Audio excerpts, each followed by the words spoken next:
next thing I know, we were so ready to give in, skin to skin on our baseline. Oh,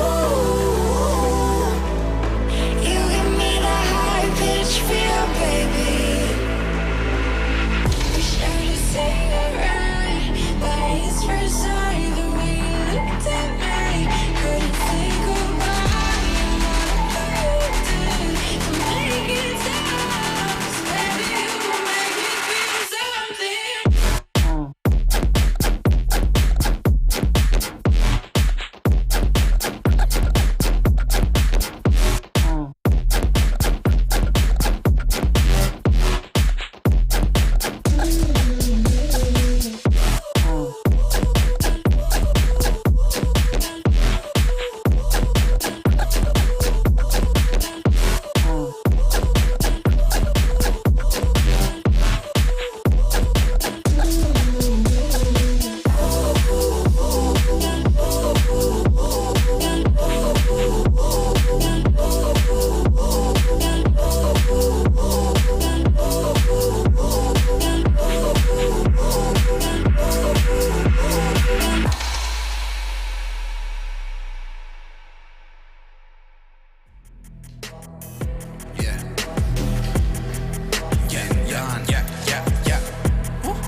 They can try, but can't do it like Vinny. Yeah, no permission.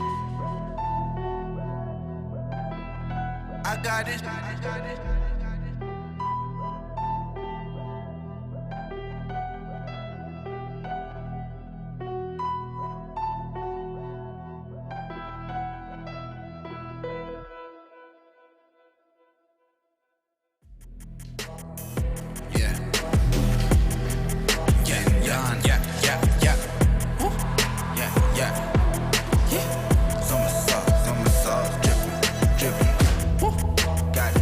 Yeah.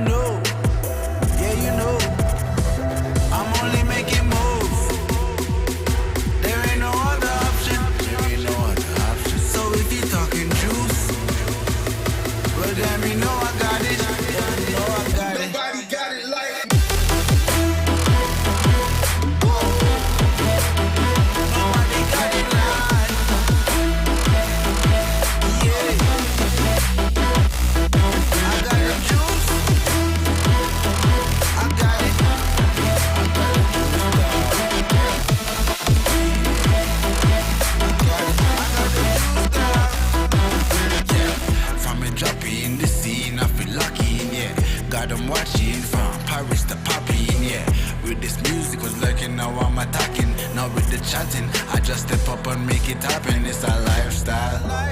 Living young and restless, yeah, we quite wild. If I want it, I'ma get it talking right now. And I ain't got no regrets, it's my time now. Lights out when you see us talking moves. You don't know that's the topic. And if you talking juice, well damn you know I got it. Damn you know I got it. Nobody got it like me.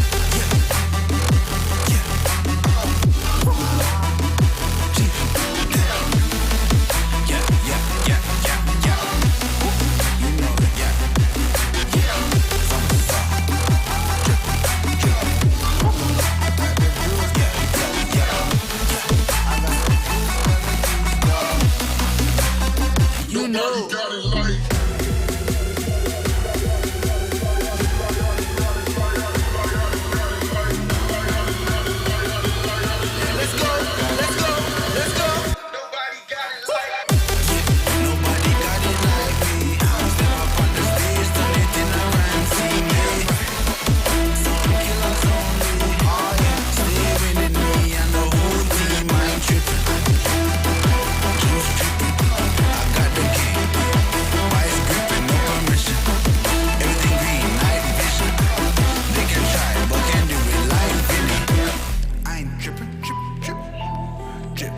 They can try, but can't do it like Vinny. Yeah, no permission. I got it.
To the sound of the tuba.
To the sound of the tuba.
Rich and high. Lex. Yeah. Yo. Got the army with me like Xerxes. Understand you can't hurt me. I got a couple thickies chilling in my room who be shaking it like the twerk team. Ladies, show me where them curves be. Curious, I'm not pervy. Honestly, you and your best friend could go and develop a new twerk scene. Got the army with me like Xerxes. Army with me like Xerxes. Understand you can't hurt me. Understand you can't hurt me. I got the army with me like Xerxes. Understand you can't hurt me. I got a couple thickies chilling in my room who be shaking it like the twerk team.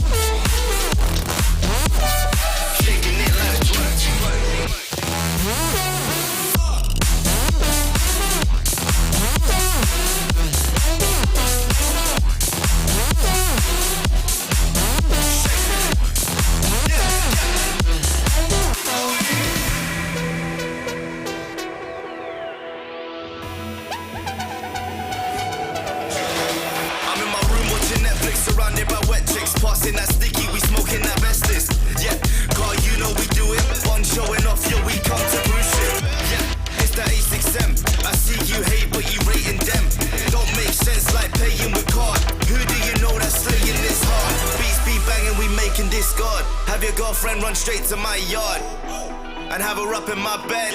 Yup, 20 minutes I'm dead. I tell her okay, leave. No Snapchat or back chat, please. What color is your backpack? Yep, green. Tell your boyfriend he's a white twat G. Shake it.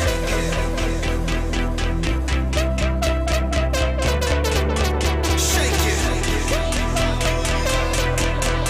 Shake it. Let's go. Army with me like Xerxes. Understand you can't hurt me. Gotta go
It's been a road less traveled, all alone. Feeling my body leveled on my own. I can just feel it, no way to stop it. The sounds of the music so through my bones. I can just taste it, no need to fight it, 'cause I'm out here staying. It's life to my soul.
unraveled all alone.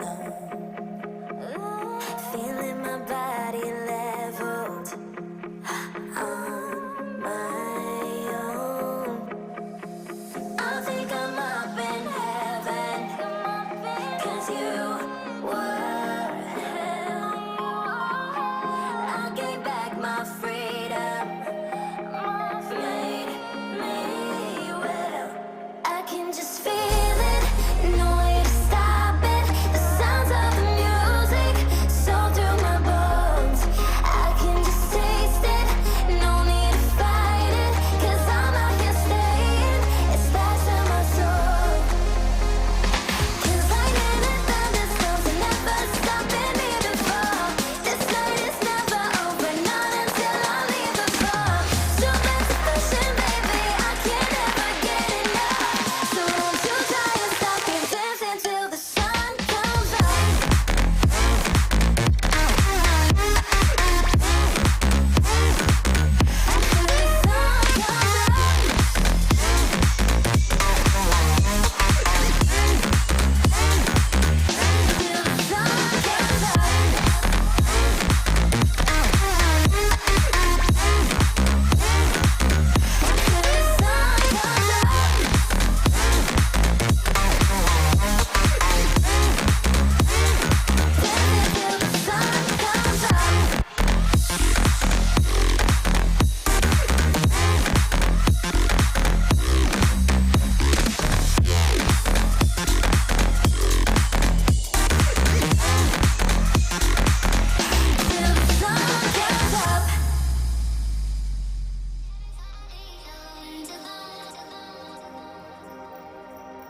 No pulse and all alone. Time's not kind and it won't let go. No thoughts left in my head. My mind's not mine and it won't forget. But you bring me back from my darkness black. 'Cause the soul in me and the heart I have for you. It bleeds for you, it beats again. Oh, you bring me to life. Oh, you bring me to life. Oh, you bring me to life. Oh, you bring me to life. Bring me to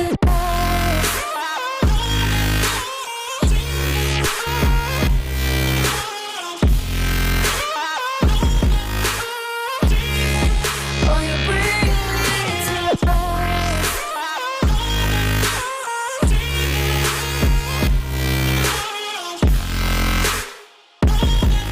Now you bring me back to life. Bring me to life. No. I stopped on my side, tried to run on a faulty line. I'm safe only, even though we burn from the light I bleed. Does she bring me back? Not a heart attack could take away all the love I had for you. It bleeds for you, it beats again. Oh, you bring me to life.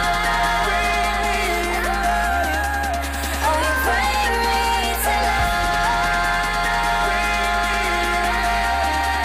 Oh, you bring me to life. Oh, you bring me to life.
speaking a language with, and the vetoes are ready, gentlemen. So you talked about We already- Vertigo. Inferno's gone. Vertigo should go. That's Go the on. first Get ban out for of here. Windstrike.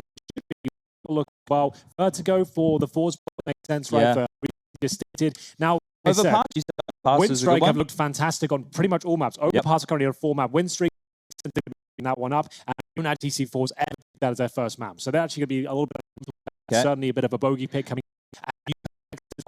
As I mentioned, this is the Windstrike 5-map. This one, they've got 2 maps, great form on, and in terms of the stats and overall results, they're looking like the favorite here.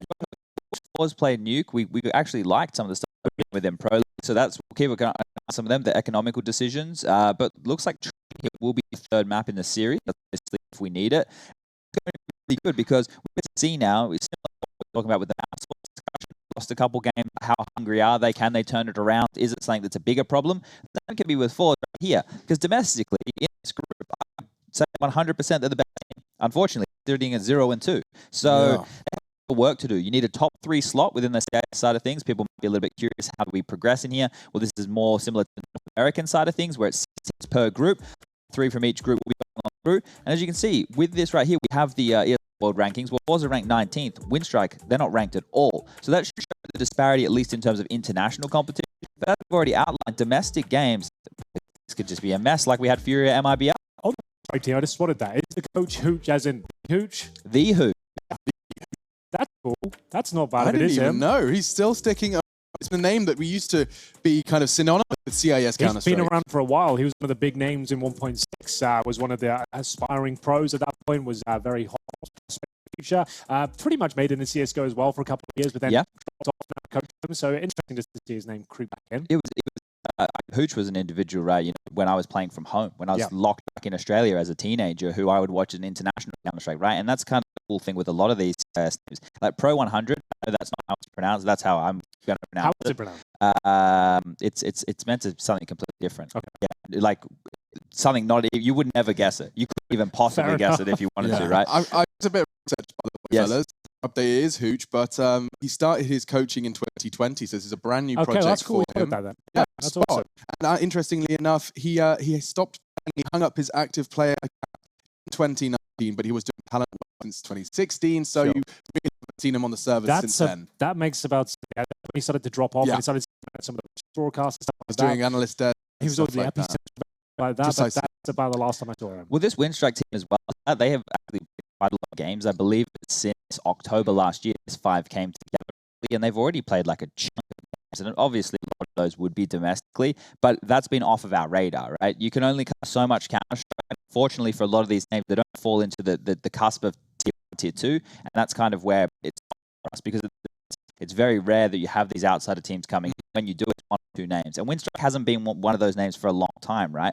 Obviously, you remember Windstrike being in some of the minors or major categories, and there's been players like under the banner before North of the world. And everyone's first. Everyone's elsewhere right now. And it's going to be interesting to see what version of Counter-Strike we get. Is it going to be the slow, methodical, percentage Counter-Strike we've been talking about with the Europeans? Is it going to be a little bit more aggressive and quick like we've been seeing with some of the North American teams? Or are we going to get something just a mix? I would say it's going to be very slow-paced. If I had to hazard a guess, from what we've seen with the CIS region, it seems like they're very slow on the T side, especially to really bring it right down. Have a nice calm time.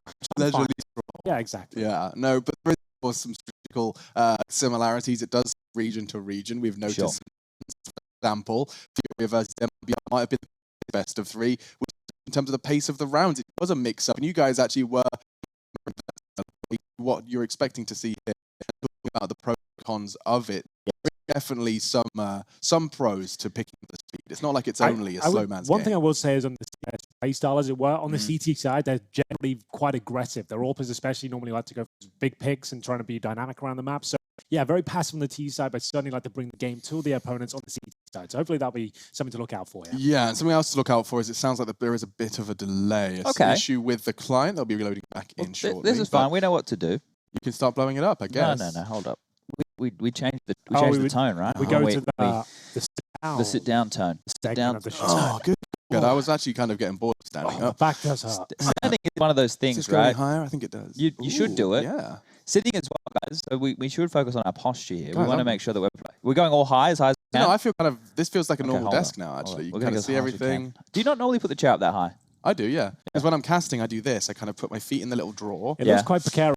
And I I always like see lean like breaking back. your Yeah, back. I don't like that. And then I can kind of see that screen over there. I That's can how just see where you're grabbing the This TV is for so support. wobbly as well. It's always like a bit of a problem. But Yeah. I'm feeling safe. Well, did you keep the official predictions going? Did that ever? No, Ooh. I was only doing that as a bit of a joke so that actually, Green, are you with we us? haven't brought No. green in as of yet. So Can I take my maybe- jacket off? Yeah, go for it, mate. Get comfy. This is Green. Hello. Hello, Green. How you guys What's doing? What'd you do with your day off, man? I just chilled out, hang 10, played a bit of Counter Hang Strike. 10. What the bloody hell is Hang 10? Is that a video game you play or something? I think Ah, it's surfing terminology. Oh, Yeah. is it surfing, is Yeah. it? Rush. I was on the waves. I was on the Rhine. It's a bit dangerous. It's a bit choppy, honestly. It was you guys choppy get it. out there. Yeah. Rush, we didn't really do a lot with that day, to be honest with you. We kind of stayed indoors because it was rainy, and we really just kind of took all of the rest time as best we could. Well, it's good, especially these days. It's nice to have that day off just to refocus our minds, get ready for some more sick Counter Strike. Are you Wow. ready for some sick Counter-Strike? Oh, yeah. So, yeah. You want to know- play tonight? I would. No, they've stopped that round thing, but they now. They have. So it's Oh, a 30 would have to play. that's alright. too long, man. Yeah, I hate He's such a it. convert to the took MR12. It's fun. I liked it. Yeah, it did get the games done quicker. As long as chat settles down, honestly. I apologize. I came on live on air and apologized in front You of did everybody. I What know. did you do again? I understand what Just it's like a with some players who are of the same caliber as myself, and I feel the disdain, like trying to brew inside. I know. Harry and Hugo. True. Yeah. There you go. Thank you one. very much.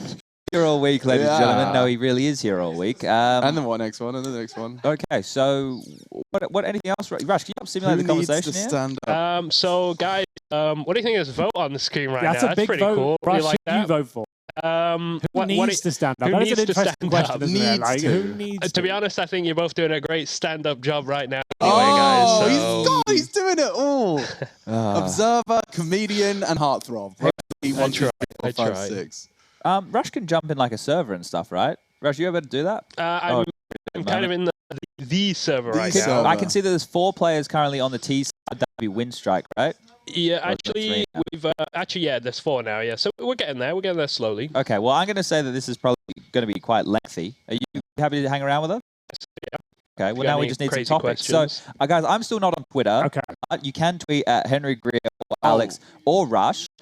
Use the hashtag Esl One. You can bust through some questions, and we'll talk about it here. This is officially initiated. Okay, It's I'm going to alright start then. bringing out some things from Reddit right now.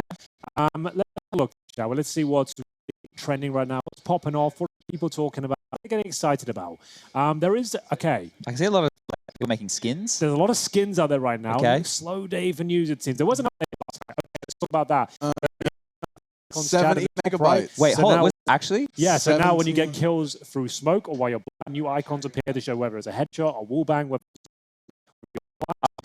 it's jumping. We're currently not playing on that yet. I'm hoping we get in at some point because I think that's pretty cool, to be honest. How did I miss that? I didn't charge my phone last night, so I woke up this morning in It did quite a happen panic. late last night, like probably while we're all sleeping, getting ready for the day. God, Okay, waking up when the phone's died Yeah. and your alarm went off and you have no idea what time it is. You know the sun is up. It was the scariest thing. I ever. hate that. It was 7:30 a.m. Well- so I was Alex freaking. and I, when the update dropped, we to the server, like, wait, what's happened here? We looked at Oh. it, and it was about 3 a.m. We were so very excited. we were yeah. like, should we play one more? It's like, well, we do have work tomorrow, so we didn't get to try it out. Okay. But they have added the 1v1 arenas as well. With Inferno as yeah. well. And we've played those. It's a little bit I would say that- Little. I was thinking pageantry, very basic game map they've created on the side of Train, for example. Like, I'm no expert in map design. Yeah. But It feels like they could have put a bit more. if into there the was a degree of cover you spawn behind, it would be I thought it would be like the war zone. Little Mates looking ramps, down, and you've everyone got, kind like, of, kind it's a of big thing. But it really wasn't. I It's guess just to small stand range. up. Are we, They win. Oh, I think the I wasn't even involved, guys. Keep that up. I don't even think there is a hashtag, so we can keep that one. Sponge is now spending the rest of the time standing up. It makes us look a little silly now. And you can... Trace keeps moving the cookies around the desk. These cookies. I think they're Easter eggs. Food product. I can't reach it while sitting down. yeah. please don't fall the chair. You reach out. Do you know what? I did that once in school. My teacher always told me never to bug around in my chair, and I split my chin open right down the middle. Did it 3 times. You are the example they used years Honestly, afterwards. I was. And Oh, I I ruined it for shouldn't, everyone. Mr. Greer.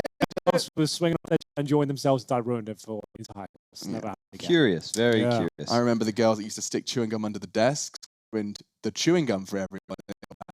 I've been banned in my school ever since I can remember. It was Yeah. never allowed. It was You can all. Yeah, it's a free-flowing system. If you want to run in first and die, you can run in first and die. that is a very popular role. Everyone within does our enjoy team. that role. That is a role everyone seems to be fighting over, and it's Who can die it's the first? exciting to see everyone so up for that challenge. I to be honest know with you. we play with a guy called with Jay as well as Rush, Yeah. and Jay is Rush's friend. They met on the internet. They met through One of his best through friends, I think, Daisy, internet friends. Yeah, through VR chat first, I think. Yeah. VR chat first. and Jay then on gets to the Beat lurker Saber. role. Yeah. Jay has the lurker role, but it's not like we gave him that role. He kind of just does that. So the Yeah. rest of us do our He's a thing. master at baiting, so we let him. He's good at it. He wins the round, so we let him go for those situations. But yeah, we have some mottos on knife rounds. We have to be like a hinge. That gets us far, though, by the way. I don't know if you guys at home have ever tried being like a hinge on a knife round, but it legit works. So what he's trying to do is, it sounds ridiculous. Chad's trying to suggest that if you imagine a hinge between you and your teammates' hips, and then upon combat, you're hinging into them like a kind of a butterfly flapping its iron wings into their chest cavity. I also have another one, which is like, so you know when they used to fight without guns, right? When people used to just have hand-to-hand melee type combat, and we had like shield walls. Oh, yeah. We had like shield walls and stuff, and there'd be multiple lines. So I think in a knife round, what's important is, let's say that like Henry and I are at the front, like we're the first dudes, we're the first contact. So Henry and I would go in as the first wave, and we both just want to get a cheeky stab, and then we'd dip back, and then coming through us would be like, you'd be in the middle, Rush would be on one side, and Jay would be on the other. So we'd dip back, and they'd be chasing us, and you guys would come forward as the second wall. So and you're then talking you'd like dip back. proper like Roman commander kind of Mate, thing. yeah. The only thing this. we're missing is pikes. We're going If we for could the have two Spartan pikes formation there. resting on the front shoulders. Yeah. There's a really funny knife round from when I was in Vox Eminor, and we did it in Australia. But people might remember it. It was from like 4 or 5 years ago now, maybe more. But on the knife rounds, we on Inferno did a run boost. And then it like cottoned on to all the Australian teams that we were going to do it. So we started doing this run boost on Inferno where we would send one of us over everybody's heads, and then like we would collapse in on them while they were turning around trying to deal with that.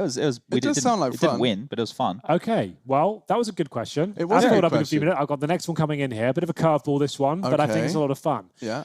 This is coming from George, and he is having a baby girl due in July. Congratulations. Oh, congrats, George. And he wants some ideas for the name. So I was going to suggest you go with Alexandra, Henrietta, and Chadney. That would be good 3 options. That works, right? You could have Chadtrude. Chad, yeah, what's the Chadtrude? female version of Chad? I don't know if there is. People always ask Just me. Chad would be fine. I think a female Chad would work. I reckon we do a I female think it's Chad. 2020. Oh, she's it's about beautiful. What's her time. name? It's Chad. Chad. I reckon you can pull it off. Yeah. Why not? I'm sitting down. The people at home, I'm not listening to the vote. No, screw the people. Yeah, so I don't know. There's not a female version of Chad, but an actual name.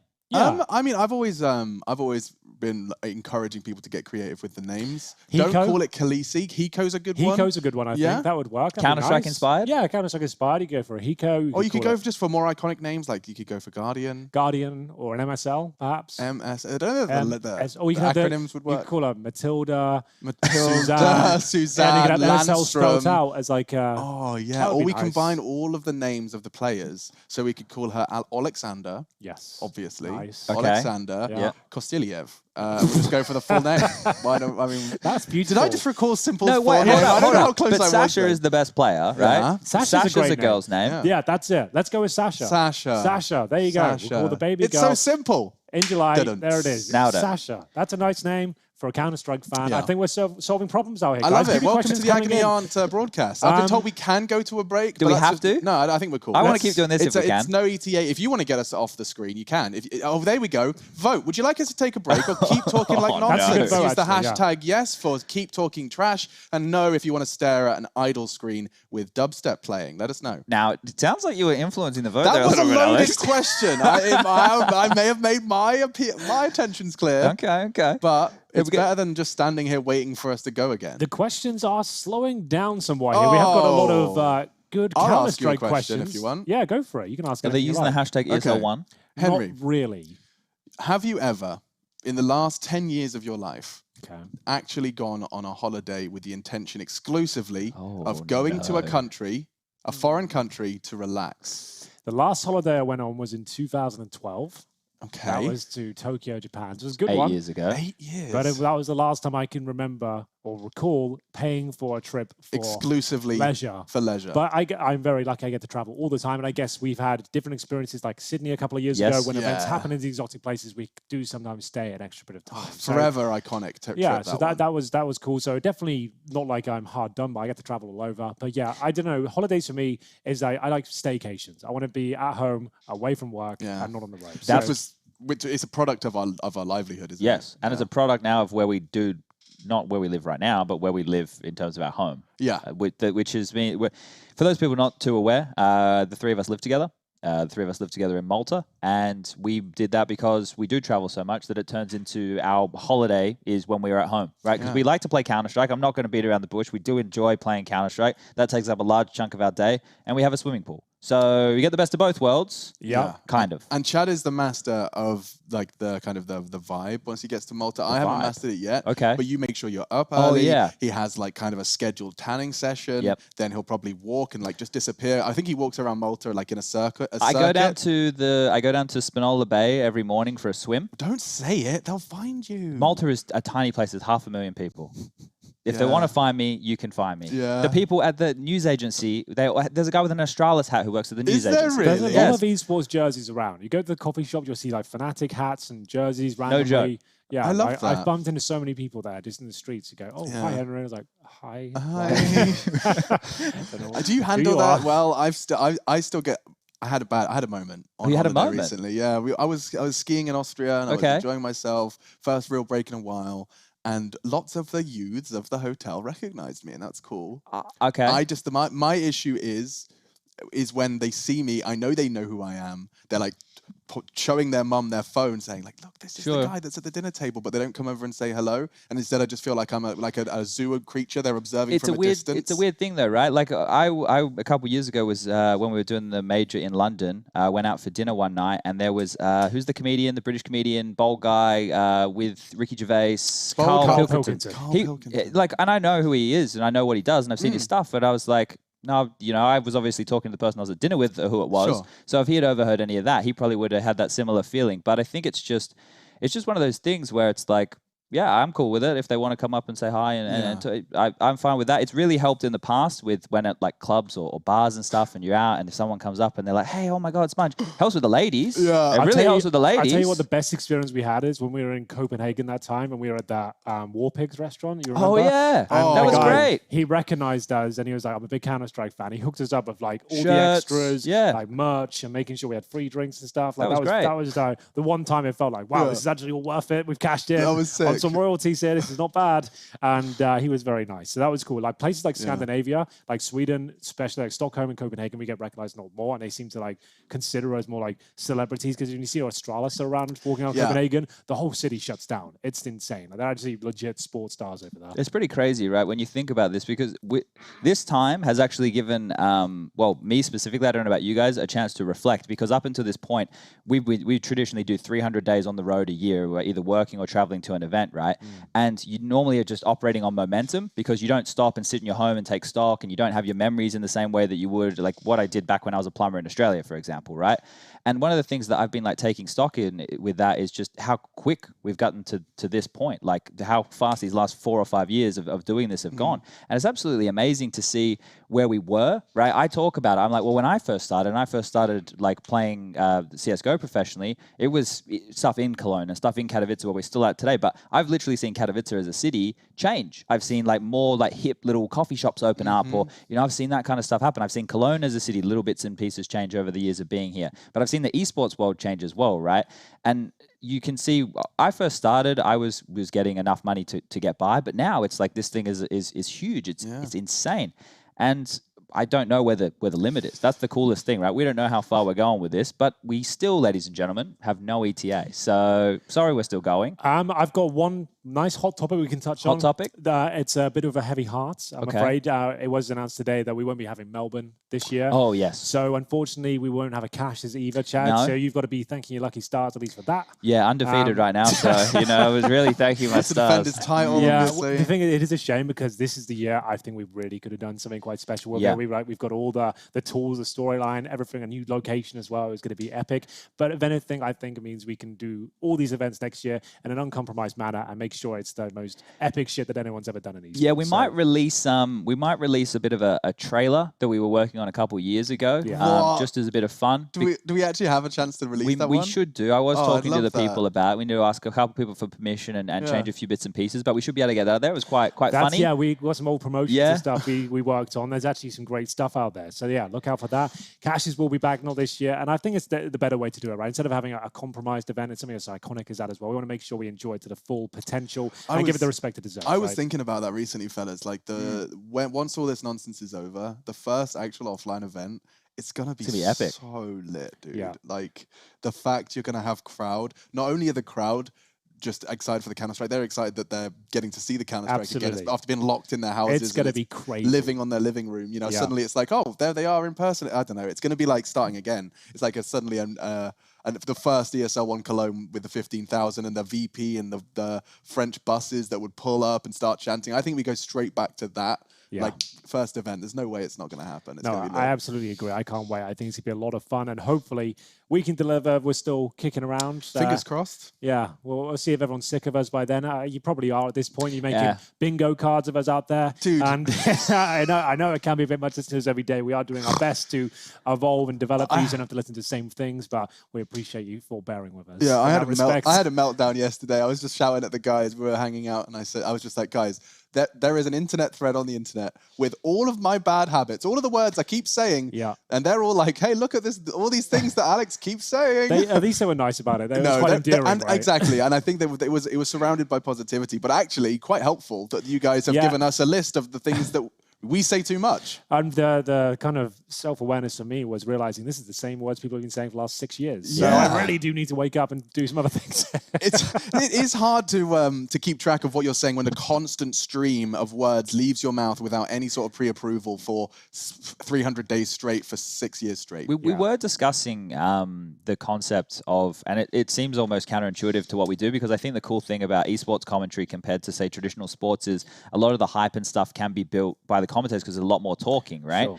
One of the things because we genuinely have these conversations, guys. We were talking with Harry and Hugo and everybody about like maybe talking less, right? But the problem there becomes that if people are just tuning in, right, and then they tune into a round and we don't talk for 30 seconds, or we don't. If you tune in from the start of the game and we build all the concepts, they're doing a slow default, they're doing this, they're doing that, they're milking out, and then when that happens 5 or 10 rounds down the track and we're rehashing that same information, that's when we really start thinking to ourselves, bloody hell, like we now sound like a broken record, and it's difficult to evolve. Especially when you do 2 games back to back and you realize, like, because unfortunately, hey, here's a little inside scoop for everyone at home.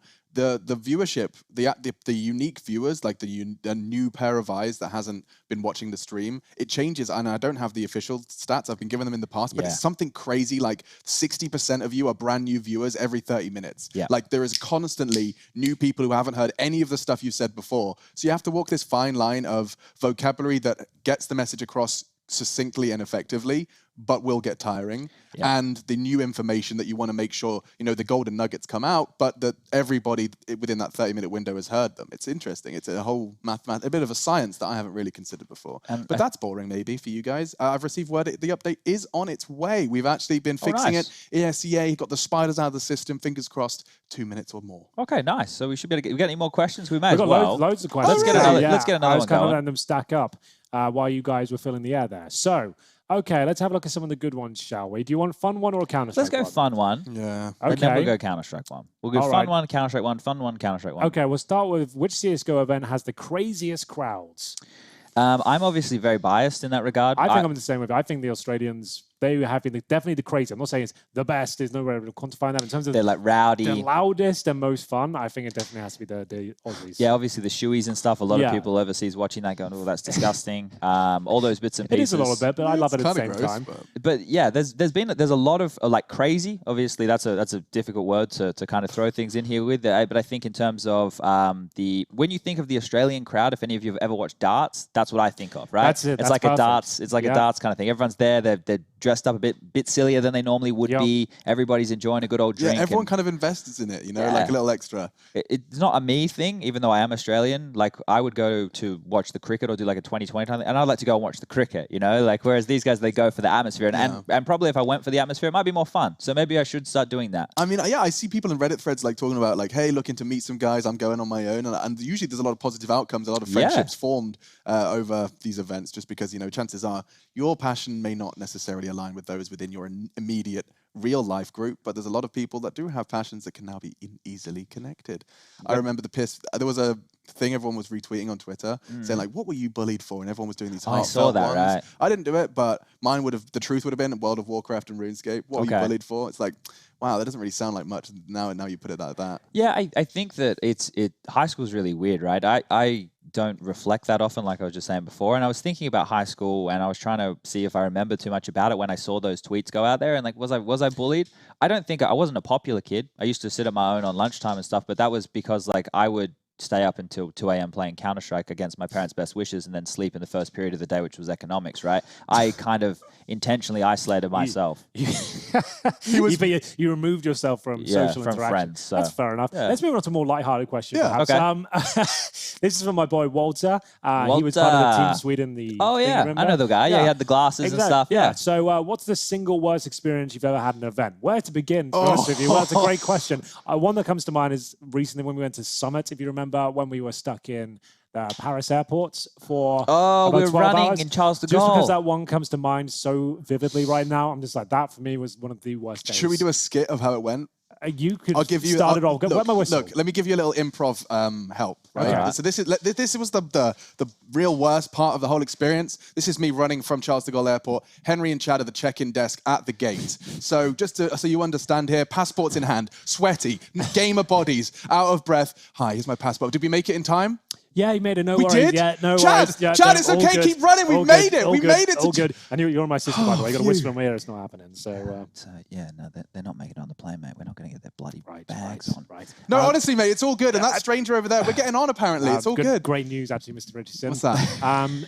Basically, well, you have got a flight. Yeah, our bags are on there, right? Yes, but you're not going to get it on the flight. Your bag is coming off right now. Oh. And it's going to be a good 10 hours. And I know you did pay quite a lot of considerable amount of money for you upgraded. an upgrade and all these sort of things. And yeah, that's all cancelled. You have to kind of claim that back through us. And then maybe we can think about getting your money back. So yeah, that was like at a peak of the strikes going on in Paris. And we're trying to get to LA, which is infamously one of those difficult airports to get to anyway. And we're going for this horrible route on a strike. And I just remember we were sat in that passport queue. We're just there with everyone else, like 1,000 people in this tiny little room. Just like, are we going to get through? And everyone's kind of arguing. That's right, because of the gates. Yeah. And we just knew we knew like it was going to be a terrible day. I had so many different sleeps. So the thing is with you, I don't know, you're like a koala. Because Henry and I are like moving around and we're like in all these airport lounges and stuff. And we're presenting some like makeshift television show that we've made up to keep ourselves entertained. And you're asleep in the chair. And look, I can sleep. I can sleep on a plane. I can sleep on a bus. I can sleep anywhere I need to. But you're in this chair like laying over like, I don't even know. Like, Alex this. could sleep on a what's washing going line on? if you asked him to. Like your neck was like that the entire time. I was like, that's going to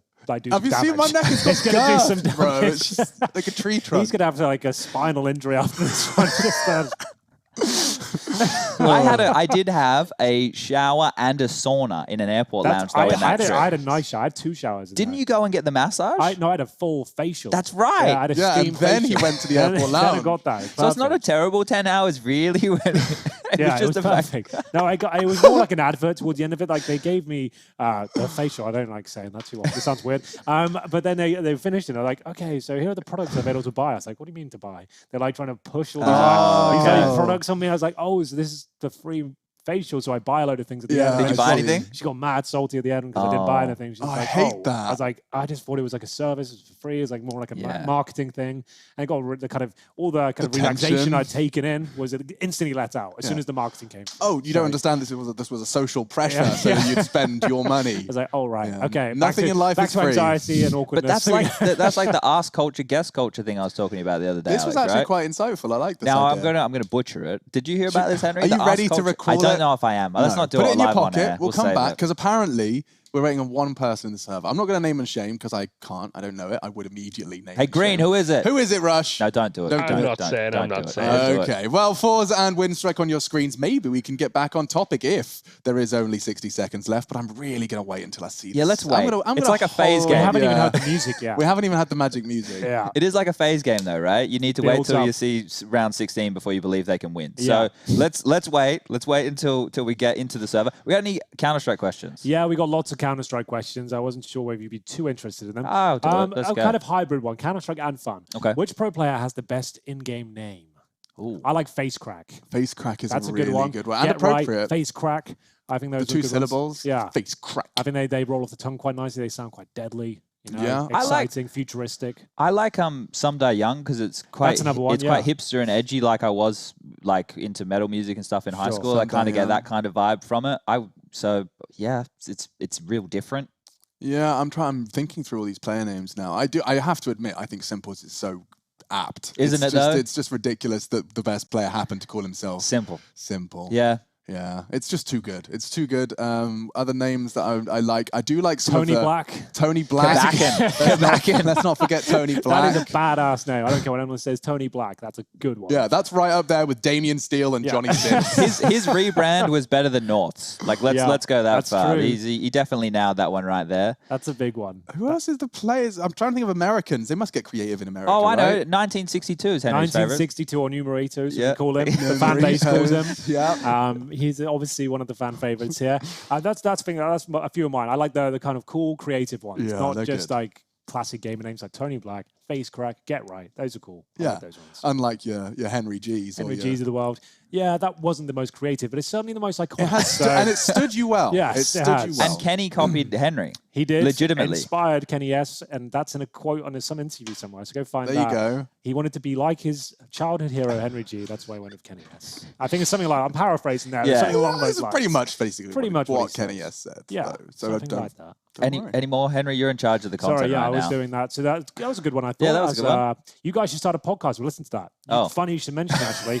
There is one on Spotify right now called Globally Offensive. I'm not sure if it's any good, but go check it out. No, we do have a podcast. Our biggest problem is we don't really have time at the moment. No, Chad, And we've not. no. Here's the problem. Okay. I've identified the problem.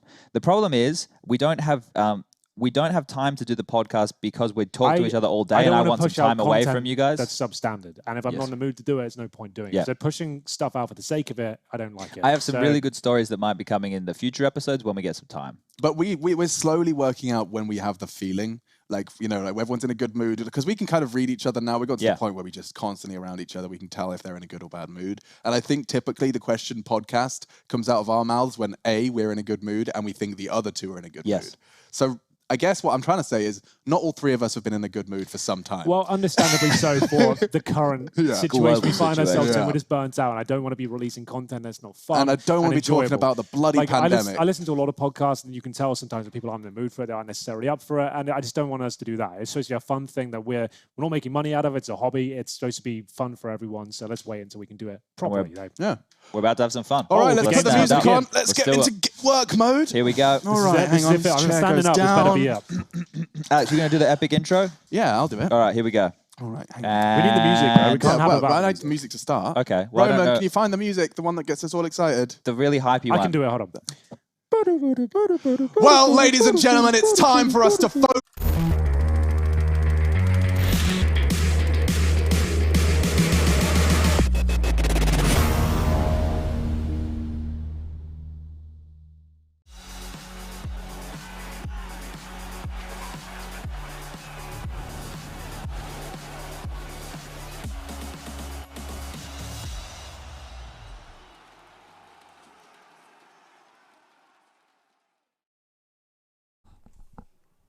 Vâng, và chào mừng các bạn quay trở lại với 500 Pro Studio trong buổi giờ ESL Road to Rio. Và ngay bây giờ chúng ta cùng nhau đến với cả map thế đầu tiên trong kèo thứ 13 cực kỳ hấp dẫn diễn ra. And we'll make up for lost time. It's going to be Exy Power challenging towards middle. One Donut connects towards Và ngay bây Hobbit. giờ thì And he đó does đang fall là một back. điều He's got a phi lot sai of của aggression Try heading TV in his rất nhanh của direction. Toilet And rồi. he'll go down. Một mạng Bonded. đầu You tiên might dành cho recognize Bonded that và name. đó He'll sẽ get the tiền đề first cho frag tấn of the công thẳng của series. Bonsai ngay bây giờ thôi.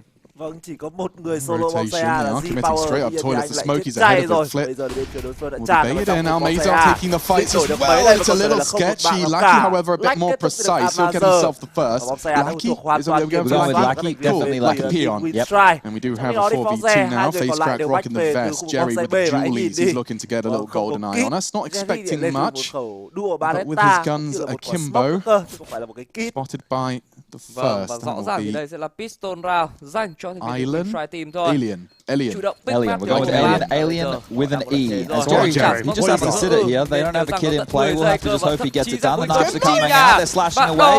And they'll get taken down. So Winstrike will be picking up the pistol and kicking things off here. Vòng đầu tiên pistol khá Wow. dễ dàng cho Winstrike Okay, Team. Winstrike. Trong khi đó đối với Forze And Lukoy sao? Chad, one thing I will Liệu say, rằng I've been phong bay luôn hay just không commenting đây? today. Để hiện tại We thì are tất seeing a cả lot more team đều knives in phong these bay games luôn because cho without the City crowd, thôi. we do Đúng như enables vậy us to rồi. have the Yes. sneaky beat the plays come through. I'm not saying that is one, but it's certainly an interesting observation, I think, of these big games being played, but that's going to be a retake attempt from Force not working out, but the Force spy will be coming in as well. We've got Desert Eagles and one single scout. I'm not a massive fan of this overpass, and we'll see Winstrike go for a fast beat, which isn't actually the worst play considering we're back 10. Yeah, they're quick and the nades are good. They should be able to get onto the B bomb site with ease, but it's going to be a four-man eco or force by stack coming on through. Prison, he's on and in, entry fragging and jumping into the pit. He'll fall. Can Lucky get anything done? Jerry says no. Lord, this is looking fantastic for Winstrike. Exit Power can't do much with his health, and looks like Alien agrees with me. God, that's going to take me a couple of tries. Hang on, let me just say it a couple of times. Alien gets the frag, and Alien continues to push forward. And you've got Lucky under control as well. Lucky, no issues there. Lucky. Lucky. All right, got it.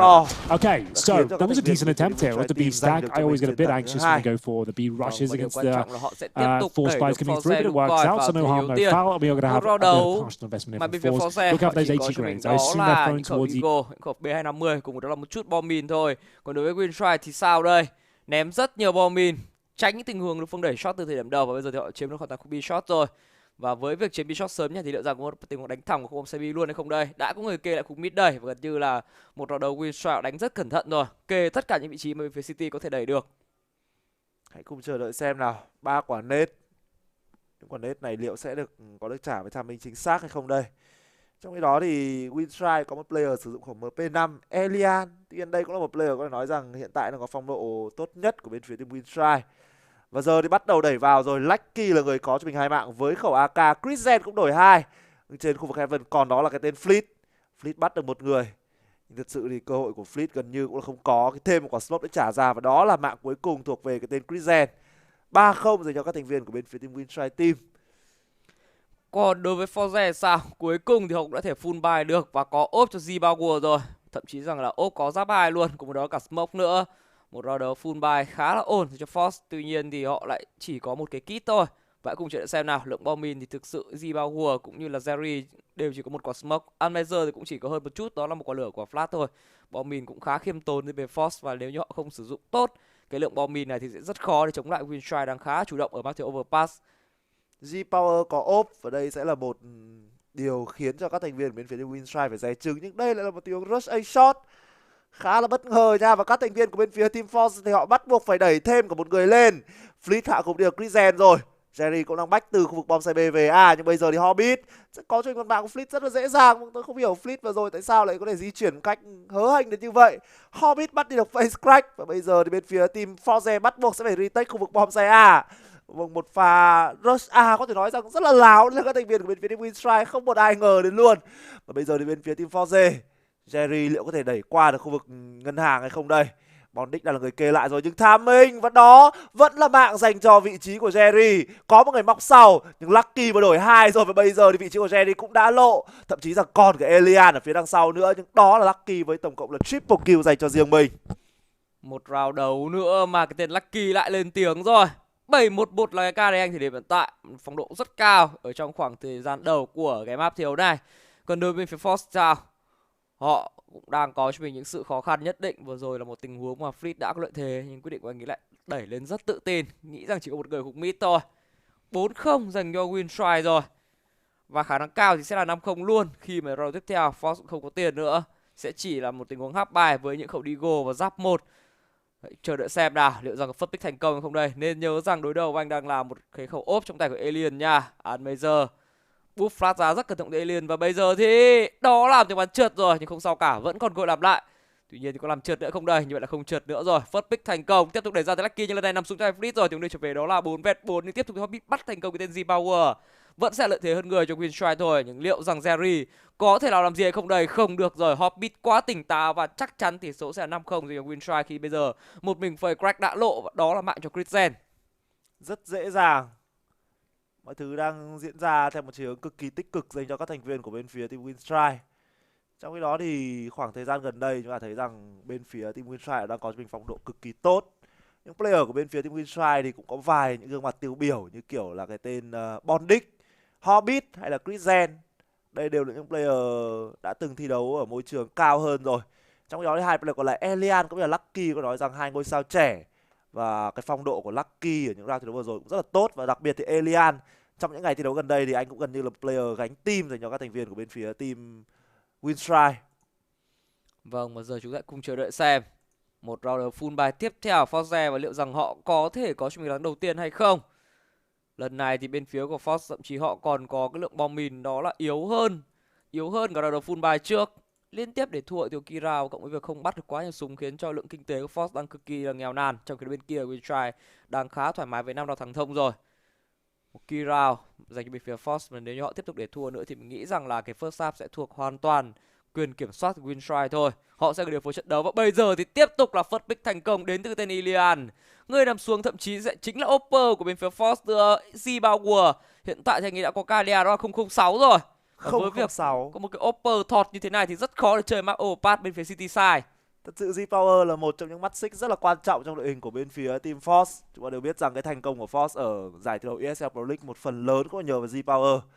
Anh là một trong những Opper có nói rằng thể hiện xuất sắc nhất ở vòng bảng đầu tiên tại giải thi đấu ESL Pro League. Trong tất cả các Opper, chúng ta đều biết rằng ở trong giải thi đấu có cả những cái tên kiểu Divide là Simple. Và bây giờ thì Force đây rồi, đã có những tình huống đáp trả đến các thành viên bên phía team Force và lợi thế người 4v2 đang dành cho họ. Elian đang móc ngược về, tuy nhiên các thành viên bên phía team Force họ biết điều này, họ chủ động bỏ hoàn toàn khu vực bom xe A. Smoke trả vào và Jerry và có một tình huống có thể nói rằng một quả smoke fake của Flash. Lucky có cho mình double kill, cái gì thế này? Một tiếng 4v2 và đừng bảo với tôi rằng các thành viên bên phía team Force có thể để thua, và đúng là như vậy rồi. Triple kill cho Lucky, Almazer cũng đã lộ ra vị trí và ngay lập tức có thể sủi về thôi. Sủi về thành công và đây là một quả bóng được đặt đẹp ngược về khu vực A shot. Lucky đã lộ ra chưa đây? Lucky chủ động hút đạn rồi. Trong khi đó một khẩu ốp kê trước tới từ Elian. Nếu như Almazer đẩy ra thì khả năng cao sẽ là nằm, nhưng không. Almazer là người bắn tay tôn và Lucky chỉ còn một chấm máu thôi, và đó là tiếng clutch 1v2 thành công dành cho vị trí của Almazer. Lại lần nữa cho thấy rằng tài năng Lucky nó sáng đến như thế nào. Một tình huống 2v4 mà một mình Lucky đưa trở về đó là 1v2. Nhưng cũng hơi đáng tiếc khi vừa rồi Lucky đã rất yếu máu rồi. Round thắng đầu tiên đến khá chật vật dành cho Force khi họ mất tới tổng cộng đó là 4 khẩu súng. Tuy nhiên thì dù sao cũng đã có mình một chiến thắng rồi, và đó là điều quan trọng ở thời điểm hiện tại. Điều mà Force cực kỳ cần, một round thắng. Tuy nhiên thì bây giờ lượng tiền của họ chắc chắn cũng sẽ cực kỳ là nghèo nàn thôi. Hãy cùng chờ đợi xem nào.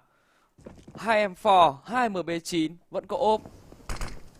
Súng khá là tối thiểu đến từ Force, và thậm chí rằng cái tên Z-Power 007 rồi vẫn chưa làm được bất kỳ điều gì cả, nhưng ở connector thì đó là cái tên Fleet bất ngờ tỏa sáng.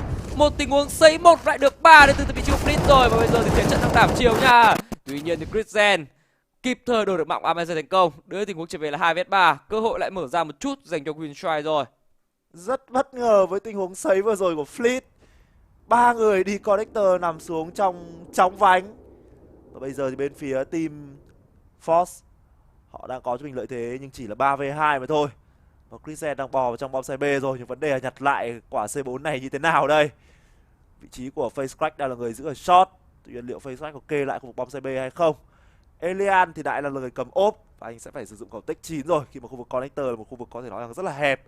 Chrisen vẫn đang chủ động di chuyển vào. Trong đó thì vị trí của Face Crack đang chủ động nấp lại rồi. Nấp lại trong hốc điếm, và liệu Chrisen có check hay không đây? Vẫn đang bò. Và bây giờ thì Chrisen có vẻ chỉ sẽ check thôi, nhưng pha bắn này là Face Crack là người bắn tốt hơn. Tiếp tục Elian đẩy ra. Vấn đề là đã sủi về rồi. Elian vẫn có cho mình được mạng của face crack. Vâng, và bây giờ thì góc boost này liệu Elian có ngờ đến hay không? Nhưng vấn đề là Flip có những chấm máu. Thêm smoke đã được trả ra và chỉ còn lại 30 giây.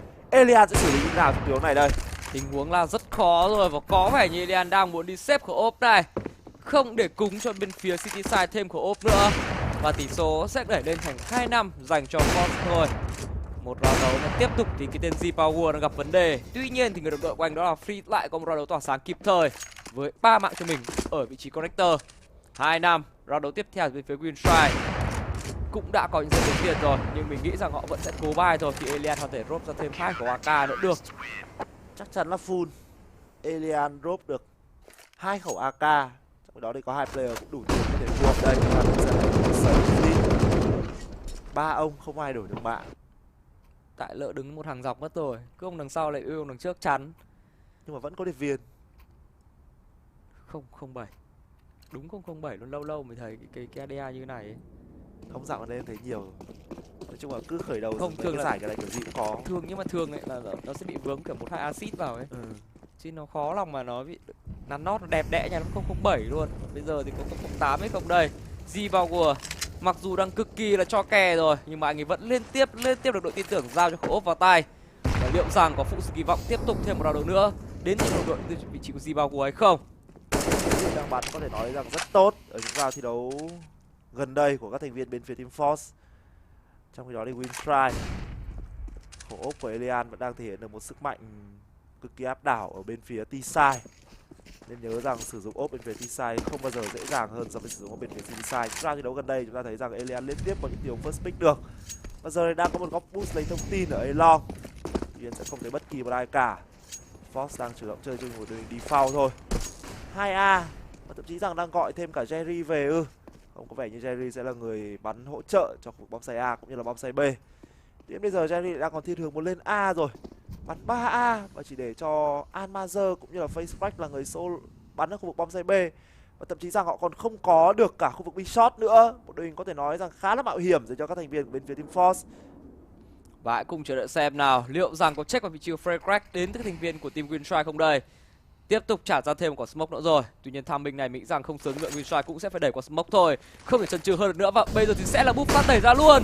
Frey cách trắng tinh. Nhưng Almazer làm rồi. Frey cách cũng có một. Và bây giờ C4 rơi rồi. 20 giây còn lại thì bộ đôi Lucky cũng Alien xử lý ra sao đây. Lucky băng qua smoke. Nhưng đó là án tử cho anh khi Frey cách vả ngay vào mồm. Và giờ thì Alien quay đầu đi xếp ngay khẩu ốp này còn kịp, chứ để đối phương nhặt thêm một khẩu ốp nữa cho bên phía City thì sẽ là khó quá. Và đó là một tiếng mà 2 bom C B của bên phía Force đã làm tốt. 3-5 dành cho Force rồi, những bước comeback đang có ở đây. Alien gặp nguy hiểm nha. Liệu rằng có chết sau khi hết rời không đây? Flick quá tín và bên phía Force có pha mà đi bắt súng hơi tốn kém, mất thêm 2 khẩu nữa và tổng cộng đã mất tới 3 súng trong cái round thắng vừa rồi. Vẫn còn Z Power 007 chưa được chơi game. 4 ADR. 4 ADR. Lần gần đây nhất anh thấy một người chơi có cái ADR như thế này, đấy là trận anh cát cũng với em, đấy là trận có Makelele. Makelele, Godsen. Mà dạo này hình như các opper đều kiểu bị cái vấn đề như này. Hôm qua Kenneth cũng thế mà. Meta này không phải meta xạ thủ rồi. Hôm qua em nhớ Kenneth cũng 07 nhưng còn không ADA hay sao? Ủa, chắc đây là meta đấu sĩ rồi, thì thường thì các vị trí chơi vị trí tanker sẽ có nhiều cái KDA hơn. Còn những cái opper chúng ta thường thấy thỉnh thoảng hay có một vài opper khá chốc ở trong giải đấu lần này. Round thi đấu thứ 9 và các thành viên của bên phía Winstrike với việc xếp được súng khẩu ốp của Elian thì vẫn sẽ full bài trong round thi đấu này thôi. Tuy nhiên là có lẽ Winstrike, những điều đánh chậm của Winstrike thì thường không đem lại được quá nhiều hiệu quả. Và các thành viên của bên phía team Force thì sao đây? Lượng tiền của họ cũng chưa phải là quá nhiều. Vấn đề là vẫn còn khẩu ốp trên tay của Z Power nha. Mặc dù Z Power đang thọt thì không lên các cá nhân có thể nói là rất là tốt. Bắt đầu chiếm connector dành cho các thành viên của bên phía team Winstrike rồi, lửa đến cả vào. Trong khi đó Force lần này họ giữ một đội hình default 3B và 2A. Có thể thấy rằng các thành viên bên phía team Force thì thường họ không đẩy quá là chủ động bên phía City Side. Hobbit vừa bị đục yếu rồi và đục có thể nói rằng rất ảo. Tuy nhiên thì Hobbit 28 HP, một khẩu Mark 10 trên tay và liệu có đổi súng cho người đồng đội của mình hay không đây? Hãy cùng chờ đợi xem nào. Lần này thì bên phía Winstrike họ tiếp tục để cho Force bước đi những bước đi cực kỳ vững chãi cho được comeback hay không đây. Từ tỷ số 5-0 được về thu hẹp xuống chỉ còn là 3-5 thôi. Bắt đầu khó, bên phía của Force chủ động bắn cặp hai người ở khu toilet luôn. Z vào guộng nhờ Fleet và giờ thì Fleet có mạng rồi, rất dễ dàng góc kê ngang của mình. Truyền Zimbabwe liệu rằng thêm một lần chết cháy không đây? Zimbabwe có mạng đầu tiên rồi. Tiếp tục Fritz có double kill ở bên khác Lucky đổi một, nhưng liệu rằng đổi được thêm mạng nữa hay không?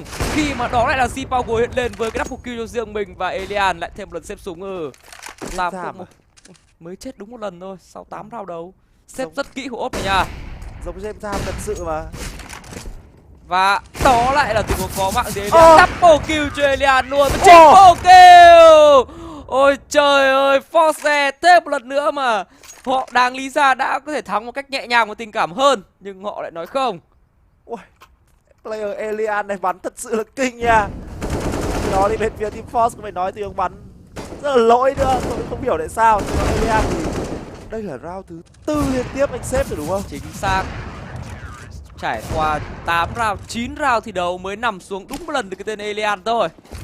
Thực sự là cũng là một con số rất ấn tượng với Kalia để hiện tại 11-01 rồi. Lần này thì bên phía team Winstrike với việc xếp được ốp thì line up. Vâng, em thấy một cái phong cách khá là giống Pro, James Tham.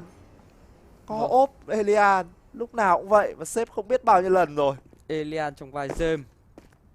Và giờ thì liệu rằng con bài Elian này có thể tỏa sáng được để đem về cái chiến thắng Winstrike không đây? Cách biệt hiện tại chỉ còn là một round đấu thôi, thậm chí rằng nó sắp được san bằng là 0-0 rồi.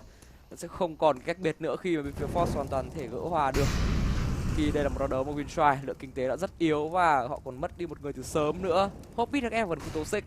Nhưng liệu rằng qua được cái tên fake crack hay không đây?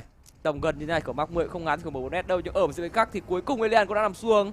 Mạng là dành cho Z-Power. Hobbit bắt thằng mình đẩy lên nhưng khẩu Mark 10 là quá yếu để có thể có mạng được. Christian bắt được fake crack thành công. Đưa tình huống về đó là 2 vết bắn tiếp tục lại cho một bạn Christian. Botic cũng có thể đổi được một mạng ở khu bị shot này, nhưng cũng chỉ là một thôi. Và Christian thì cũng chỉ còn lại đó là 35 máu, bắt được khó rồi. 45 giây còn lại và C4 thì vẫn đang ở nhà. Vâng, C4 lại ở nhà cơ. Nếu như vừa rồi C4 trên tay ở Christian thì may ra đã có cơ hội. Trong khi đó thì Z-Power vẫn đang lởn vởn ở khu vực bom xe A. Có vẻ như đang nghĩ rằng đối phương sẽ móc ngược lên trên khu vực bom xe A. Fox không biết rằng đối phương vứt bom ở nhà. Và bây giờ thì vị trí của Christian sẽ vào B một cách bình thường thôi. Trong khi đó thì Z-Power đã bách về hay chưa đây? Vẫn đang giữ ở trên A. Một người trên A, một người ở dưới B shot. Christian sẽ chủ động đặt bom luôn. Và bây giờ thì Jerry đang tăng thẳng vào rồi.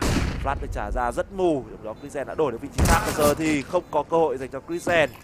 5 đều đến từ các thành viên của bên phía team Force. Một tỷ số từ 5-0 bây giờ thành 5 đều rồi, rất là bất ngờ. Vâng, Force đang liên tiếp là những round thắng. Và bên phía Winstrike thì sao? Với việc cứ liên tiếp cố gắng phóc bài cho mình thì họ cũng chưa có nhiều sự thành công trong cái lối chơi này. Tuy nhiên nói đi nói lại thì Force với những cái round thắng cũng khá tốn kém, luôn luôn mất từ 3 tới 4 người thì lượng tiền của họ mặc dù thắng thông 5 round nhưng luôn ở mức báo động nha. Và nếu như chỉ cần thua một round thôi thì hoàn toàn câu chuyện sẽ lại phải trở về cái thế eco. Một thế trận vẫn đang là rất khó đoán đây. Winstrike cuối cùng thì cũng đã có một round đấu bài đầy đủ được những khẩu AK cũng như là ốp trở lại trong tay Alien rồi. Tuy nhiên thì lượng bom mìn lại khá khiêm tốn. Christian còn không có bất cứ một bom nào luôn. Đây sẽ key round dành cho cả team và chúng ta cùng chờ đợi xem liệu rằng đội tuyển nào sẽ có được nó đây. Đường đánh chậm của các thành viên bên phía team Winstrike thật sự không phải là quá hiệu quả. Cái bài vở của bên phía team Winstrike thường còn mình rất là nhiều lỗ hổng. Phải cùng chờ đợi xem nào các thành viên của bên phía team Winstrike lần này thì có vẻ nhỏ đang muốn set bài sớm vào trong khu vực bom say B. Thì liệu bài này liệu có fail một lần nữa hay không đây? Đây là một tiếng tràn láo luôn, chỉ một flash thôi. Lucky, ôi giết luôn cả đồng đội cho nó cẩn thận. Face crack đổi 4 trước khi mà nằm xuống. Nhưng vẫn còn cái tên Jerry ở dưới và bên phía Winstrike không ai check cả. Không ai check cả và quyết định đặt bom luôn. Jerry và bắt đi được bom check rồi. Và giờ thì Z-Power bị bắn yếu nhưng đây là lợi thế hơn người dành cho các thành viên của bên phía team Force. Hobbit phát hiện được một người và đó chỉ là một mạng dành cho cái tên Hobbit thôi. Lại phải chờ đến cái tên Elian trong yếu này và Elian không được rồi. Lần này thì Z-Power đã là người bắn tốt hơn. 6 năm dành cho các thành viên của bên phía team Force. Một tình huống tanh cờ mẫu mực đến từ cái tên Lucky. Anh ấy bắn tất cả những vật thể chuyển động luôn, bao gồm cả đồng đội của mình. Và đó từ một tình huống mà đáng lý ra là bên phía Winstrike đã có lợi thế nhưng không. 6 năm rồi, Force họ đã comeback một mạch 6 round thi đấu liên tiếp. Và tiếp tục một round đầu nữa Winstrike họ bài cố luôn. Ui, từ nãy đến giờ em chưa thấy Winstrike eco lần nào luôn. Chính xác. Chỉ có mùa đến chết. 12 round thi đấu trôi qua thì cả 12 round đấu đều là những round đấu bài đến từ Winstrike. Quan trọng là bài nhiều hay bài ít thôi. Rồi bên phía Force có tiếp tục comeback hay không đây? Có tiếp tục lợi dụng khoảng cách hơn thì chính xác. Rất là bất ngờ với các thành viên của bên phía team Winstrike. Lần này thì lại di chuyển 3 người connector rồi. Lần trước gần nhất di chuyển 3 người connector thì họ đã bị flip cho một đường cơ bản. Nhưng lần này thì bên phía Team Force không có ai bắn được connector nữa. Sẽ chiếm được khu vực A shot một cách thoải mái dành cho các thành viên của bên phía Team Winstride thôi. Force họ đang chủ động bắn đến tận 3 người của bom site A. Jerry cũng như Fleet sẽ là người kẹp long. Nhưng bây giờ thì đã lùi về rồi. Có muốn đảo hướng ra khu vực A shot hay không đây? Đúng là như vậy rồi, vẫn còn khẩu ốp của Z-Power nha. Những round thi đấu gần đây thì Z-Power đang bắn có thể nói là rất tốt. 3 người giữ sau quả smoke luôn. Sau khi đó thì ai sẽ là người boost flash để có thể đẩy qua đây? Mà không thể boost flash. Ui, chơi cái kiểu gì thế này? Rất lao từ Winstride, không có gì báo trước cả. Rồi tới Hobbit tiếp tục kết thúc cả bão Fleet nữa rồi. Rõ ràng thì các thành viên của Force ở khu bom xa đã hoàn toàn bị choáng ngợp. Với một lối chơi mà không ai thể đoán trước về trước từ Winstride. 3 người đứng sau quả smoke. Và bên phía Force vừa trả ra một quả smoke thì bao phi có luôn. Dạo gần đây thì Force ở giải yêu ESL Pro League bắn với team tier cao nhiều. Không biết về giờ về với cái team kiểu tier 2, tier 3 này gặp lại có bị ngợp hay không. Những cái bài vừa rồi thật sự rất là mất dạy. Vừa rồi chúng ta thấy rằng player ở khu vực A-shot còn chủ động quay mặt tránh flash. Nhưng vấn đề là có quả flash nào đâu. 3 ông nằm trong smoke, hết smoke đi qua và bắn hết thế thôi. Không, thực ra thì mất dạy nghe hơi quá, gọi là hư thôi. Hư à? Hơi hư. Hư, ok. Bắn người ta phải bắn đúng bài bản. Smoke thì không được đi qua phải không? Smoke nó kiểu đèn đỏ ấy. Qua Đúng. Đây tự dưng bên kia chả có smoke cả phi có luôn. Thế là khiến cho hai người chơi ở khu bom xây của Forze gần như là họ bị ngợp. 6 đều, một pha vượt đèn đỏ thành công từ Winstride. Cân bằng tỷ số rồi. Chờ xem đây, còn đang úp mặt vào tường. Lát là bắt đầu quay mặt ra bắn. Nhưng ở đây thì Winstride không làm thế. Ở đây chúng tôi không làm thế. Đúng là như vậy thật luôn. 6 đều. Và lượng tiền của bên phía Team Force thắng 6 round thông nhưng thua một round thôi. Chúng ta thấy rằng rất yếu tiền. May là có thể lên lại được một trên tay của Z-Power. 2 khẩu M4 liệu có là đủ hay không đây? Fleet chủ động đẩy cục lên trên khu vực middle luôn rồi. Kẹp thêm cả cái tên Z-Power ở khu vực Balloon nữa. Tuy nhiên các thành viên của bên phía Team Winstride họ cũng đang có rất đông người ở trong khu vực sân chơi. Và đang có một tiếng boost rồi nhưng Z-Power cực kỳ tỉnh táo. Kề trực diện vào khu vực cầu trượt luôn. Fleet cũng có mẹ của Elian. Và giờ thêm của Jerry đang đẩy lên rồi. Bài đẩy của các thành viên bên phía Team Force đang phát huy hiệu quả tối đa. Bên phía của Winstride biết rằng có 3 người trong khu vực bom A. Nhưng liệu có một đẩy tiếp tục hay không đây? Bắn yếu rồi nhưng đó là Jerry xuất hiện kịp thời và double kill dành cho vị trí của Fleet. Chỉ còn lại cái tên Chrisen. Chắc chắn rồi, Chrisen không có cơ hội trong tiếng này đâu. Lại nấp vào smoke thì lần này là 2v1 thì chắc chắn là trột cả què thôi. Một round đấu mà gần như Forze đã chơi một lối chơi đó là đá bóng nửa sân thôi. Không cho Winstride bước ra khỏi team A quá nhiều. Gần như chỉ đến mé ở những vị trí khác thôi thì Winstride đã nằm xuống cả 4 ông. 7-6 rồi. Một round đấu Forze thắng không mất bất cứ một ai. Sẽ là một lượng cải thiện kinh tế rất lớn cho họ. Trong khi đó Winstride chắc chắn rồi. Liên hoàn full buy. Lần này thì có ốp, có 2 AK nhưng có người đang phải mắc 10. Và vị trí Bondic thì đó là một khẩu gali với duy nhất một quả flash. Những round và full buy liên tiếp Winstride. Lượng đồ khá chắc và chờ đợi xem liệu rằng có giúp họ giành chiến thắng ở trên cái map pick chính mình hay không đây. Nết trả ra của Nết không quá đau, đẩy nó luôn rồi. Avenger mặc dù bị ăn quả flash mù từ đồng đội mình nhưng vẫn có thể kịp thời có mạng Christian và lùi về an toàn. Lợi thế người cho Forze đó là 5v4 rồi. Lại một bắn láo Lần này thì chỉ có duy nhất một mình cái tên Lucky thôi. Lucky đang đẩy vào nhưng láo với ai đây? Force là một team có lẽ đã quá quen với những cái tình huống bắn láo này rồi. Sao thì Force cũng được đánh giá là một trong những team tier 2, tier 3 thôi. Không phải là tầm team tier 1. Thường những cái team kiểu top tier mới hay bị ngợp bởi những cái trò bắn láo này. Tuy nhiên với các thành viên bên phía Team Force thì có lẽ cũng rất là quen rồi. Và thậm chí rằng tập thể của Force là một tập thể tay cực kỳ to nữa. Từ những cái tên kiểu Fleet này, hay Z-Power, thậm chí rằng cả Anmazer, Face Crack, nghe tên đã thấy tay to rồi. Vỡ mồm, vỡ mặt. Vỡ mặt. Bây giờ thì cùng chờ đợi xem. Liên tiếp hai team cho chúng ta thấy những cái lối chơi cực kỳ công hiến. Hết bên này bên nọ đẩy qua smoke láo thì bên kia cũng có những pha đẩy mặc dù ở phía City side. Và đó cũng là tình huống hiệu quả rồi. 3v5, lối đi nào Winstride đây. Có vẻ như sẽ một lên bom xây thôi. Bắt đầu trả ra quả smoke long để tiếp cận vào gần đến từ vị trí của Hobbit rồi. Nhưng ở khu A-shot thì Bondic lại nằm xuống. Quá nhiều lợi thế cho Forze. Gần như thời điểm hiện tại thì chắc chắn sẽ là round thắng tiếp theo cho Forze thôi khi mà Z-Power tiếp tục có các bạn ấy liền nữa. Và giờ thì một tình tên Hobbit bị đoán biết vị trí ở đây rồi. Đến game spam thì Z-Power. Và đó là dấu chấm hết cho Hobbit cũng như cái mạng thứ 3 dành cho Z-Power rồi. Có thể thấy rằng sau một cái khởi đầu 007 thì bây giờ Z-Power 10-08 mới chết thêm đúng một lần thôi nhưng có đến 10 mạng rồi. Ui, Thật sự tởm. Và lượt thi đấu first half này chắc chắn các thành viên của bên phía Team Force sẽ là những người giành lợi thế hơn. Trong khi đó thì Winstrike, lần đầu tiên tôi thấy một lượt thi đấu first half có một team thua mà cả 15 round họ đều up, đều full buy. Vâng, và đây rồi, vẫn full buy rồi, chắc chắn vì đây là đã cuối cùng. 3 của Gali, 2 của AK, lượng bom mìn là cực kỳ kèo.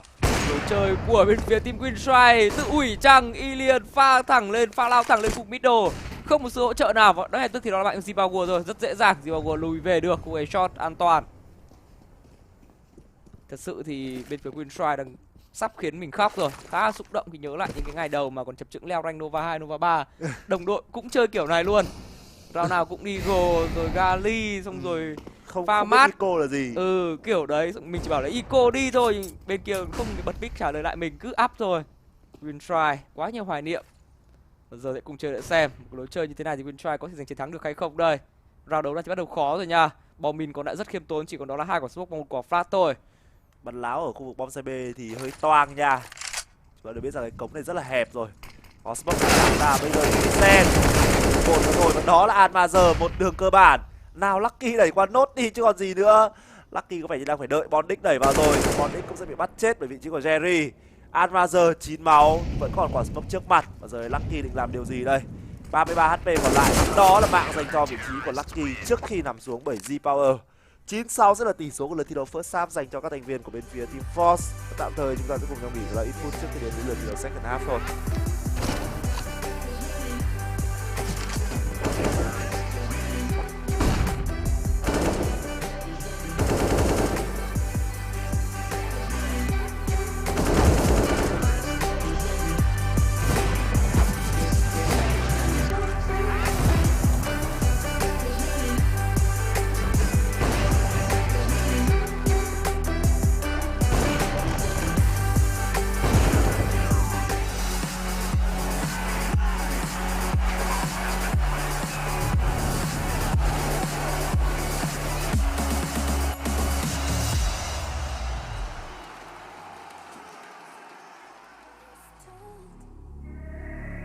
Stay in line, be alright, better play it safe. I walk a different path, nothing can hold me back. I've passed the point of no return, something is calling me, it's in the air that I breathe. Bring me back to life again, dancing with my fear, burning with desire. We gon' take it to the edge, ain't come alive. Just to feel the fire. We gon' turn up in this place and come alive.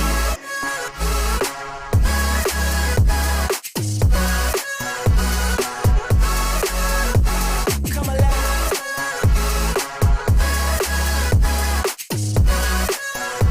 We come alive in the nighttime. Fly so high they can't touch us. So top notch, none above us. We done came so far, now we up now. Had a vision, stuck to it, never back down. Never had much, now we own the whole thing. Spread it all around the world, watch it all change. Came alive, now they all see the greatness. Light shine so hard they can't take it.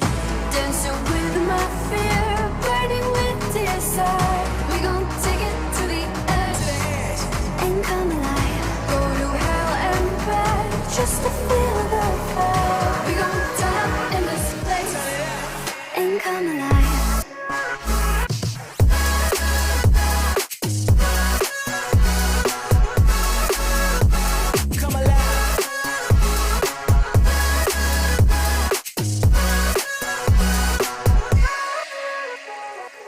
I walk a different path, nothing can hold me back. I passed the point of no return, something is calling me, it's in the air that I breathe. Bring me back to life again, dancing with my fear, burning with desire. We gon' take it to the edge and come alive. Go to hell and back just to feel the fire. We gon' turn up in this place and come alive.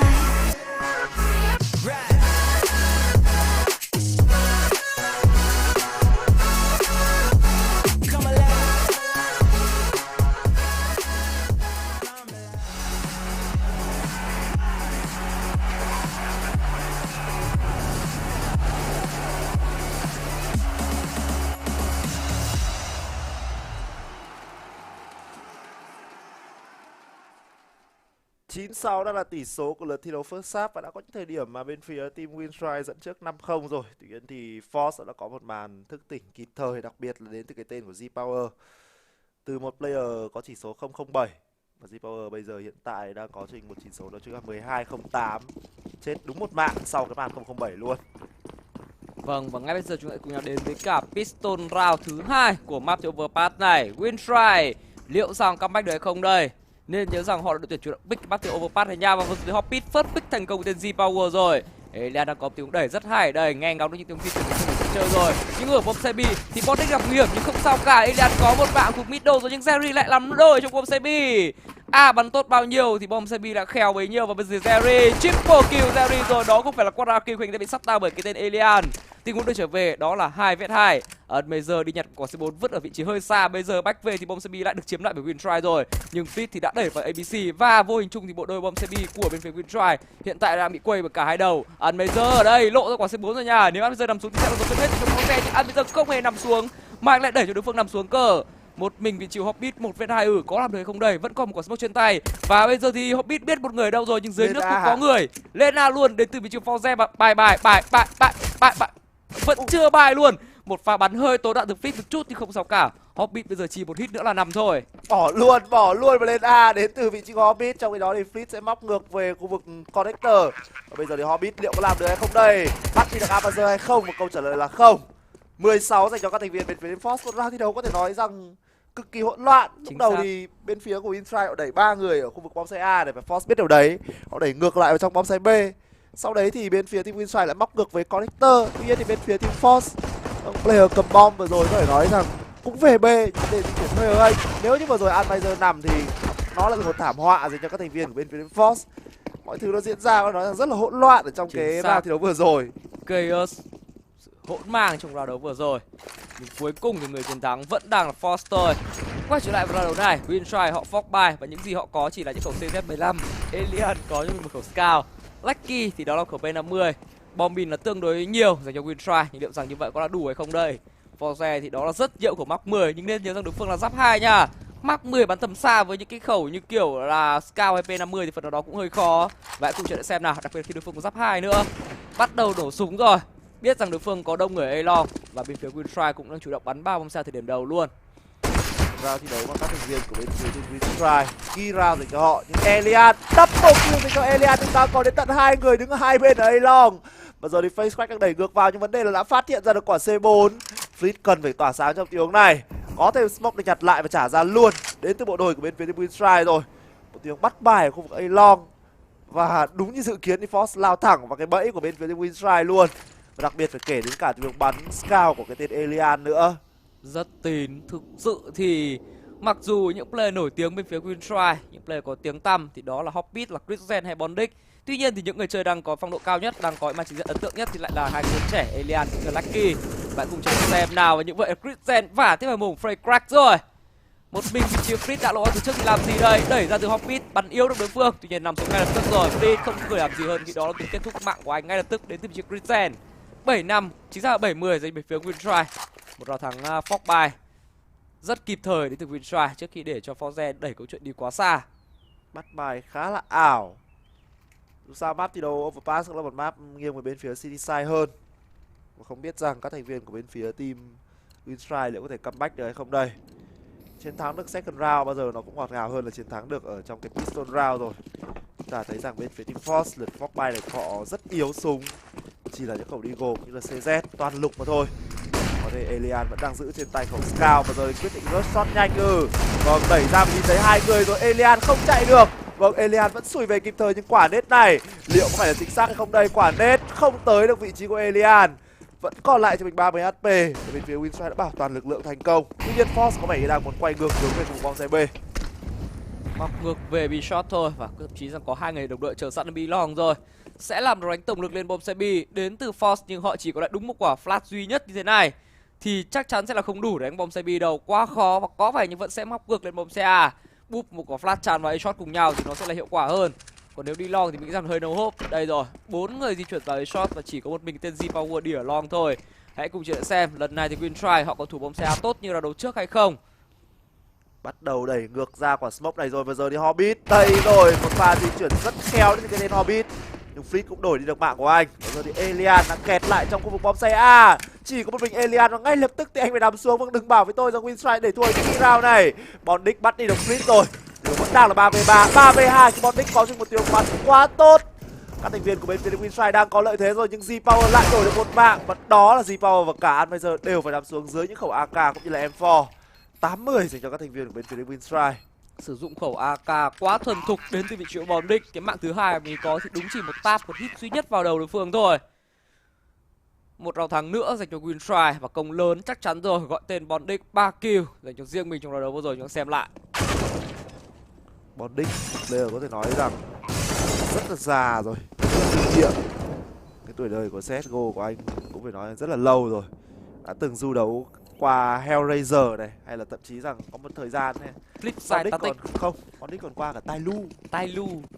Đúng, có nhớ, anh có nhớ mang máng đợt đấy, nhưng đợt đấy vẻ không ăn thua lắm. Đúng, đợt đấy là ăn đầu thôi. Đúng, chứ còn để mà thi đấu hỏi kinh nghiệm bên phía Tai Lu thì cũng chắc là không có. Quay trở lại với cả cái đao thiếu thứ 19 này thì sao? Bên phía Force vâng, có một câu trả lời dành cho Force đối với Winstrike ở trong đợt thiếu second half rồi. Bên ông full buy liên tục được thì bên tôi cũng thế luôn. Sơ cao 2 Gali, 1 Deagle và 1 AK. Bom mìn thì gần như là con số 0, chỉ có Jerry là gần lên nhiều bom được thôi.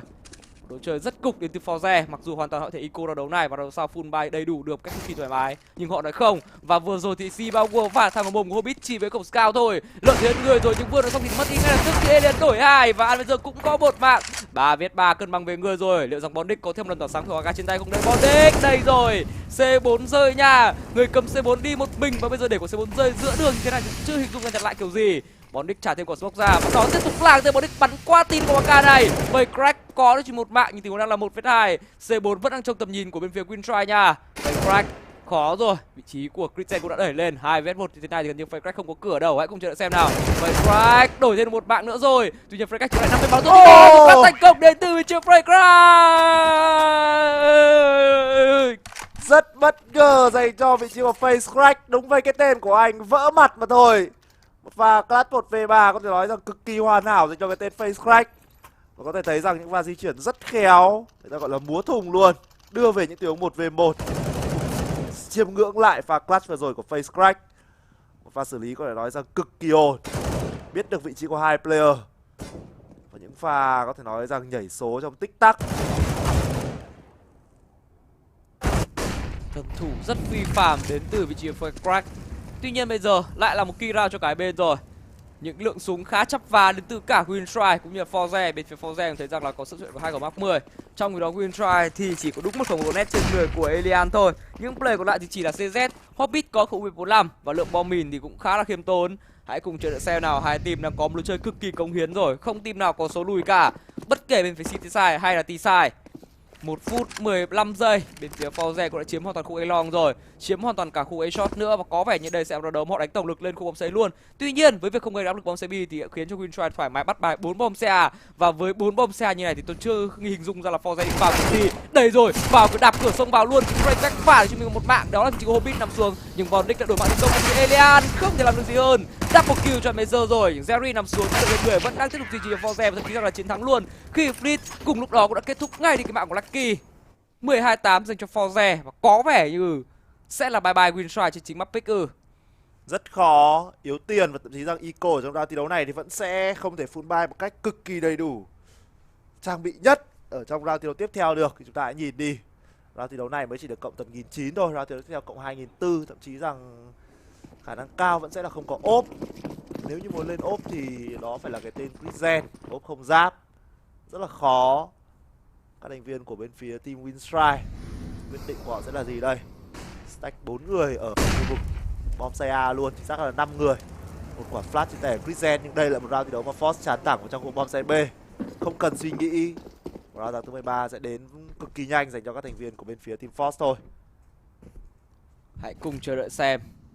Chắc chắn sẽ là 13-8 rồi, nhưng quan trọng là bên phía Force họ hốt được goal như thế nào. Đây rồi, Fleet có cho mình double kill. Và bên phía Winstrike, những thành viên còn lại thì bắt đầu trúng chân, hút quả flash ra nhưng nó không hề mù. Và giờ thì Major góc kê, góc cover quá hợp lý, double kill cho Major, một mình tên Christian. rất cố gắng nhưng chắc chắn sẽ là không làm được gì đâu, và thực hiện đối phương còn nhảy nhót trước mặt anh luôn. Đó cũng là mạng thứ 3 cho Fleet rồi, 13-8. Force còn cách cho mình cái chiến thắng đó là 3 round thi đấu thôi. Còn đối với Wintry, cái chặng đường comeback đang ngày một xa hơn. Rất khó. Tiếp tục sẽ là một key round. Liệu các thành viên của bên phía team Wintry nếu như để thua trong round thi đấu này thì sẽ bye bye luôn match thi đấu đầu tiên, gần như là vậy, khi Force sẽ có khả năng rất cao có thể lên được match point. 5 cái giáp 1, không kit, duy nhất một quả lửa mà thôi. Lượng bom rất là nghèo nàn dành cho các thành viên của bên phía team Wintry. Vì đó thì bên phía team Force thì họ vẫn giữ 2 khẩu áp 10 trên tay của Face Crack cũng như là Jerry. Và có vẻ như là các thành viên của bên phía team Force vào thi đấu này thì họ sẽ chủ động di chuyển chậm thôi, không phải là thiếu đánh láo nữa. Tuy nhiên với 2 khẩu mark 10 này thì các thành viên bên phía Force sẽ tận dụng như thế nào đây? Có vẻ như sẽ là quay lại đánh vào khu vực bom xe B rồi. Một round đấu gần như là quyết định số phận của Wintry. Xem sẽ xử lý nó như thế nào.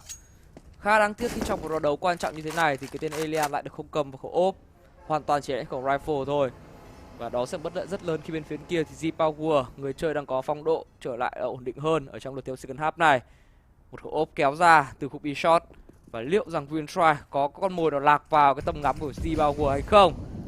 Hơn một thời gian rồi đã trôi qua rồi. Bên phía Force có vẻ như đây sẽ là một round họ đánh tổng được lên cục bom xe B. Và G-Power vừa bỏ lỡ cơ hội có mạng rồi, nhưng bây giờ thì tiếp tục sẽ là nó tiếp cố gắng đánh bom xe B. Bắt đầu trả bài bom xe B rồi nhưng lại chạy ngược lên shot đến từ Force. Một cú lửa ở đây và có vẻ như Wintry mắc bẫy rồi khi họ chỉ để một cái tên Alien trên khúc A thôi và đang đẩy khu vực shot. 4 người chơi lại Wintry đều đang khu bom xe B. Có vẻ như Hobbit bắt đầu hiểu chuyện rồi, bạch ngược về từ City nhưng có là kịp hay không? Alien đổi một nhưng chỉ là một thôi. G-Power chết kia là rất tốt. Hobbit bạch về rồi, nếu Hobbit nằm xuống thì sẽ là toang luôn nha, mà vừa nói xong Hobbit nằm xuống thật. Bom xây dành cho bên phía Force là khá dễ dàng khi Frank tiếp tục phả thẳng vào mồm của Bondic hay không? Và giờ thì lối đi nào cho Wintry ngoài cái đi xếp súng đây? Không có kit, không có bom, Redact 2 vs 3 gần như án tử. Và bây giờ thì series kết thúc luôn mạng Grisen rồi. Lucky quay đầu đi bỏ chạy còn kịp bạn ơi. Một pha bách về rất tơ hênh dành cho vị trí của Hobbit. Check góc theo kiểu check cho có. Vâng, không check hết cái Haylong và ngay lập tức thì anh phải nằm xuống. Rất tớ hênh. Và đó sẽ là chiến thắng thứ 14 dành cho các thành viên bên phía team Force. Và Lucky cũng chỉ xếp được duy nhất một khẩu M4 thôi. Liệu nó có là đủ dành cho các thành viên của bên phía team Wintry trong round thi đấu tiếp theo hay không đây? Và thậm chí rằng đang có nguy cơ mất luôn khẩu M4 này cơ. Lucky liệu đổi được mấy đây? Jerry đang check. Và đó là pha vả mặt quá tốt đến từ cái tên Jerry. Check tầm check như này. Đúng. Nhưng mà Linh có biết là hiện tại thì ai là đội trưởng của Wintry? Wintry á, hình như là Bondic hay sao ấy cả. Thì cứ cho là Bondic thật đi. Thì cái chắc là Bondic của đây phải bảo không biết là mày check cho mày hay mày check cho tao. Check thì ấm vào thân mày thôi. Ok. Chưa có tốt gì cho bọn tao đâu. Tao tốt cho mày mới bảo mày check. Đấy, học biết đúng kiểu bé em đi học. Mẹ hay bắt học, mình kiểu học cho có, học kiểu chống đối ấy. Đấy là check kiểu chống đối đấy. Hiểu, chắc là quả đấy Bondic bảo là bách về chứ check cẩn thận nhé, em bị bắt A rồi. Đấy, nhưng mà không biết không cần. Đó sao vào A nhanh thế được. Đấy, check kiểu vẩy tâm cho có ấy. 14-8 rồi, và bên phía Force họ đang đến cực kỳ gần với cả cái chiến thắng chung cuộc ở map theo Overpass này. Mua luôn. Còn ở một diễn biến cùng giờ thì đó là trận đấu hấp dẫn không kém giữa Gambit Youngster cũng như là Nebiga Gaming. Thì cũng đang có một cái kết cục khá là chết chóc cho Gambit Youngster thôi. Chỉ có 5 round thi đấu bên phía City Side và bây giờ thì họ đang chuyển sang đợt thi đấu second half rồi. Shiro, player này mới đúng không? Shiro là màu trắng, Kuro là màu đen. Đúng. Màu xanh là gì anh biết không? Xanh nước biển ấy. Anh không biết, anh chỉ biết hai màu. Anh chỉ biết hai màu là đen và trắng. Thế màu hồng là màu hồng là bình cử. Dễ mà. Vâng, quay trở lại với round thi đấu này mà thôi. Các thành viên của bên phía team Wintry được ăn cả ngã hay không khi quyết định mua luôn. Và bây giờ thì khẩu pha mát này liệu sẽ có khẩu AK không đây? Và câu trả lời là có. Hobbit chỉ mất cho mình khoảng nửa máu thôi, nhưng bây giờ thì Hobbit sẽ chạy đi đâu? Hobbit chắc chắn sẽ phải nằm xuống rồi, không có bất kỳ một ai hỗ trợ dành cho vị trí của Hobbit cả. Mất đi cái tên Hobbit, tuy nhiên thì các thành viên bên phía Wintry lại để đổi được một đứa khác, đó chính là họ đã đẩy được hoàn toàn khu vực Belong rồi. Pha đẩy nó nói rất táo bạo đến từ Lucky. Và giờ thì lối đi nào cho Wintry đây? Lượng trang bị còn lại cũng khá là khiêm tốn, nhưng Alien được pha di chuyển khá là hại não đây nha. Và Jerry thôi xong rồi, lộ rất là tiếng động đây, nhưng một pha Alien bắn trượt những hit đầu tiên mà các tức anh ấy phải trả giá. Lucky đây bỏ người thế giới rồi. Lucky sẽ có mạng face crack đều chắc chắn thôi. Nhưng anh vẫn đang muốn tìm kiếm thêm. Ơ kìa, Đừng xa bảo. quá là không đủ đam đâu nha, xa quá là mất cội qua mạng. À đây rồi, hàng về nhưng cũng chỉ là một mạng cho Lucky thôi. Freycrack làm đôi, khó rồi. Một mình tên Bondic, 1v3. Liệu rằng có làm gì hay không đây? Nếu như bắt được người cầm bom thì hiện tại đó là Freycrack thì có thể, nhưng không. Freycrack bắn qua tin và đó đã là cái match point dành cho Forze Lucoy rồi, và sẽ lên tiếp là 7 cái match point cho họ. Vừa rồi Freycrack, vâng, không biết rằng quanh mặt trước khi, hình như là quanh mặt trước khi người đồng đội chết đúng không?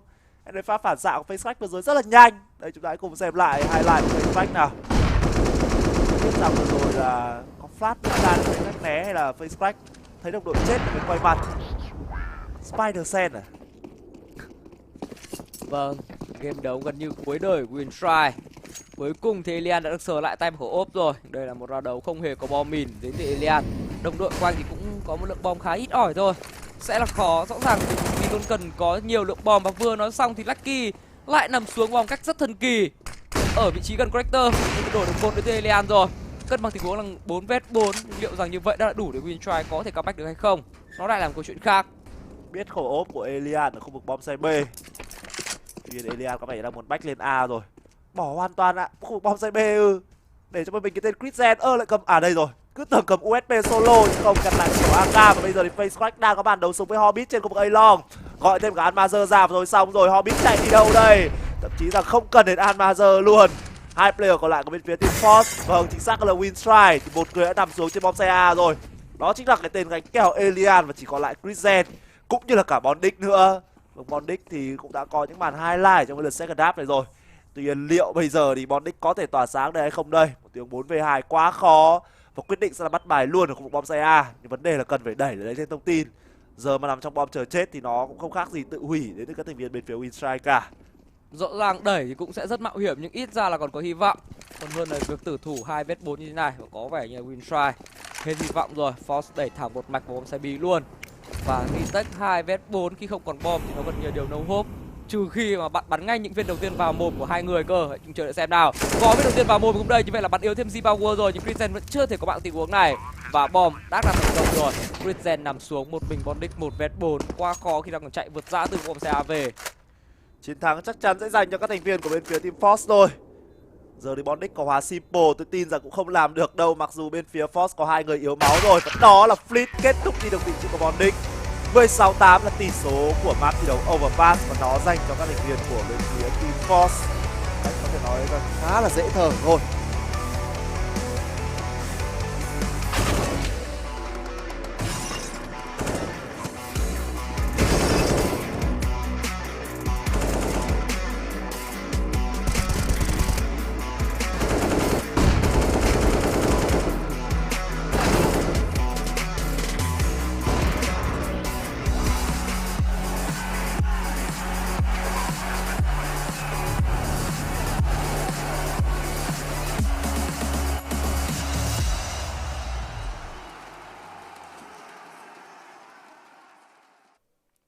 Vâng, và vừa rồi chúng ta cùng nhau chứng kiến map thiếu đầu tiên, map thiếu Overpass trong kèo PO3 diễn ra giữa Winstry cũng như là các thành viên của team Forze, với một kết quả chung cuộc đó là rất áp đảo, 16-8 dành cho Forze ở trên chính map pick của Winstry.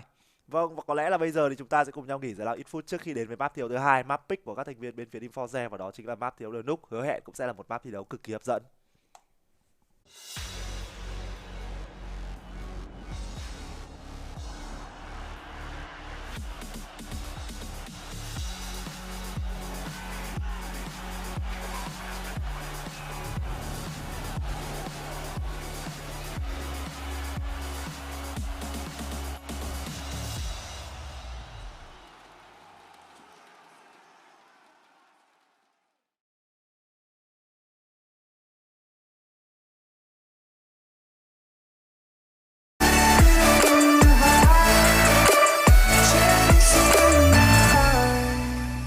Holding on for life, feeding the high, chasing the night, chasing the night. Hotel rooms and city squares, champagne bottles, drum and snare. The sights and cities seem to fall away when you stay.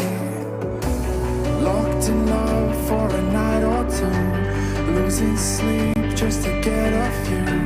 Day to day, you wanna stay out. You're chasing the light, holding on for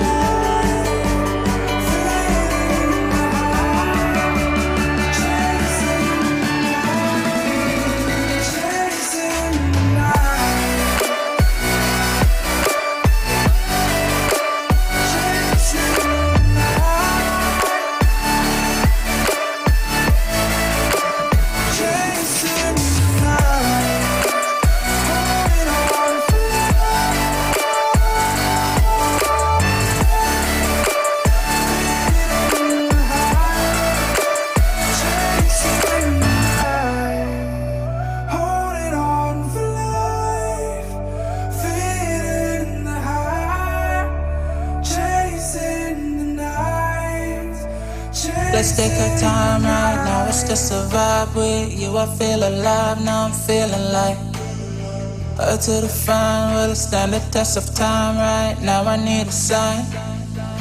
Tell me if it's over, come a little closer. We should take our time to think this damn thing over. Should we go closer, should this be over? My heart for your mind, probably we should start over.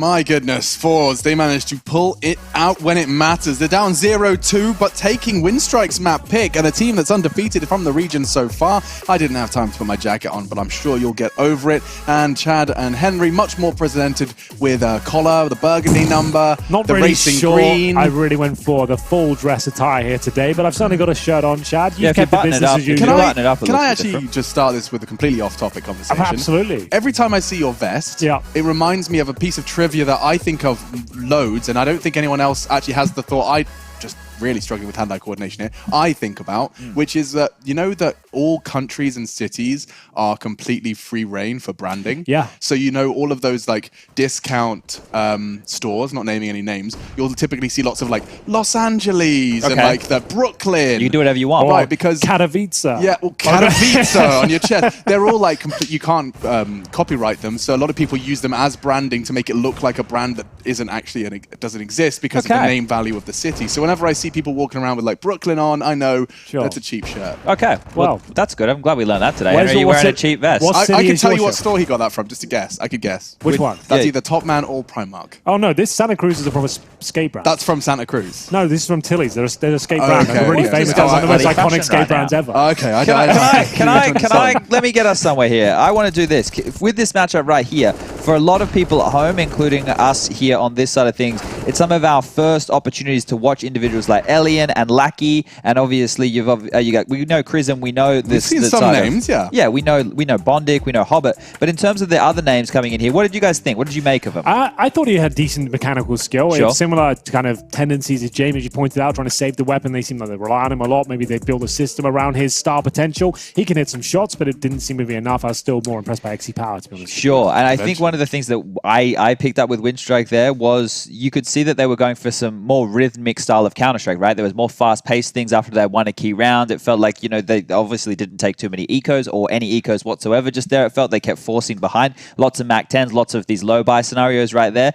And look, it's clear to see if their individuals are on how they could snowball a game, because you could see Elian there getting stuck in positions where he shouldn't get a kill, and he manages to get two. Yeah. So if that's happening on a regular basis, Lackey as well, I think from an individual standpoint, looked good. But really, as soon as FaceCrack won that clutch on the A bomb site in that second half, that was pretty much it, right? He stood, he delivered with a Galil. He should have been under pressure. He should never have been able to isolate those three players into 1v1 duels, and he did that perfectly. So as soon as FaceCrack won that round, for me, it was pretty much game over. Yeah, and I thought, Bondic had done enough. That lockdown on the B take the round prior, it looked like they were starting to build momentum, but it wasn't enough. And Winstrike, they go down, and now, of course, you can't help but feel that for their map pick next. Yeah, they haven't had the best showing so far on the road to Rio. Their group of a distinct advantage, Henry.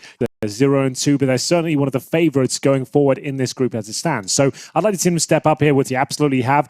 You'd expect them to beat Windstrike. They haven't performed amazingly so far, but this is back to business as usual. Everyone's delivering a 16-8, and they've recovered a 5-0 deficit there as well, Chad. It wasn't like it was a walk in the park for them. That's true. They had to really work hard for That's it. true. Yeah, perfect. And of course, we'll be focusing on that second map when we do get to it. Before we do that, let's quickly give a check-in on what's happening on that B stream. It was Gambit versus Namiga. Looks like that second half is boding well for Gambit. They picked up Let's go. another opening frag flash. on that T side, and that's a fun one. Nafany.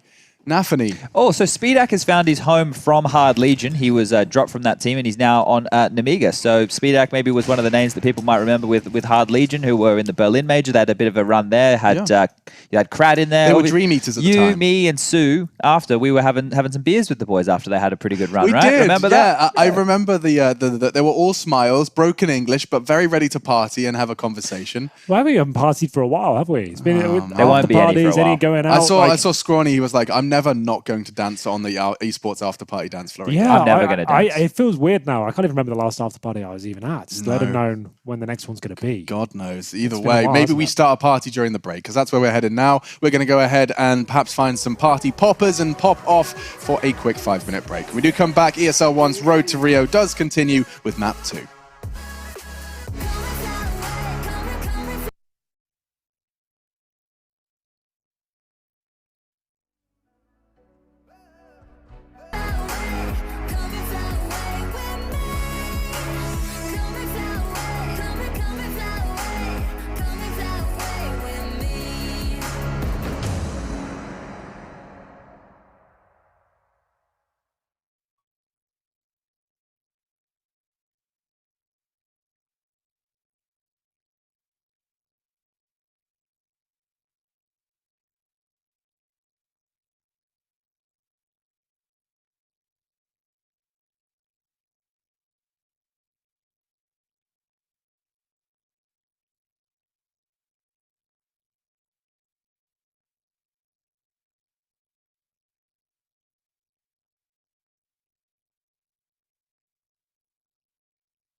It's easy, it's hard to preach.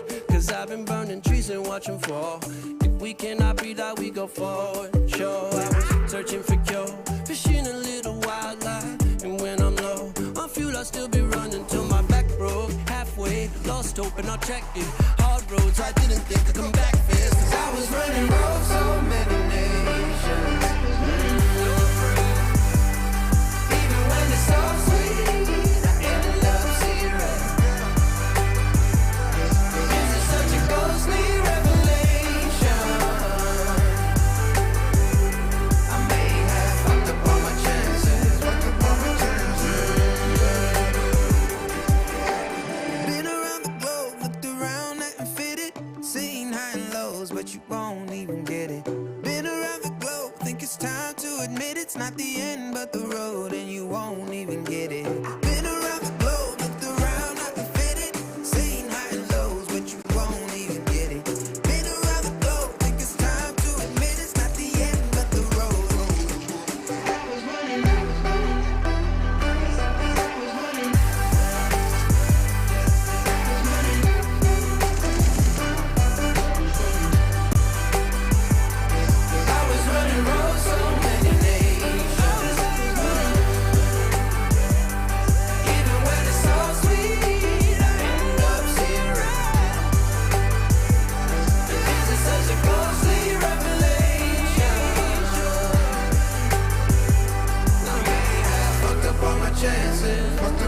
Yes,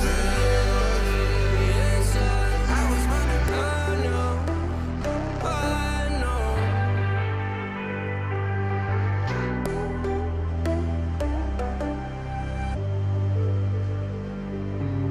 Look into your eyes, I see the colors of your soul, and I recognize every single line, every single roadblock.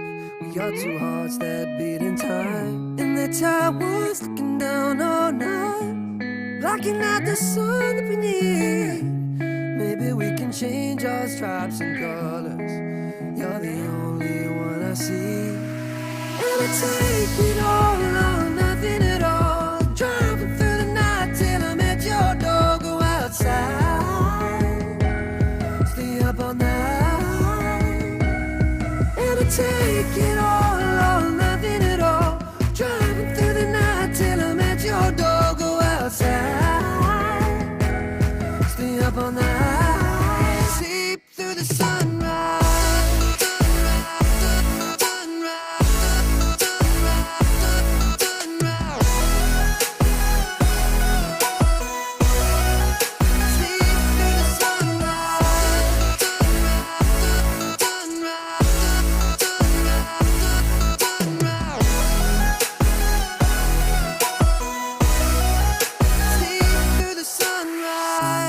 Look into my past and I count the numbers of the dreams that I left behind.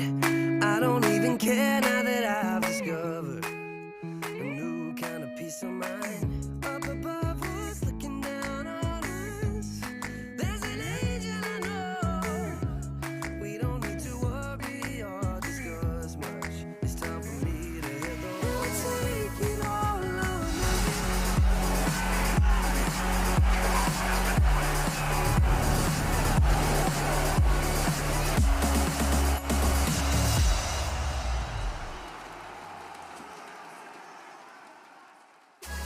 It's another day, 12, 13 of ESL One's road to Rio. And for the CIS region, we're starting off with a battle on the A and the B stream. 4's Windstrike going down on our main stream. And you can check out Gambit Youngsters versus Namiga, which is right down to the wire on their first map, Inferno. We're sitting down, which I'm sure you're sitting there going, wait, what's going on here? Well, a bit of a delay. It sounds like the same issues have cropped up from the first to the second, which is why we were in podcast mode to begin with. Well, myself and the lads are back. Hi. We're in our seats, and this is usually where we talk a little less with the pageantry, a little less pageantry involved. As soon as we get the word in our ear that the game is on and we will be starting, look, we'll give you all the Counter-Strike stuff, guys. But while we don't know exactly where we're going to be landing, let us kick our feet up. You can do the same. You can pretend that you're in the room with us, I guess, sitting over there in that chair.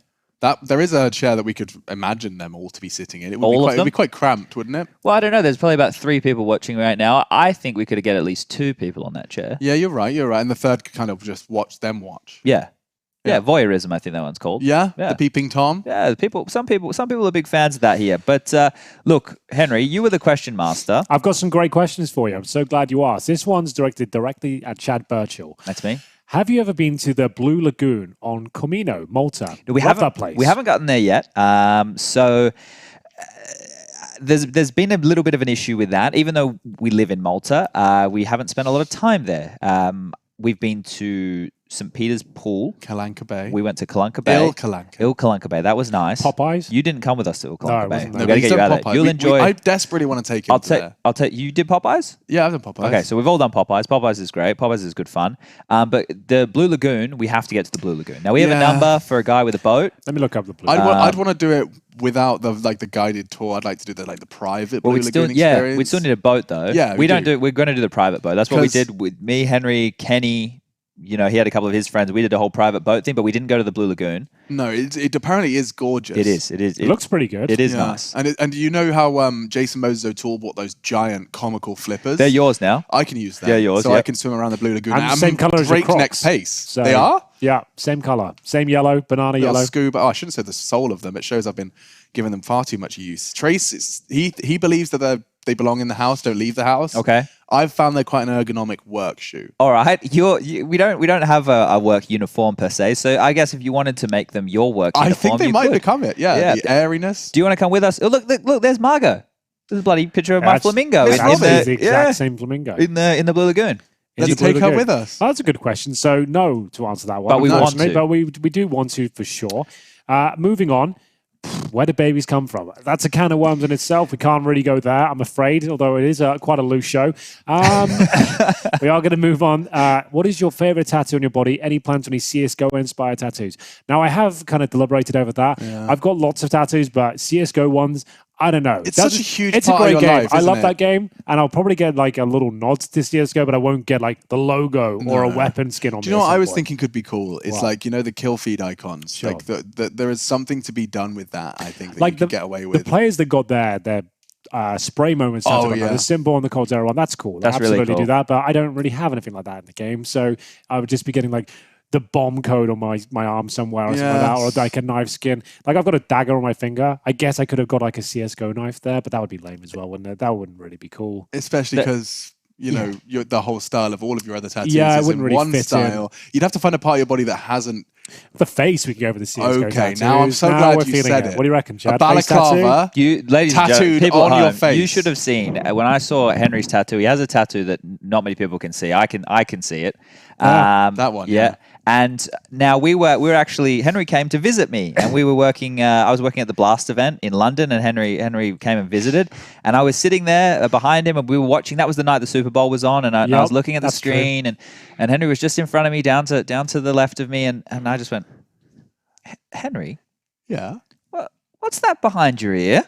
It was As a like, concerned parent, my mum giving me a bollocking over it. She had less of a reaction to it than you did. You were like, Henry, can I speak to you a second? I was like, oh, no. Dad's called me. He goes, what's that behind your neck? I was like, it's a tattoo. He goes, right, didn't tell me about that, did you? And I said, it's worse. I got one on my hand as well. And that came out. But he did say he liked that one. He said it looked like jewelry. So I was like, okay, well, that's fine. No, I'm a fan of tattoos. It's just like normally you're like, yeah, you know, I'm getting this tattoo, and you tell me before you go in because you have a session, and then we sit there and we talk while you're doing an emotional breakdown. And so all the other tattoos came out and all the different spots. But it feels good, you know. Yeah, why not? Why not? Look, so you know that I have no problems with the tattoos. So- You're well and truly aware of that. No CSGO tattoo, but it certainly has been considered, and that was a good question. So we'll move on to the next one. So we've had multiple questions, tattoo questions, they're quite personal so far. Maybe a Counter-Strike coming up next.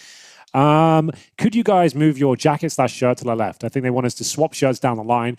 Not To the really left. sure that's going to be funny or very practical with headsets. No, a bit of a faff. But it was a good request. I like that someone Stage left or stage left, port or starboard. I still don't Does know the difference. MR12 mess with the economy? Does MR12 mess with the economy? Well, of course it will, but It'll be it's not. different. It's not necessarily about because the way that the economy works now is probably to do with the amount of rounds that we have in play as well. I hope that Valve would have at least made that level of consideration, but it would just make your economic decisions with a bit more pressure involved, right? So if you decide to go for a force buy early within a game, you're going to feel that a lot more than you would with an You don't MR15. get another, 4 rounds for everything to level out. There's no bailout. Yeah. All right. One serious question around it all up, and I think we might go to a break. Yep. Alex, what is your favorite CSGO moment of all time? Bloody hell. CSGO moment Doesn't in have to be like when general, you were there, Not, just not the one that I something was you enjoyed the invested in. most. Yeah. It's a very cliche one, and of course the Score Esports application would be proud of this one, but it is going to probably be the Olof boost. I don't think there's been anything as controversial, as dividing, and as lingering as the Olof boost in terms of the outcomes to players, the outcomes to interpersonal relationships between different teams. Sure. It was just... It was our first, big drama, our big, Wall Street crash in Counter-Strike. Yeah, that's a good way. That was obviously iconic. I don't remember watching it per se, but the ripple effect it had on Counter-Strike still echoes now. It's pretty cool. For me, if I was going to choose my favorite moment ever, it would be more of a personal one, I guess. When I was commentating at the PGL major in Krakow, when Virtus Pro were playing against Immortals in the quarterfinal there, they did lose the game, but just the atmosphere. We were in one of those 360 sort of style arenas in the middle, and Virtus Pro coming out, and Matt and I were casting the middle of the arena with packed house full of Polish fans. It was nuts. You could feel the sound hit your body every time they went around. It was electrifying. Yeah, And for me, it was just there. It's how did I get to this point? I just played a video game when I was 14. How have I got That's to when this the stage? imposter syndrome really gets fed, right? This is insane. So for me, that stands out. Chad, have you got anything from your playing career, perhaps, just to kind of give us the full circle of opinions? Yeah, for me, the one that's going to stand out as the most important memory as my professional career would be the Katowice qualifier for the major, where we beat European opposition to qualify for the major, right? And I don't think anybody thought we could do it. That's going to be a good feeling. Yeah, so that was the road. What do we call it? There's a movie of it. I think I showed you the movie not that long ago, but it's that one right there where we get victories over Dignitas and 3D Max, which was that Pimp's Natu's team. Dignitas at the time? Yeah, it was. It was. And those wins right there, and just the context of all of that, and the fact that at that point it was like we were half in, half out, still a hobby, still working professionally as a plumber, all that kind of stuff. That moment there, emotionally, it was good. But I just heard some good news. Yeah, it sounds like we're going to be going back to game time. Beautiful. Back to professional time. Here we in go. about a minute. So I guess we can go ahead and make our preparations for real life. Yes, Nuke, it is our second map, and the Kazakhstani core from Windstrike, you're going to have to really pull their finger out. Coach Hooch on one side and Coach Little on the other. Times played is indicative of just how much For's like this one. Yeah, you can see Windstrike not exactly favourites going into this one, but at least their win percentage on the map is 100 the 5 times they played it. I can't imagine it's against great opposition. They will start on the CT side, so that's something for them as well. But considering they gave away pass as well, you'd assume this is a 2-0, but if anything, history suggests that they'll be taking each other's maps. Sure. So if we just look at those 5 maps that you were just talking about, there's a win over Saw, there was a win over Secret, a Unique, and 2 wins over Namiga, right? So those are not necessarily names that you would be writing home about very quickly whatsoever. But if you want to look at the For's results, right, this is where we talk about them playing against the big boys, right? The big boys of the Counter-Strike world. You know, they've got the most recent game was against Godsent. That's already a team which is starting to hit home, I think, with people a little bit more. Wins over LDLC, Sprout, Nordvind. You know, we've got that level of caliber. But you go a bit further down to when we had For's playing in Pro League. You've got games against FaZe, Big, Fnatic, Na'Vi, North, and they were all double-digit games. Some were wins, some were losses, but you know that For's can at least hang with the big boys on Nuke. So going into this one right here, I'm going to be going with For's as a quick 2-0, even though it hasn't been quick because of some of these little delays, but the Counter-Strike itself, this should be a relatively easy one. I'm thinking maybe another 16-9, similar scoreline. I feel like the fact they couldn't make a serious dent with a 5-0 start suggests they're not really ready. As that's their map pick, it should be a 2-0 here. Yeah, one would expect. And so that's the predictions, and it does sound like we are just moments away from getting involved. Let us know who you think is going to take this one over on Twitter if you fancy, or you can go ahead and just shout into the void, shout out loud. Chad's been doing this thing where he just shouts really loudly at the top of his lungs as a stress reliever. Yeah, it is very, very good. I think people might not realize how good it is just to yell sometimes, because normally if we were like the cave people, which we came from, we'd be outside, we'd definitely be yelling. We'd definitely be grunting. Yeah, and when was the last time you took a really deep breath? Because apparently adults fall into the trap of doing the shallow breathing thing, which makes you stressed without doing anything else. So are you drinking 2 liters of water a day and are you breathing properly? That's pretty much my basics for you to watch this stream, is that you're doing the basics for yourself. You don't even have to leave your armchair to take a deep breath. Oh, feels better already. But seriously though, you want to breathe into your stomach, because we just shallow breathe into our lungs, right? You want to, you're not actually breathing into your stomach. Your diaphragm. Yeah, but that's easier to explain for people if they feel about their breathing. Oh, you want to breathe all like, you know, the way. when you're trying to make the big belly, you fill it up. Yeah. That's what we want to do. Is that what the doctor told you? When I was like 12, I'm making a big belly. I want to make the big belly. Yeah, I heard that makes me feel better. Who's top frag in this one? Let's all pick a player. Exa Power is going to drop a solid 26. Jerry. He's coming in hot. Jerry's coming in hot. One for Almeza as well. Well, we're Come on, Almeza. It does seem like we think Forz is going to take this one. So why don't we go ahead and fly through the safest power plant in all of Counter-Strike. It's Cedar Creek, baby. It's Nuke, Map 2, Series 1 of our 3-game day. Mouse G2 is coming up next, ladies and gentlemen. That is not correct. That's actually from yesterday. We talked about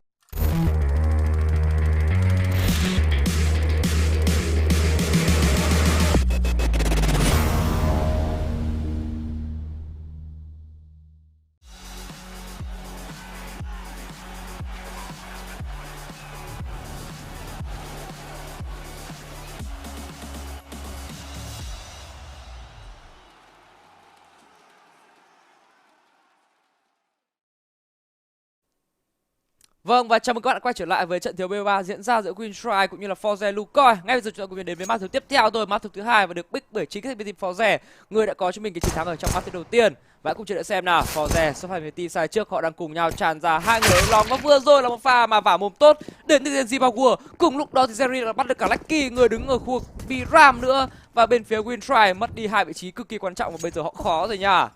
Map pick của các thành viên bên Force và họ đang thể hiện, có thể nói rằng đang khá lấn lướt ở trong round thi đấu pistol này, nhưng bây giờ thì Gen Grisen headshot được face crack rồi, nhưng bên phía Force lại vòng ngược lên trên khu vực bom xe A, và đây sẽ là một quyết định có chính xác hay không đây. Bondix được một rồi, phát hiện ra quả C4 ở bên phía Team Winstrike, lại bách thêm người lên trên khu vực bom xe A, rất vòng vèo và Force lại xuống B khi mà Anmazer đã vào được phòng trong vùng ven rồi, không việc gì mà lên A cả, nhưng Elian lại bắt đi được Z-Power và giờ thì Elian có double kill. Trời ơi, tại sao không có bom về B, và đó là Bondix kết thúc đi được cái tên Fleet 1-0 dành cho các thành viên của bên phía Team Winstrike. Một round đầu mà Forze đã có rất nhiều những cơ hội rồi, nhưng cuối cùng thì bằng những cái tactic rất oằn ta là vằn của mình thì họ lại tự làm khó bản thân và để đến một round đấu thua. Nói đi nói lại thì bên phía bên kia Winstrike cũng đã có những player sử dụng những khẩu USP rất tín, đó là Elian cũng như là cả vị trí của Bondix nữa. Mỗi người đều có cho mình double kill và đó là lý do khiến cho hai người chơi này đang có trên tay những khẩu rifle M4 và M4A1S. Trong khi đó thì ba người trực lại sẽ chỉ là những khẩu MP9 thôi. Đối với bên phía Forze, mặc dù cũng đã được C4 nhưng họ quyết định fork bài luôn và chỉ là những khẩu lục giáp 1 giáp 2.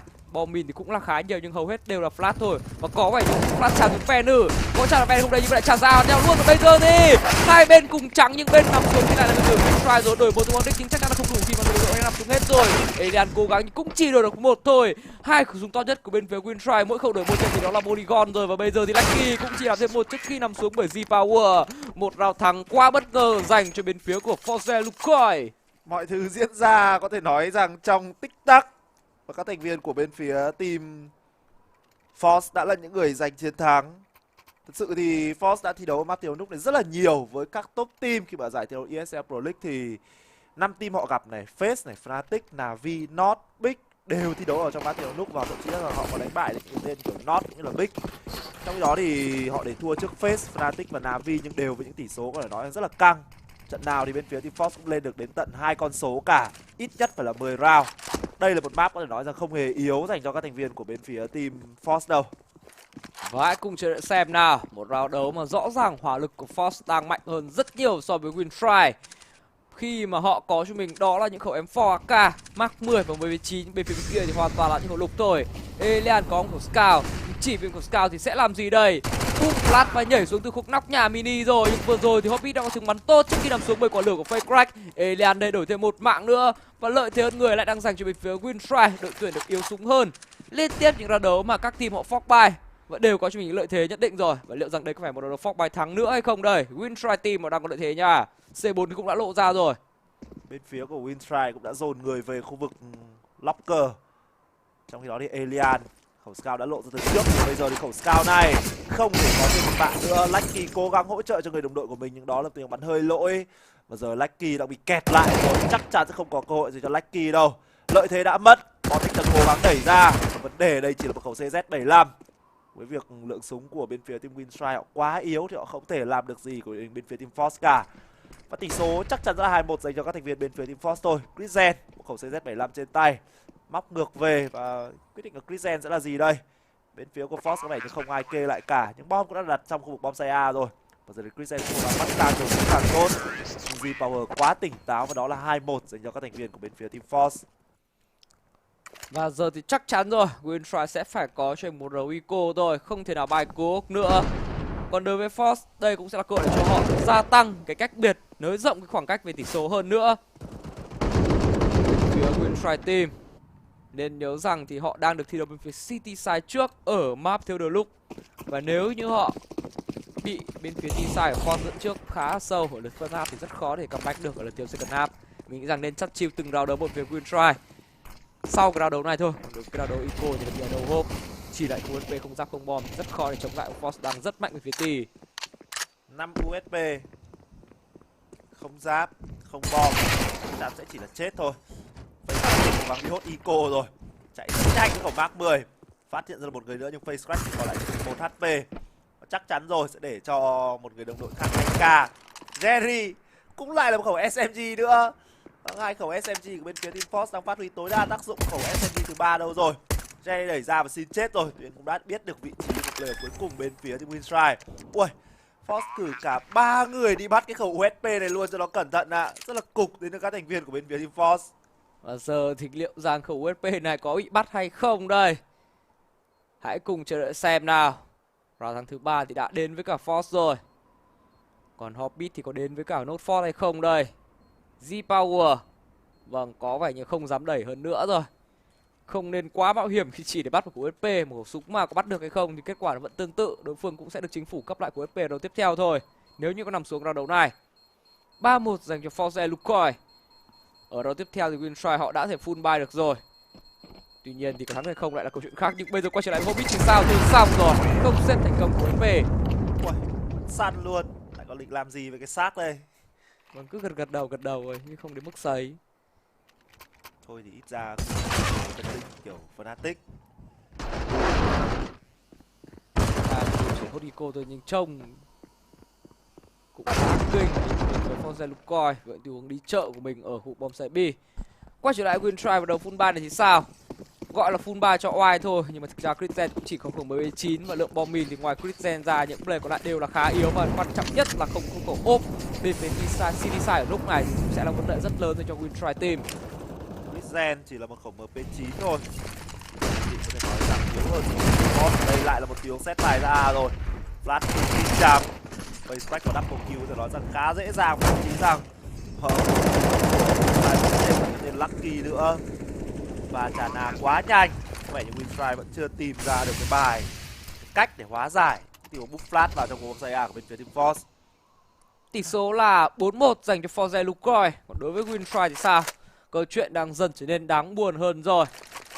Có vẻ như việc để mất cái map pick của chính mình, map theo overpass với một tỷ số rất chóng vánh là 16-8 đang khiến cho Winstrike họ có vấn đề gì đó với tâm lý rồi. Những player của họ đều đang thi đấu dưới sức, như kiểu là Hobbit hay là kể cả vị trí của Christen nữa. Lucky, một trong những player bắn rất tốt ở map phía trước thì bây giờ cũng đang có những cái dấu hiệu cho kè nhất định ở cái KDA, đó là 5. Thậm chí Hobbit đây không xếp thành công được khẩu đấu luôn. Khó cho bên phía Winstrike team rồi. Và đúng sau thì sẽ tiếp tục lại là một cái round thi đấu yếu tiền nữa dành cho họ. Thật sự khó thở. Winstrike. Mắt tiêu đúc dạo gần đây thì thực ra là cả hai mắt thì là overpass với đúc. Winstrike theo cái kết quả về thì trong 3 tháng gần đây thì hai map này đều có tỷ lệ win rate 100% dành cho bên phía team Winstrike. Vấn đề là họ thi đấu với những team toàn là team tier dưới thôi, kiểu Nemiga, đụng độ với cả Force thì chắc chắn sẽ là một đối thủ nó khó hơn rất là nhiều rồi. Và bây giờ thì bên phía team Winstrike, một khẩu M4 duy nhất trên tay của Elian, trong đó thì Hobbit chủ động nấp một góc, có thể nói rằng khá là quái ở đây. Tuy nhiên thì bên phía team Force với cái lợi thế về lượng bom cũng như lượng súng như thế này thì không việc gì họ có thể để mất người một cách dễ dàng cả. Vấn đề là Lucky đang đẩy được Ram rồi. Ôi về hẳn luôn khu vực B-Bay cho nó cẩn thận. Rất là bất ngờ nha, và liệu các thành viên của bên phía team Force có ai kê lại hay không đây? Bây giờ thì Hobbit vẫn đổi được một với góc đứng này. Bây giờ Lucky đang móc về rồi. Không có ai kê cả, nhưng bây giờ thì sẽ bị phát hiện đến Jerry thôi. Nhưng Lucky là người bắn tốt hơn. G-Power đang phải đẩy ốp lên rồi. Các thành viên của bên phía team Force biết rằng có người ở sau lưng, và liệu Force có thể thua trong một round thi đấu đối phương chỉ là những khẩu lục hay không đây? Vâng, vừa rồi thì Elian cũng đã nằm xuống, và Bondic đây cũng không thoát khỏi cái chết rồi. Sẽ quay ngược lại bắt người móc máy Lucky thôi, và G-Power kết thúc tốt Chris để đem về round thắng thứ 5 dành cho Force Lukoy. Mặc dù có tiếng đẩy cũng khá là bất ngờ từ tên Lucky, nhưng như vậy là chưa đủ để cho Winstrike team có thể làm khó dễ được Force Lukoy đang cực kỳ mạnh mẽ, và đặc biệt là G-Power, người chơi mà game đấu trước đã rất thọt ở lượt thi đấu first half, chính xác hơn là ở khoảng tầm 7-8 round thi đấu đầu tiên. Nhưng bây giờ hãy nhìn đi, G-Power mới chết có một lần thôi nhưng đã có tới 7 frag rồi. Thậm chí rằng cả Zip cũng vậy.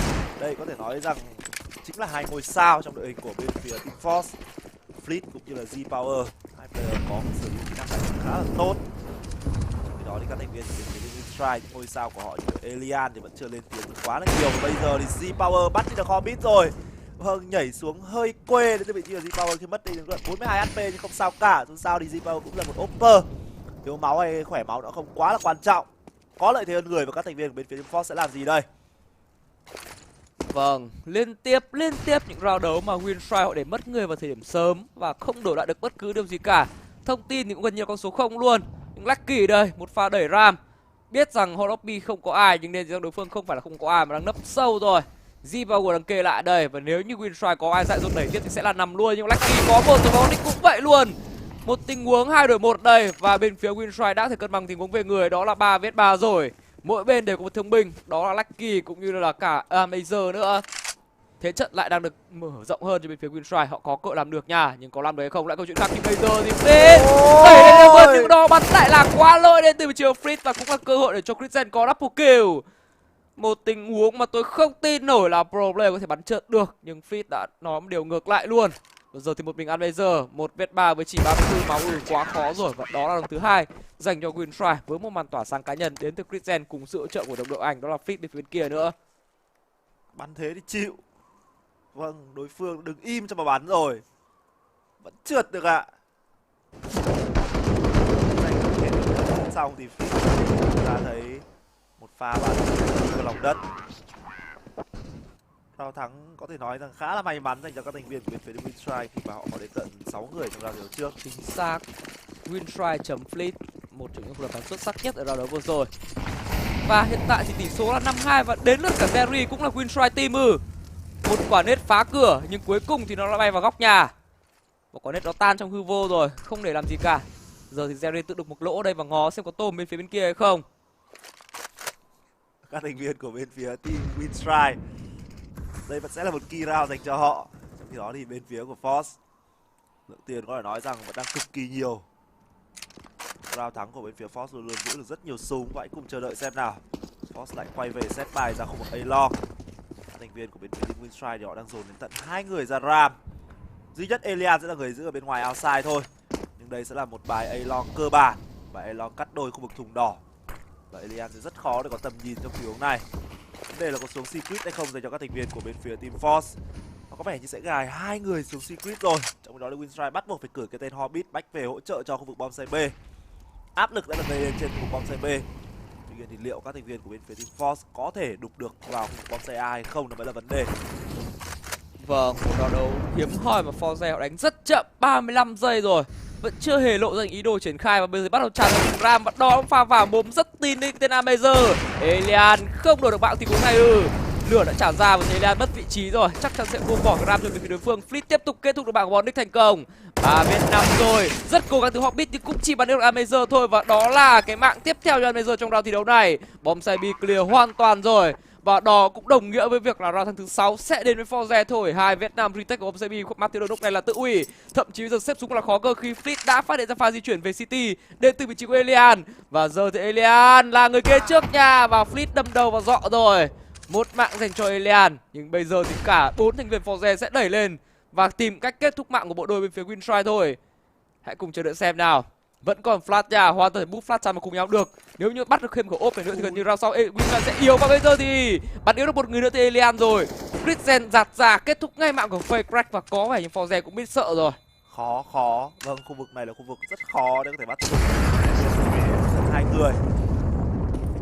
Tỷ số sẽ là 6-2 cho các thành viên bên phía team Force. Trong khi đó thì ui, OT luôn. Ê, em nhớ ấy, 10 năm. Cái lúc mà kết thúc first half của trận trước ấy, của map trước ấy là 10 năm đúng không? 10 năm. Bây giờ cái trận này sắp bắn xong cái second half rồi. Và trận này thì vẫn đang bắn chưa ok. hết. Vâng, một diễn biến rất khác so với trận đấu cùng giờ đến từ Winstrike Team và Forze Lucoy. Trận đấu full bài khá hoàn chỉnh đến từ thành viên Winstrike Team rồi. Và cũng là một trận đấu cùng giờ khác nữa giữa team và team Spirit cũng đang rất cân số 76, nhưng quay trở lại với những diễn biến của chúng ta đã. Elian vừa rồi có vẻ như ăn một phát đục hay là một quả nếp gì đó vào người và chỉ còn lại 34 máu thời điểm đầu thôi, nhưng dù sao thì Elian cũng là một offer. Cái việc yếu máu nó cũng không quá ảnh hưởng đến lối chơi của anh đâu. Boss lần này thì đang để cho Face Crack là người gây áp lực ở phía bên ngoài thôi. Elian đấy rồi. Thì đây chỉ một cái khe rất hẹp, tốc độ di chuyển của Jerry cũng rất nhanh. Thêm nết được rồi vào nhưng Jerry đã sủi về thành công. Elian có vẻ như sẽ quay xuống khu vực bom CB thôi và chuyển đổi khẩu ốc của mình sang Secret. Trong khi đó thì có 2 người di chuyển ở vùng đỏ dành cho các thành viên bên phía team Force. Và liệu Elian có tham minh chuẩn xác để đẩy lên hay không đây? Tuy nhiên thì đẩy lên cũng sẽ là rất mạo hiểm dành cho vị trí của Elian. Face Crack vẫn đang giữ ở bên phía bên ngoài thùng đỏ mà thôi. Elian liệu có thể first pick được hay không? Thời gian vẫn đang còn là rất nhiều và các thành viên của bên phía team Force bắt đầu xét bài ra rồi. Nhưng đó là tiêu bắn lôi lên từ cái tên Elian. Tham minh thì là chuẩn rồi, nhưng bắn thì lại là không. Lợi thế hơn người và các thành viên của bên phía team Winstrike không bách người xuống bom site B, họ mất secret rồi. Tuy nhiên nó vẫn đang quyết định giữ trì tất cả ở trên khu vực bom site A cũng như là cả outside nữa. Và bây giờ thì Face Crack vâng định bò đi đâu đây? Biết rằng đối phương không xuống secret và các thành viên bên phía Winstrike có thể thoải mái đi được khu bom site A thôi. Còn nick đổi 1,5 thì Hobbit đã xuất hiện rồi. Fleet nằm xuống và lợi thế hơn người đang thuộc về các thành viên của bên phía team Winstrike. Force rời bom và chắc chắn sẽ phải nhặt lại quả bom này như thế nào đây? Vấn đề là nhặt lại bom như thế nào, và có vẻ với cái thời gian này thì bên phía team Force không hề có ý định muốn nhặt lại bom rồi. Chính xác. Chắc chắn thì ra đấu này sẽ là đấu dành cho bên phía Winstrike rồi. Quả C4 rời vị trí quá khó. 3-6 dành cho Winstrike team. Thêm một round thắng khá chật vật nữa dành cho Winstrike. Tuy nhiên thì điều quan trọng là Forze mình nghĩ rằng họ thời điểm hiện tại cũng đang khá là thoải mái thôi. Với việc còn đến 6 thằng bên phía T-Side, thậm chí rằng có thể có nhiều hơn, thì không có gì phải vội vã cả. Chúng ta cùng xem lại mà Elian khá khó cho anh. Đánh trượt thôi thì ngay lập tức đã phải trả giá bắt đầu và vả mồm rất nhanh. Có một tiếng max power ở đây. Chưa rõ là team nào là người sử dụng cái quyền power này nữa. Mọi thứ có vẻ như cũng đang diễn ra khá là tích cực dành cho các thành viên của bên phía team Winstrike.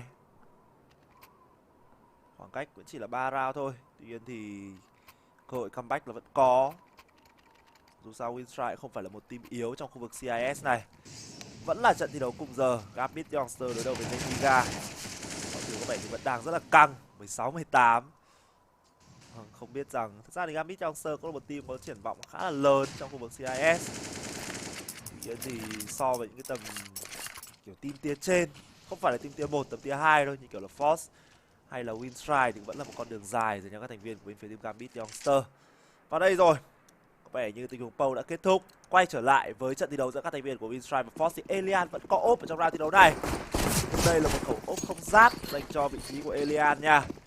Nếu như không cẩn thận thì Elian sẽ lại một pha chết chay nữa và Z-Power sử dụng khẩu ốp của mình ở khu vực cửa vàng.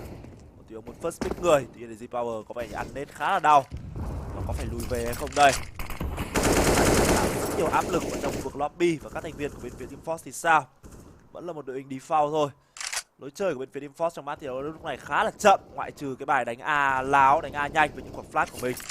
Tuy nhiên rõ ràng thì những bài nhanh như vậy không thể áp dụng liên tiếp được và khiến cho họ đang phải chậm lại trong cuộc đấu gần đây. Đó cũng là điều cho Winstrike có thể bắt nhịp kịp với Forze rồi. Một round đấu hai người chơi của bên Forze đã yếu máu, bên phía bên kia thì Lucky cũng đang khá yếu với chỉ còn đó là 42 HP. Ở giờ thì bài vở nào sẽ được Forze đưa ra đây? Kê rất chi đến Z-Power với Elian là người mất kiên nhẫn rồi. Nhưng ở một diễn biến khác thì cái tên Hobbit lại có phải nhá lên được khung xích rất chuẩn thằng mình và bắt ngay đi vị trí phải crack. Tình huống vẫn đang cân bằng về người, đó là 4v4 tuổi. Hobbit có pha di chuyển rất táo bạo đây nha. Nhưng cái kết của anh ấy lại là cái chết, và bây giờ thì người lại duy trì về phần Forze, đó là 4v3 rồi. Mặc dù có hai thương binh nhưng rõ ràng việc hơn người phía T-Side luôn là một thế rất lớn. Bỏ bê, các thành viên bên phía Winstrike vẫn đang giữ rất là cứng đội hình của mình. Và đây có vẻ như sẽ là lần đầu tiên mà các thành viên bên phía Team Force đánh xuống bom side B trong lượt thi đấu first half. Và bây giờ bên phía Team Winstrike bách người về nó còn là kịp hay không đây? Vâng, đi về từ đường ram thì chắc chắn bom sẽ được trả vào rất kín rồi. Một lửa, một smoke che kín đi hai cửa của ram. Và đây có lẽ sẽ là dấu hiệu xếp súng dành cho các thành viên của bên phía Team Winstrike thôi. Thật sự thì retake ở khu vực bom side B Matthew Nook rất là khó. Đây có thể nói rằng là một trong số những bom side khó retake nhất trong hệ thống map hiện tại của CSGO. Chính xác, lượng tiền của Winstrike thời điểm tại có thể thấy rằng là rất yếu, và mình nghĩ rằng có lẽ thời điểm hiện tại thì họ nên kẹp ngân thôi.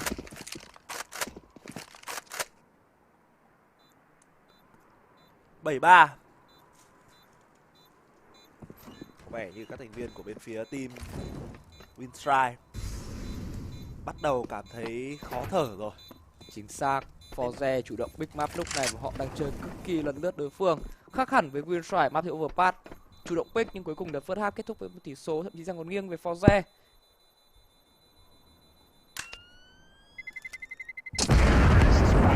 Hiện tại thì frag của các player đang khá là đều. Bên phía của Force cũng có thể liên tiếp thay nhau tỏa sáng. Force cũng là một team có thể nói rằng ở khoảng thời gian tầm nửa năm trở lại đây thì Force bắn rất là tốt. Không phải là một team yếu, thậm chí rằng có thể đọ sức ngang cơ với những team tầm tier 1. Và chúng ta cũng thấy rằng ở giải thi đấu ESL Pro League thì Force cũng đã thể hiện được mình rồi. Tuy nhiên thì độ ổn định của Force không phải là quá cao. Và cái bài vở của Force cũng khá là hạn chế nữa. Chính xác, chỉ là những bài khá cơ bản thôi. Thường khi Force thi đấu với những đội ngang cơ hoặc là dưới cơ thì họ có thể đè tay được. Nhưng rõ ràng thì ở những đội tier cao thì cái lợi thế duy nhất về mặt kỹ năng cá nhân thì Forze không thể triển khai khi mà những player tầm top họ có kỹ năng rất đồng đều và đều những player rất xuất sắc. Tactic thì cũng không quá mới lạ là khiến cho Forze có thể cũng thấy thời điểm gần đây họ chỉ ngụp lặn được ở tầm tier 2 nên những trận đấu đỉnh cao thì vẫn luôn luôn là cái gần như là một đội lót đường thôi. 1,5 em nghĩ Fox tầm 1,5 ok rồi. Thì cũng có lúc họ sẽ bắn được ngang với những đội tier 1 nhưng cũng có lúc thì họ lại bị chính những đội tier 1 vùi dập. Quay trở lại với trận thi đấu này thì sao đây? Các thành viên của bên phía Team Force lần này thì sẽ là bài cắt đi khu vực mini cũng là gara, chứ không phải là bài Corsair non cơ bản nữa. Trong khi đó thì Fleet đang di chuyển rất nhanh lên trên gara rồi. Đây là một round thi đấu mà Winside không hề có bất kỳ một người nào bắn trong gara nha. Và Hobbit lộ tiếng rồi, Timing sẽ như thế nào đây? Hobbit lộ có thể nói rằng quá nhiều tiếng ở khu vực A long. Đến giờ Hobbit bắn ở khu vực outside thực sự là rất thiếu hiệu quả. Và bây giờ thì Elian vừa cân bằng tình huống về người rồi, phát hiện ra được cả quả C4 nữa, nhưng giờ Lucky lại chết chay outside nữa. Vâng, outside của bên phía Winside đang gặp rất là nhiều vấn đề luôn. Và giờ thì Chrisen sống trong sợ hãi rồi. Ok là đẹp, Chrisen đổi được 2 rồi, không đổi, vâng chỉ đổi được 3 thôi. Tuy nhiên đó đã là quá đủ cho bên phía Chrisen rồi, đưa vào tình huống 1v1 dành cho cái tên Elian. Và hai Opper đối đầu với nhau, ai sẽ là người chiến thắng đây? Vâng, thời điểm hiện tại thì Z-Power chưa biết Elian đâu, nhưng Timing không bắt kịp Z-Power rồi. Z-Power đã thoát về được. Tuy nhiên Z-Power lại quay ngược trở lại vào tầm của Elian lại kê một hướng khác. Nhưng hướng di chuyển đây rất đau tìm từ cả hai player. Bây giờ thì biết nhào đâu rồi, chính xác biết nhào đâu luôn. Búp quả phát ra luôn Elian vẫn đang chờ đợi, trả bốc ra che tầm nhìn của bên phía Z-Power rồi, có kit nha. Và liệu rằng có phải đi ra defuse luôn đây, gỡ luôn rồi Z-Power. Z-Power ơi, bắt đầu đua sao, đó là một tiếng hơi nhạc kê đến từ vị trí của Z-Power. Vâng, Z-Power vừa rồi hơi chậm, Pro level fake, hơi chậm. Đáng lẽ rút dao ra luôn thì may ra ăn được, nhưng mà cũng không thể trách được, tại vì tình huống đó thì Z-Power không có thông tin, anh không biết được rằng đối phương gỡ thật hay là không. Nếu như rút dao ra ngồi chém sau lại bị đối phương bắn chết thì nó cũng hơi quê, không thể trách được Z-Power trong tình huống vừa rồi. Nhưng anh có thể bắn lục mà, nhưng có khẩu P250 cơ mà, có thể bắn lục. Đó sẽ là một lựa chọn an toàn hơn rất nhiều và nó cũng là hợp lý và logic.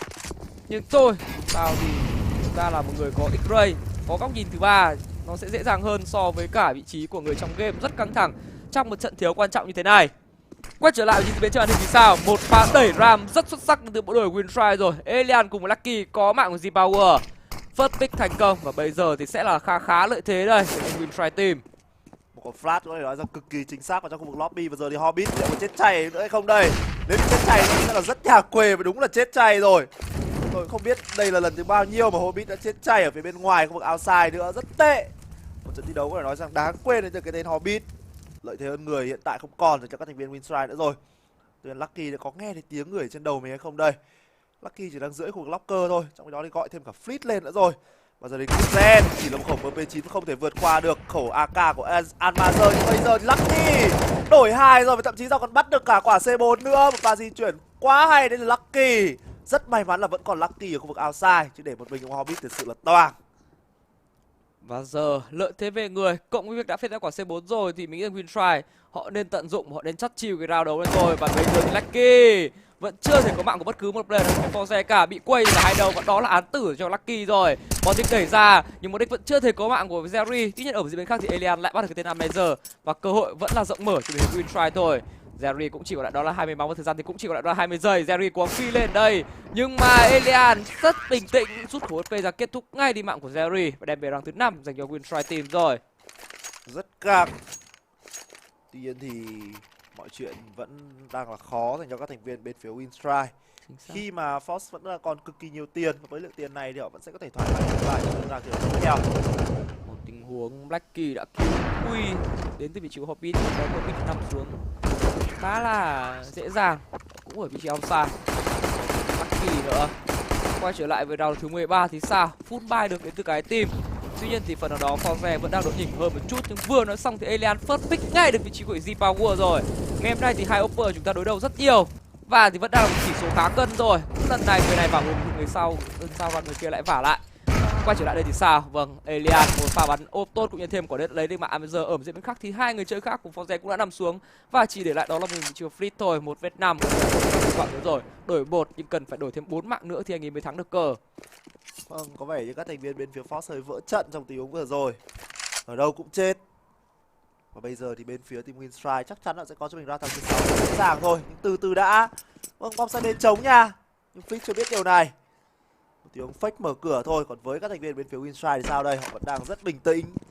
Không hề có những tiếng quá vội vàng từ các player. Tầm này thì chỉ cần di chuyển cùng nhau thôi và đổi mạng, nó sẽ là hợp lý dành cho các thành viên của bên phía team Winstrike.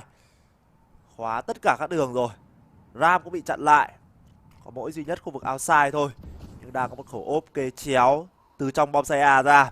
Bom kê là rất hẹp, chắc chắn. Wow, một pha bắn trượt khá khó tin đến từ Elian, nhưng không sao, vẫn còn cơ hội để cho Elian cùng những đội của mình sửa sai. Bây giờ thì biết Fleet đâu rồi, chắc chắn sẽ chừng di chuyển đội hình rồi, và Elian tiếp tục là tình huống để đối phương có mạng. Và bây giờ thì Fleet liệu rằng phải class 1 Việt Nam hay không đây? Khi bắn yếu được Bondic rồi sẽ đặt một quả bom đẹp thôi, nhưng bây giờ thì giạt ra ngay từ Bondic và kết thúc mạng của Fleet trước khi câu chuyện đi quá xa của Elian. Ở thời điểm đầu thì cũng đã có cho mình 2 mạng cực kỳ quan trọng, nhưng ở những pha xử lý cuối cùng thì phần nào đó anh ấy hơi vấp, hơi quê. Có thể nói rằng những tiếng bắn lòng đất đến từ Elian đã mở ra cơ hội cho Fleet rồi. Thậm chí rằng còn có Bondic yếu máu nữa, nhưng rất may mắn. Pha cuối thì Bondic đã hack não đi được vị trí của Fleet. những hit đầu thì Fleet đã bắn dính được Bondic rồi.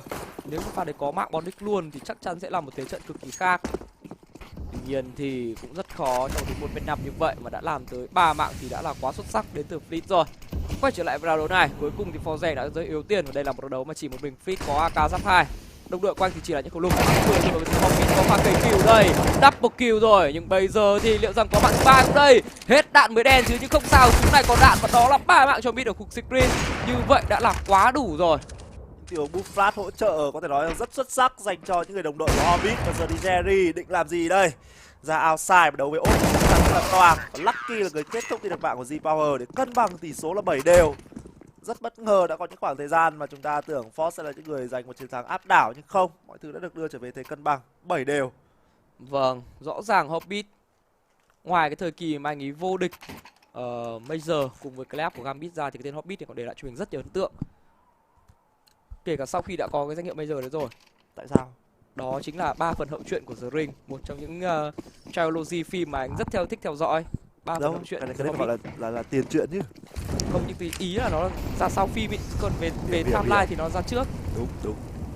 Đúng thì nó vẫn là tiền truyện. Vâng, và phim Hobbit sẽ không hay của The Ring. Đó là The Ring.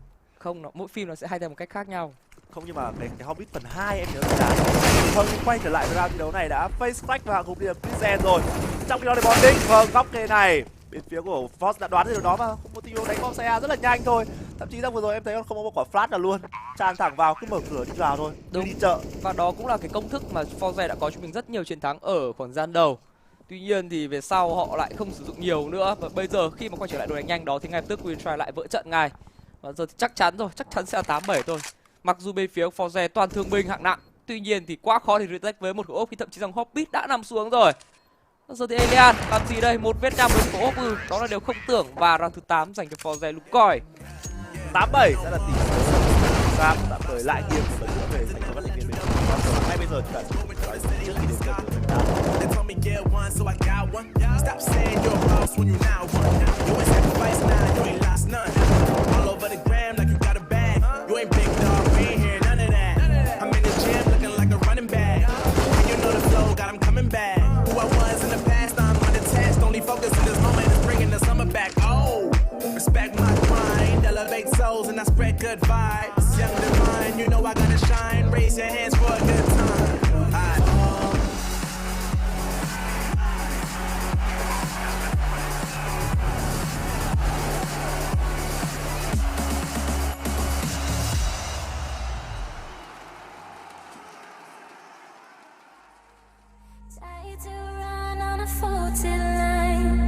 I'm safe only, even though we burn from the light I bleed. Does she bring me back? Not a heart attack could take away all the love I had for you. It bleeds for you, it bleeds again. Oh, you bring me to life.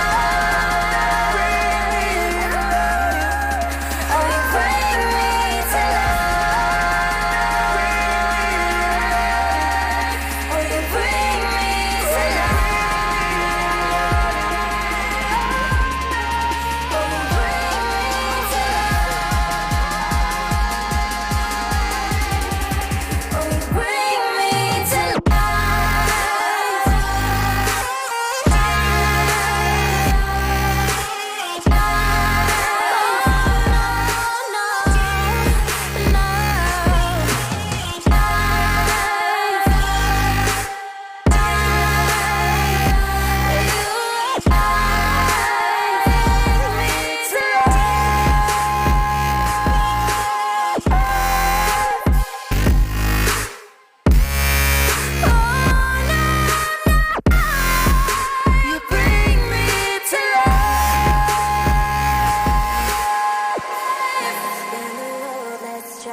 my body leveled on my own. I can just feel it, no way to stop it. The sounds of the music so through my bones.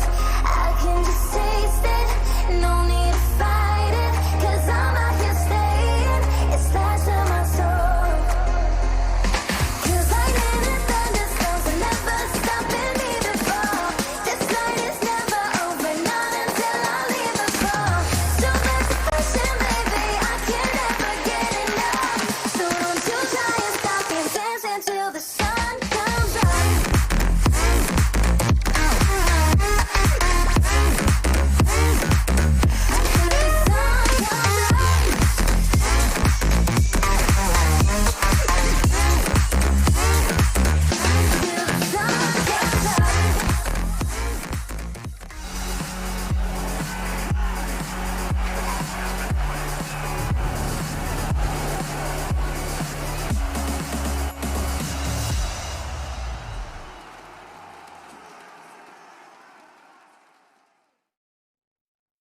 Lượt thi đấu first half đã kết thúc với tỷ số hiện tại là 8-7 dành cho các thành viên của bên phía team Force. Và chúng ta có thể nhìn thấy rằng mặc dù Winstrike team Hobbit đang là người dẫn đầu với số lượng ADR, có thể thấy rằng những round thi đấu đầu tiên thì Hobbit bắn ở khu vực outside có nó khá là tệ, những round thi đấu cuối cùng thì Hobbit cũng đã kịp có những pha gọi là cày kill, đặc biệt là trong một round thi đấu anti-eco. Dù sao thì các thành viên của bên phía Winstrike sẽ phải thi đấu ở T-side ở trong lượt thi đấu second half này, và liệu Winstrike có thể comeback được hay không đây? Bắt đầu đẩy ra khu vực outside bắn nhau luôn, nhưng đây chỉ là một khẩu Glock thôi chứ không phải là P250 trên tay của Elian. Một mình Elian sẽ là người tạo áp lực ở bên ngoài khu vực outside. Trong khi đó thì G-Power sẽ là người giữ ở trong gara. Người ở Ram đó chính là cái tên Almazer, và Winstrike có vẻ như đang rất muốn đánh Ram trong tình huống này rồi. Vâng, một đầu pistol khá là quan trọng dành cho bên phía Winstrike, nhưng vừa rồi thì họ lại mất đi một người, và đó là người cực kỳ quan trọng, Lucky. 5vs4, Forze đã có những ưu thế nhất định ở trong đấu pistol này. Tiếp tục thì Zimbabwe có mạng và cả Jerry cũng thế luôn. Và rồi thì Face Crack đây, một pha múa trên Heaven khá dẻo lấy đi mạng Christian rồi, và Bondic người chiếu lại một chút xíu máu không thể thoát khỏi tầm ngắm của Jerry. 9-7 dành cho Forze. Có thể thấy rằng hôm nay thì Forze họ đang có những đấu pistol phải gọi là cực kỳ áp đảo so với bên phía Winstrike. Thực sự thì về mặt kỹ năng cá nhân thì có lẽ hai team này chúng ta thấy rằng bên phía Winstrike hơi yếu hơn một chút. Chính xác. Khi mà Bondic thì cũng hơi già rồi. Hobbit thì bây giờ cũng không còn được cái phong độ như hồi xưa nữa. Trong đó có lẽ chỉ có những player trẻ như của Elian và Lucky là có so về tay với các thành viên của bên phía team Force thôi. Bên phía team Force thì toàn là những thanh niên trai trẻ, vâng, sức còn khỏe, và chờ đợi xem nào. Round thi đấu phong bài cho các thành viên bên phía team Winstrike. Rất nhiều bom, full tech 9, chính xác là có một khẩu P250 trên tay của Bondic. Với lượng bom này thì bên phía team Winstrike sẽ có thể thoải mái set bài ra khu vực A-Long. Như đây chỉ là một tiếng fake thôi, và Face Crack phải bắt đi được Bondic rồi, một tiếng đẩy cửa vàng rất cục. Liệu có muốn đẩy nữa hay không đây? Christian và không điều Chris thành công, khu vực Ram không còn bất kỳ một ai cả, nhưng các thành viên của bên phía team Winstrike họ vẫn đang muốn vào A, và liệu có check vào Almazer hay không đây? Flash trả ra là rất nhiều. Không, đây chỉ là một tiếng flash thôi, và lại quay ngược về khu vực Ram. G-Power bắn trượt rồi, tiếp tục trượt đến từ vị trí G-Power, sủi thôi, không nên chết trong tiếng này. Bên phía của Force cũng đã có người bách xuống ven rồi, vị trí kê là rất đẹp, nên là Jerry và Winstrike vẫn rất khó để có thể di chuyển vào khi họ đến tận 2 thương binh. Chính xác, và đặc biệt thì cái vị trí kể dây lại của M4 nữa. Có lẽ khai thác vào vị trí Zimbabwe sẽ là hợp lý hơn. Và đây rồi, Zimbabwe liên tiếp rất nhiều pha bắn trượt cao, và cái giá phải trả là cái chết. Và giờ thì 3vs4 lợi thế hơn người dành cho bên phía Winstrike. Tuy nhiên thì với những thương binh hạng nặng như Christian hay Hobbit thì liệu rằng bên phía Winstrike có thể làm được hay không? Vẫn còn thời gian nha, họ đang thi đấu chậm lại một chút rồi. Jerry đang đẩy ngược về Secret rồi. Các thành viên của bên phía team Winstrike đang có lợi thế hơn người. Nhưng vấn đề với tình huống đẩy này của Jerry thì anh cũng sẽ lấy cho được một chút thông tin, nhưng anh sẽ bỏ bom say B. Và Winstrike lại muốn quay ngược về B. Và nếu như đây là quyết định của Winstrike thì các thành viên của Force sẽ gặp cực kỳ nhiều khó khăn. Đây rồi, lên A không thấy ai cả, và có xuống B hay không đây? Giờ thì mới xuống B cơ. Các thành viên của bên phía team Winstrike những hướng di chuyển rất lằng ngoằng. Thì vấn đề là họ đang là những người có lợi thế rồi. Bên phía của Force có một thương binh, trong đó bên phía Winstrike có đến tận 3 thương binh. Vậy cũng chờ đợi xem nào. Tình huống này có kit trên người Face Crack, đẩy xuống luôn. Almazer có một, Jerry đổi một mạng của Elian rồi. Tình huống vẫn đang là 2v2. Khi mà Jerry kết thúc điện Elian, và giờ thì có nét được trả vào. Hobbit còn 1 chấm máu thôi. Face Crack, vâng, anh chỉ còn 7 HP, một người khỏe máu là Jerry lại nằm xuống rồi. Quá khó dành cho cái tên Face Crack. Và có vẻ nhây đây sẽ là một tiếng Fox bài chiến thắng dành cho đội hình của bên phía team Winstrike thôi. Face crack, đối phương đã lùi về ram và cơ hội gần như là không còn nữa dành cho vị trí của Face crack. Gỡ bom thời gian vẫn đủ để có thể xử lý, nhưng liệu gỡ luôn hay không? Gỡ luôn rồi, Pro never fake, và bây giờ thì chắc chắn Hobbit sẽ không cho Face crack một cơ hội nào cả. Chìm nghỉm luôn đến từ vị trí của Face crack. Và chúng ta thấy rằng là ở tiểu first half thì kịch bản tương tự đã diễn ra khi mà Winstrike là người thắng Piston nhưng lại để thua round đấu second round ngay sau đó, và bây giờ thì đã đảo chiều rồi. Forze có cho mình round Piston nhưng lại để thua trước thành viên Winstrike ở round đấu thứ hai. 9-8 hiện tại, tạm thời thì bên Forze họ vẫn đang dẫn trước, nhưng câu chuyện có vẻ như sẽ trở về thế cân bằng thôi sau round đấu này, khi đây là một round đấu Forze rất thiếu tiền, vẫn quyết định fork bài. Hãy cùng chờ đợi xem với Scout đây những khẩu lục này thì Forze có làm được gì hay không đây. Winstrike thì đó là những khẩu AK và Kali rồi, phi xuống ven rất nhanh và bây giờ thì Jerry đang đuổi theo nhà. Liệu rằng Winstrike có cái kê ngược lại hay không đây? Ở khu Gram thì đó đang là hai người chơi Face crack, chưa là được anh nữa, nhưng Face crack đổi một, còn bây giờ thì lại không đổi được bất cứ một ai cả. Bắt đầu khó rồi, Zimbabwe có mạo đích nhưng Fleet tất nhiên có thể có mạo Lucky nữa. Một round thì đấu Forze đang là người chủ động hơn, nhưng bây giờ Zimbabwe nằm xuống rồi, phải để lại một mình cái tên Jerry, một vết 2 họ bị đang yếu máu. Nếu như Elian không thể nằm xuống ở đây thì sẽ là khó thở dành cho Winstrike, nhưng bây giờ thì Elian chính xác hơn là bị Jerry nằm xuống trong tay của Elian rồi, khi mà Elian đã phát hiện ra từ trước đó và ngay tức kê thẳng vào đầu của Jerry luôn. 9 đều. Mọi thứ vẫn chưa phải là kết thúc. Trận thi đấu đang diễn ra và nói rằng khá là căng, và các thành viên của bên phía Team Force bắt buộc sẽ phải eco trong round thi đấu này mà thôi. Chúng ta cũng xem lại của Elian đã làm tới 3 khi trên tay chỉ làm một B9 và đều là những pha headshot rất nhanh. 9 đều và khả năng rất cao sẽ là 10 đều luôn, chính xác là 19 luôn dành cho bên phía Winstrike. Khi mà Forze Lukoy, đây là một round đấu họ eco trắng phao rồi. Fleet cố gắng áp chung khẩu Digo, Zimbabwe thì là một khẩu B50, nhưng rõ ràng thì đó không bao giờ là đủ cả để chống lại những khẩu AK hay là những khẩu Mark 10 bên phía T-side của Winstrike đâu. Phi thẳng xuống bom side B qua đường Secret. Các thành viên của bên phía team Winstrike chắc chắn là họ sẽ có cho mình round thắng thôi, không thể nào retake được một bom side B này đâu, đặc biệt là với khẩu lục chay như thế này, trừ khi các thành viên bên phía team Winstrike chủ động đẩy ra bắn nhau và chết thôi. Tỷ số sẽ là 19 dành cho các thành viên của bên phía team Winstrike. Force thì họ cũng chỉ có cho mình những khẩu lục, họ có lẽ sẽ cố gắng bắt được càng nhiều súng của đối phương càng tốt. Fleet rồi bắn yếu rồi, tuyển Elian một khẩu Mark 10 và có muốn đẩy lên để kiếm thêm kill hay không nào? Thực sự để rơi khẩu Mark 10 cũng không phải là quá quan trọng, và dù sao thì bên phía Winstrike, Elian round tiếp theo khả năng cao sẽ đổi ra được khẩu AWP thôi. Tiếp tục thêm một viên Mark 10 nữa vào đầu của đối phương. Lucky mới là kết thúc đi được một Fleet. Đây rồi, khẩu Mark 10 của Elian đã lên tiếng. Nhưng Almazer vừa cũng đi được Baltic rồi. Khẩu USP bên phía Team Force cũng là rất đáng sợ nha. Thậm chí rằng Jerry hay kết thúc được Elian. Thôi xong rồi, nghĩ lại. Vâng, tặng cho đối phương một khẩu Gali rồi và không muốn tặng thêm súng đâu, nhưng cũng sẽ bắt được Almazer. Lucky kết thúc được Jerry, nhưng khẩu Gali này của Zpower đã bách tít về khu vực T-Bay rồi. Và tỷ số sẽ là 19 dành cho các thành viên của bên phía Winstrike. Vươn lên dẫn trước được ở là second half thì hiện tại dành cho Winstrike team rồi. Tuy nhiên bây giờ thì Forze họ đã thể full buy được, và Z-Power cuối cùng thì cũng đã được bắn ốp bên phía City.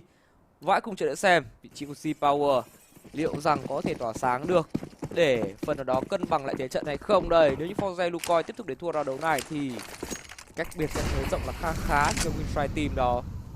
Hãy cùng chờ đợi xem ý đồ Winstrike trong round đấu mà đối phương full buy là gì. Có vẻ như đây sẽ là một round thi đấu mà Winstrike phải đánh láo, biết được hai người xuống ven rồi, lộ quá nhiều tiếng, và bây giờ thì bên phía Team Force tại sao vừa rồi lại xuống đến tận hai người trong ven, trong đó vẫn còn một người xuống ven luôn, không hiểu. Vâng, và rõ ràng với việc đối phương chủ động trốn hết xuống ven bỏ A thì bên phía Winstrike chỉ cần đi một đường cơ bản vào A và đặt bom thôi. 4 vét 4 retake. Liệu rằng Forze có làm được hay không đây? Round đấu này thì họ đã có cơ sở retake rồi, với rất nhiều súng ống, có kit và có đó là cả cực kỳ nhiều bom mìn nữa, 2 flash, 2 smoke và 1 lửa. Hoàn toàn là đủ retake bom A, nhưng thời gian đang trôi đi và Forze vẫn đang chần chừ thôi. Có vẻ như không muốn retake và đang muốn xếp súng rồi, cũng như là vây bắt lại Winstrike đến từ Forze. Một tiếng 4 vét 4 nhưng Forze chọn phương án chơi cực kỳ an toàn, xếp luôn. Rất khó hiểu với tình huống vừa rồi, bị đánh lừa rất dễ dàng dành cho các thành viên của bên phía Team Forze. Nhiều di chuyển lộ rất là nhiều tiếng nữa, và Bondic có bắt được Jerry rồi. An phận xếp súng thì không. Xếp súng nhưng vẫn muốn có mạng. rằng xem lại một tình huống đẩy ven khá vô lý từ Forze. Thậm chí xuống tận 2 người trong ven. Tôi không hiểu rằng Force vừa rồi định làm cái gì nữa cơ.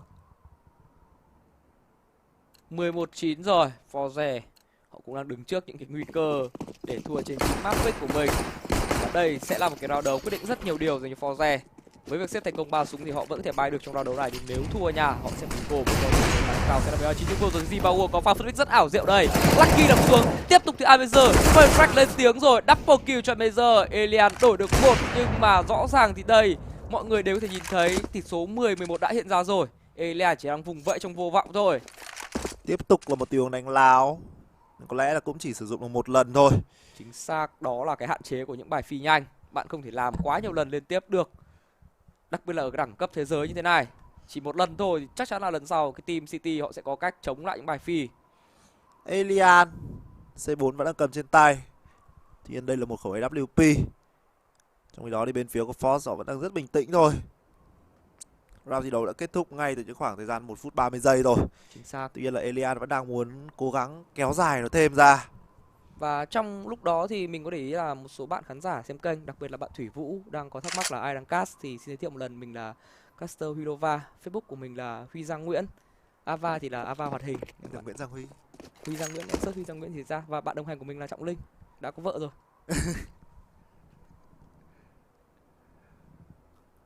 Xếp súng 30 giây. Round thi đấu có thể nói là rất là dài. Tính ra ấy, anh nhìn hai team này ấy, kiểu nhiều kiểu tên liên quan đến kiểu phim phỏng ấy, kiểu Hobbit này, xong rồi Tom và Jerry này, đúng không? Xong rồi phim gì nữa? Thì em chỉ nhìn thấy 22 player ấy thôi. Alien cảm giác nó kiểu Alien, Alien đấy. Almazer thì lại tên giống một chứng bệnh. Chứng bệnh mà hay quên, anh biết không? Anh biết. Alzheimer sao? Alzheimer, bệnh viện Alzheimer hay quên. Vâng, và vậy là khẩu AWP đã được xếp thành công đến từ vị trí của Elian rồi. Vẫn sẽ có thể full buy một cách đầy đủ thôi. Tính ra Elian lại xếp súng anh ạ. Giờ mới để ý. Game time, giống map 1. Nhưng mà đó cũng là điều khiến cho Elian cũng vẫn đang giữ được cái KD khá đẹp, chứ chết ít nhất kìa. Với việc mà liên hoàn xếp súng. Đúng. Elian time. Quay trở lại với round thi đấu thứ 22 thì sao đây? Vẫn sẽ là một round thi đấu rất quan trọng dành cho các thành viên của bên phía team Force. Còn lượng tiền của Winstrike bắt đầu yếu đi rồi. Jerry đã di chuyển vào trong Secret. Đây là một góc đứng nó là rất đẹp bởi những khoảng thời gian đầu tiên. Tuy nhiên thì các thành viên của bên phía team Winstrike, round thi đấu mà họ đang chủ động đánh chậm mà thôi, còn lại nhiều đánh láo nữa. Set bài ra khu vực A-long rồi, nhưng với góc đứng này của Jerry thì anh sẽ có cho mình rất nhiều thông tin. Và thậm chí rằng Jerry còn tự trả ra một quả smoke one way. Biết được rằng đối phương không có ai di chuyển ở Secret cả, và các thành viên của bên phía team Winstrike vâng lại phi vào A. Và lần này thì face crack ăn lửa, ăn flash trắng xóa, và đó là một cái chết trắng dành cho vị trí của face crack, không hề biết rằng mình bị đốt luôn. Bỏ ra một cái quái gì đang xảy ra với các thành viên của bên phía team Force thế này, liên tiếp là bỏ vị trí. Vâng, thật sự CD side của bên phía team Force rất là tù, và bây giờ thì bóng CB đã nhường hoàn toàn lại cho đối phương rồi. Vâng, giờ thì 4 vết nào retake bombi kiểu gì đây? Những quyết định di chuyển phần nào đó không hợp lý lắm đến từ Forze, khiến cho họ bây giờ đang gặp rất nhiều sự khó khăn, và có vẻ như đây sẽ lại là một round đấu xếp súng thôi. Round trước 4 vết 4 ở A, còn đi xếp thì không lý gì 4 vết 5 ở B mà lại đi retake cả.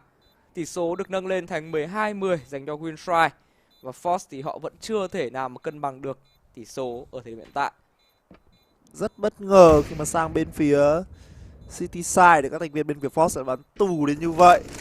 Chính xác, họ đã chơi rất thoáng, họ chơi rất thoải mái bên phía T, và thậm chí rằng là còn dẫn trước 8-7 ở map theo lúc này. Mặc dù chơi bên phía T side trước, nhưng sang đến City thì chúng nhìn thấy rằng là một bộ mặt khác hẳn đến từ các thành viên của Force.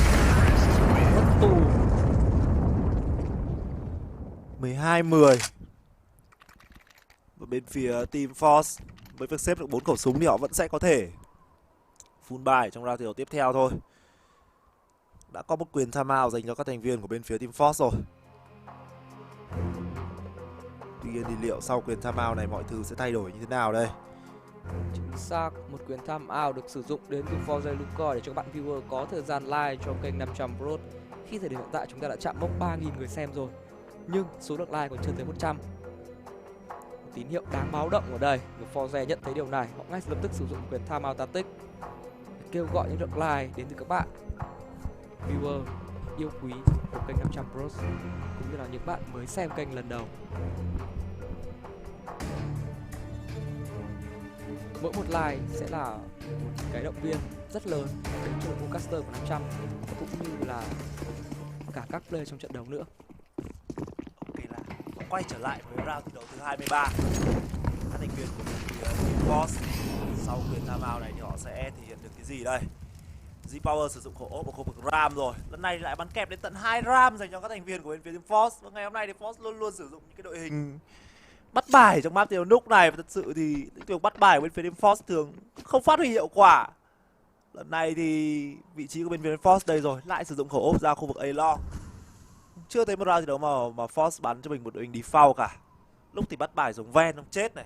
Round trước thì bắt bài bỏ Ram, xong cũng thua. Chính xác. Rất nhiều những phương án di chuyển đội hình mới lạ bên phía City dành cho Force nhưng chưa có một bài nào hiệu quả cả. Và đừng bảo với tôi là họ đang lấy cái map thứ hai ra để test chiến thuật nha. Bên phía City side. Bây giờ thì bên phía của Winstrike bắt đầu về set bài smoke cắt long rồi. Và có vẻ như không sớm thì muộn cũng sẽ tràn xuống grid thôi. Và lúc đó thì liệu rằng Jerry có chống đỡ nổi hay không đây? Jerry thì trên tay vẫn đang còn full bộ bom và hoàn toàn thể trả smoke cũng như là cả flash ra để câu giờ. Và thậm chí nếu đối phương liều lĩnh băng qua smoke thì hoàn toàn Jerry có thể có mạng được khi mà ở lượt thiếu first half. Jerry cũng đã có những màn thi đấu rất xuất sắc. Cầm bom xuống Secret rồi và có vẻ như sẽ là trường đánh B, nhưng Jerry làm gì đây? Vâng, Jerry tham thế. Ôi trời ơi. Bắn thế thì chịu. Vâng, bắn tôi cũng không hiểu Jerry vừa rồi định làm gì. 30 giây chả có smoke trước mặt là được rồi, vẫn còn tham ạ. Nhưng đây là một round thi đấu ở bên phía team Force bắn tận 2 Ram. Một người bắn về rồi, chết ngay lập tức ở trong vùng bom về. Z-Power thì chết chay. Rồi sau try. Jerry 30 giây vẫn nhá check với quả smoke trên tay trong khi còn full bộ bom. Có thể suy nghĩ cách đơn giản hơn, đó là trả luôn quả smoke ra, sau đó về bom là được. 30 giây 30 giây vẫn không trả bom ra, anh ấy định giữ để làm cái gì nhỉ? Mà còn full bom cơ, bảo là còn đúng một quả smoke thôi thì tiết kiệm, rất chill. Rõ ràng là còn cả 1 tỷ quả bom khác mà. Nhưng bây giờ thì fake crack đây, có một tiếng đi ra nha, và Queen Strike đẩy đi hết rồi.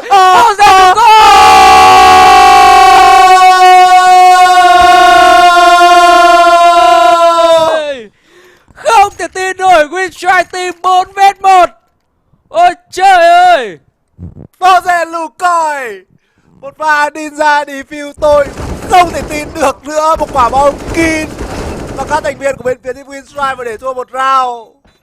Đi vào lòng người.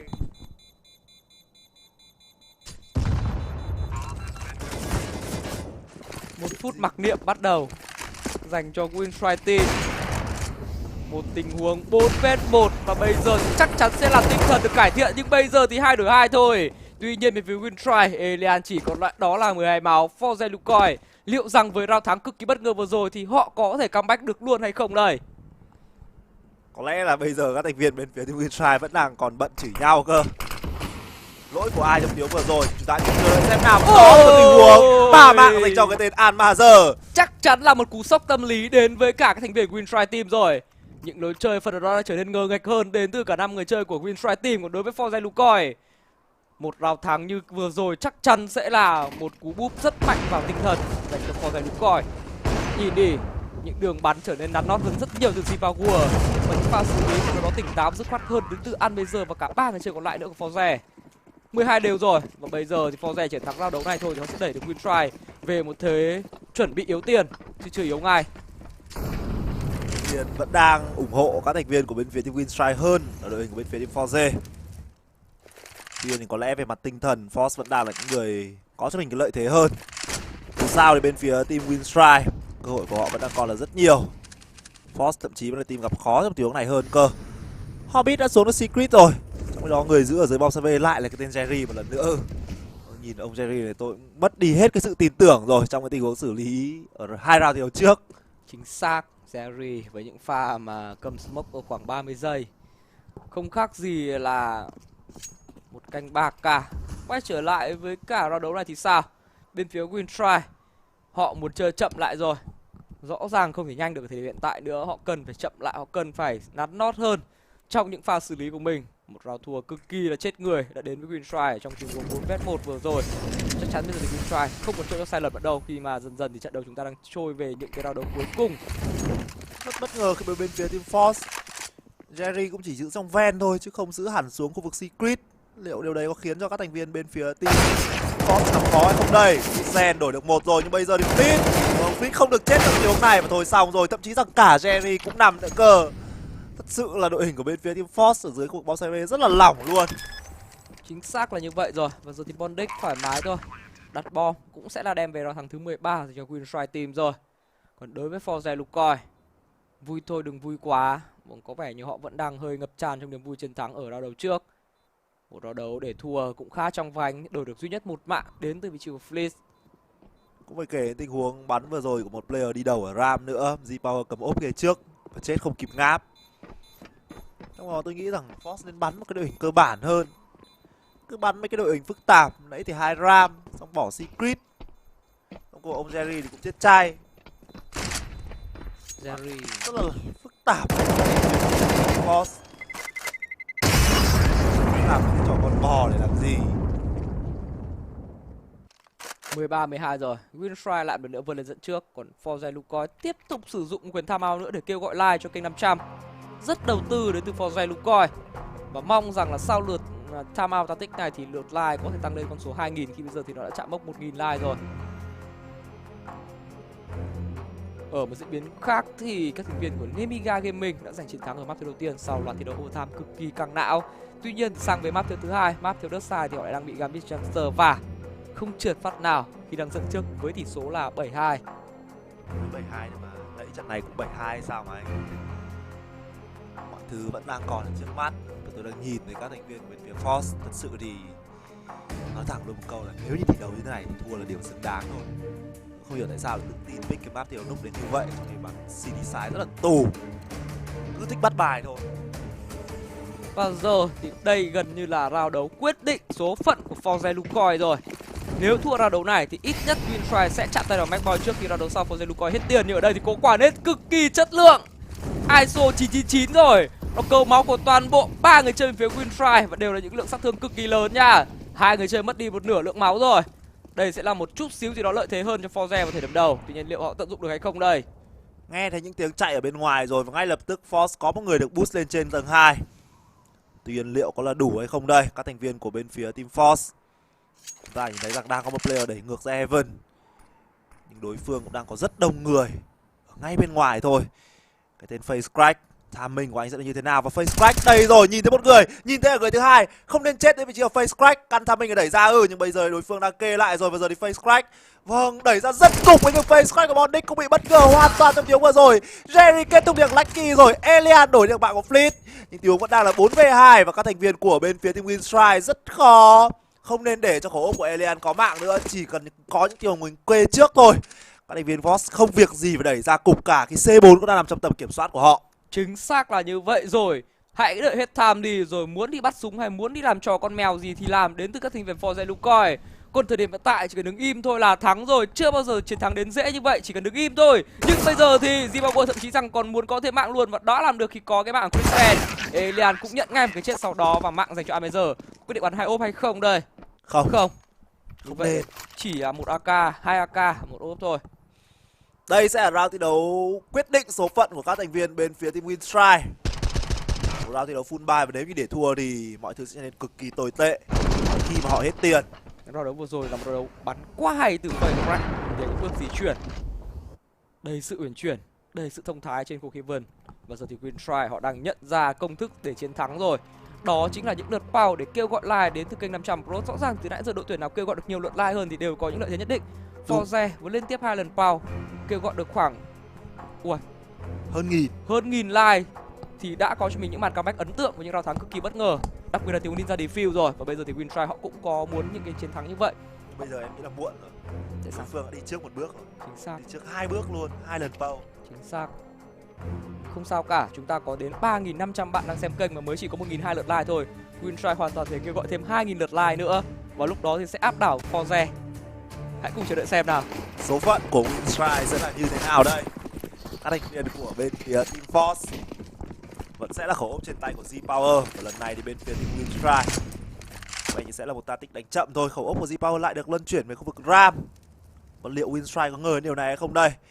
Duy nhất vị trí của Z-Power là người giữ ở dưới Ram. Trong khi đó thì bên phía Team Force cử thêm cả Fleet đẩy về Secret rồi.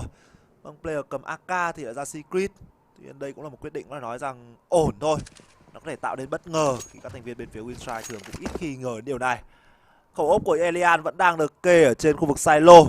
Trong khi đó bên phía Winstrike có vẻ như họ đang muốn đẩy ra để set bài ngược lại khu vực A-Long. Đối với Fleet thì anh vẫn đang còn đầy đủ lượng bom trong tiếng này và hoàn toàn có thể câu giờ được dành cho vị trí của Fleet. Hãy cùng chờ đợi xem nào, 1 phút chiếm long và liệu nó có thành công hay không đây. Vâng, bắt đầu set bài cắt long cơ bản rồi, thêm cả smoke gara rất cẩn thận đến từ team Winstrike. Còn đối với Forze Lucoy sao? Fleet gần như bị phế hoàn toàn khu Secret rồi. Lộ tiếng ở đây và ngay lập tức đó là mạng dành cho Alien. Lợi thế hơn người cho Winstrike rồi. 5 vs 4, rõ ràng những cái lượt bao đang phát huy hiệu quả một cách tối đa. Tuy nhiên thì vẫn còn cái tên Z-Power đây, Z-Power bắn chết với đốt đầu tiên rồi, trả smoke ra vẫn có thể lùi về được. Cách đổi một nhưng chỉ là một thôi. Lợi thế người tiếp tục duy trì cho bên phía Winstrike đó là 4 vs 3. Và bây giờ thì Z-Power vào một góc chết rồi. Góc này bắn trúng thì ok, bắn trượt là đi luôn. Và chờ đợi xem nào, bên phía của Winstrike lại móc ngược lên họ lại muốn đánh lên A. Và bây giờ thì đã làm được rồi khi Jerry nằm xuống và bom xa chỉ có lại một cái tên duy nhất đó là Unmeasure và không còn cả Unmeasure luôn. Bom xa clear hoàn toàn dành cho bên phía của Winstrike rồi và chắc chắn sẽ rao thắng dành cho Winstrike thôi. Z-Power thì còn đang kẹt lại ở trong khu vực bom xe B nữa. Và các thành viên của bên phía team Winstrike. Round thắng thứ 14 và giờ thì Z-Power bắt đi được Hobbit rồi, thì vấn đề là có xếp lại được khẩu AWP này hay không đây. Nếu như xếp được khẩu ốp thì vẫn còn cơ hội dành cho Force ở trong round thi đấu tiếp theo. Xác là như vậy nhưng không. Khẩu ốp đó đã bị tước đoạt bởi một khẩu ốp khác trong tay của Alien. 14-13 rồi. Và tôi đã có một cái cảm nhận, một cái dự cảm không lành là trận đấu này sẽ có overtime. Khi bây giờ Forze Lucoy đã làm out rồi. Họ đang muốn tối đa hóa những lượt like trên kênh 500 Club, một kênh mà mình đánh giá là rất tâm huyết với cả tựa game CSGO này. Và rõ ràng thì những đội tuyển CSGO họ đều biết điều đó, kể cả trong khu vực cũng như là ở quốc tế. Chính xác rồi. Thêm một lần nữa các thành viên của bên phía Team Force đang sử dụng cho mình lượt bow. Và liệu những viewer của chúng ta, những viewer của 500V có thể giúp cho các thành viên bên phía Team Force giành được chiến thắng hay không đây? Rất căng thẳng. Và đây là một round thi đấu up luôn đến với các thành viên của bên phía Team Force. Có ốp dành cho Z-Power rồi. Có ốp có vẻ được drop ra từ face crack thì phải. Vâng, rất đồng đội từ face crack luôn. Cầm Mark 7 không giáp, vứt ốp cho người đồng đội của mình. Cực kỳ hy sinh. Nó làm tôi liên tưởng đến là một người ở trong đội hình của Virtus Pro, đó chính là cái tên Sanji. Nhưng đây sẽ là một tiếng phi nhanh dành cho các thành viên Winstrike. Tràn thẳng vào Ram rồi, có smoke được trả ra nhưng giờ thì Fleet chỉ là một khẩu Deagle. Sủi thôi Fleet ơi, gọi đồng đội về, hỗ trợ cho Fleet nào. Mất Ram rồi. Nếu như Fleet còn sống thì cơ hội là vẫn còn. Gọi thêm cả cái tên Z-Power về nhưng Z-Power cần phải bách về nhanh hơn. Fleet chỉ kê được một đường thôi. Các thành viên của bên phía Winstrike đang gây rất nhiều áp lực lên rồi. Face crack cũng đang bách về nhưng các thành viên của bên phía team Winstrike đầy rồi. Z-Power là người có mạng đầu tiên. Fleet đổi vị trí và giờ đến khẩu Deagle này không cần đến khẩu Deagle. Đó là Z-Power làm hết với khẩu AWP của mình. Lợi thế người 5v3 rồi. Face crack cũng đang bách về nhưng đây chỉ là một khẩu Mark 7 thôi. Fleet kết thúc lên được bonding và lợi thế người quá lớn dành cho các thành viên của bên phía team Force. Và bây giờ thì 5 vs 2 rồi. Rõ ràng thì Pau is love rồi, Pau is winner rồi. Ai Pau là thắng rồi. Bên phía Forze Lucoy 5 vs 2 thì thua kiểu gì đây? Còn đối với Winstrike phải trốn đi còn kịp các bạn ơi, không người ta lấy hết súng của mình bây giờ. Và vừa rồi thì Elan cũng đã nằm xuống luôn. Hobbit cố gắng xấy trong vô thức ở đây và đó là mạng dành cho Fleet.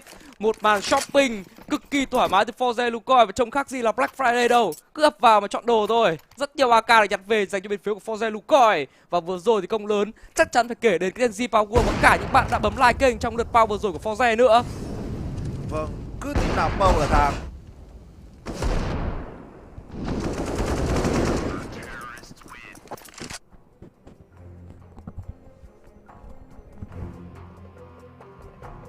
Vâng, đến lượt Winstrike.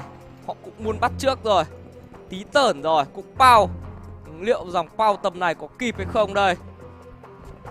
Trong cái cuộc vận động cử tri này thì Forze vẫn đang là đội tuyển kêu gọi được nhiều lượt like hơn, khi mà họ đã có một cú mà từ 100 like lên hẳn 1001 like luôn.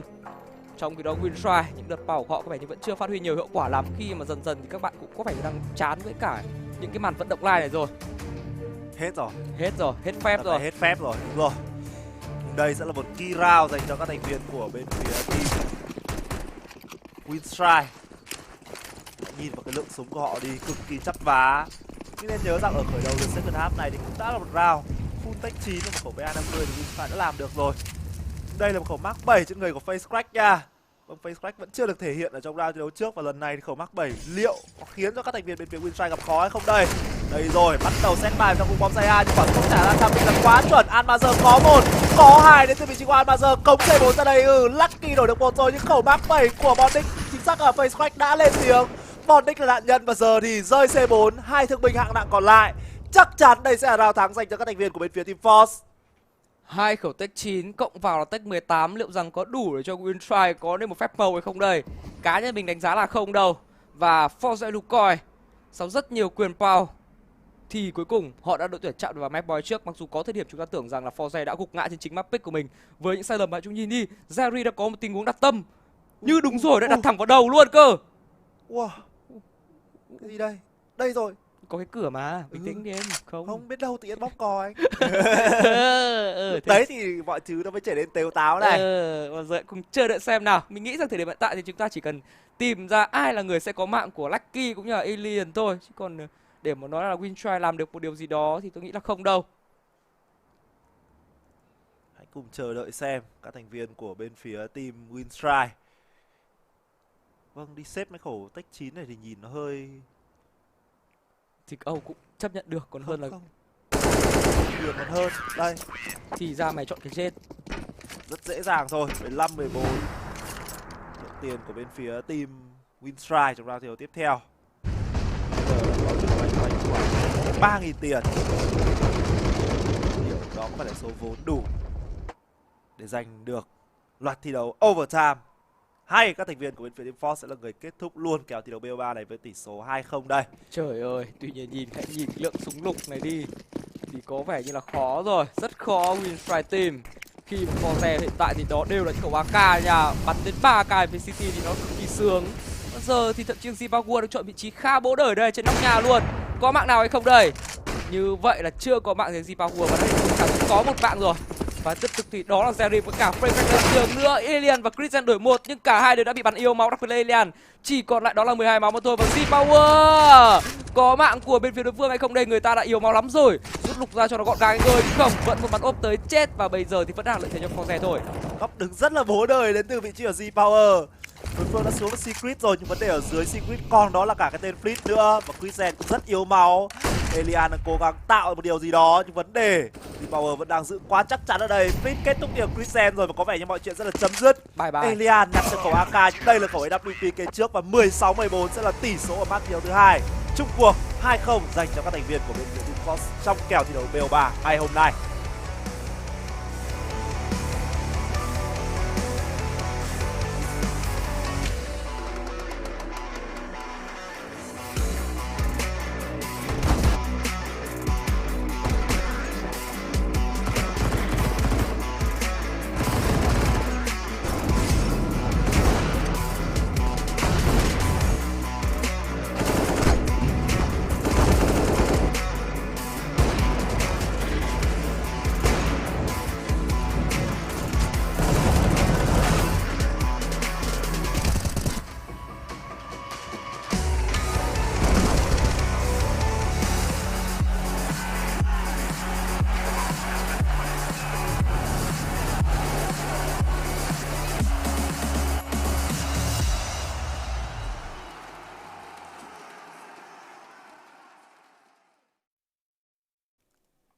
Vâng, vậy là trận thiếu BO3 mở màn trong loạt trận cực kỳ hấp dẫn ngày hôm nay đã kết thúc với một tỷ số cuộc là 2-0 dành cho các thành viên của Forze. Một kết quả mà thực sự không quá bất ngờ khi hai đội tuyển này thực sự hai đội tuyển cái thực lực là khá tương đồng nhau. Và rõ ràng trong một ngày thi đấu mà các người chơi của Forze có phong độ cao hơn thì họ đã là người giành chiến thắng.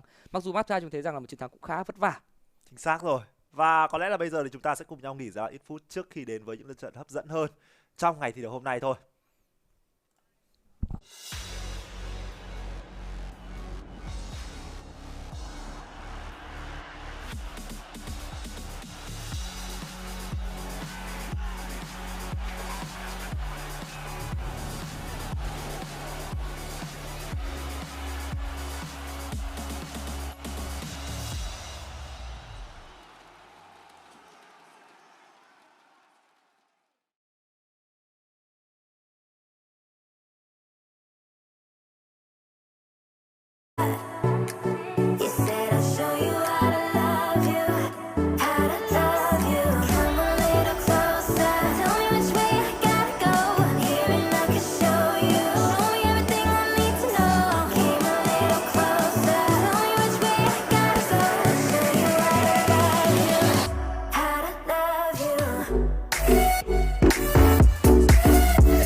Turn my heart into something gold. No, I sold my soul to the devil long ago. I rode it all along on your wave right before it broke. Time was thrown down the well, so I let you go. What I do right now. What I do right now for you, for you.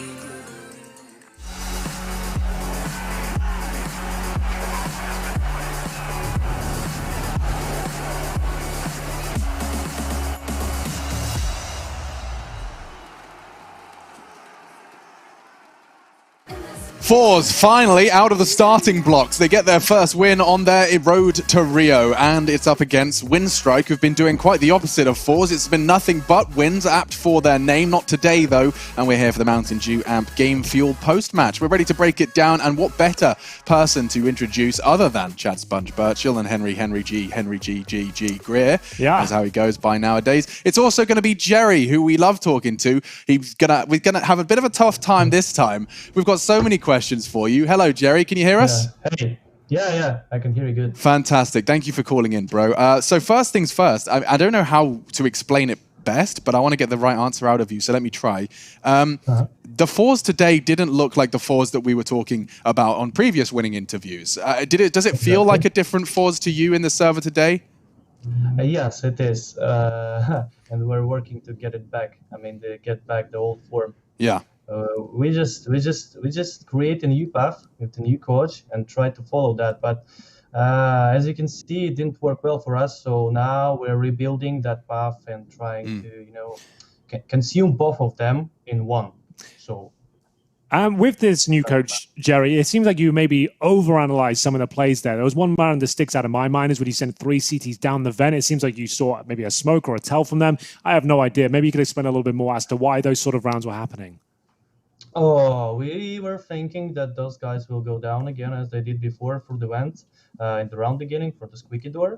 So we wanted to kill that guy, and then we wanted to retake the outside yard with the flash from the guy from heaven. But as you can see, when you're trying to predict something, and it's not always working good for you. So now we will just try to get back to our default form and try to show that we are not done, because I don't like what's happening, guys. Okay, that's good.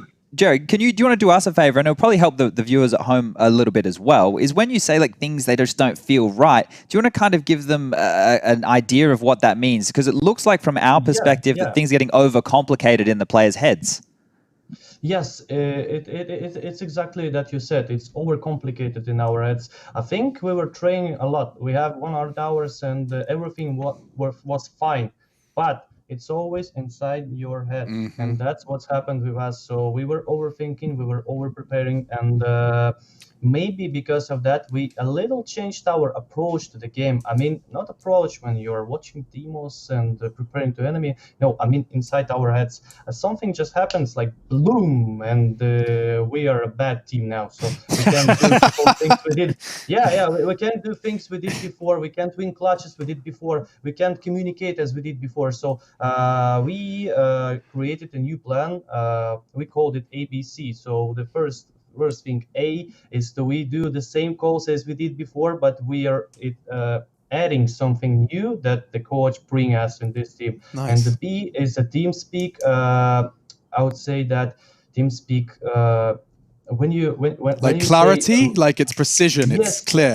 Maybe not so clarity. It was like it's the clear team speak with the helping teammates. Oh, like etiquette. I mean, we've been playing like we thinking we're a good tier 2 team, and maybe because of that thought in our head, we thought we should communicate different, but it didn't work as well. And the C point is that we have to be good with each other, because I think recently in the last time we weren't doing that really good. We were arguing much, and Oh, that's no fun.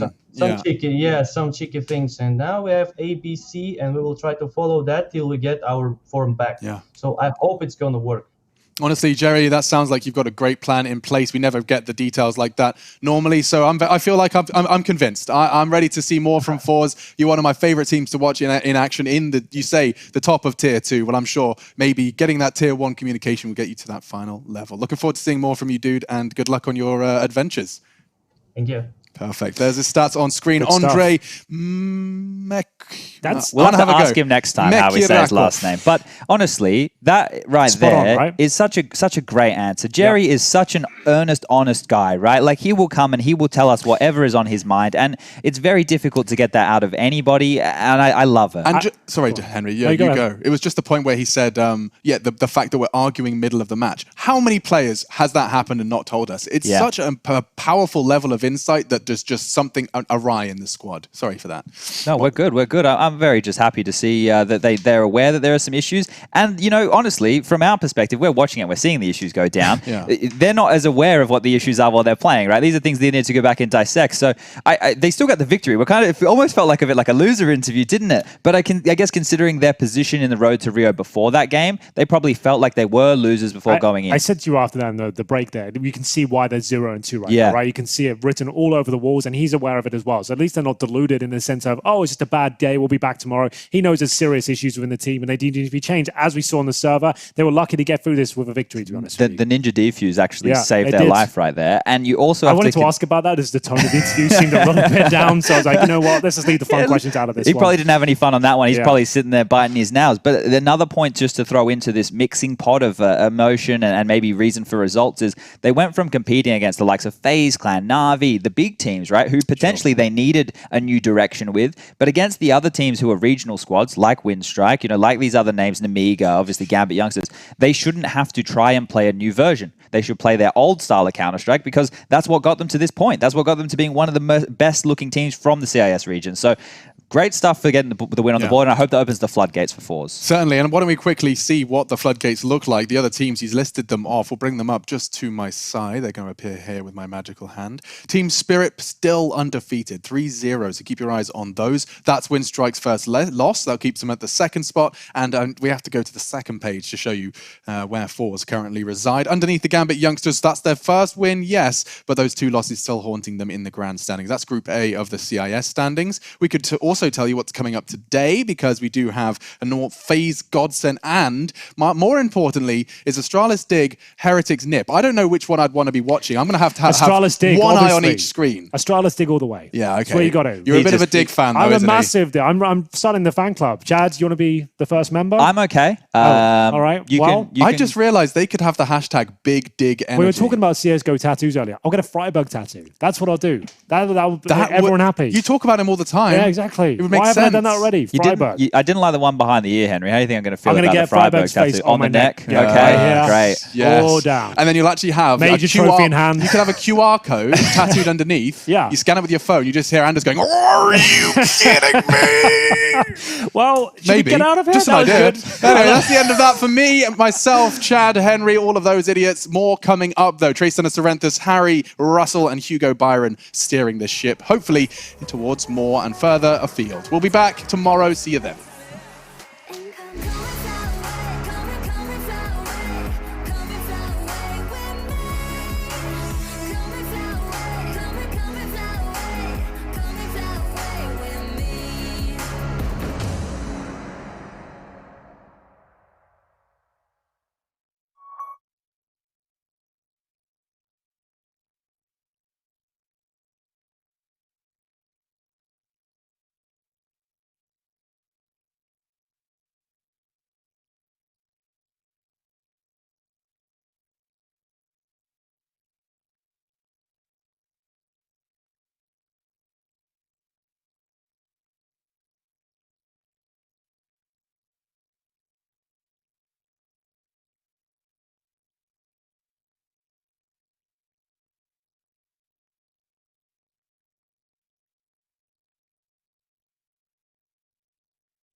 Show them how we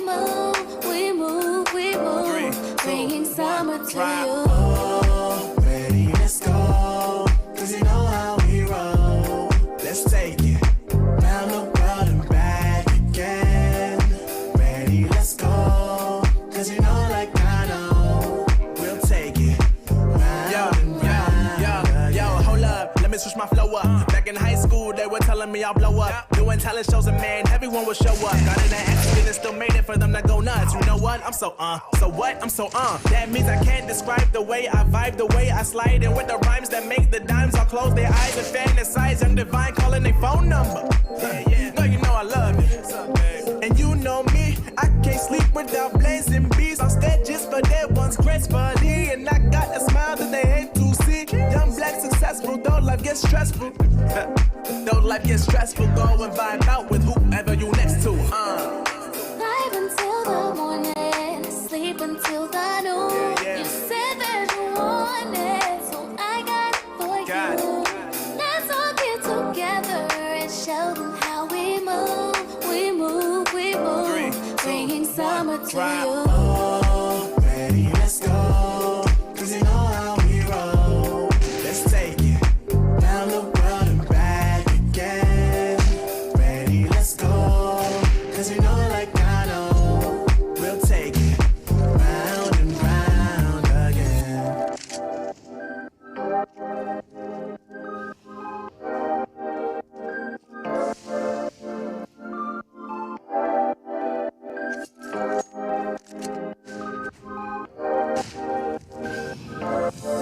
Oh, I see the signs and I see we're there.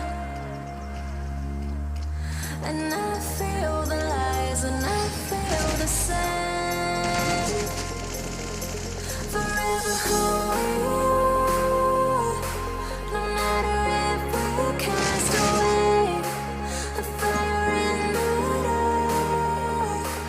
I know that you won't be where we know again.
Right from the start, I see the end.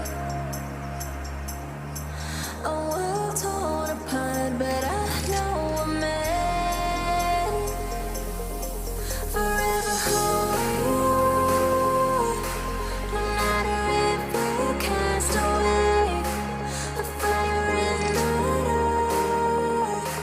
I know that you won't be where we know again.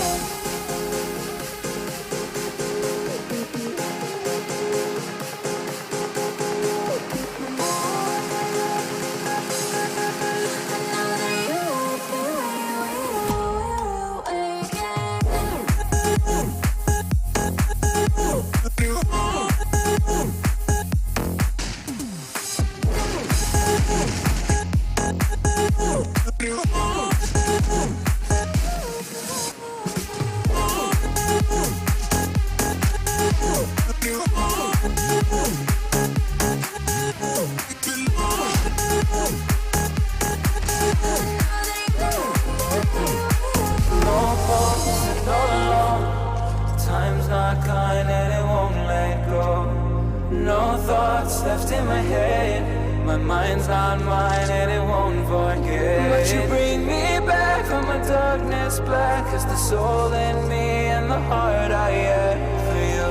It bleeds for you, it beats again. Oh, you bring me to life.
she bring me back? Not a heart attack could take away all the love I had for you. It bleeds for you, it bleeds again. Oh, you bring me to life. Oh, you bring me to life. Oh, you bring me to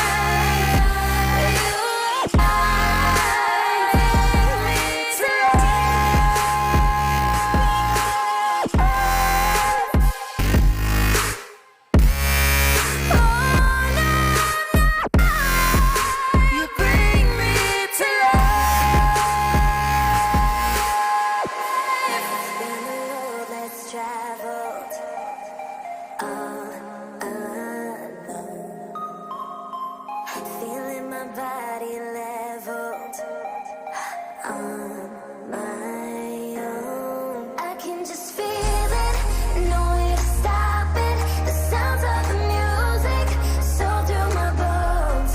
I can just taste it, no need to fight it. 'Cause I'm out here staying, it's lies to my soul. Feels like living thunderstorms and never stopping me before.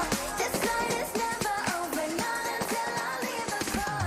So there's a passion, baby, I can never get enough. So don't you try and stop me, dance until the sun comes up.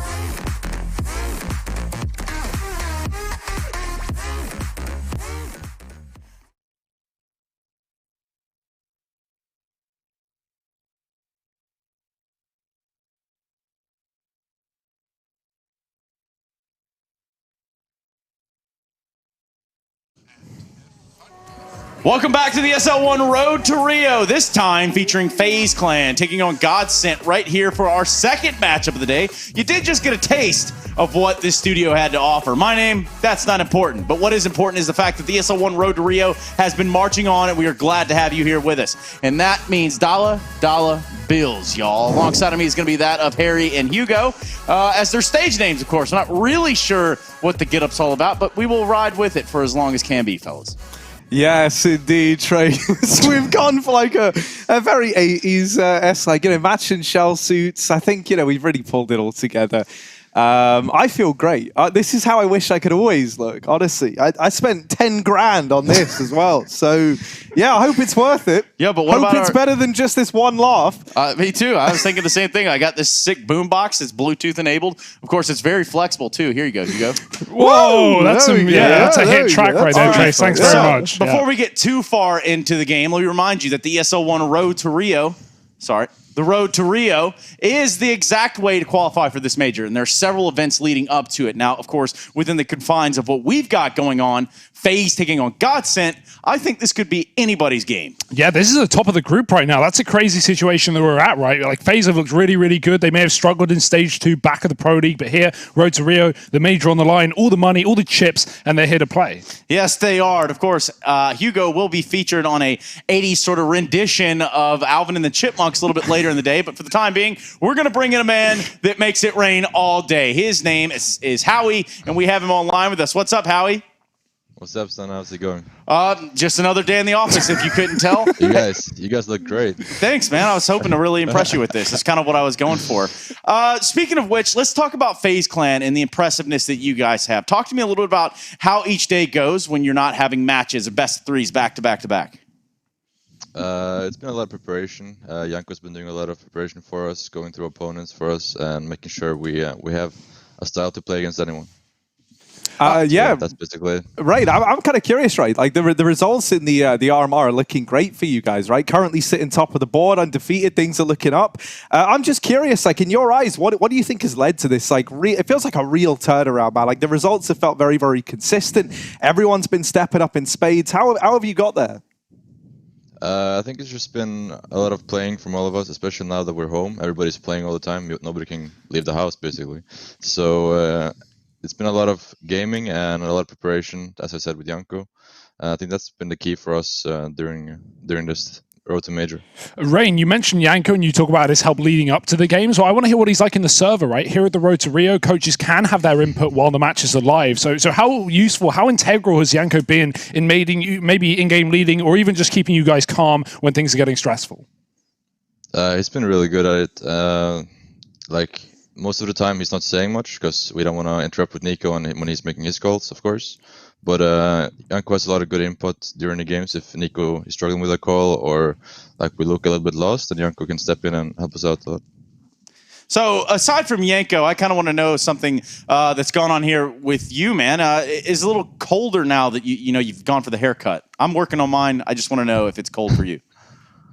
Yeah, it's a little bit cold, man. Because you had some beautiful hair, Rain. I'm going to be honest with you. It was some beautiful hair, man. I was really envious of that. Now you don't have any of it. So what actually led you to that moment to cut your hair?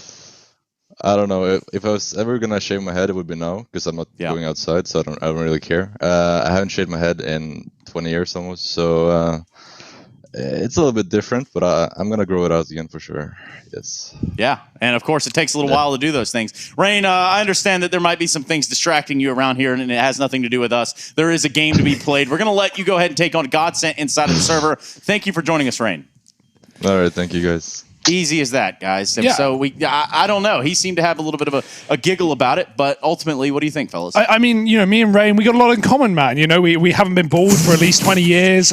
We, of course, have a fine mullet of hair, and really luscious locks. It gets in my eyes, it gets in the way, but not in the way of Rain, right? Shaving it, going clean, going cold, and getting ready for this matchup. And it's going to be a big one, right? Like, Godsent are no sleepers right now. They are top of the group alongside FaZe Clan, sitting second place, and there's a reason they're there. And I think these maps as well, I mean, we don't have the pool, but the map pool for these teams really creates a whole dynamic there. Well, let's do that. Let's talk about the maps at hand. Let's talk about what potential 3 maps, as I think these are actually voice activated, so these are kind of cool. Let's talk about what 3 maps we're going to be playing here in this best of 3. If I really had to determine it and like decipher it down, I just have a feeling we're going to see a little Dust 2 in here. That wouldn't be surprised. I think the interesting one is what we're not going to have. We're not going to have FaZe's best map, and we're not going to have what Godsent have been going to ever since 2020. I mean, ever since they formed this roster, right? That, of course, being the map pick of FaZe being Mirage. That's Godsent's Instaban. And for FaZe, well, their Instaban is Vertigo. That's one that Godsent have proven. Maybe the results aren't there, but they're keen to play it. They're keen to try and take that map into their pool. So neither of those, I'm imagining, are going to be coming through in this series. Yeah, I think we have a pretty good chance of ending up with like an Inferno or an Overpass, right? I think these 2 maps could float their way through. I'm inclined to agree with you, right? I don't think the bans are going to suddenly change out of the gates for these 2 squads on the back of this matchup. So I'm imagining, we say goodbye to Vertigo.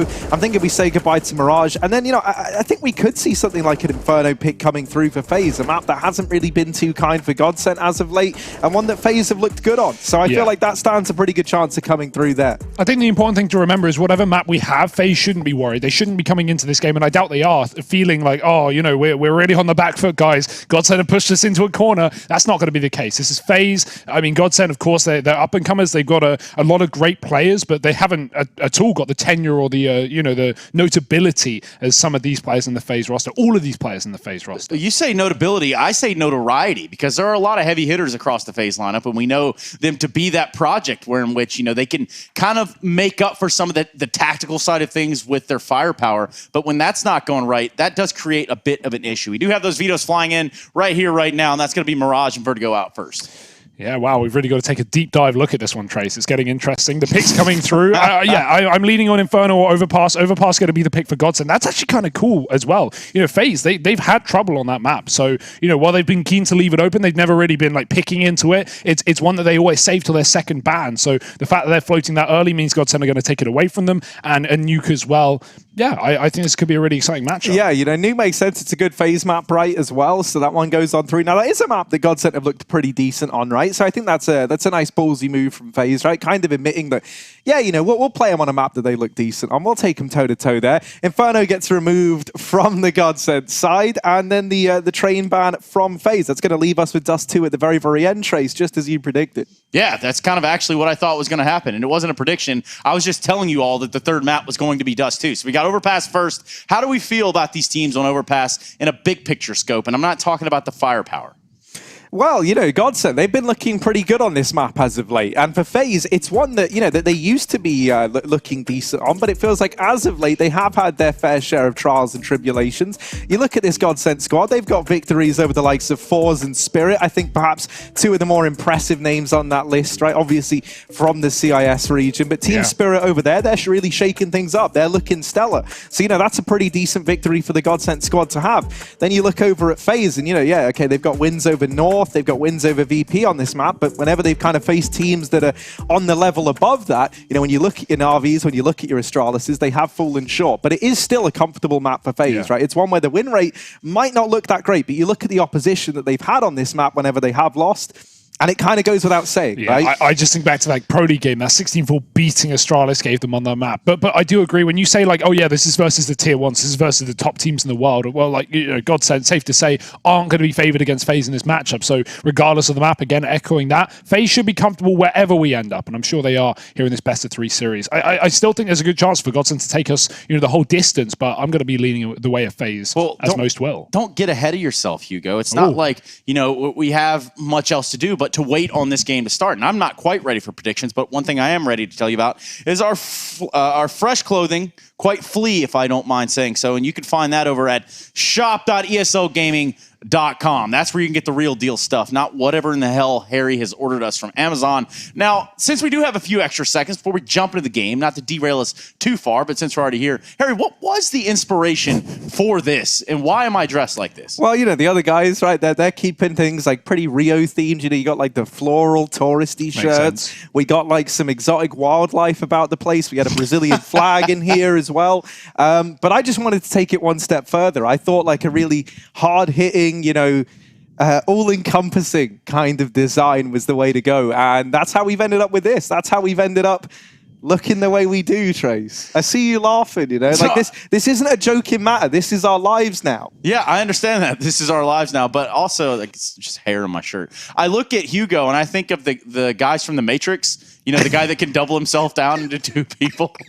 And I just gotta get that vibe from him. I'm sorry, it's still a very serious affair around here. Yes, indeed. Nonetheless, we are waiting to get into the game. We do know the maps, and we do know that Overpass is going to be first. Now, I didn't ask for predictions before. I'm not entirely sure that I'm ready to ask for them now, but I might as well. And since we kind of already know where you stand, Hugo, Harry, lead us into this one, and you know, do it with some poise. Convince us by looking down the camera.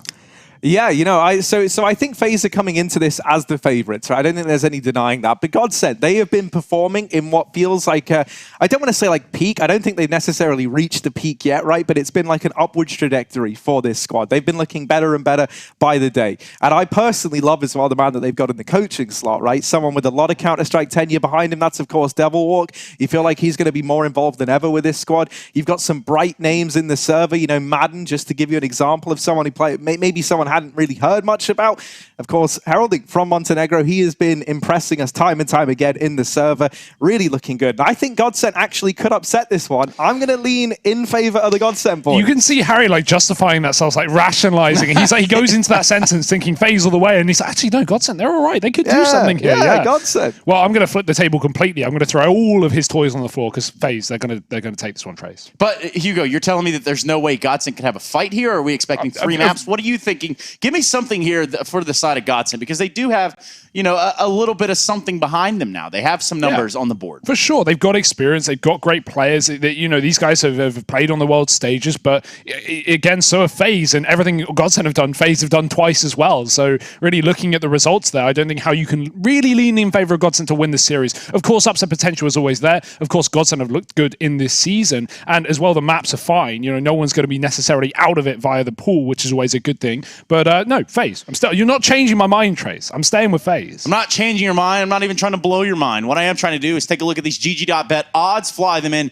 right there, and then we can take a look at the numbers as they stand per what you say. Now, I don't think that was supposed to be right there. But nonetheless, we can take a look at these odds. They're going to tell you that FaZe Clan are the favorites here. And now, I do have to ask the question, guys, before we go to a break here.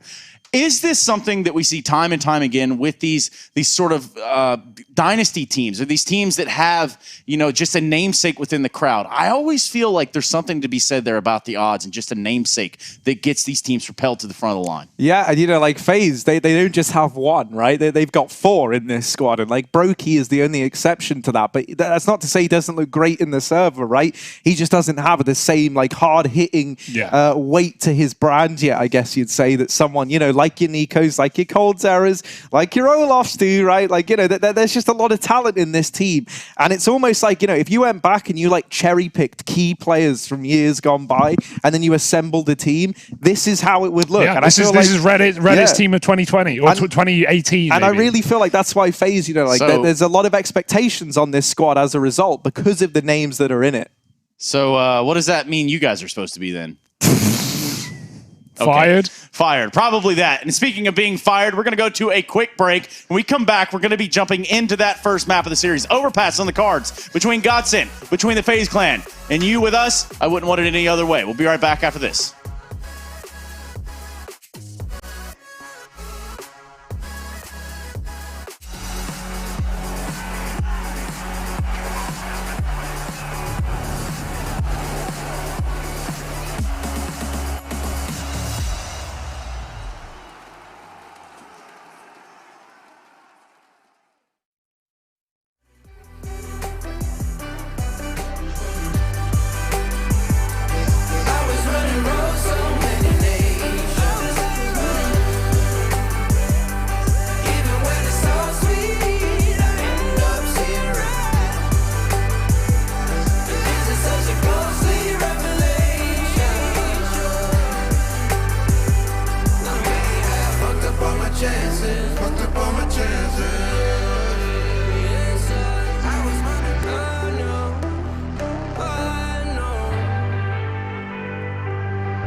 Look into your eyes, I see the colors of your soul, and I recognize every single line, every single roadblock.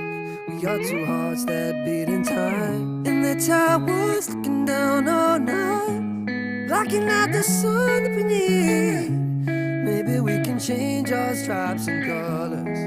You're the only one I see. And I take it all or nothing at all. Driving through the night till I'm at your door. Go outside, stay up all night. And I take it all or nothing at all. Driving through the night till I'm at your door. Go outside, stay up all night. Sleep through the sunrise.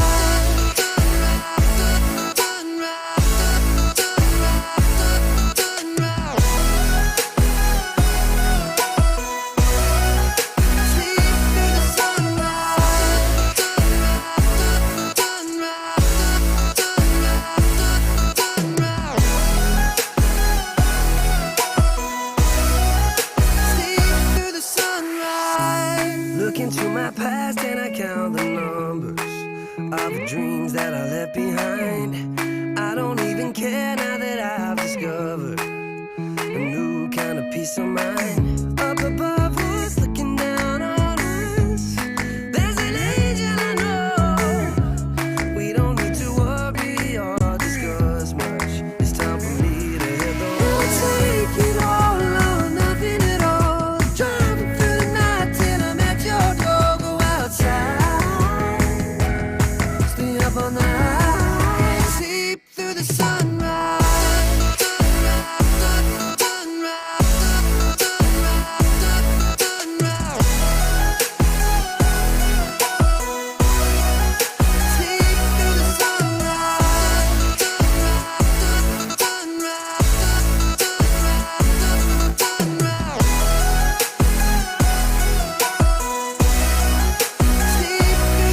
And I take it all or nothing at all. Driving through the night till I'm at your door. Go outside,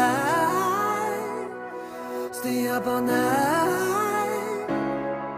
to take it all or nothing at all.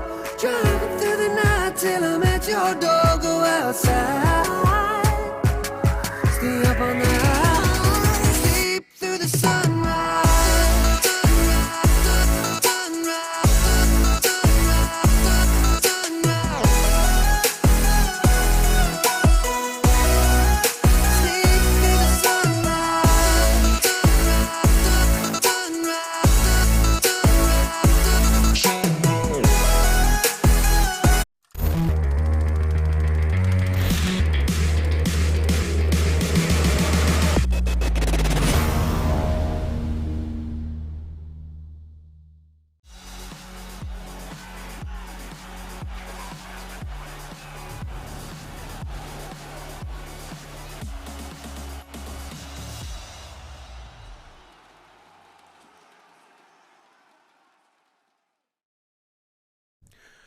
Vâng, chào anh em quay trở lại với 500 Pro Studio ở lượt trận thi đấu thứ hai trong buổi tối ngày hôm nay. Đó là trận thi đấu diễn ra giữa Face Clan cùng với đó là Godsend. Và mình là caster Milber cùng với caster Hoàng Long. Sẽ là hai anh em bình luận cho anh em ở trong cái game thi đấu này. Và một chút thông số của trận thi đấu này thì Hoàng Long có thể đưa đến cho tất cả các bạn khán giả đang theo dõi. Vâng, thì ngày hôm nay chúng ta sẽ có hai cặp đấu lúc khung giờ 11:30. Đó là Face Clan, Godsend như chúng ta đang xem đây. Và cặp đấu cùng giờ đó là Contact với cả North. Thì trận đấu này là một trận đấu khá là căng kèo đấy. Khi mà Face Clan và Godsend đang là hai team dẫn đầu ở bảng B. Trong khi đó Face Clan là team duy nhất của Esl Pro League, Esl To Rio đang có phong độ bất bại. Face Clan chưa thua một trận nào. Thực ra thì Godsend họ cũng chỉ mới thua một trận thôi giữa các thành viên của G2. Và đó là cái trận đấu mở màn. Và sau 3 lượt trận thi đấu tiếp theo thì Godsend họ chưa để thua. Và chúng ta có 3 map thi đấu ở trong trận thi đấu này. Đó chính là map thi đấu Overpass, là map pick của bên phía team Godsend. Cùng với đó là map Nook, map pick của bên phía team Face Clan. Và cả hai team thì họ lựa chọn cho mình City Side trong cả hai map thi đấu. Và rất cảm ơn bạn nào đã donate cho studio nha. Cảm ơn bạn rất nhiều. Khi mà hiện giờ thì hình như là nhạc donate đang liên tục lặp lại. Đấy, hình như là mới có cái nắng này quay trở lại đúng không anh? Cái GIF Bowman múa quạt trở thành huyền thoại, hình như là lâu lắm rồi không dùng, bây giờ mới quay trở lại. Không, thật ra thì có, nhưng mà tại vì thời gian gần đây chúng ta không để tiếng nữa, chỉ có hình thôi. Và nhiều khi thì mình cũng lỡ rất nhiều những cái donate của tất cả anh em. Mình rất mong là những anh em nào bị lỡ thì hãy thông cảm. Và chúng ta sẽ gọi là cố gắng cập nhật hơn ở trong những cái phiên cast tiếp theo. Và hiện giờ thì cũng đang có khá là đông anh em rồi. Ui! Xin cảm ơn bạn Thịnh đã donate cho studio nha. Ui, một cái đây là Australia hay là US hả em? Đây là United States đúng không? Đây là đô la. Ui, một cái super sticker đến từ bạn Thịnh không? Chúng mình cảm ơn bạn rất là nhiều nha. Cái super sticker này thì hiện giờ chưa có ở Việt Nam. Giờ chỉ có ở các khu vực nước ngoài thôi. Thôi, anh em mình off kênh đi nghỉ. Nghỉ. Tầm này không cắt nữa. Nghỉ. Có vẻ đây là donate to nhất của cái giải thi đấu này đúng không anh? Chưa. Vẫn chưa phải là nếu mà tính giải thi đấu này thì là đúng là rồi. Nhưng mà có rất nhiều anh em thì cũng donate là nhiều lần ấy, nên là anh nghĩ là đây là kiểu donate thành một cục thì là nhiều nhất ở thời điểm hiện tại. Thật ra thì cái YouTube ở Việt Nam nó vẫn chưa phát triển lắm, khi mà hai cái cách để donate ở nước ngoài nó đã có rồi, đó là donate bằng super sticker và thứ hai là trở thành member, đó là trở thành thành viên của kênh. Thì những cái khu vực Bắc Mỹ và châu Âu đều đã có rồi, còn Việt Nam thì vẫn chưa biết đến khi nào. Mình đã thấy cũng phải tầm 2 năm rồi, 1-2 năm rồi nó chưa update ở Việt Nam. Nếu mà có cái đấy thì nó sẽ rất là vui. Thật ra thì thường đấy là cái phương thức donate dành cho những anh em ở nước ngoài. Đúng rồi. Vì thật ra thì ở Việt Nam chúng ta cũng sử dụng các cái kênh donate như là Playduo này, hay là những cái kênh donate ở Streamlab rất nhiều. Và ở trận thi đấu này thì sẽ có hai map thi đấu diễn ra như vậy. Thì không biết là Hoàng Long có một chút phán đoán tỷ số ở tổng ở trong trận đấu B3 này không? Em nghĩ đây sẽ là một chiến thắng 2-1 dành cho Face Clan. Đây rồi, bạn donate đã comment rồi, anh phát hiện ra đây rồi. Đó là bạn Thịnh Phát Nguyễn. Cảm ơn bạn Thịnh Phát Nguyễn rất nhiều nha. Vừa nãy thì ở trên Duo nó bị mất nó bị mất ký tự. Thế cho nên là bây giờ mình mới nhìn thấy. Tặng 500 broadcast xong đi uống nước. Ôi, bạn donate này thì chúng mình cắt xong chúng mình đi uống Starbucks à? Thừa. Mai đi lại cả studio ấy đủ tiền đi ăn bún. Ôi, đúng rồi. Chưa thấy một cái bạn rất hay donate ở trên stream đó, bạn Kaguya. Không biết là lần này liệu bạn Kaguya có để bạn Thịnh Phát Nguyễn vượt lên không? Bạn Kaguya có đây thì bạn lên tiếng nha bạn ơi. Kaguya là một cái bạn mà có cái avatar Wibu chúa ấy. Đơn giản thế dễ hiểu. Anh cũng có nhớ bạn đấy thì ở trong giải đấu này cũng donate rồi, donate khá là nhiều. Một lần này bạn đấy ở Úc đúng không? Hay là em cũng không nhớ bạn ấy donate bằng gì, hình như là ở Úc. Ở Úc hay là ở Mỹ thì đấy anh nhớ không nhầm mà thế, nhưng mỗi một lần là khoảng 7 đô 9 một lần thì phải. Cái mà em rất thích ở bạn này đó là bạn ấy không bao giờ để ai có thể donate nhiều hơn mình. Rất mong là hôm nay bạn ấy sẽ tiếp tục duy trì cái phong độ này. Tiếp tục duy trì bạn ơi. Hôm nay thì bạn là số 1. Không ai là số 2. Để anh Minh Popper có tiền bỉm sữa dạo sau đây. Bây giờ thì bạn Thịnh có thể là số 1.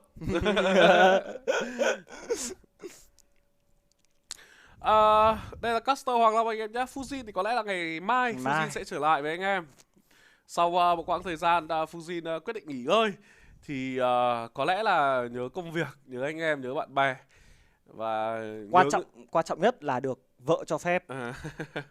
Vâng, dù sao thì thật ra thì đấy là sự lựa chọn của Fujin thôi. Fujin quay trở lại thì anh em lại càng vui. Đúng rồi. Thì nhất là khi bây giờ các bạn phải hiểu là tối hôm nay bọn mình cắt xong này, sau đó sẽ là lượt cắt 3 giờ sáng này. Sáng ngày mai lúc 9 rưỡi sáng chúng ta lại on kênh để cắt lượt trận thi đấu ở Oceania. Đúng rồi, ngày mai là ngày mở màn của bảng đấu của khu vực châu Đại Dương. Chỉ có 4 team thôi. Nhưng cái khung giờ nó sẽ rất là sớm. Đây là trận thi đấu giữa Gambit Youngster và Nemiga anh em nhá, không phải trận Fate Clan nhá. Tôi vừa thấy anh em đọc chửi đúng không? Bàn 300 giây. Bàn ngay. Ủa. À không. Khóa luôn. Không phải 300 giây nữa. Đây tôi bật cho anh em xem luôn nhá, không anh em lại bỏ lừa. Đây.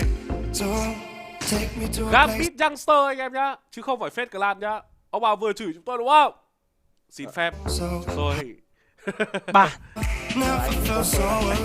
Bàn rất là mạnh tay thôi. Điều này có vẻ như là hơi lâu rồi phải.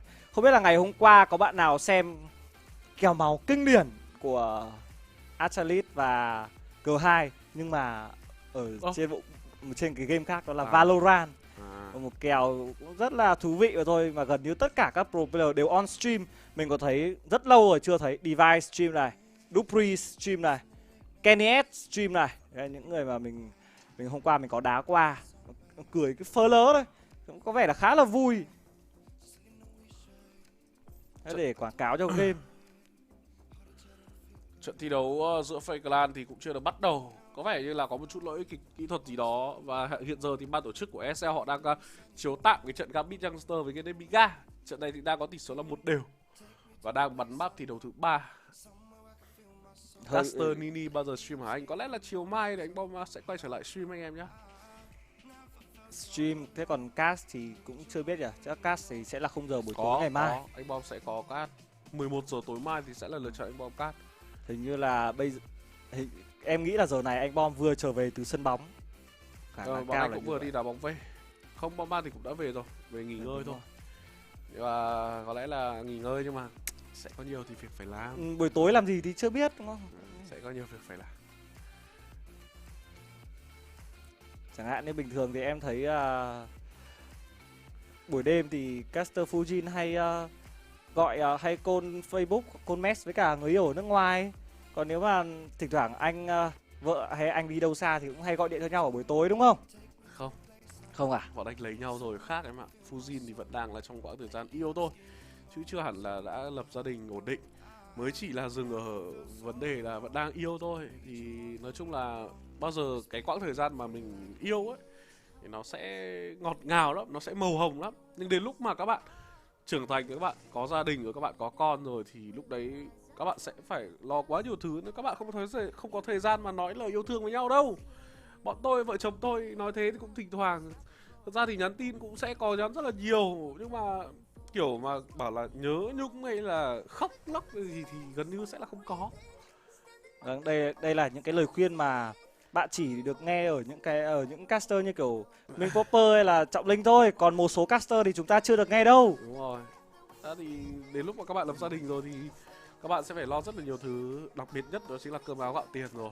Đấy là chia sẻ thật sự với anh em. Nếu như mà anh em nào nghĩ mà lấy vợ là sướng thì không, đấy là vấn đề.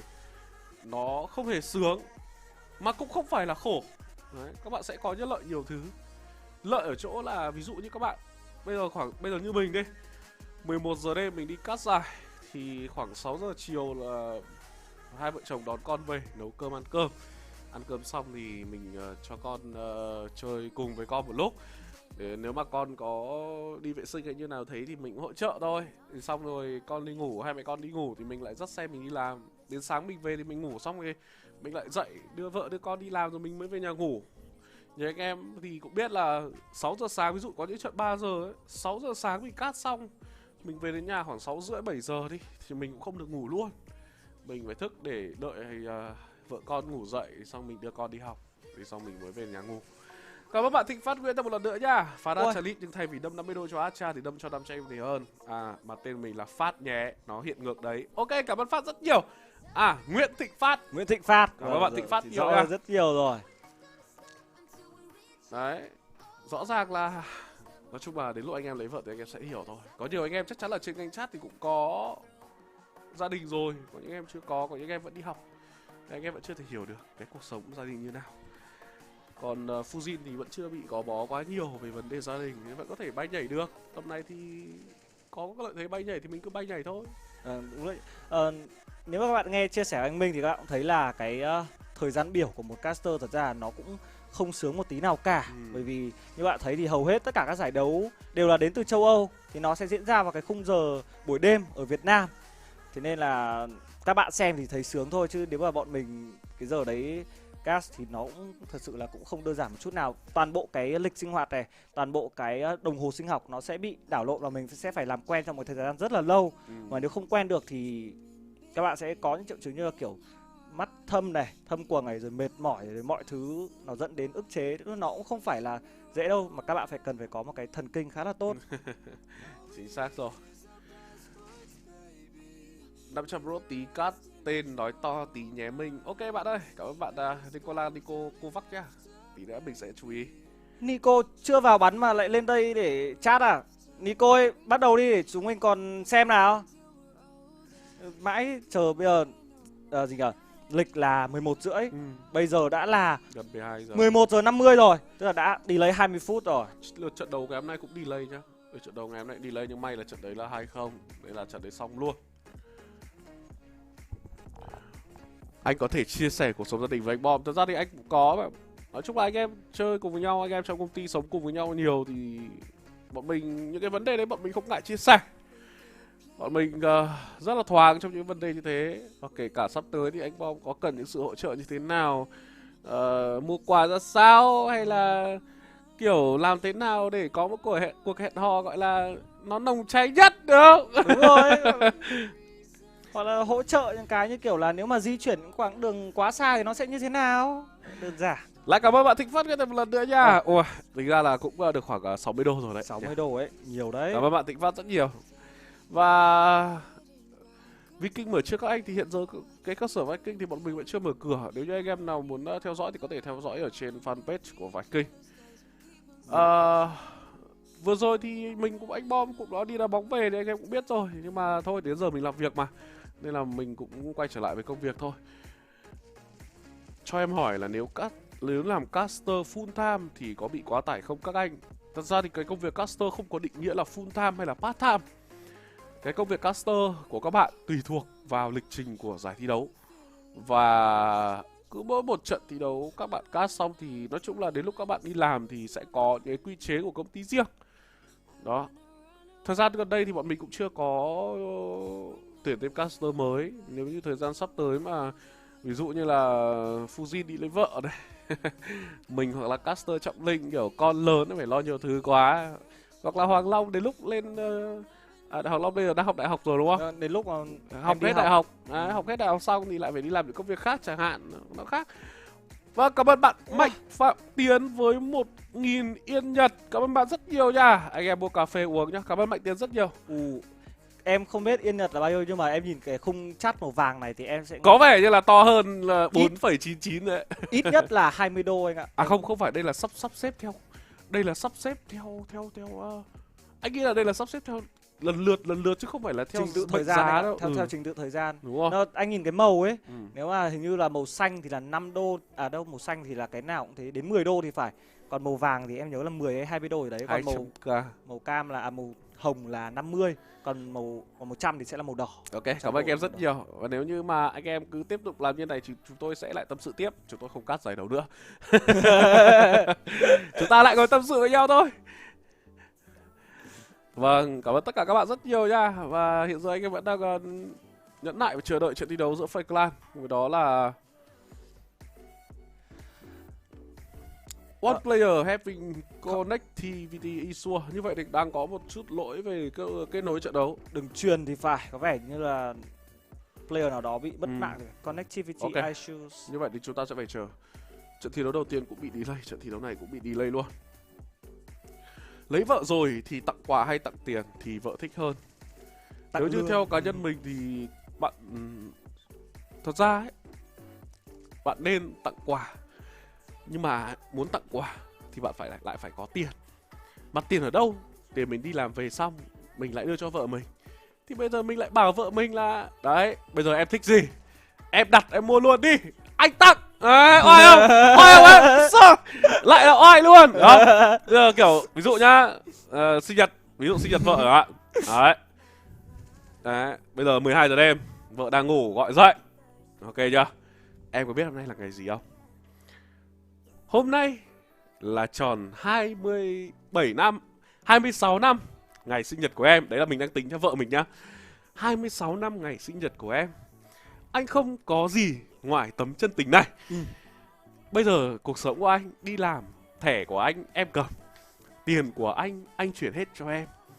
Bây giờ em thích gì em cứ đặt mua. Đấy, anh tặng rồi. Hợp lý. Ôi, phải gọi là hơi bị, anh có kinh nghiệm rồi đúng không? Chắc chắn rồi. Bao nhiêu năm rồi đúng không anh? Chuẩn luôn. Đâu anh em. Đấy. Đấy là lời khuyên dành cho các anh em mà đang có vợ thì có câu hỏi là muốn tặng quà hay là tặng tiền. Đấy là vấn đề. Còn nếu như em không muốn mua gì thì thôi, tiền của anh em cầm rồi thì chắc chắn là của em, không phải của anh. Đấy. Chẳng hạn mà bạn đi làm lương tháng 10 triệu về đưa vợ hết tầm 7-8 triệu mà lại tặng quà thêm 1 triệu nữa là hỏng rồi. Hết rồi, hỏng còn gì nữa. Còn cái gì đâu. Vợ mình thì hơn mình 2 tuổi. Hiện giờ thì mình đang khoảng 23 tuổi. Tính cả tuổi mụ là 23. Còn theo vợ mình thì là 25 tuổi, tính cả tuổi mụ là 26. Hình như thằng cu nhà anh là 2 tuổi, gần 2 tuổi rồi. Tháng này là sinh nhật con anh đấy. Con anh là 28 tháng 5, còn khoảng nửa tháng nữa. May quá là hết dịch rồi, nên là có thể là tháng này thì mình sẽ tổ chức sinh nhật cho con, thì cũng chắc là cũng mấy anh em trong công ty thôi hoặc là gia đình thôi, cũng không tổ chức quá linh đình vì sinh nhật 1 tuổi của cháu làm to rồi. Các bác các cô lại đến hết.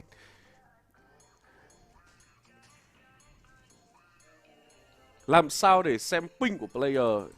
Thật ra thì xem ping thì chỉ xem được ở trên server GoTV thôi. Lúc bạn tap thì bạn sẽ xem ping giống như là bạn chơi game. Thường thì các trận đấu này nó sẽ ra ở cái server của cái khu vực kiểu như bắn ở châu Âu thì nó sẽ nằm ở những các nước như là một là Đức này, 2 là Thổ Nhĩ Kỳ này, và 3 là ở Đan Mạch hoặc là Hà Lan, thì nó sẽ có cái lượng ping ổn định tùy. Đôi lúc bắn face, bắn FPL ấy thì các pro player họ cũng gặp vấn đề cũng khá là nhiều. Thế này chuyện này cũng là điều dễ hiểu mà thôi. Ok. Ui, có anh em nào vừa donate à? Đó, có thì nó sẽ hiện lên chứ đúng không? Chắc là donate ở đâu đây?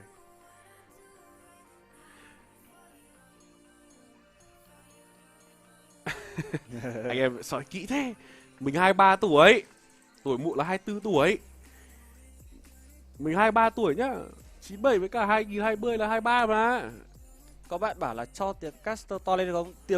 Tiếng của chúng mình có bị bé không? Nếu mà to mình cho hết cỡ rồi. Hết cỡ thế thì phải giảm cái tiếng của clean feed đi à? Không, tắt tiếng game thì nó sẽ đây màn này nó luôn sẽ là tắt. Chẳng qua là từ nãy giờ đang mòng xoay hơi nhiều. Ui, Cảm ơn Thịnh Phát nha, tặng quà sinh nhật cho con Vipper, chúc cho con về. Ôi, cảm ơn bạn rất nhiều. Tháng này thì 28 sẽ là sinh nhật con mình. Thì có lẽ là mình cảm ơn lời chúc sinh nhật của bạn. Cảm ơn bạn rất nhiều nha. Ôi, bạn Thịnh Phát từ nãy đến giờ donate chắc cũng phải tầm 60, 20, 80 rồi đấy. Đúng rồi. Cảm ơn bạn rất nhiều nha. Mình đi với refund. Không, bọn mình đi đá bóng thôi. Bọn mình đi đá bóng thôi mà anh em. Xong rồi về bọn mình đi uống trà đá à. Bọn mình đi uống trà đá xong rồi tâm sự một lúc thì về để đi công việc. Vì tí nữa thì mấy anh em refund cũng phải làm việc mà. Bọn mình chỉ uống trà đá thôi. Anh Minh hồi xưa học giỏi không? Thật ra thì anh không học giỏi. Đến khoảng 3 năm cấp 3 thì nói thật với anh em mình cũng chỉ học sinh trung bình thôi. Nhưng mà mình cũng học đại học các thứ xong rồi mình cũng đi làm. Thời đấy thì thật ra nói thật với anh em là mình cũng không ham học lắm. Đấy là vấn đề chia sẻ thật sự. Còn tại vì mỗi một người có một cuộc sống khác mà. Nhiều anh em thì có cái cơ hội là kiểu anh em có cái tư duy ấy, học tốt hơn đấy. Còn đối với mình thì cái chuyện học hành thì nó hơi vất vả một chút. Giờ em muốn xin vào làm caster cho năm ở Champions thì cần yêu cầu gì không anh, và năm Champions có tuyển thêm không? Hiện giờ thì bọn mình chưa tuyển thêm nhá bạn Hùng nhá. Hiện giờ thì bọn mình chưa tuyển thêm, nên là nếu như mà bạn có nhu cầu mà muốn làm caster của 500 thì hãy chờ đợi một khoảng thời gian nào đấy. Mình nhớ cái hồi studio tuyển là tháng 2, tháng 1 hay tháng 2 gì đó, thì những cái yêu cầu đó là một cái hồ sơ này, một cái CV này và một cái casting demo, đó là mình sẽ cast thử một cái demo, và dựa trên hai cái đấy thì studio sẽ chọn ra người để đi phỏng vấn, và qua phòng phỏng vấn thì các bạn thành công và sẽ có khoảng 1 tháng để thử việc. Chính xác. Thì đó chính là những cái con đường mình đã trải qua, thì mình chia sẻ lại như vậy. Cái hồi mà anh vào thì nó có như thế không anh nhỉ? Thật ra thì hồi anh vào thì tại vì cái đợt đấy thì anh với cả anh Bom cũng như là anh Dũng thì cũng biết nhau từ trước rồi. Anh cũng làm cái công việc này từ trước đấy rồi. Anh chưa làm ở trong 500 thôi. Nhưng mà anh làm cái công việc này từ trước đấy, nên là cái đợt anh vào thì lúc đấy thì cũng chỉ có mấy anh này, Oman này, Cường ọt với cả PUBG, 4 người. Nên là đợt đấy là bọn anh vào là làm luôn. Còn cái lứa anh em về sau cái thời của Linh, Huy, Trí là cả em với cả Fuji thì không, PUBG thì vào trước cả anh cơ. Cái lứa của em này, Linh này, Fujin này, Huy này, với cả Trí thì đó, cái thời gian đấy thì bắt đầu có những cái bước như thế để chọn một caster, và sau đó thì là đi vào làm công việc luôn. Hiện giờ thì cũng là được 1 năm, hơn 1 năm. Làm caster CSGO có yêu cầu rank ở mức nào không? Thật ra thì đối với rank nó cũng không phải quá quan trọng. Quan trọng là cái tư duy của anh em ở trong game thôi, với cả cũng một phần là cái giọng nói và cái cách phản xạ trong câu nói của anh em thôi. Bởi vì là làm caster nó cũng không thiên về cái việc chơi game đâu. Nó còn là khi nào Bom cưới vợ tặng 100 đô, sinh nhật con Bom tặng 500 đô. Vâng, tôi chụp ngay lại cái này gửi cho anh Bom luôn. Nhưng mà bạn Phát đây, mình nghĩ là cái số tiền đấy nó sẽ phải nằm trong tài khoản của bạn hơi lâu đấy. Mình không nghĩ là bạn sẽ có thể chi ra cái số tiền đấy sớm đâu.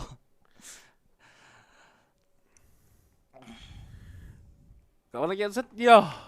Và trận thi đấu với Clan vẫn chưa bắt đầu. Ôi, Nemika đang dẫn Gambit 8-2 rất là bất ngờ nha. Đây là cái trận đấu mà Gambit họ được đánh giá cửa trên, đang bị dẫn 28. Nhưng mà thật ra thì hôm trước em xem trận Gambit với cả Espada còn dẫn trước 9-2 hay 12 rồi cuối cùng vẫn thua 16-13. Chính xác, có nhiều anh em theo dõi mình từ những ngày đầu cast cho studio nhé. Có bạn Ru bảo là nhớ hồi mình cast trận G2 lần đầu thở mạnh. Đúng rồi, cái hồi đấy thì bọn mình vẫn cast solo. Một người mà một trận đấu BO3, thật ra thì nó cũng hơi căng một chút. Nhưng mà dù sao thì cũng đã trải qua thời gian đấy rồi. Nếu bây giờ cũng có caster nhiều hơn thì bọn mình chủ động cắt duo để đảm bảo trận đấu cho anh em này. Cũng như là nhịp độ trận thi đấu nó sẽ diễn ra là nhanh, là hay hơn. Với cả đảm bảo được cái màu cho trận đấu nữa. Thì hai caster là sẽ có mỗi hai cái cá tính khác nhau. Với cả cái hồi đấy em nghĩ một phần do cái tiếng thở là hồi đấy là do cast cái mic, Cái mic. mic rời. Đúng rồi. Thế là thường thì nó sẽ có một cái mic cắm ở trên bàn. Đây, nó sẽ cắm ở trên bàn như này. Và cả hai caster sẽ nói thì cái mic đấy nó sẽ thu vào. Thì cái mic đấy thật ra nó không chất lượng bằng cái mic trên tai nghe như chúng mình đang đeo. Thì cái này thì mãi về sau thì studio mới có thể đầu tư một cái chất lượng, một cái tai nghe Nó chuyên mic dụng hơn. chất lượng, nó chuyên dụng hơn cho Đúng việc rồi. cast, việc bình luận. Thật ra thì công việc caster này thì bọn mình làm theo giờ của nước ngoài là chủ yếu, nên là cũng khá là tốn sức. Ngày xưa cast solo thì các bạn phải hiểu là nhiều khi mình cũng như là mấy anh em trong studio đều bị đau họng hay là bị ho. Và ngày xưa thì các bạn cũng biết rằng là mỗi một anh em caster bọn mình ấy thì đều có một vỉ thuốc họng ở trong túi. Và ngày đấy thì bọn mình cũng gọi là cũng chưa biết giữ gìn giọng nói như bây giờ đâu. Ngày đấy bọn mình uống nước đá rồi uống nước lạnh nhiều lắm. Xong rồi lại nốc vài viên Stepsin hay là vài viên bổ phế vào, rồi lại chiến đấu tiếp với anh em. Donate không hiện. Sao lại donate không hiện? Anh em sao lại nghĩ tôi xủi được nhỉ? Nói được làm được nhá. Cảm ơn bạn Thịnh Phát rất nhiều nha. Đêm nay là của bạn. Vâng, tối nay là của bạn. Tối nay bọn mình cũng là của bạn.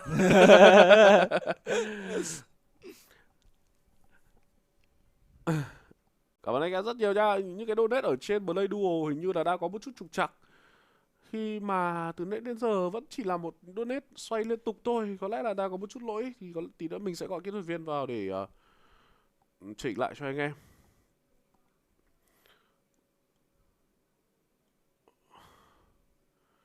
Anh Minh hồi chưa lấy vợ bắn off kinh làm đúng không? Ui, chuẩn luôn em ơi. Bây giờ anh bắn off toàn trượt à. Bây giờ anh bắn off toàn trượt thôi. Nhưng mà được cái là anh vẫn biết chơi. nhưng mà anh bắn ọp giờ anh đã rút lục chưa? Đã biết rút lục những lúc mà đối phương áp sát chưa? Bây giờ anh bắn off anh không cầm Deagle nữa. Anh chỉ cầm tech 9 thôi. Đấy. Bắn off cầm tech 9. Bây giờ tech 9 ấy rồi. Có donate chưa đọc kìa hát. Hơi hỏng thôi. Để anh em đợi chút nha để mình check lại nhá. Nó nhiều lúc nó trôi nhanh quá ấy, không kịp nhìn. Không, ở trên YouTube thì không sao. Có thể không hiện. Ở trên YouTube có một bạn Hưng Kun. Ôi, Hưng Lạnh à? Hưng Lạnh hình như có phải Hưng Lạnh hay donate cho Rambo đúng không? Hưng Lạnh. Đúng rồi, hình như mình nhớ đây là Hưng Lạnh ngày xưa là cũng hay donate cho Rambo thì phải.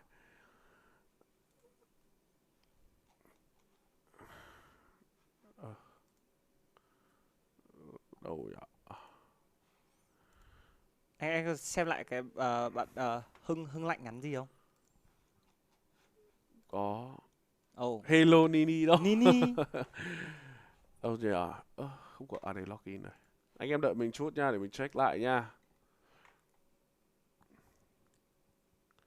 Fake Clan mãi chưa bắn anh em ạ. À, khoảng 2 phút nữa à? Estimated là khoảng 2 phút nữa. Có thể sẽ là khoảng 2 phút nữa. Trận thi đấu của chúng ta thì vẫn đang delay thôi. Ui, delay cũng nửa tiếng rồi đấy nhỉ? Đây là trận đấu delay lâu nhất từ khi giải bắt đầu đến giờ đấy. Chưa trận đấu nào delay quá nửa tiếng cái này cả.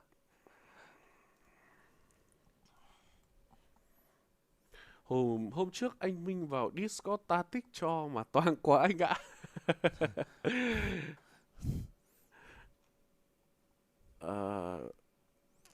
Có bạn hỏi anh Bom khi nào ca, anh Bom chắc tối mai. Thường thì không có. Thường thì mình thấy trên cái lịch chưa công việc ấy, thường thì anh Bom sẽ cát vào cái khung giờ 8-10 giờ. Ui, làm quà này cho tròn 100 đô ạ. Cảm ơn bạn rất nhiều. Cảm ơn bạn Thịnh Phát rất nhiều nha. Ui, từ nãy giờ toàn tên bạn Thịnh Phát thôi. Cảm ơn Thịnh Phát rất nhiều.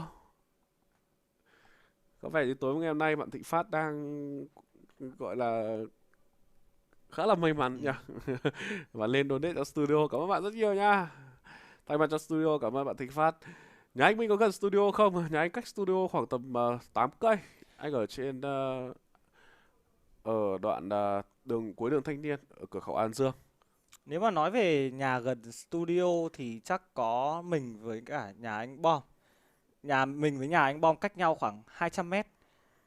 Nhà anh Bom thì ở cái khu Eco Green ở trên đường Nguyễn Xiển thì mình cũng cách đó cũng gần thôi. Thế đi lên thì cũng không mất nhiều thời gian lắm, 2 cây, phi chắc tầm khoảng 4-5 phút là lên. Tối mai có phở bò nhà anh mình. Ok nhá, ok Chiết nhá. Cảm ơn Chiết nhiều nha. Vào rồi, tua đi vào trận rồi. Ok, có vẻ như là trận đấu của chúng ta thì cũng sắp bắt đầu rồi. Như vậy thì chúng ta sẽ cùng đến với trận thi đấu giữa Godsend và Fake Clan trong map thi đấu Overpass, map pick của bên phía team Godsend. Cũng hợp lý thôi. Đây là cái map thi đấu mà như em để ý thì win rate của Fake Clan chỉ là 33%. Đây để anh chạy lại. Có lý do. Anh chạy lại intro nhá. Ok. Chạy lại.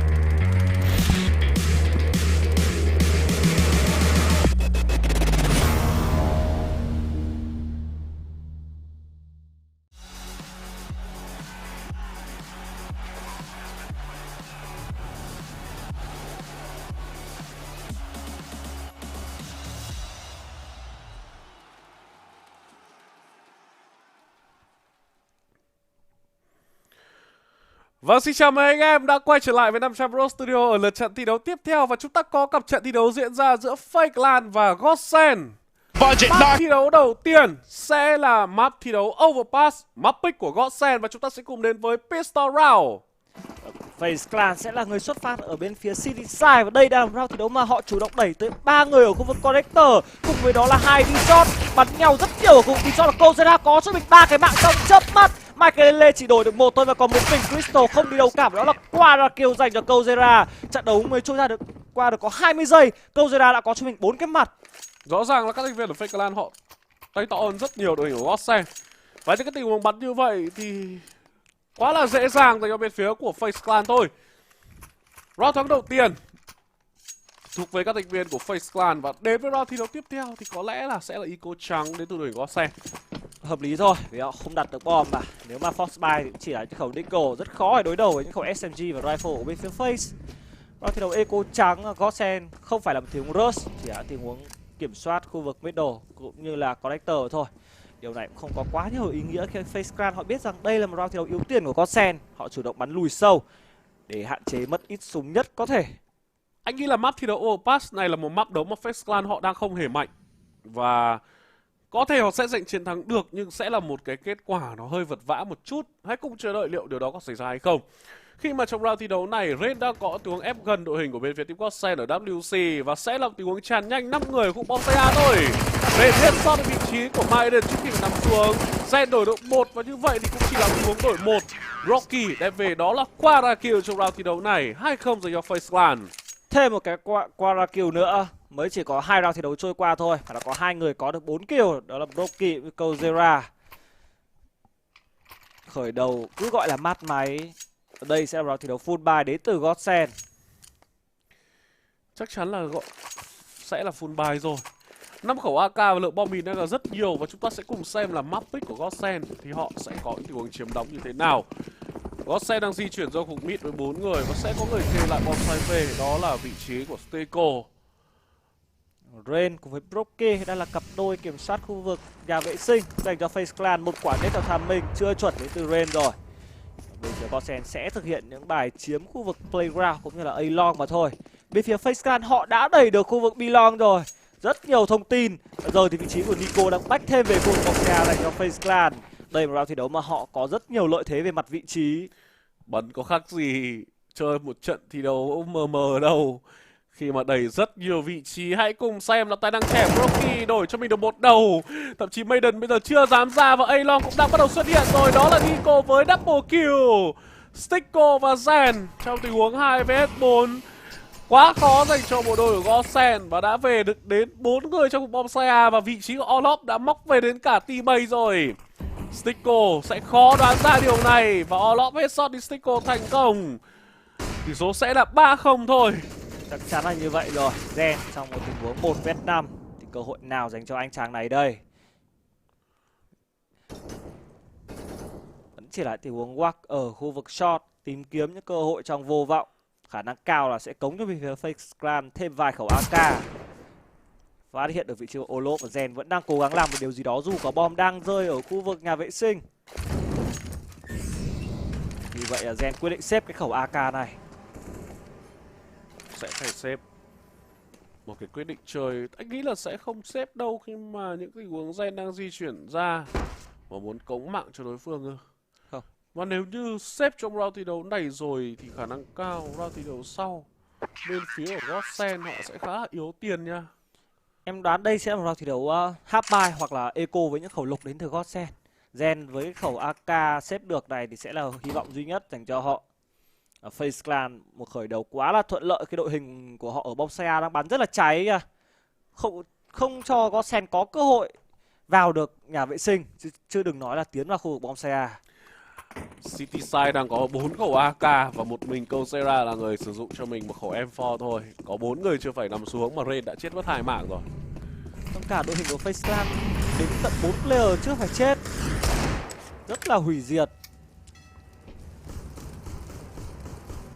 Round thi đấu này, đội hình của bên phía team Godsend họ đang giữ khá là đông người ở khu vực đó là B-Long. Bây giờ thì có vẻ như sẽ tiếp cận shot.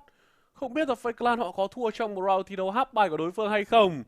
Và tôi đang thấy rằng 3B ở thời điểm hiện tại sẽ là cực kỳ an toàn dành cho bên phía của Face Clan. Makelele thì chủ động eco để có thể lên off được. Và những player còn lại có lục giáp. Lost bonus trong round thi đấu tiếp theo sẽ đủ để cho Godsend họ có thể full buy. Sẽ cùng xem tham minh của Godsend là như thế nào.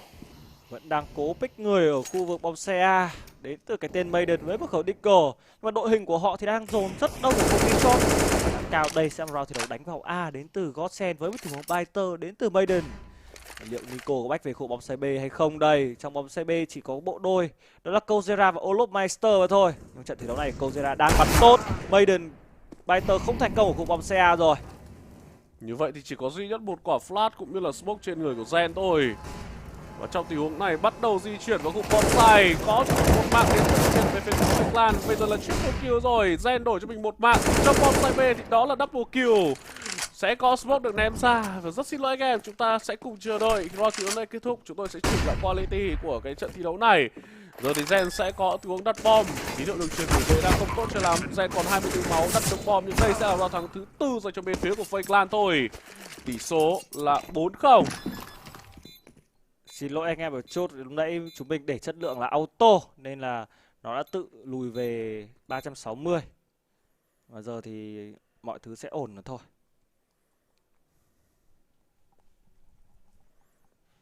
Do tín hiệu đường truyền mạng nên là nó đang hơi xoay một chút.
to never let you double cross them. Moving through the city like it's Gotham. They told me get one, so I got one. Stop saying you're a boss when you not one. You ain't sacrificed, nah, you ain't lost none. All over the gram like you got a bag. You ain't big dog, we ain't hear none of that. I'm in the gym looking like a running back. And you know the flow, got him coming back. Who I was in the past, I'm unattached. Only focus in this moment is bringing the summer back. Oh, respect my grind, elevate souls and I spread good vibes. Young divine, you know I gotta shine. Raise your hands for a good time. Aight. Vibe until the morning, sleep until the noon. You said that you want it, so I got it for you. Let's all get together and show them how we move. Quay trở lại với trận thi đấu này, và vừa rồi thì rất xin lỗi anh em đã có một chút trục trặc về đường truyền mạng và chúng tôi phải reset lại. Đây đang là một tình huống chém dao đến từ Stico. Chém trượt rồi, và tình huống Ninja defuse thành công đến từ Broky. Rất là hài hước đến từ Stico, chủ động cầm dao nhưng mà chém trượt hết. Như vậy là Face Clan đang dẫn 7-0.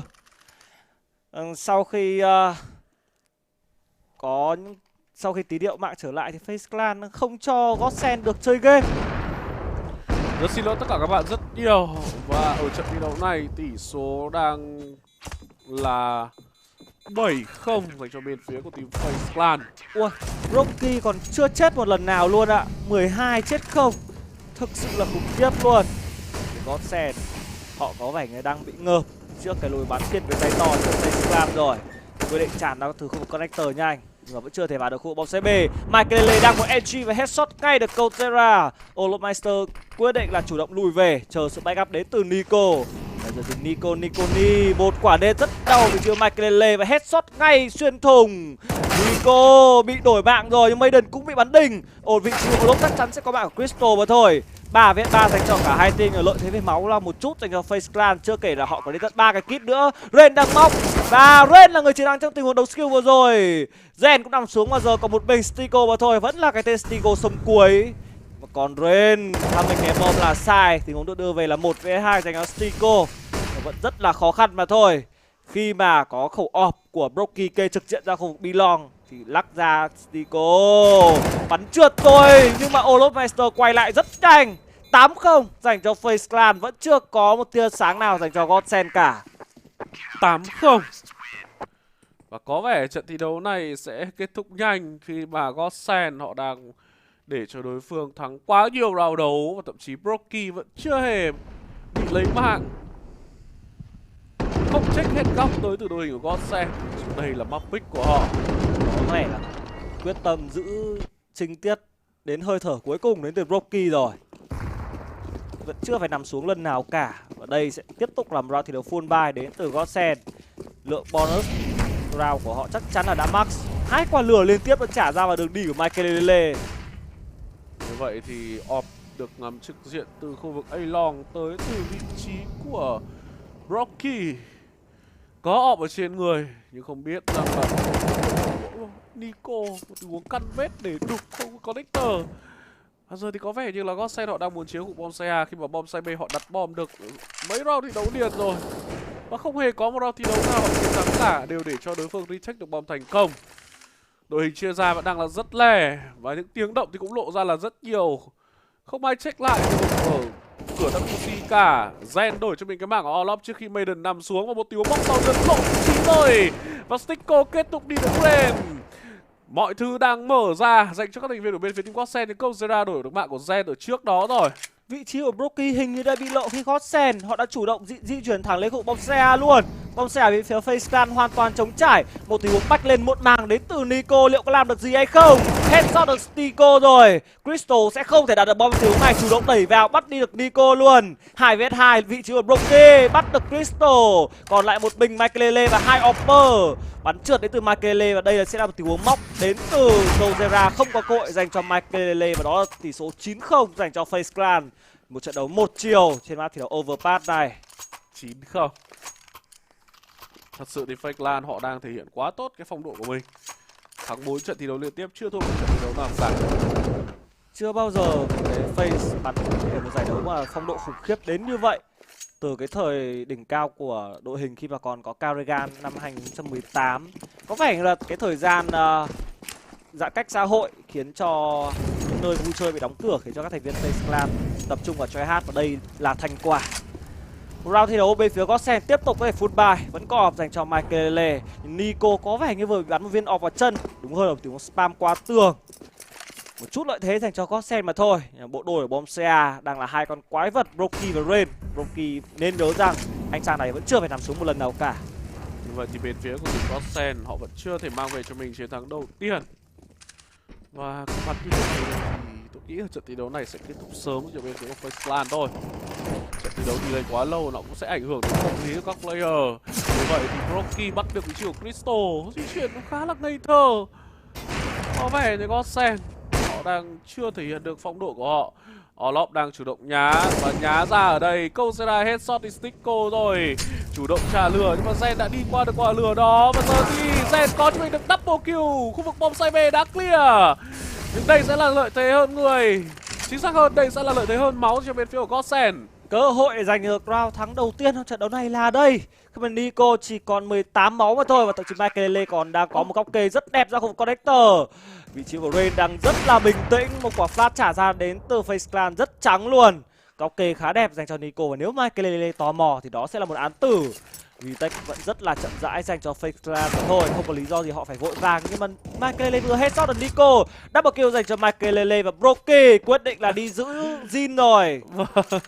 Đi xếp luôn, giữ lại cho mình con số không tròn chỉnh.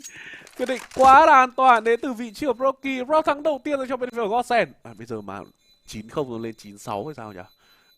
Thế thì em nghĩ chắc chắn là có điểm gì đó đây rồi. Broky có mạng thứ 15. Là ở trong cái giải thi đấu này ấy, chúng ta được có cái sự can thiệp của coach vào trong in game.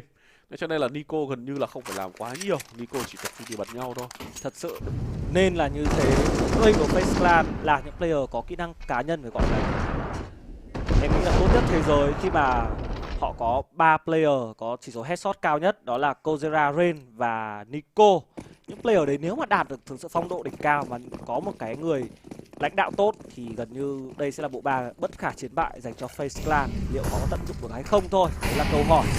Có vẻ là có, nhưng trong trận thi đấu này thì khoảng cách vẫn đang là 8 round. 8 round đấu. Liệu Godsend có mang về cho mình vào thắng thứ hai ở đây hay không? Lại đẩy được đến khu vực playground tới được vị trí của Rain rồi. Nico đang ăn đục bởi Orlop.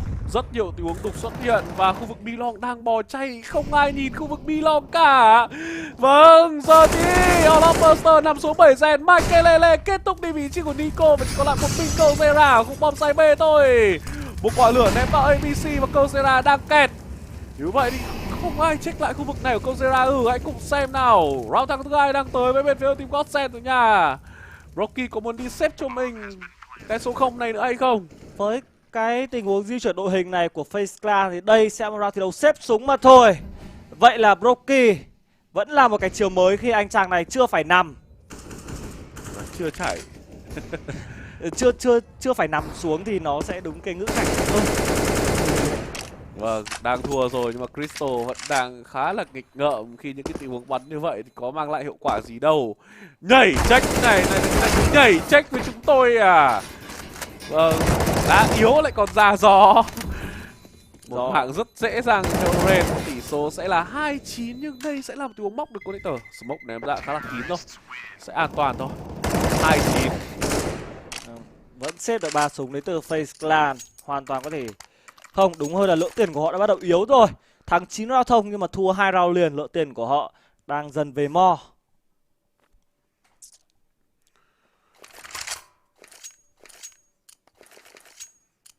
Một chút mở ra lợi thế dành cho bên phía của Godsend. Đây cũng là một key round rồi. Thắng key round này là lên được con số 4 nhá. Vâng, hãy cùng xem key round của bên phía team Godsend. Họ có thể ăn được cái key round này hay không? Ui ôi, sờ mốc dập lửa kìa. Hỏng rồi, tâm lý rồi. Như vậy thì bên phía team Godsend họ cũng không chiếm được một key shot. Nhưng mà đây là round thi đấu rất dễ thở dành cho Godsend trong những cái phút giây đầu tiên, khi mà FaZe Clan ở khu bom CA đã chủ động nhường hoàn toàn phần lớn khu vực A shot, nhà vệ sinh cũng như là A long để cho Godsend có thể thoải mái chiếm giữ Họ bắn lùi rất sâu với một vị trí của Rain đẩy check ở khu vực ô tô banh. Vậy là Godsend họ có rất nhiều phạm vi để có thể di chuyển, mà khả năng cao đây sẽ vẫn là một loạt thiếu đánh vào khu vực bom side B đến từ Godsend mà thôi. Khi mà tôi đang thấy vị trí của Michael cầm bom back về khu vực B-long. Vâng, rõ ràng là các thành viên của bên phía team Face Clan họ đang cố gắng để không bị yếu tiền trong round tiếp theo. Giờ thì Orlov chủ động đẩy ra, bắn tay to hơn bao giờ hết và Stinko đổi từ mảng của Orlov, cố gắng đổi bắt vị trí của khẩu orb. Nhưng bây giờ thì Broky đang ăn đục kìa. Ở khu vực ABC thì đang có xuất hiện của Nico. Hãy cùng xem nào. Một chút lợi thế về máu dành cho bên phía Godsend. Vẫn có một tình huống bay tợ A-Long đến từ Crystal. Đối đầu của anh sẽ là Rain. Liệu đội hình của Godsend sẽ di chuyển như thế nào đây? Liệu di chuyển vào B? Nhưng mà Crystal đang ở quá xa. Maiden đã áp sát B-Long rồi. Một khoảng phát trả ra là không tốt. Kozera phải nằm xuống. Bây giờ thì Broky đang phải trốn chui trốn lùi đến trông chờ vào sự cover đến từ Nico. 3vs3, lợi thế vẫn là nhiều hơn dành cho Godsend khi họ đã đặt được quả bom. 2 quả smoke che đi tầm nhìn của Face Clan. Broky không còn nhiều máu nữa. Và tình huống này nếu như Broky mà ép gần lên thì mọi thứ sẽ bất lợi. Face Clan họ sẽ cứu quả bom này thôi. Nhưng chúng ta hãy cùng xem nào, những cái vị trí đẹp nhất thì Face Clan họ đang muốn check. Còn với Godsend chỉ cần trốn thôi. Vì thời điểm hiện tại họ biết là Face Clan đang bắn như thế nào. Giờ thì Nico kết thúc đi Stinko. Không nên nhá ở thời điểm hiện tại, chủ động nhá. Và bây giờ đó là Broky hạ gục đi Stinko. Double kill dành cho vị trí của Broky. Và đó tình huống đi check bom thành công với Face Clan. 12 áp đảo quá nhanh chóng rồi. Ui, và Broky đã có 17 mạng rồi. Chỉ một mạng nữa là đủ 18 tuổi là có thể mất được rồi. Nhưng không biết là liệu round thi đấu sau Broky phải nằm xuống hay không đây. Đã 12 round thi đấu trôi qua và Face Clan vẫn đang giữ được cái lợi thế rất lớn dành cho mình. Và bắn rất khác bọt. Và bây giờ thì Godsend họ sẽ tiếp tục full bài, nhưng lượng tiền của họ sẽ có thể mua được trong round thi đấu tiếp theo thôi. Một trận thi đấu mà Broky được chơi game và thậm chí là được tỏa sáng và thậm chí là bật hack bất tử luôn, không thể chết được. Round thi đấu này thì Godsend tiếp tục là round thi đấu mà Face Clan họ chỉ bắn solo A với vị trí của Rain. Dồn rất đông người để chống những tình huống đánh B nhanh của Godsend. Có vẻ như họ biết được rằng Godsend có xu hướng đánh B nhiều hơn. Khu vực connector đang ép lên tới vị trí của Stinko. Và Stinko cũng ăn đục yếu luôn ở trong connector rồi. Ở điểm hiện tại thì bên phía của team Face Clan họ vẫn sẽ ép sâu thôi. Và rất an toàn trong bom side. Không biết rằng sang city side Godsend có thể làm được gì hay không. Nhưng nếu như để sâu quá thì Face Clan họ sẽ có rất nhiều cái tinh thần. ABC được ép gần tới từ Crystal. Và giờ thì Rain sẽ lộ ra. Rain đang nhá. Crystal có vẻ như cũng đã nghe thấy điều gì đó rồi. Chỉ cần Rain đẩy vào đây thôi. Và giờ khẩu off vẫn đang kê ở khu vực A-Long. Crystal có cả tham minh để di chuyển ra hay không đây? Đây sẽ là round thi đấu đánh lên A đến từ Godsend. Và trên khu vực A, Rain vẫn còn một quả smoke cho khu vực A-shot. Smoke được trả ra vào khoảng tham minh 32 giây là quá đẹp dành cho Face Clan rồi. Gần như cửa ngõ A-shot đã đóng lại cho bên phía của Godsend thì không thể di chuyển qua quả smoke này. Rain đang đứng ở đây và Broky có mạng thứ 18, nằm xuống rồi đúng như dự đoán. Rain quá trắng sau quả smoke này, không thể làm được gì với đó. Double kill dành cho Michael. Nico đang có vị trí đứng quá đẹp ở A-Long và đó là điểm chỉ 1, 2, 3. Tập đếm cùng bé nào và còn một mình Maiden mà thôi. Không đếm được số 4 rồi. 1vs2 dành cho Maiden. Headshot tiếp được Olomeister nhưng cũng bị bắn đinh luôn. 1vs1 dành cho Maiden cũng như là Kozera, nhưng thời gian thì đã hết. Và đó round thắng dành cho Face Clan rồi. Câu kéo đủ thời gian để có thể giành về round thắng thứ 11. Không ai check lại khu vực A-Long cả. Khi mà Godsend họ không ai di chuyển ở Long. Quá cầu thả đến từ các thành viên ở bên phía team Godsend trong map pick của chính họ. Là một tình huống mà Nico đã bắn rất tốt ở khu vực A-Long. Hai người của Face Clan đã nằm xuống ở bom CA thì không có lý do gì để Godsend có thể check lại khu vực A-Long cả. Tận dụng cái lợi thế này thì Nico tăng cái mạng rất là nhanh chóng. 11-2, đây là round thi đấu thứ 14. Và nếu như trận đấu kết thúc với tỷ số 13-2 thì sẽ là quá khó nha. Có một quả lửa ép ra không một shot. Bên phía Face Clan họ vẫn đang chia đội hình 3B. Quá mạnh rồi. Godsend họ rất thích chiếm khu vực B-shot nha. Stigo thì vừa nằm xuống về Rain. Cái khu B-shot thì player Zen thường xuyên là phi qua kể cả quả lửa thì cũng dập luôn. Và tình huống vừa rồi thậm chí là hy sinh 32 máu để có thể chiếm được khu B-shot. Và chúng ta đã hiểu được cái tầm quan trọng của B-shot trong cái map thi đấu này, nhất là khi có Sen họ rất thích đánh khu vực bom B nữa, thì B-shot gần như là một tử địa, một vị trí hiểm yếu và cần phải chiếm được càng sớm càng tốt. Bên phía của Gosen họ vẫn chưa thể làm được gì cả. Map thi đấu sau thì cũng là map thi đấu núc, cũng là một map đấu mà khá lợi thế dành cho bên phía của City Side. Quan trọng là Gosen họ có thể làm được gì hay không thôi. Còn map pick của chính họ bây giờ Michaelele vả mặt Nico, một tình huống flick rất nhanh và giờ thì Gen cũng headshot đi all off rồi. Kozera đang muốn đẩy ngược ra và khoảng thăm minh này thì Kozera không phát hiện ra được đối phương. Nhưng giờ thì lại làm tình huống bỏ người tới từ Ren. Quá là không tập trung đến từ đội của bên phía team Gosen, họ mất liên tiếp cả 2 người rồi. Bắn lỗi skill như thế này thôi, tốt nhất là nên thua trận thi đấu này đi khi mà 12-2 cho bên phía của FaZe Clan. Không ai có thể nghĩ được rằng tỷ số này đang diễn ra trong trận đấu giữa FaZe Clan và Gosen, top 1 và top 2 của bảng B khu vực châu Âu. FaZe Clan thì đang gần như là hấp diêm đội hình của Gosen rồi.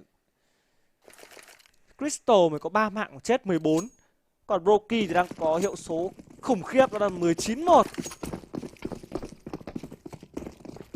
Gosen không hề check up cẩn thận. Mặc dù đây là map pick của chính họ nha, nhưng họ đang cho chúng ta thấy cảm giác đây là map pick của FaZe Clan thì đúng hơn. Bên phía FaZe Clan rất chủ động nhường phạm vi di chuyển cho Gosen, cho họ chiếm map, set bài thoải mái. Nhưng mà đến những cái tình huống mà quan trọng nhất đó là tăng vào sai thì họ dụng như sung trước những họng súng của phía FaZe Clan. Trận đấu này thì phía Gosen đang bị out skill hoàn toàn rồi. Round thi đấu này thì yếu tiền nên là Gosen họ có đến 2 khẩu SMG, đã thọt skill lại còn thọt súng nữa thì lối đi nào dành cho Gosen. Vị trí của Olofmeister đang rất đẹp ở khu vực B-long, nhất là khi bên phía Gosen họ không có flash, bỏ chạy vào nhưng Olofmeister bắn lỗi skill. Kozera cũng chỉ đổi được một và giờ thì bom B mở ra trước tầm mắt của bên phía Gosen rồi. Không có smoke, đây sẽ là một tiếng biter đến từ Crystal, khả năng cao nó sẽ phát huy hiệu quả và thôi khi FaZe Clan không có ai kê sau lưng cả. Nico đã nhảy xuống nước, Rain thì đã đứng ở ABC, nhưng mà Crystal thì đang áp sát hơn bao giờ hết đến vị trí của Broky ở khu vực Heaven. Gosen vẫn đang chờ đợi những sự di chuyển đến từ Crystal mà thôi. Họ án binh bất động là đủ rồi, không cần phải làm gì cả. Và đó là 2 mạng rất đơn giản cho Gosen. Còn lại một mình Rain, 1-4 này chắc chắn là không có cơ hội nào dành cho Hoàng tử Mưa cả. Rain có 1 mạng trước khi đập súng bởi Stico và first half kết thúc với tỷ số 12-3 nghiêng về phía FaZe Clan. Vâng, và giờ chúng ta sẽ phải chờ trong ít phút để đến với lượt thi đấu City của bên phía team Gosen. Họ có thể bắn tốt được giống như FaZe Clan đang chơi hay không?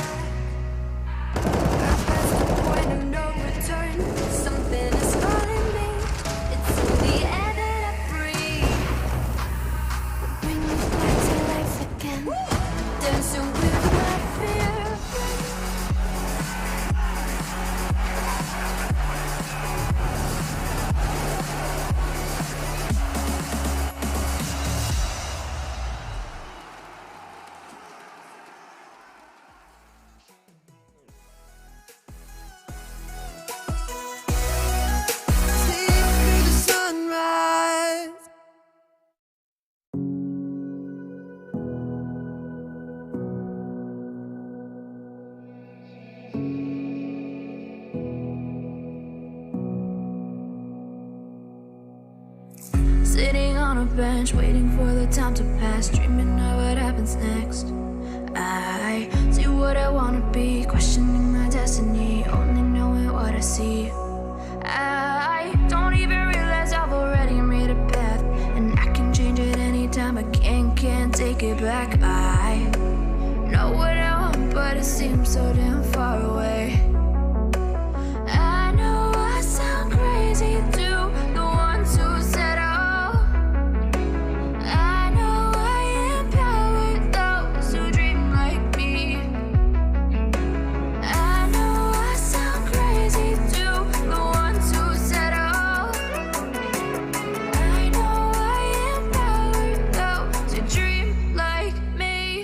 say you wanna be somebody.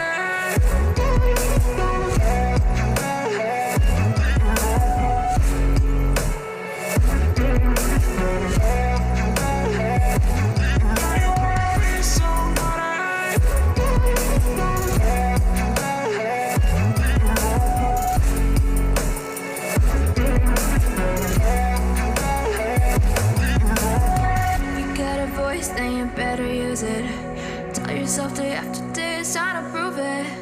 No days off, keep the hustle moving. Wanna see you be what you wanted to be, prove it. I know I sound crazy to the ones who said oh.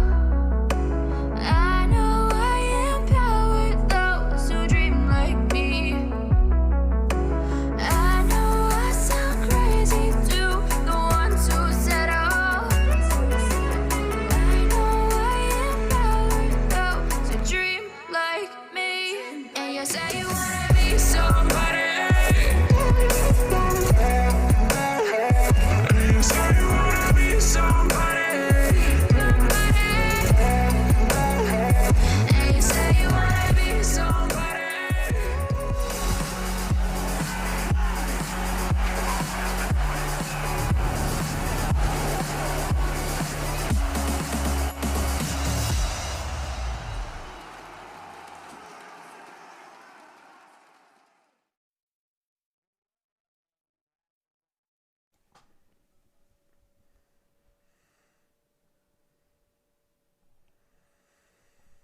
Sau lượt thi đấu first half thì Brocky đang đứng đầu về chỉ số gây đam trong mỗi round đấu. Còn bên phía team Godsend thì Zen cũng như là Makelele đang cố gắng rất nhiều rồi. Crystal trận thi đấu trước hơi chốc. Chúng ta thấy là Brocky Nico Rain có chỉ số ADR cao hơn cả người, có chỉ số ADR cao nhất bên phía Godsend luôn. Đây, lượt first half đã rất là một chiều rồi. Nhưng mà FaZe Clan trong những cái trận thi đấu overpass, họ có truyền thống là bắn CD side rất kinh, nhưng mà sang bên phía T-side thì lại thọt. Mạn phép anh em dự đoán trận đấu này sẽ kết thúc với tỷ số là 16-11, hoặc là tệ hơn với một số anh em đam mê bộ môn số học thì sẽ là 16-12. Đây là một rớt shot đến từ FaZe Clan, lặp lại y như phía Godsend, đổi mạng rất nhiều ở khu vực connector, thì cũng đã đưa về là 3vs3. FaZe Clan đã lùi lại sau những tình huống đấu súng rồi. Lợi thế vẫn được chia đều cho cả hai bên, và cả bom thì vẫn chưa bị phát hiện ở khu vực connector. Stico đẩy cho mình khu vực playground, và đây sẽ là một cái tình huống giữ info tới từ vị trí của Stico. Hình như có vẻ như là không có kit thì phải, và Godsend nên cẩn thận tình huống này. Orlov cũng đang walk về và có check lại mid hay không đây. Như vậy thì Stico vả mặt Orlov thành công. 2 đấu 3. Các thành viên của bên phía team Godsend họ đang có lợi thế hơn người. Như vậy thì Nico cùng với Brocky liệu có thể tỏa sáng và đưa về round thắng thứ 13 cho bên phía của FaZe Clan hay không? Chắc chắn là Godsend đã biết là ra khu vực bom xe clear khi mà tình huống vừa rồi Olop Meister bò từ connector lên nhìn về bom xe, nên là không có ai của FaZe Clan ở bom xe cả. Đấy là logic rồi. Còn Godsend họ đang back về, một người ở Heaven, một người ở ABC. Phát hiện ở vị trí của Nico, trên tay Nico đã là một P50 và headshot ngay vị trí của Crystal. Maiden đang cố gắng trong vô vọng. Ở vị trí của bên phía FaZe Clan đẹp hơn là rất nhiều. Một quả smoke trả ra lấy thêm phạm vi di chuyển đến từ Nico. Không có giáp, nhưng với quả smoke này thì Nico đứng giữa đường là những Maiden vả hai mặt trong 1 giây. Rất nhanh mà thôi, lợi thế xoay chuyển 180 độ, và đó là round thắng dành cho Godsend. Với lợi thế đạt được bom, FaZe Clan họ vẫn sẽ có thể tiếp tục bài được trong round thi đấu tiếp theo. Khoảng cách bây giờ cũng chỉ còn đó là 8 round thi đấu. Không biết rằng là Godsend họ có thể làm được hay không. Với việc chiến thắng trong round thi đấu pistol thì đây là tiền đề cho một cuộc comeback. Comeback đến đâu thì chưa biết, nhưng mà chắc khả năng cao là cũng không một chiều như lượt first half. Như vậy thì bên phía team FaZe Clan họ không quyết định buy, một quyết định eco trắng luôn khi mà đạt được bom cho round thi đấu vừa rồi. Cũng là dễ hiểu thôi, và round thi đấu sau họ hoàn toàn có thể lên được AK full bom. Off thì chưa biết thế nào, nhưng mà chắc chắn sẽ là rất đầy đủ bom mìn nếu lên một khẩu AK. Ở bên phía Godsend lên rất nhiều SMG, 2 M4S trên tay Stico và Maiden. Có vẻ như cái việc buff M4S đã khiến cho khẩu súng này có chỗ đứng trong meta hiện tại. Đấy cũng sẽ là tín hiệu rất mới mẻ dành cho anh em thích bắn khẩu M4 nói riêng, và những anh em thích chơi bên phía City Side nói chung. Có thêm những sự lựa chọn sẽ là hợp lý mà thôi. Và khẩu M4S rẻ hơn M4A4 đó là 200 đô. Giờ thì có vẻ như Godsend họ đang stack 3B và 2A, một đội hình giống như FaZe Clan chơi thôi. Nhưng hãy cùng xem những cái sự thể hiện của FaZe Clan. Dù sao thì trước đây nếu như theo mình theo dõi thì FaZe Clan họ bắn City Side không tốt. Còn bên phía T-side họ bắn nhỉnh hơn. Và điều đó thì đang ngược lại so với trận thi đấu này ở lượt first half. Và giờ thì lên shot bắn tốt tới từ Makelele. Bên phía của team FaZe Clan chỉ là những khẩu lục thôi. Maiden chỉ nên kê ở trong WC. Và giờ thì đội hình của bên phía team FaZe Clan với khoảng thời gian còn lại thì họ sẽ lên cho mình vụ bom say à. Maiden hết shot Rocky rồi, nhưng Nico vả mặt được một người. Nico nằm xuống bởi Makelele. Và giờ thì đó là triple kill dành cho Makelele. Round thắng thứ 5 dành cho bên phía team Godsend. Và đây sẽ là key round, một round thi đấu full buy của bên phía team FaZe Clan. Đây là key round dành cho FaZe Clan. Mà lỡ tiền của họ đã là không nhiều. Godsend cũng vậy, cả hai team cần phải chắt chiu những cơ hội này để có thể củng cố thêm cái kinh tế của mình. Michael đã có 3 mạng trong round thi đấu trước, hốt Eco là tín đấy. Một lần này đối đầu với anh sẽ là những khẩu AK rất mạnh mẽ của bên phía FaZe Clan. Godsend họ full buy và FaZe Clan, hãy cùng xem nào. Lên bay thẳng qua nhưng mà vẫn né được tới các thành viên ở bên phía team FaZe Clan. Đẩy lên luôn, Godsend chỉ là tình huống đánh động khu vực middle ở thời gian đầu mà thôi. Và ngay lập tức họ lùi về để bảo toàn quân số. Những khẩu SMG, kể cả là M4 hay là AUG cũng rất khó để đối đầu với những khẩu AK. Đây là một tiếng bỏ qua smoke.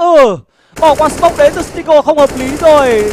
Tại sao lại có thể có một tiếng liều lĩnh đến như vậy khi mà Stigo có vẻ như không nhìn thấy Nico? Đấy là một tiếng hở chân. Lợi thế về người dành cho FaZe Clan.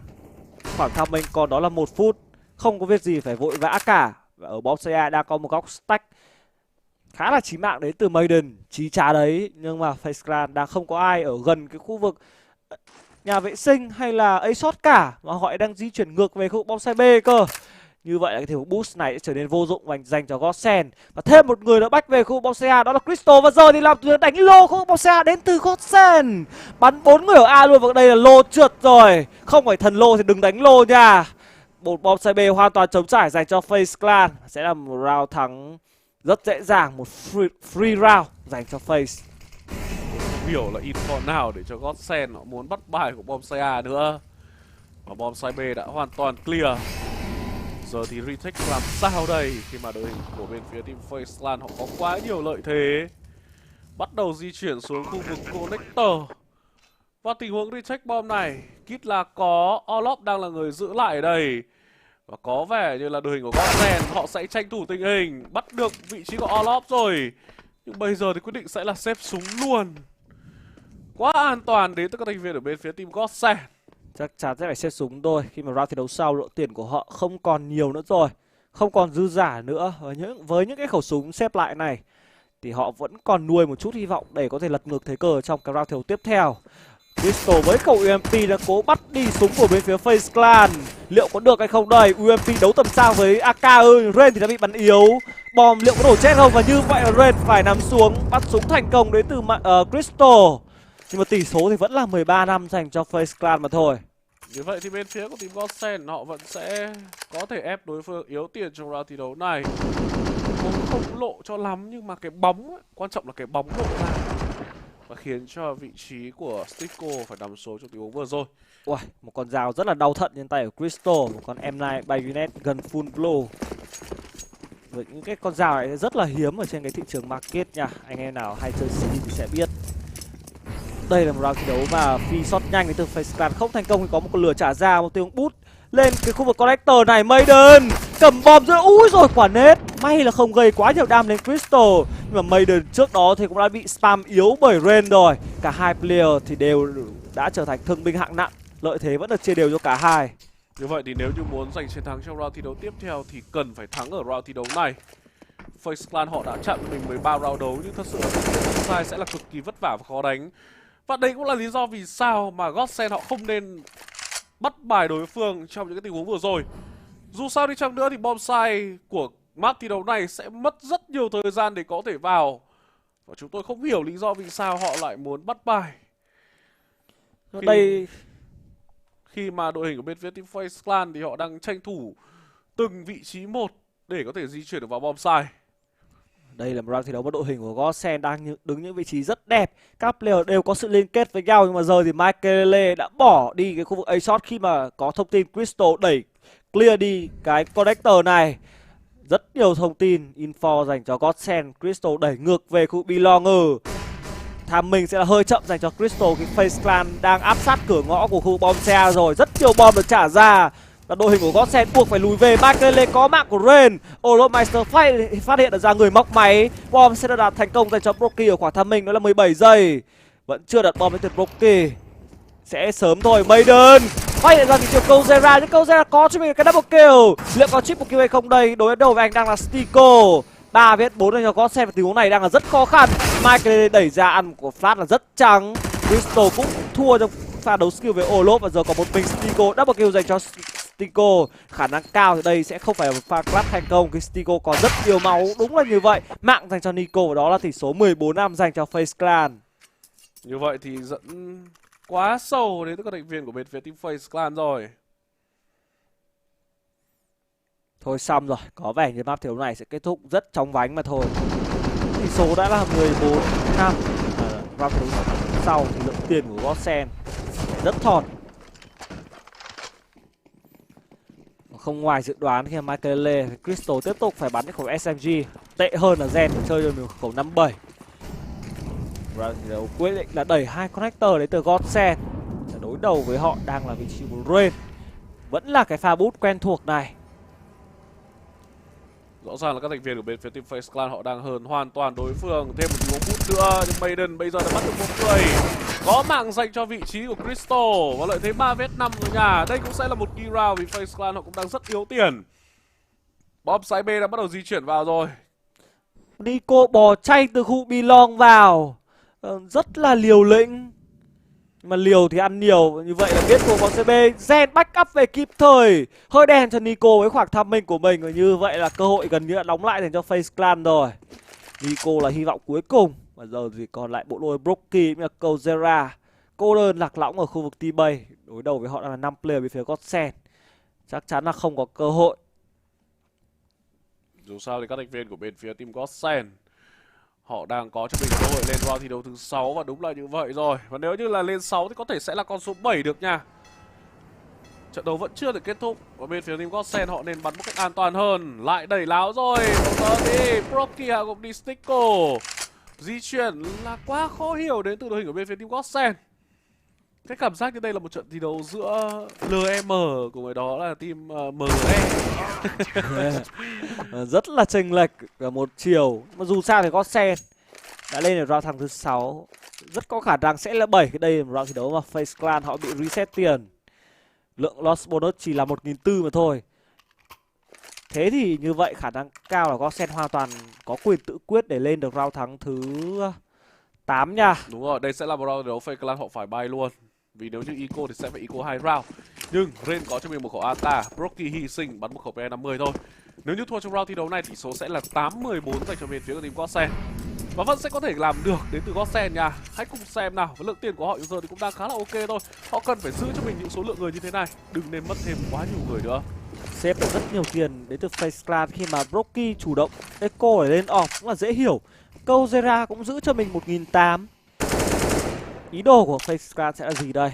Ở trước mắt thì trong round thi đấu này khả năng cao sẽ là tình huống setup bài vào khu vực CB khi mà tụ tập rất đông ở ngoài khu vực outside Belong đến từ FaZe. Anh nghĩ là 3B và với những khẩu súng to như thế này rồi thì Godsend sẽ có thể làm được thôi. Ui, lại còn bút nhau lên đây nữa cơ mà.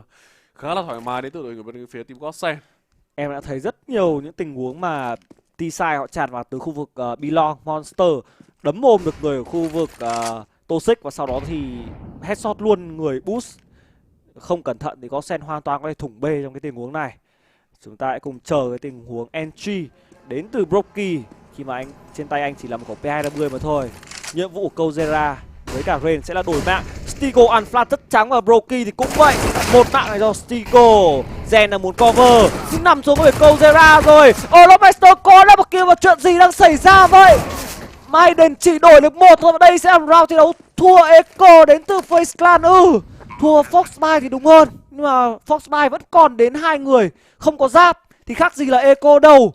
Và Godsend họ đang để cho FaZe Clan lên được con số 15, và Mike Lele đổi được một đấy. Nhưng mà liệu có làm được hay không thì vẫn là dấu hỏi lớn khi mà FaZe Clan còn 2 người. Không được rồi, đó là round thắng thứ 15 dành cho FaZe Clan. Round thi đấu thua không tưởng vào những gì tôi nói thì đã diễn ra rồi. Một thảm họa dành cho Godsend.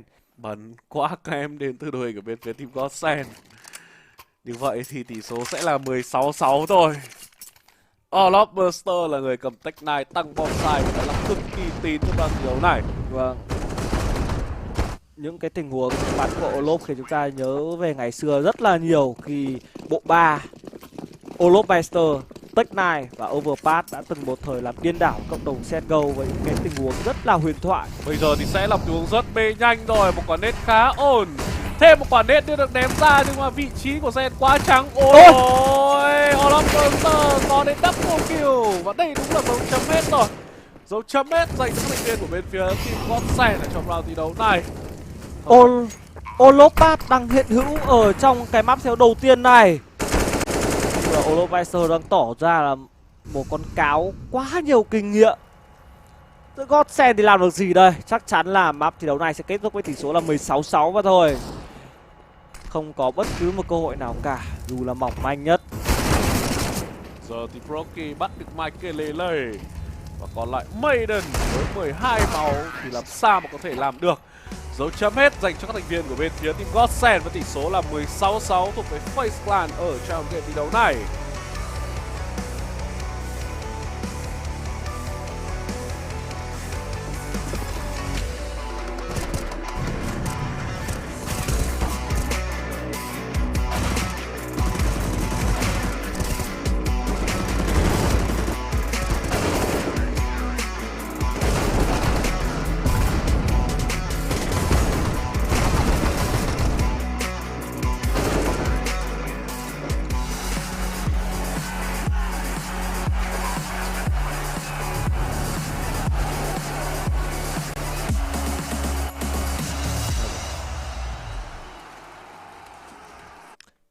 Tưởng như là bên phía Godsend họ có thể làm được một điều gì đó khi mà giành thắng trong pistol round, nhưng mà không, đó chỉ là những pha vùng vẫy muộn màng đến từ Godsend mà thôi.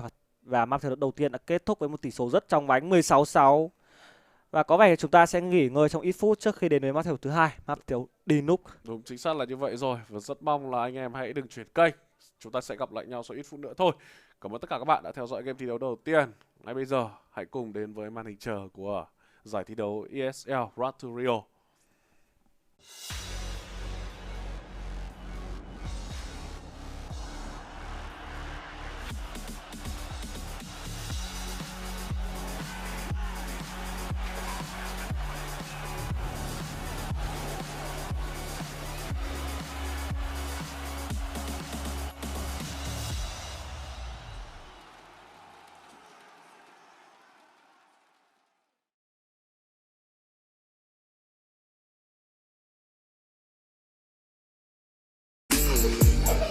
I can't find what you can't hide right inside my mind.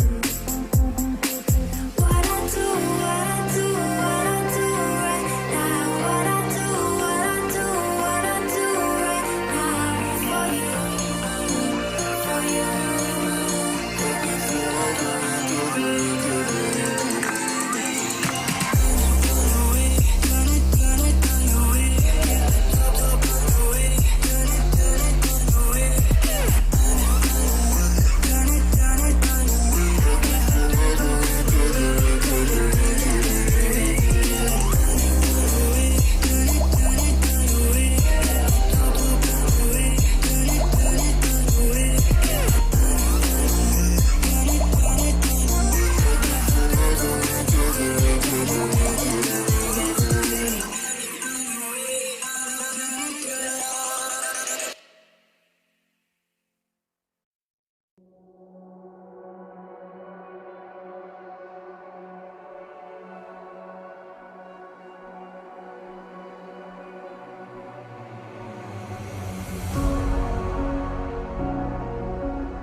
Welcome back to the Esl One Road to Rio. We have one map under our belt. We're looking to put just a few more there. Godsent are going to take an L there on the first map. And this is a little something I pulled out for today. Things are going about the way that you would expect. FaZe Clan finding a rhythm, finding some rhyme to their CT side. They're on Overpass. And of course, I have two guys here with me who are still trying to figure out their own lives and what exactly is going on inside of this desk. It's going to be Harry and Hugo, or their alter aliases, known as, I don't know, Joe Dirt and Joe Dirte. Yep, I mean, my therapist doesn't know what's going on. I don't either. Maybe Harry does. Any idea? Yeah, man, Counter-Strike, that's what's going on. And right there in the server, we got a real masterclass from FaZe. I feel like I've stepped into a bit of a time machine, which, ironic now that I've said it out loud, of course. But yes, you know, in the server, FaZe were a real treat to watch just now. And I'm very, very happy about that, right? Because for this FaZe squad, something that we've kind of noted is like the brand of Counter-Strike that these guys try and play is one that's very like... I can't even think of the word, like very by the numbers, right? Like very methodical. They seem to like these kind of slow rounds where they play around the information that they get. And they were always playing like some very good Counter-Strike in the server, but it was never really replicated in the results that they had. Finally, though, we're seeing them not only playing some real decent heads-up CS, you know, textbook stuff in the server, but it feels like on the back of the results they've had here at the Road to Rio, finally the confidence is there for FaZe as well, right? And everyone's believing in the server. Everyone's very, very content to take these gunfights. It feels like FaZe are just finally acknowledging just how good they are.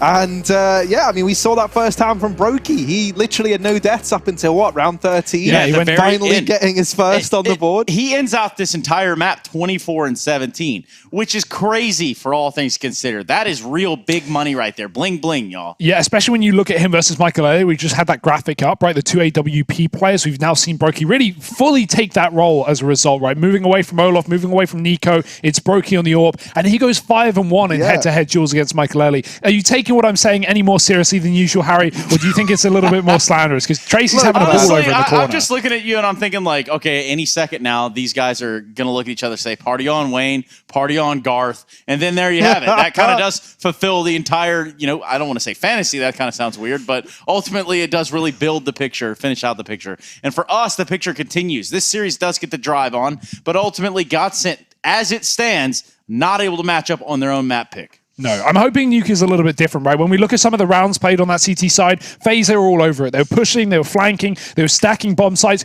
Godsent, they flip over to CT. The first like risk that we saw them take was in that bonus round. And they just go and gamble A. They're like, yeah, it's 4-on-4. Let's just put everyone on the A site. FaZe rush B. They lose a round. They lose a game. I'm hoping for no more risks like that for Godsent, playing clean, methodical Counter-Strike. Exactly what FaZe were doing in that entire map. I just can't take him seriously, man. Anything he says with this look going on, it's great. It actually really suits Hugo. Like, that's the thing that blows my mind. What have you done Oakleys. there? Why'd you throw my Oakleys, man? Mate, those cost $2,000. Whoa, I'm sorry, man. Where'd they go? I've lost them. Well, all right. Well, we'll we're keep just things throwing money around now. Apparently that is the case. We'll keep things going here. Obviously, for Godsent, they're going to have to find an answer here when we go to that second map, which is what we're about to do. I believe we can even start to look forward to a break, which is what we're going to go to right now. I do have Nuke on the cards for us, but before we get there, how about a little bit of a B-Stream update? I'm pretty sure you guys will like that. What's going on? Update me. North versus Contact. Guys, what are we looking at? Yeah, North up 6-2, and that's, you know, maybe what we expected. You know, Contact, they've certainly got some surprises up their sleeve. We're hoping they could turn this around. It looks like they're moving into a reasonably important buy round here in the server, so not one you want to be missing out on. Both teams toeing the line between having some broken money here, so maybe there's an avenue for Contact to get back in a series that's looking a little bit one-sided thus far. Yes, it is. Indeed, it is. We're going to be going ahead and looking into a break because we need to get ourselves together. I need to envision Hugo wearing anything but what he's wearing right now. Cheeky. And we're going to be going to that break, coming back with a little bit of Nuke. Make sure you don't go anywhere, guys. This is the Esl One Road to Rio.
Welcome back, everybody, to the Esl One road to Rio. My name being Trace, or for the day, I don't even care what you call me. Trace Exotic might even work. Now, I've got Harry and Hugo with me, and they're in disguise, too. We're ready to get this game underway as we did.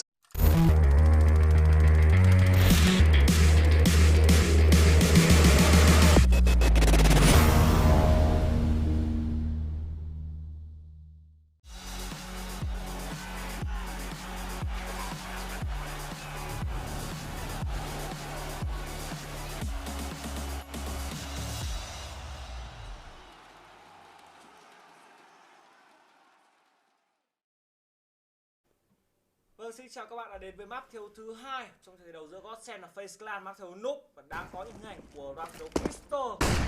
Một nửa round thi đấu đã trôi qua và FaZe Clan về phía side đã rồi, trên tay của Crystal đang là một cái nhưng vẫn có được cái đầu của Nico. Michael lên bắt đầu ra thì vốn đang là 3 vết 4 dành cho FaZe ở trong khu vực bóng xe A. Rain headshot được Michael Lele rồi, đưa tình huống về là Zen đổi mạng là nhanh. Rocky kẹt ở trong khu bóng sai. Lock vào rồi, Olopmaker liệu có bay được như cái round thi đấu trước hay không? Đã có 2 mạng dành cho Olop trong round thi đấu này rồi. Olop vẫn còn 100 máu nhưng mà gỡ luôn đến từ Maiden, có sự cover đến từ Zen, không lại gì để gỡ luôn. Như vậy là về Godsend rồi, tỷ số là 1-0 cho thi đấu Crystal. Vâng, như vậy thì đây là 1-0 dành cho bên phía ở Godsend, một khởi đầu khá là thuận lợi. Và vừa rồi thì có một chút vấn đề về mic, không sao cả, chúng ta sẽ cùng đến với round thi đấu thứ 2.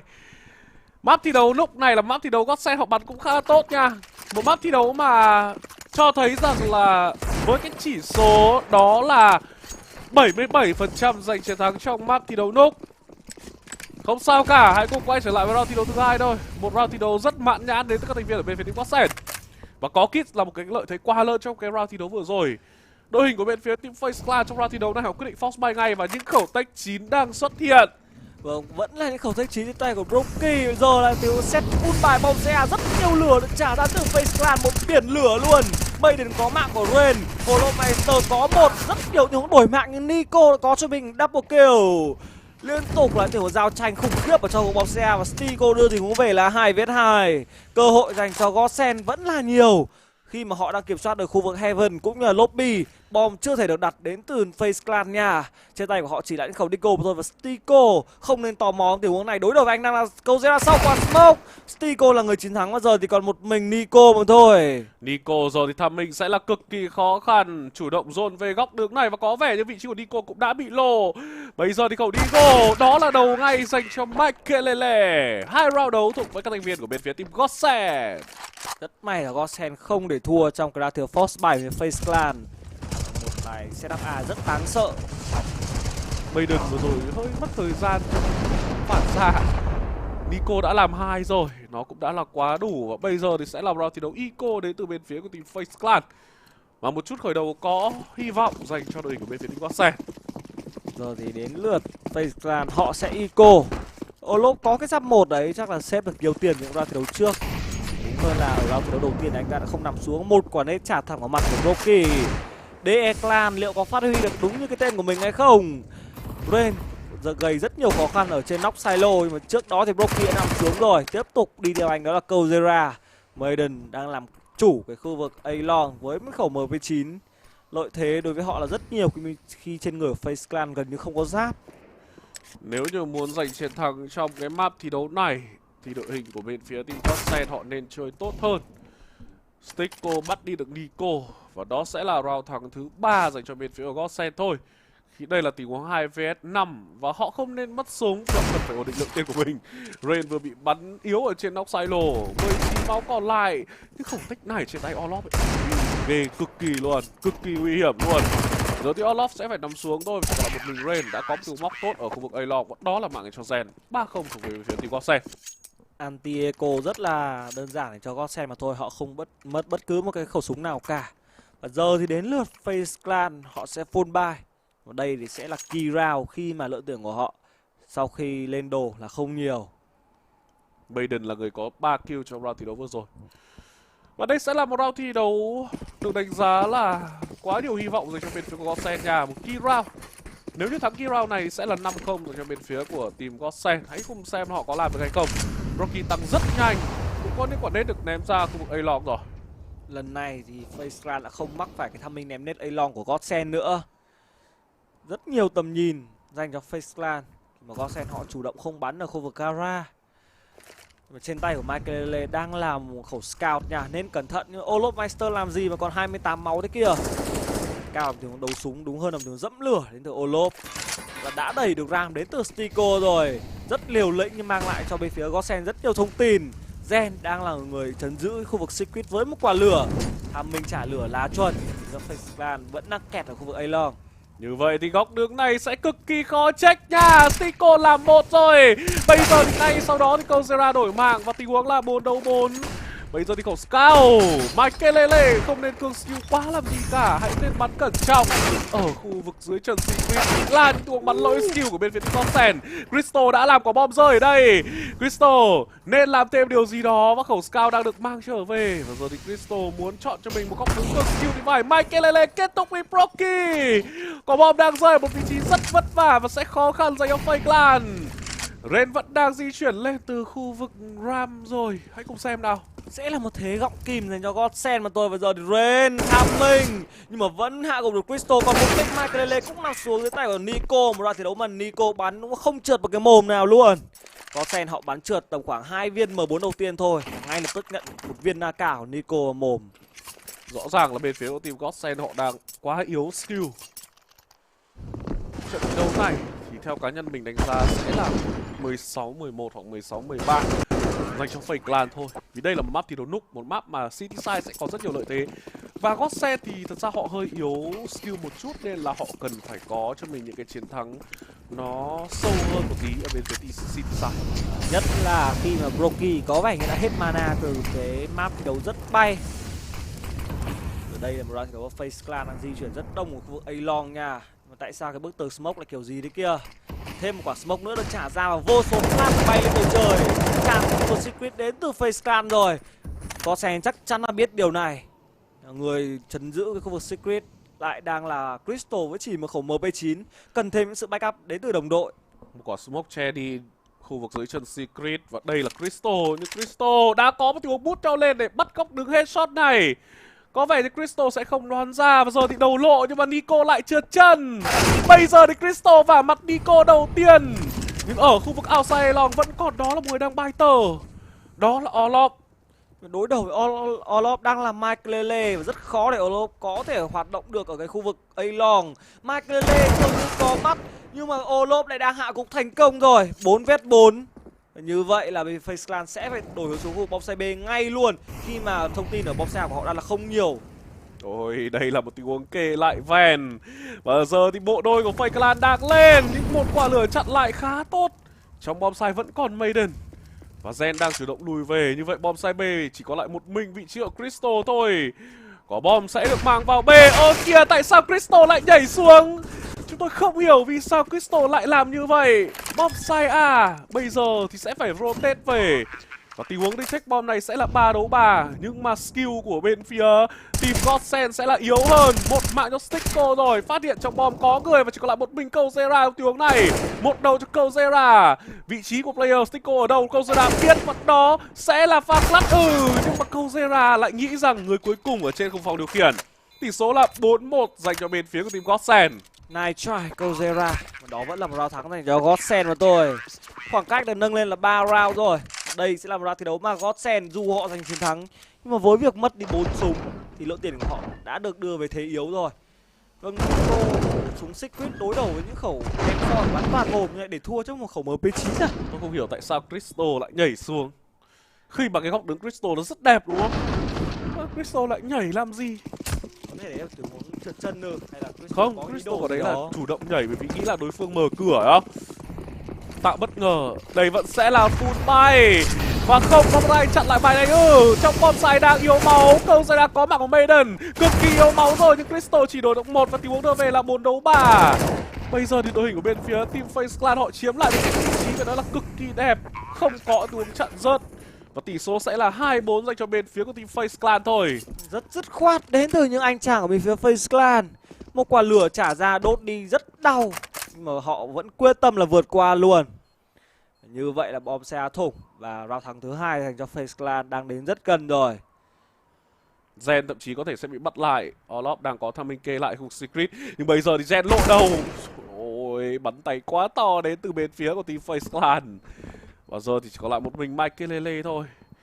Trận thi đấu này cái khả năng êm của Godsend đang là quá kém so với bên phía của FaZe Clan. Thế mà họ vẫn thắng được 3 game thi đấu nha.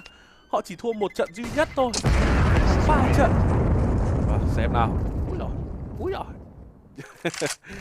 Đây sẽ là round thi đấu phải bài đến từ các thành viên ở bên phía team Godsend. Có vẻ như cái bài đánh nhanh này thì bên phía của team FaZe Clan họ sẽ làm lại. Godsend chưa thể chống trả được.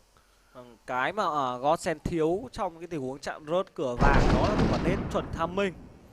Quả nết đó sẽ khiến cho đội hình của bên T-Side khựng lại, đứng trên quả lửa sẽ đốt đi rất đau. Nhưng vừa rồi thì không có một quả nết nào cả, FaZe Clan phi qua lửa mất tầm 30 máu mà thôi. Và họ đã gây bất ngờ cho Godsend về cái tham minh phi của mình. Và câu ra lại tiếp tục nhảy qua sông đối đầu với anh làm của pha map đó là Stico phải nằm xuống, mất ram luôn trước cái điều gì xảy ra. Một Crystal bắt được Nico trong một cái tình huống đẩy lobby 4v4 nhưng mà lợi thế dành cho FaZe Clan đang là quá nhiều rồi. Orlop đẩy lên khu vực bảng điều khiển. Sẽ không phải là những hướng liều mạng đến từ Orlop đâu. Một quả flash được trả ra nhưng giờ lôi bom giữa đường Maiden không tận dụng được cơ hội và thêm một tình huống cover đến từ Kozera. 2v4 này của Godsend thì đó là không có bất cứ một cơ hội nào cả và sẽ làm round thắng thứ 3 trong vánh của FaZe Clan mà thôi. 3 round đấu mà FaZe Clan họ đã làm được ở bên phía T-Side. Bây giờ thì Godsend thật sự thì chúng tôi không còn quá nhiều hy vọng dành cho Godsend nữa. Một trận thi đấu mà họ đang phải nói là thi đấu chật vật nhỉ. Chắc chắn là FaZe Clan biết rằng họ outskill đối phương nên là họ đang áp dụng những cái tactic rất là OVD, bắn đè skill, phi láo rất là nhiều. Vừa rồi Stico biết là sẽ xuống lớp nhá. Và thà bắn nhau thì bắn nhau luôn đi. Nhưng lại còn nhảy lên thành để có thể nhảy xuống dưới á.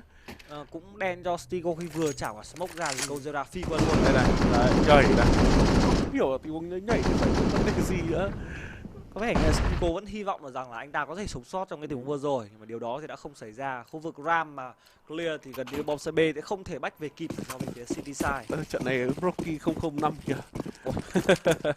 Trận đấu trước thì Rocky gần như áp đảo, trận đấu này Rocky vẫn chưa được chơi game. Đấu trước thì Rocky đóng vai Đức Mẹ Đồng Trinh, không biết là map thiếu này thì có làm điệp viên 007 hay không nữa. Rocky lần này thì đang là người đi đầu cho bên phía của Godsend, cho bên phía của FaZe Clan. Đối đầu với anh chỉ là những khẩu lục thôi. Crystal định làm gì đó trong quả smoke thì đã không thành công. Rocky nhá ra. Anh đâu lấy à? Phải rồi làm gì có địch ở đó nhở? Anh Lê lại đổi 2 rồi. Round thi đấu rất bất ngờ đến từ cả hai team và tình huống đưa về là 3-2-3, lợi thế vẫn dành cho FaZe Clan khi Stico không có giáp và lượng bom của họ vừa trội hơn cũng là khá nhiều. Bom CA đã hoàn toàn trống trải, đúng là như vậy rồi. Đặt bom dễ dàng dành cho FaZe Clan mà thôi.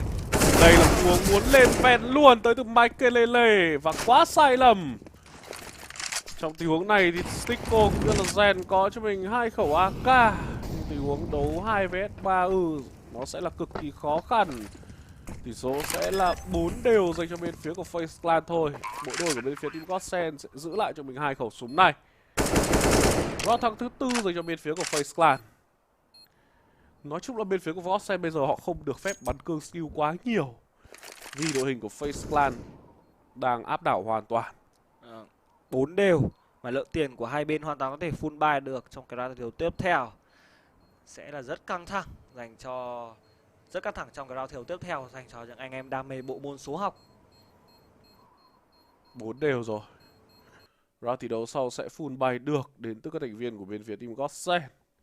Và lượng tiền của FaZe Clan thì cũng đang bắt đầu ổn định hơn. Đừng nói với tôi là trong những khoảnh khắc căng thẳng như này mà lại có những tình huống xoay nha. Holomeister không thoát khỏi cái tình huống cây đẩy của Stico rồi. Sẽ là xét xử thành công thôi. 4 đều. Hoàn toàn có thể buy được thoải mái đến từ Godsend. Một cái lượng tiền đang là rất cao. Và Godsend họ sẽ phải chống chọi lại điều đó. Mike Lele đã cố gắng đổi 2 rồi. Nhưng mà những vị trí khác thì bên phía team Godsend họ vẫn chưa thể lấp đầy được. Trong cái map thiếu này thì đội hình của Godsend đang bắn rất đều nha. 5 frag, 6 frag này. Còn FaZe Clan thì ngược lại một chút khi mà 3 player bắn được 7 frag rồi, nhưng Broky thì hơi thọt. Tactical timeout đến từ Godsend.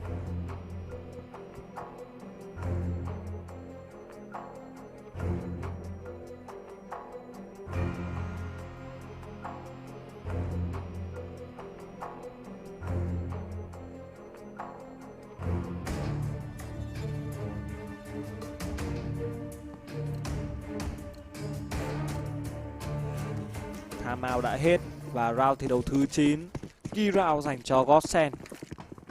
Thì túi tiền của họ cũng không còn gầy nữa. Round thi đấu này đang đổi hướng ra khu vực A-Long. Lobby chỉ là những pha cây đẩy thôi. Còn lại thì FaceClan muốn dồn đội hình đến 4 người với vị trí của Rain để silo để kê lại những tình huống đẩy ở khu vực Secret. Nhưng mà Michael cùng với Zen đang có một góc bắn kẹp chéo khá đẹp ở gara cũng như là sau khu vực thùng xanh. Để cả hai team vẫn đang rất chậm rãi trong tình huống di chuyển mà thôi.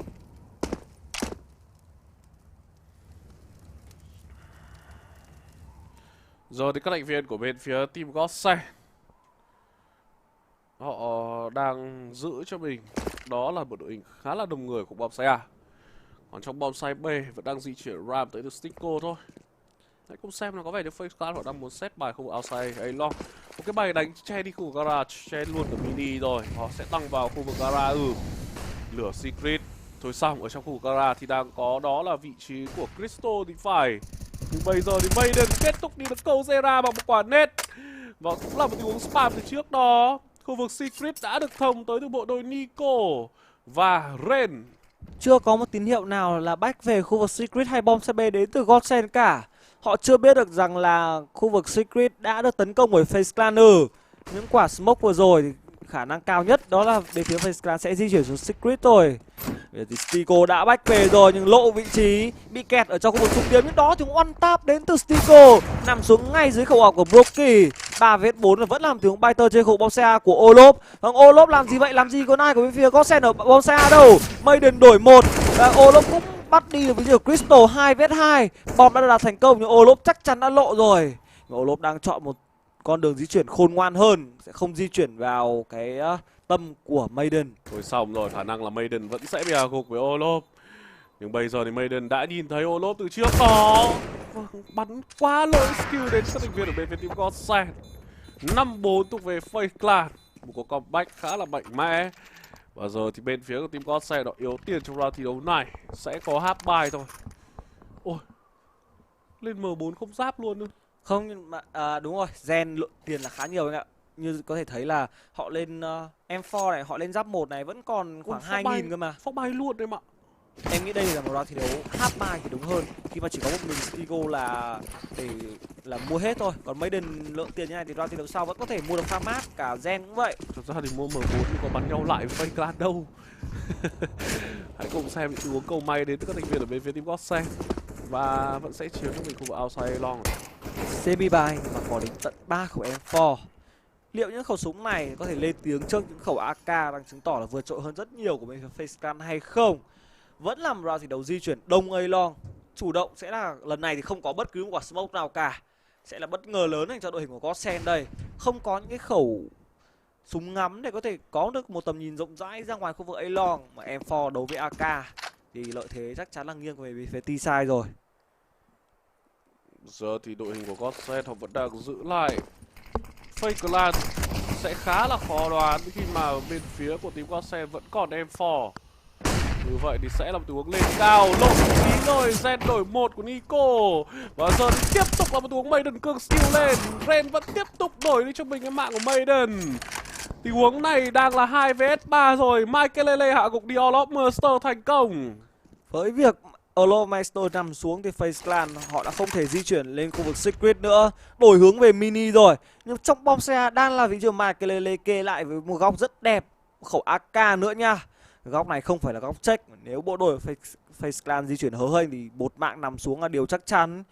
Nhưng mà Michael lại giạt ra góc đứng hở người trước cơ. Broky đang check rồi. Vâng, tay quá nhỏ tới từ vị trí của Michael. Và giờ thì Crystal bị chặn lại bằng một quả lửa. cái góc đứng vừa rồi ấy, mà cái góc đứng đầu tiên ấy là góc đứng mà rất ít khi mình có thể được check vào. Giờ bắn lỗi skill này, vị trí của Rain đã lộ ra. Mà thôi, tôi không còn điều gì để nói với khả năng êm của Rain nữa. 6-4 cho bên phía của Fake Clan, và đó thi đấu này vẫn sẽ là tiếp tục bài được đến từ đội Godsend. Vẫn để thua trong một tình huống 2-4 dành cho Godsend. Rất là khó tin. Bộ đôi Broky và Rain đã clutch thành công từ vừa rồi. Người mắc sai lầm lớn nhất chắc chắn là Michael rồi. Mà anh ta không bóng xe A nhưng lại chết chay. Góc kê có vẻ như là không được khôn ngoan cho lắm. Với việc để thua trong đó thi đấu vừa rồi thì Godsend họ vẫn có thể full buy được thôi. Stigo đang phải bắn cho mình một khẩu MP9 và quan trọng là Michael đã có off dành cho mình. Một khẩu off giáp 2. Có vẻ như Michael bắn off nhiều quá nên tay để bắn một khẩu rifle. Thật sự những tình huống kê góc trước đó là rất đẹp rồi, nhưng thôi xong rồi. Bây giờ bên phía của team Fake Clan họ ép lên quả lửa, có vẻ như cũng là lỗi thì phải. Tôi đang thấy rằng có một trả ngược ra tới từ vị trí của Zen. Giờ đội hình của Fake Clan họ trả ra rất nhiều lửa. Và đang có một tình huống bay tờ. Rồi thì Nico lộ ra một free kill dành cho Zen rồi. Nico đã phải nằm xuống. Bây giờ thì các thành viên của Fake Clan họ sẽ làm gì tiếp theo đây? Mất đi người Biter ở khu vực A-Long, mà khu vực Ram đã được kiểm soát. Fake Clan họ dễ di chuyển như thế nào khi mà xuống B chắc chắn là gặp khẩu MP9 của Stigo. Còn nếu mà di chuyển đến Heaven thì sẽ bị chặn lại bởi vị trí của Zen. Fake Clan họ vẫn đang rất chậm rãi mà thôi, và khả năng cao thì họ sẽ phải bỏ lại ít nhất là một mạng ở cái khu vực Under Heaven này. Đấu skill thua Zen rồi. Rocky đổi mạng thành công, và tình huống đang là 3-4 dành cho Fake Clan. Bò lên khu vực Heaven đến từ Kozera. Một Crystal cùng với video của Maiden chắc chắn là biết những cái điều này rồi. Nếu mà di chuyển về khu vực Bosea thì sẽ là một tin chẳng lành dành cho bên phía của Fake Clan. Giờ thì khu vực lobby di chuyển qua, Maiden đã quá tập trung vào khu vực Heaven. Vâng, tỷ số bây giờ vẫn sẽ là 7-4 thôi, từ một lợi thế 3-4. Nhưng mà bên phía của team Godsend họ vẫn để thua. Olop đấm đến cho 3 cái mặt ở trong khu vực bom xe. Tôi cũng hiểu là Godsend cái sự phối hợp của đồng đội vứt đi đâu hết rồi, không có ai cover cả. Từng người một đấu skill với Olop và để thua. Tỷ số chắc chắn sẽ là 7-4 dành cho Fake Clan mà thôi. Stico cố gắng xếp đi cái khẩu MP9 này. 7-4. Thật sự thì Godsend họ đang chơi đây. Stico quyết định bắt đi Olaf, nhưng nó cũng sẽ không quá quan trọng dành cho đội của Fake Clan. Round thi đấu vẫn sẽ có thể hạ bài được đến từ đội của Godsend. Liên tục là những tình huống mà Fake Clan bị đẩy, tình huống là gần như là không thể nếu như họ đối đầu với những top team. Mà khi bắn với Godsend thì sao? Liên tục là tình huống clutch 2-4 này, 3-4 này, 1-2 này, liên tục diễn ra. Mà thôi đây rồi, ra xe lại bắn chỉ toán mặt đến từ Olop. Đây là thi đấu half bài đến từ Godsend với những khẩu lục giáp tràn ra khu vực lobby từ Kozera rồi. Nếu đẩy vào thì Crystal chắc chắn sẽ phải nằm lại thôi. Bên phía Fake Clan họ cũng không muốn mạo hiểm. Họ biết rằng đây là thi đấu mà Godsend họ yếu. Tốt nhất là không nên để rơi những khẩu AK vào tay thành Godsend. Vâng, bây giờ thì Kozera đang muốn ép khu vực lobby. Ở tình huống này thì Brocky có một khẩu ok trực diện, chỉ cần đối phương mở cửa thôi là Brocky sẽ có free kill. Nhưng nhá trong bom site, Crystal vẫn nhìn được Kozera ở đó và có vẻ như đang có một tình huống tò mò ra khu vực cửa rồi. Giờ thì Crystal vẫn chưa bị hao khu với Kozera. Cả hai team đã rền rứ nhau, còn 1 phút đồng hồ mà thôi. Fake Clan họ cần phải nhanh hơn. Crystal đẩy ra nữa làm gì vậy? Anh ta tin rằng là CZ có thể pick được AK-47 ư? Không được đâu nha. Di chuyển xuống Ram đến từ Fake Clan là lựa chọn của họ, nhưng Stigo đang có một góc cây bút là rất đẹp. Olop hơi trắng nha. Rain. Cái gì vậy? Bây giờ thì là qua ra kill rồi và chỉ còn lại một mình Nico thôi. Đây là một pha bắn mà chúng tôi chờ từ đầu trận đấu đến bây giờ. Một pha bắn đi cổ ngàn năm có một đến từ Stigo. Lợi thế xoay chuyển hoàn toàn luôn. Nên nhớ rằng đây chỉ là thi đấu half bài từ Godsend thôi nha. Còn một mình Nico thì làm được gì đây? Stigo mà bắn như thế này từ đầu trận thì đúng là làm gì mà Fake Clan có thể dẫn sâu đến như thế. 4 mạng rồi. Nico quyết định sẽ là xếp súng khi khoảng tham mình là không đủ. 5 giây còn lại khi mà Nico đứng ở vị trí này thì nó sẽ không đủ time để Nico có thể xử lý những tình huống tiếp theo trong tình huống 1v4. Ship súng thành công tới từ đội hình của bên phía team Fake Clan và tỷ số là 5-7 dành cho Godsend. Chúng tôi cần cái replay tình huống bắn vừa rồi của Stico. Tôi cần hiểu tại sao tình huống Stico dồn vào góc chết nhưng vẫn có thể có cho mình 2 cái mạng nữa của bên phía Face Clan. Rơi xuống rồi. 2 viên đi cổ, hai mạng. Quá là nhanh luôn. Thêm vả mồm Broky nữa. Quadra kill trong vòng 5 giây từ Stico. Đây xem round thi đấu vẫn có thể full buy từ Face Clan mà thôi. Lượng tiền của họ vẫn còn khá. Có sen sau cái tình huống clutch vừa rồi Stico, không biết là cái tinh thần của họ có được tăng lên hay không nữa. Anh nghĩ là sẽ có một cái sự boost tinh thần nhẹ đến từ đội bên phía team Godsend và chúng ta hãy cùng xem sự thể hiện của họ trong những cái round thi đấu tiếp theo xem nào. Vì dù sao thì Godsend họ cũng là một trong những team biết bắn bắt thi đấu núp cơ mà. Bây giờ thì Mike Lele cùng với những người đồng đội của mình đang giữ khá là đông ở khu bom Saya và bên phía của team Fake Clan họ đang có thú bỏ chay thì phải. Đây rồi, bắt đầu có smoke được ném ra. Fake Clan họ đang chọn cho mình quyết định di chuyển rất đông người ở outside A long. Chưa hề có tiếng trả smoke, đang vào để căn vết rồi. Orlop sẽ là người giữ lại ở khu vực ngay sát cửa nhà vàng và đây sẽ là một pha di chuyển vào A. Vâng, sẽ là tình huống đánh A từ lobby cũng như là mini. Vị trí của Zen cũng như Maiden sẽ là key player. Cần phải lắc ra chuẩn thả mình đến từ Zen. Tràn vào khu bóng xa đến từ Face Clan rồi. Maiden headshot Olofmeister, Rain đổi 1 trước khi nằm xuống. Double kill dành cho Michael. Broky và Nico 2vs4. Liệu lần này Godsend có thể thua một cái tình huống hơn người hay không đây? Nico đã tràn ra được khu bóng xa rồi. Broky có 1. Nico 1vs3. Không có cơ hội khi người trên Heaven đó là Stico. 6-7 dành cho Godsend, một loạt thi đấu thủ A thành công với những cái vị trí rất đẹp ở ngoài khu vực outside. Như vậy thì đây sẽ là một round đấu half buy được đến từ đội hình bên phía team Face Clan. Và đây còn lại có tiền. Michael phản xạ rất nhanh nha. Michael đã có triple kill và cái khoảng tham minh mà Stico bỏ qua thì Nico chưa biết. 6-7. Có vẻ như là các thầy phía Godsend chỉ bắn được hay ở những cái tình huống khó mà thôi. Còn những tình huống dễ thì họ rất dễ là bị lỗi skill. Half buy rồi và nên cẩn thận với những tình huống half buy của bên phía team Fake Clan. Những tình huống half buy của họ sẽ là rất nguy hiểm vì họ là một trong những team bắn cực kỳ nhanh với những khẩu tách 9. Một khi mà câu Zera cùng với Rain không bắn Diggle thì chúng ta hiểu sức mạnh của khẩu tách này là như thế nào rồi. Ý đồ của Face Clan trong round thi đấu này sẽ là như thế nào? Những quả tham minh đầu thì luôn luôn là những một cây đẩy của Face Clan mà thôi. Đánh chậm là lối đánh ưa thích của họ. Và giờ thì đội hình của bên phía team Fake Clan đang giữ lại ở khu vực Ram B. Và ở khu vực Ram thì đang là duy nhất cái tên Stico, một player đã tỏa sáng kịp thời trong cái game thi đấu trước và cũng mang lại rất nhiều những cái sự hy vọng. Bên phía của team Fake Clan họ sẽ set smoke trong tình huống này. Quả smoke này của Broky sẽ được ném vào vị trí nào đây? Sẽ là setup bài bom CA mà thôi. Đây là một quả smoke cửa vàng để tràn xuống khu vực ven của bên phía Face Clan. Nhưng đây là một tình huống nhảy ra. Nếu nhảy ra sẽ gặp Maiden với cái khẩu M4 này. Có lẽ sẽ là fake thôi. Nhưng bây giờ thì đội hình của bên phía team Fake Clan họ sẽ vào từ khu vực nhà vàng. Vâng, giờ thì bắt đầu trả bom ra. Maiden phải lùi về. Rất nhiều mạng dành cho các thành viên ở bên phía team Godsend. Và giờ thì Nico vả hai mặt. Nico nằm xuống bởi Michael.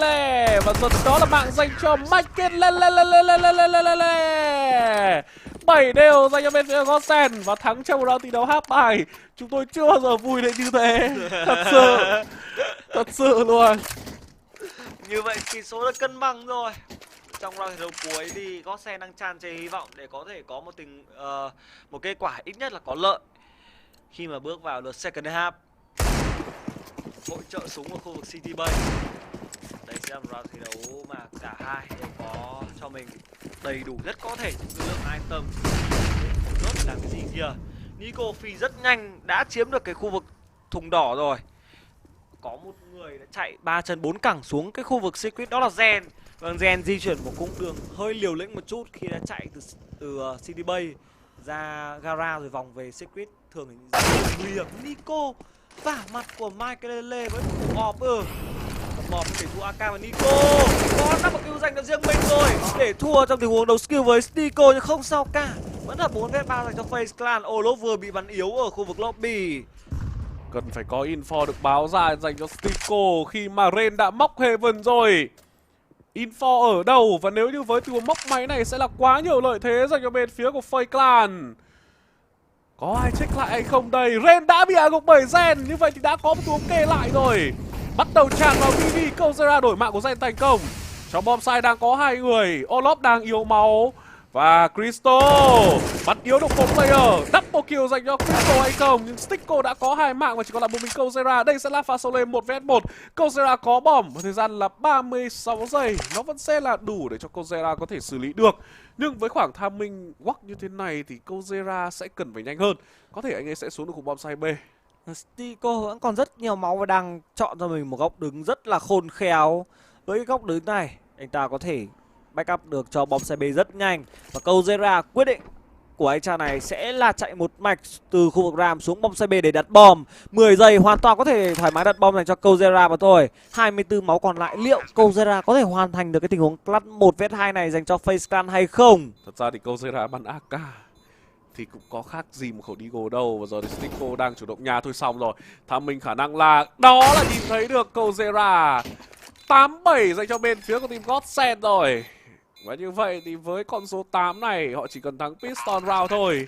Mọi thứ sẽ là có lợi dành cho bên phía của Godsend. Chúng ta sẽ cùng nghỉ ngơi trong phút. Sẽ gặp lại nhau ở lượt thi đấu second half.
Pretend to like you.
Quay trở lại với lượt thi đấu second half. Godsend, hãy cùng xem họ bắn ti sai như thế nào đây. Olop vẫn rất cẩn thận lên cho mình. Đó là một quả smoke cũng như là kit. Xách đến 3 bom CA trong tình huống này. Và bên phía của team Godsend, họ đang giữ đội hình khá là đông người ở khu vực lobby. Và giờ thì quả flash ném vào nhưng không ai trắng cả. Một đầu Nico, Maiden đổi 2. Bây giờ thì đó không phải là triple kill, nhưng câu Zera cũng là 3. Thôi xong rồi. Đây sẽ là round thắng thứ 8 cho bên phía của FaZe Clan tôi. Và giờ thì đó là Rain. Câu Zera làm 3 trong round thi đấu này. 8 đều thuộc về bên phía của FaZe Clan. Phải nói tình huống vừa rồi FaZe Clan stack đến 3 người ở bom xe thì cũng hơi khó để cho Godsend có thể công vào. Rằng sẽ lại tình huống bắn từ câu Zera có lợi thế về vị trí, ta không bỏ lỡ rồi. 3 cái mặt rất nhanh mà thôi. Và như vậy là tỷ số được cân bằng là 8 đều. Đây sẽ là round thi đấu mà Godsend họ chủ động eco khi không đặt được bom trong cái round thi đấu pistol. Bắn city side thì FaZe Clan sẽ rất mạnh. Nhưng thật ra thì bên phía team Godsend, chúng ta sẽ cùng chờ đợi cái khả năng bắn ti side của họ.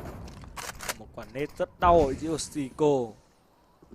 Không có hy vọng gì nhiều để cho Godsend trong round thi đấu của họ có trắng cả. Lên những khẩu Deagle để mong là pick đi được mạng ở FaZe Clan. Thì Broky với khẩu scout nghe đẹp như này bắn trượt một tình huống hơi ảo diệu nha. Tâm đã đặt giữa người rồi cơ mà. Nico đẩy xuống khu vực Secret. Nếu đẩy lên thì sẽ có mạng dành cho Nico rồi. Cần một quả flash support đấy từ đồng đội. Chính ra trong map thi đấu này thì Godsend bắn ti side cũng là khá ổn. Hãy cùng xem một round thi đấu full buy thì họ sẽ làm được những gì. Lượng tiền của bên phía team FaZe Clan sẽ ổn định hơn sau round đối phương Eco. Biết được rằng khu vực A long đông từ Nico rồi. Một quả smoke với ý đồ gì đây? Một quả smoke bắn quay dành cho Nico rất là chí trá. Chí trá nhá, chí văn trá nhá. Maiden đứng ngay sau quả smoke này và chỉ cần một tình huống bò ra thôi thì mạng sẽ dành cho câu Zera. Như vậy câu Zera đã biết đối phương ở đâu. Và đó là round đấu thứ 9 thuộc về các thành viên của bên phía team FaZe Clan. Còn ở trận thi đấu giữa Contact Gaming và Not, như vậy thì match point lại dành cho Contact trước rồi anh em ạ. Để thua Contact Gaming ư? Chính ra bây giờ Not cực yếu, anh thấy là phong độ Not không tốt, Not đang rất yếu. Đúng hơn là không hiểu vì sao. Phong độ của Not gần như là không ổn định. Trận thì bắn cũng ổn, mà trận thì đây tiền hình này đang để thua Contact Gaming. Thôi sao? Rồi, phi qua smoke không có flash, tự tử à? Quay trở lại một cái trận thi đấu này, Godsend sẽ vào thi đấu full buy nhưng mà hãy nhìn lượng bom mìn của họ đi. Chỉ có đúng Mike Lele và Crystal là có một vài quả bom mà thôi. Như vậy thì bên phía Godsend họ định làm gì trong round thi đấu này? Quả smoke che mini cũng khá là kín nha. Và các thành viên của bên phía team FaZe Clan, một round thi đấu mà đây sẽ là một round đấu được đánh giá là key round dành cho họ. Một góc nhắm qua một tấm kính và Broky. Bây giờ thì vào được mini rồi. Vâng, ở Ram cũng có người luôn. Broky đang bỏ Ram và có vẻ như bên phía team FaZe Clan họ cũng đang bỏ Ram trong tình huống này. Liệu Broky có phải trả giá hay không đây, khi mà tôi đã thấy một vị trí đứng rất đẹp dành cho anh chàng Stico rồi. Stico biết được vị trí của Broky rút bom này.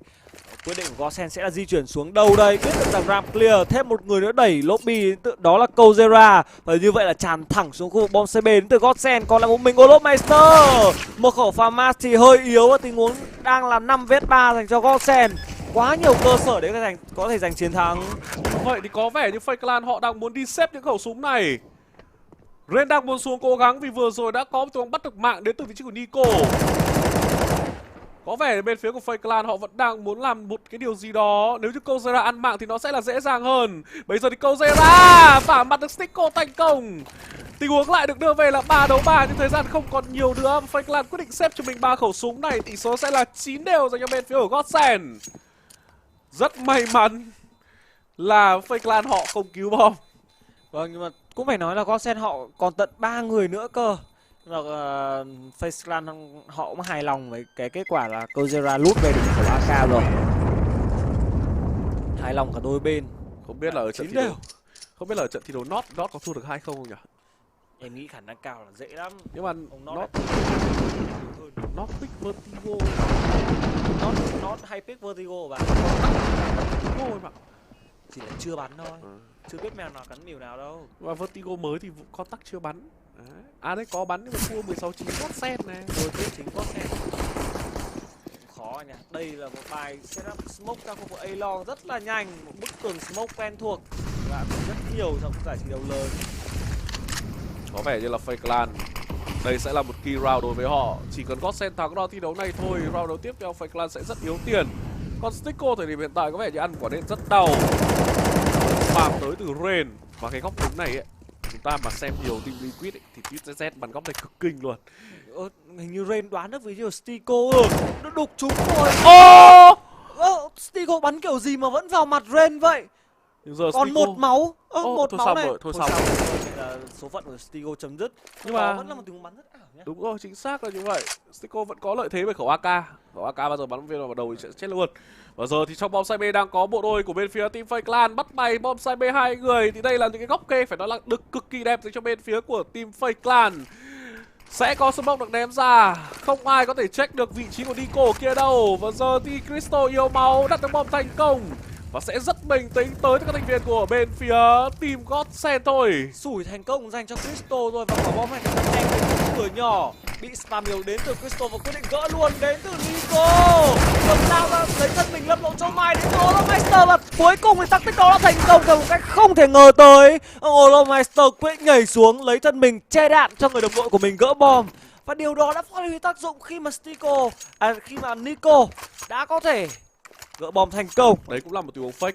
Vì bên phía của team Godsend họ không biết rằng ai là người gỡ bom. Đấy, họ chỉ cần biết là họ bắn được một người thôi là họ nghĩ rằng họ đã bắn được thanh niên gỡ bom rồi. Không có tình huống spam thứ hai nữa. Rất nhiều não đến từ Fake Clan. Nhưng mà đây cũng sẽ là một key round dành cho bên phía của team Fake Clan thôi. Và Stico có vẻ như đang khá là bay ở trong cái map thi đấu này. 19 rồi, bây giờ thì phát hiện ra đối phương. Ôi ép luôn rồi. Một quả nện đem ra cũng rất đau. Olomeister đã phải lùi về. Có vẻ như Stigo vẫn còn cay những cái tình huống đẩy ram láo của Fake Clan. Đang kê lại cẩn thận. Một quả smoke mà ở trên cao vẫn có thể nhìn được. Và bên phía của team Fake Clan thì Fate, vâng, có vẻ như có một quả flash để cho Kozera đẩy được ra. Và đúng là như vậy rồi, nhưng Kozera cũng yêu màu. Có vẻ như bắn lỗi skill tới từ vị trí của Gen thôi. Lợi thế hơn người đang dành cho các thành viên của bên phía team Fake Clan. Không có việc gì để vội dành cho Face cả. Crystal đang muốn làm một điều gì đó ở khu vực outside với khẩu Mark 10. Bò đúng vào tâm của Rocky luôn. 3 vs 5. Lợi thế về người là quá lớn dành cho Face rồi. Cảm giác kiểu Godsend họ đang quá ngây thơ ấy. Đúng là như vậy rồi, nhưng mà Face Clan đều là những người mà em cảm thấy họ có nhiều kinh nghiệm hơn. Michaelele liệu có ném lửa để check cái khu vực ngách ven này hay không? Và ôi cũng có một góc kê lại tới từ vị trí luôn. Quả lửa của Michaelele kết thúc đi một người. Rocky hạ gục đi Stico và chỉ còn lại một mình Michaelele trong tình huống này thôi. Ôi, Kozera 19 máu vẫn có mạng và 11-9 dành cho bên phía của team Fake Clan. Đây vẫn sẽ là round thi đấu full buy tiếp theo dành cho Godsend. Đây mới là key round đối với họ. Key round dành cho Godsend nhưng mà không phải dành cho Face Clan. Lựa tiền của họ đang là rất nhiều. Cầu có một làm tốt. Còn Rocky đang tìm lại chiến dịch ở khu vực outside với cái khẩu orb này. Full buy đến từ Godsend. Lần này thì họ có thắng được hay không là câu hỏi lớn nhất. Đã có vị trí Nico áp sát quả smoke ở khu vực A-Long nhưng ngay lập tức lùi về. Ra Face Clan khi bắn city side rất ít khi ép ra khu vực outside nha.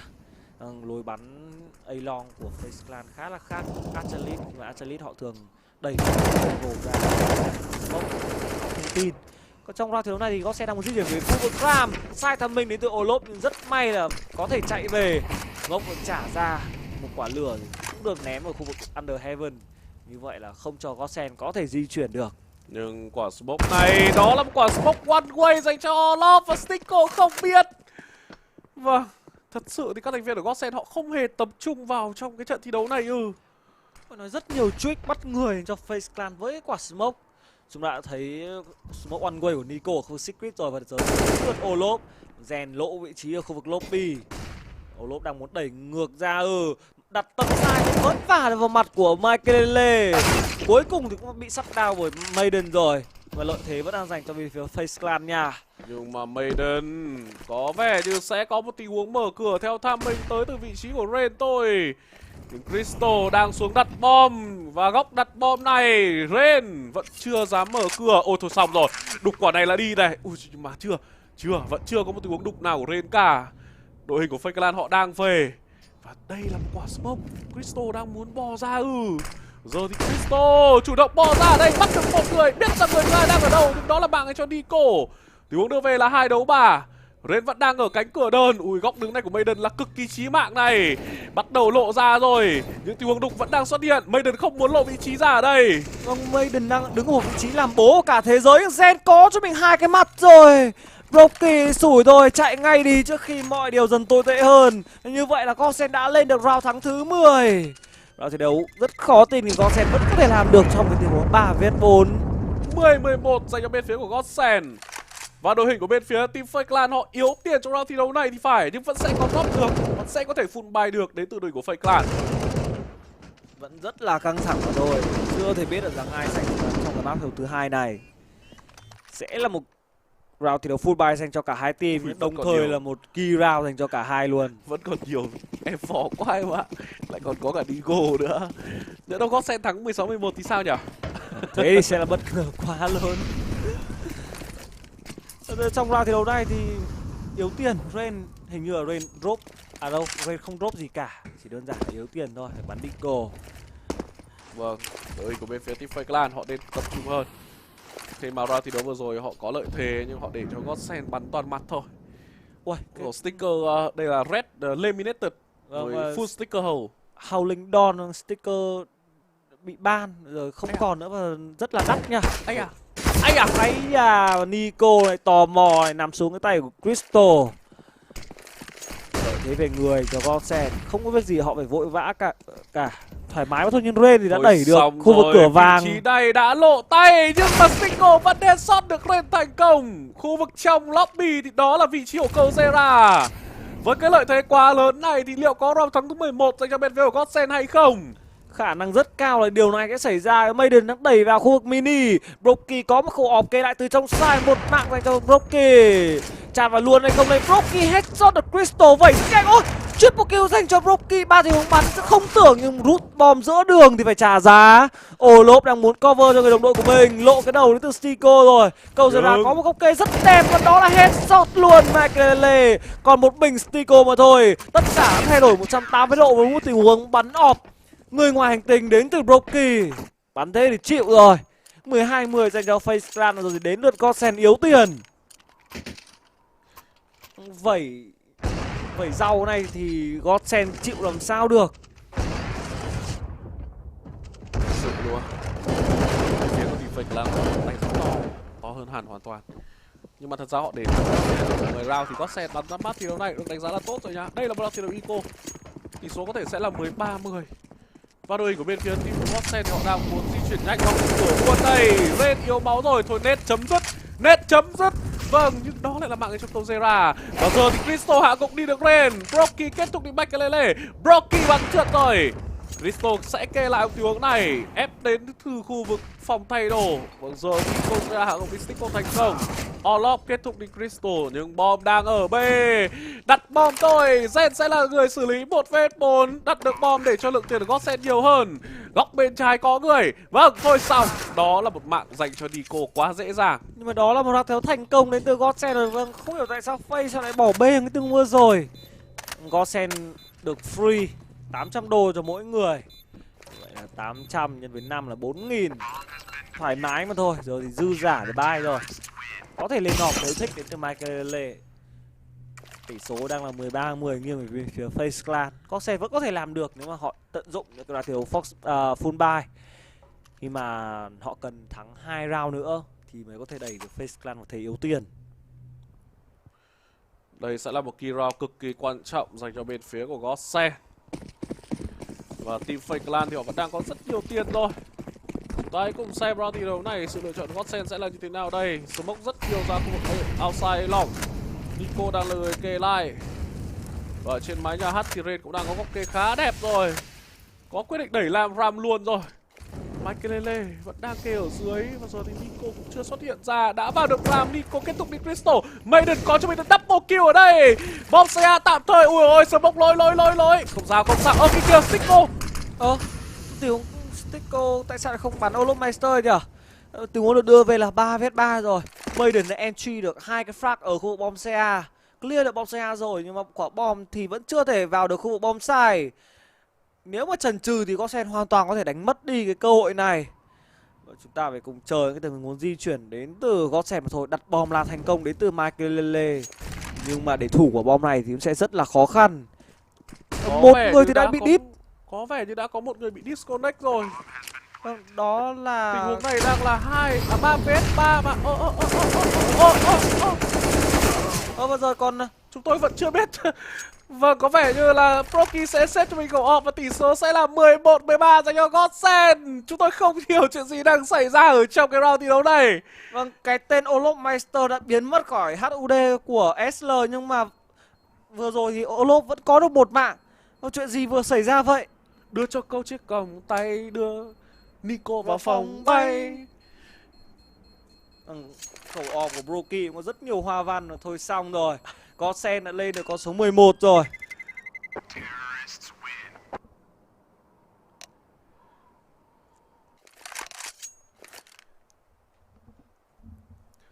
Ra phải xem lại thử entry. 1, 2, 3.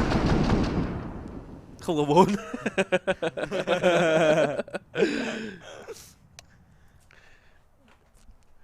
Đến lượt Faceclan yếu tiền. Rõ ràng vừa nãy là Olof. Xem nào đội hình này. Đây Olof đây này, cái con dao của Olof vẫn ở bên trái. Vừa nãy là Olof bắn vào Stico, chứng tỏ là Stico mới là người lỗi máy. Đúng không? Stico đang không ngờ đúng không? Đúng không? Olof làm gián điệp rồi. Khả năng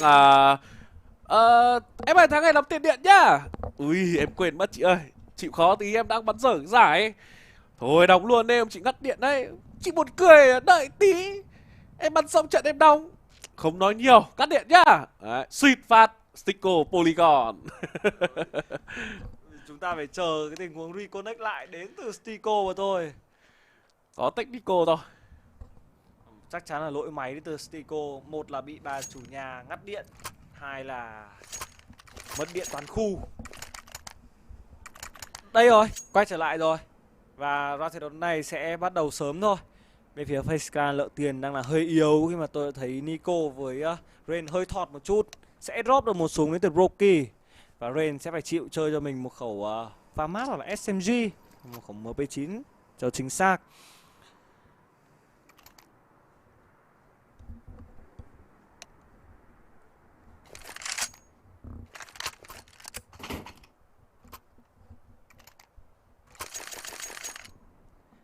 Round thi đấu thứ 25. Một key round dành cho Faceclan. Nếu mà để thua thì số sẽ là 13 đều. Crystal có tiền nha, lại đang lựa chọn cho mình một khẩu Mark 10. Ý đồ là gì đây? Rocky vẫn là khẩu off nhưng lần này thì không bắn ở khu vực Under Heaven nữa, sẽ là trong gara, một tầm nhìn rộng mở hơn dành cho Rocky. Chính xác là như vậy rồi. Và giờ đội hình của bên phía team Godsend đang có những cái pha kê lại từ khu vực outside. Có vẻ như là họ đang muốn đánh vào B trong cái round thi đấu này. Bộ đôi Rain cũng như Kozera đã đẩy ra khu vực lobby rồi. Crystal không ngờ thì sẽ nằm xuống. Mặt ngay dành cho Rain. Đơn giản là thôi. Lợi thế về người dành cho Faceclan. Maiden không thay đổi được cái mạng này. Chỉ với không MP9 thôi mà Rain vẫn gây rất nhiều khó chịu cho đội hình của Godsend với tình huống đẩy lobby. Bây giờ thì lợi thế đang lớn. Ui, đẩy ra luôn đến các thành viên ở bên phía team Faceclan rồi. Ở khu vực Rambe đang có đến 2 người. Sẽ có một tình huống đẩy lên. Procky có cho mình cái mạng của Michael lên. Sau đó Olof phản một thành công đến Maiden. Stick không được đổ vốn và Kozera đem về nó thắng thứ 14 dành cho bên phía của Faceclan. 14-11 đối với các thành viên của Faceclan. Và bây giờ thì họ chỉ cách cái match point một round thi đấu nữa. Vì Godsend cũng đã yếu tiền trong round thi đấu này rồi. Quyết định của Godsend sẽ là gì đây? Vâng, Zen đã lên một cái giáp 2 rồi. Foxfire. Nếu mà Foxfire thì Godsend tự tay sập lại cái cánh cửa cơ hội của mình cho cái dành cho đội của Faceclan. Và nếu như Faceclan thắng trong round thi đấu này thì mọi thứ chấm dứt với Godsend luôn. Liệu cái trận đấu này có kết thúc sớm với tỷ số là 2-0 hay không? Godsend vẫn đang rất chậm rãi ở khu vực Ram. Mà ở Ram thì đang là cái tên Olop Meister bồm ngay đường láo với chúng tôi này. Nhìn trộm này, và giờ thì Olop tiếp tục có một góc kê điếm ở khu vực Ram nữa. Di chuyển theo tham minh. Gen đã bước qua được rồi và một free kill dành cho Gen. Nhưng mà không hiểu tại sao tình huống lại được đưa về là 4vs2 dành cho Face. Giao tranh ở Ram một lúc là thế, nhưng mà Dũng mất 3 người dành cho Godsend rồi. Rồng ra đến mây kéo nhau về B, nhưng Ren thì đã chiếm được khu vực bằng điều khiển, đẩy vào và đó là headshot cay dành cho Ren. Gen và Ren đối đầu sau cánh cửa này, không có cơ hội nào dành cho Gen cả. 15-11 và có vẻ như là số phận sẽ ăn bài dành cho Godsend thôi. Bây giờ thì Godsend sẽ phải full buy với những lượng tiền còn lại. Nhỏ nhoi. Đúng là một trận thi đấu mà bên phía của team Face Clan họ đã làm chủ trận thi đấu này. Godsend cũng chỉ lên được 11 round đấu thôi. Godsend hãng chống nẻ, nhưng mà có vẻ trận đấu này đang tập toát đời rồi. Rồi thế là có sinh hai đúng hơn là Ren bằng 2 free kill. Và Maiden tiếp tục cống mạng cho Ren và thôi xong trận đấu này. Round thi đấu cuối kết thúc trong vòng 20 giây. Chán game đến từ Godsend rồi. 16-11 trong cái map thứ 2. Kết quả hơi trong vánh một chút. Và chúng ta sẽ chờ cho cái replay này hết, sẽ gặp lại nhau ở màn caster.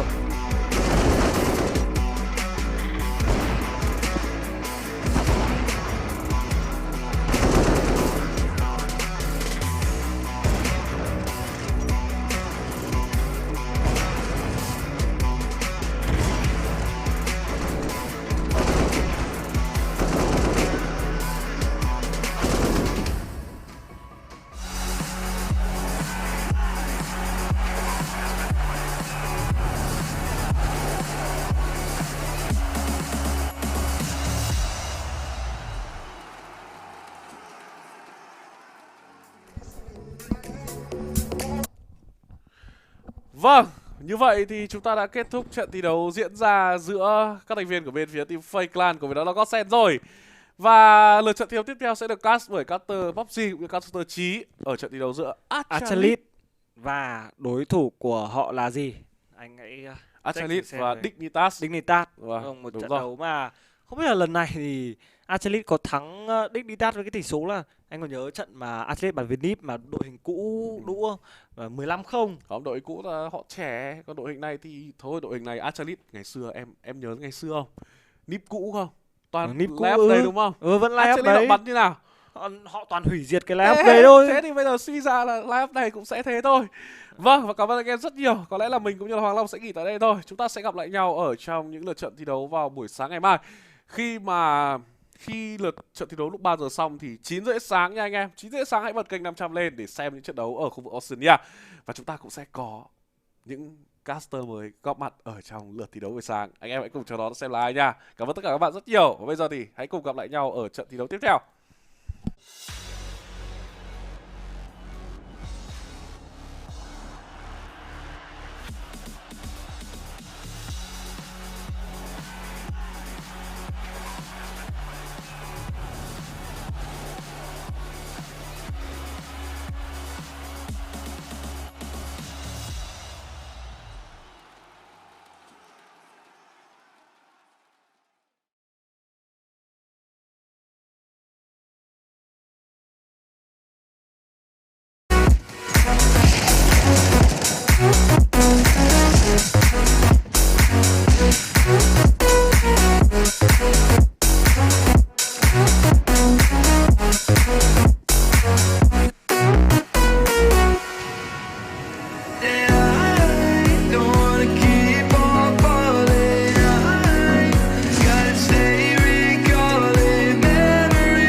Well, it's FaZe Clan that remain undefeated in the Esl One road to Rio, going up 5-0, and that's going to put them with a W over Godsent, who did put up a valiant effort, not even really a Valorant one. But here in our Mountain Dew Amp Game Fuel post-match, we're here to break it down all for you. As if we don't look like we've broken ourselves down enough, we are here to do that about the game as well. When I say we, I'm talking about Hugo Byron, also an alien known as Paul, and then we have Harry Russell, who is kind of like the love muscle of esports. So, guys, let's talk a little bit about this game and what we saw right off the top.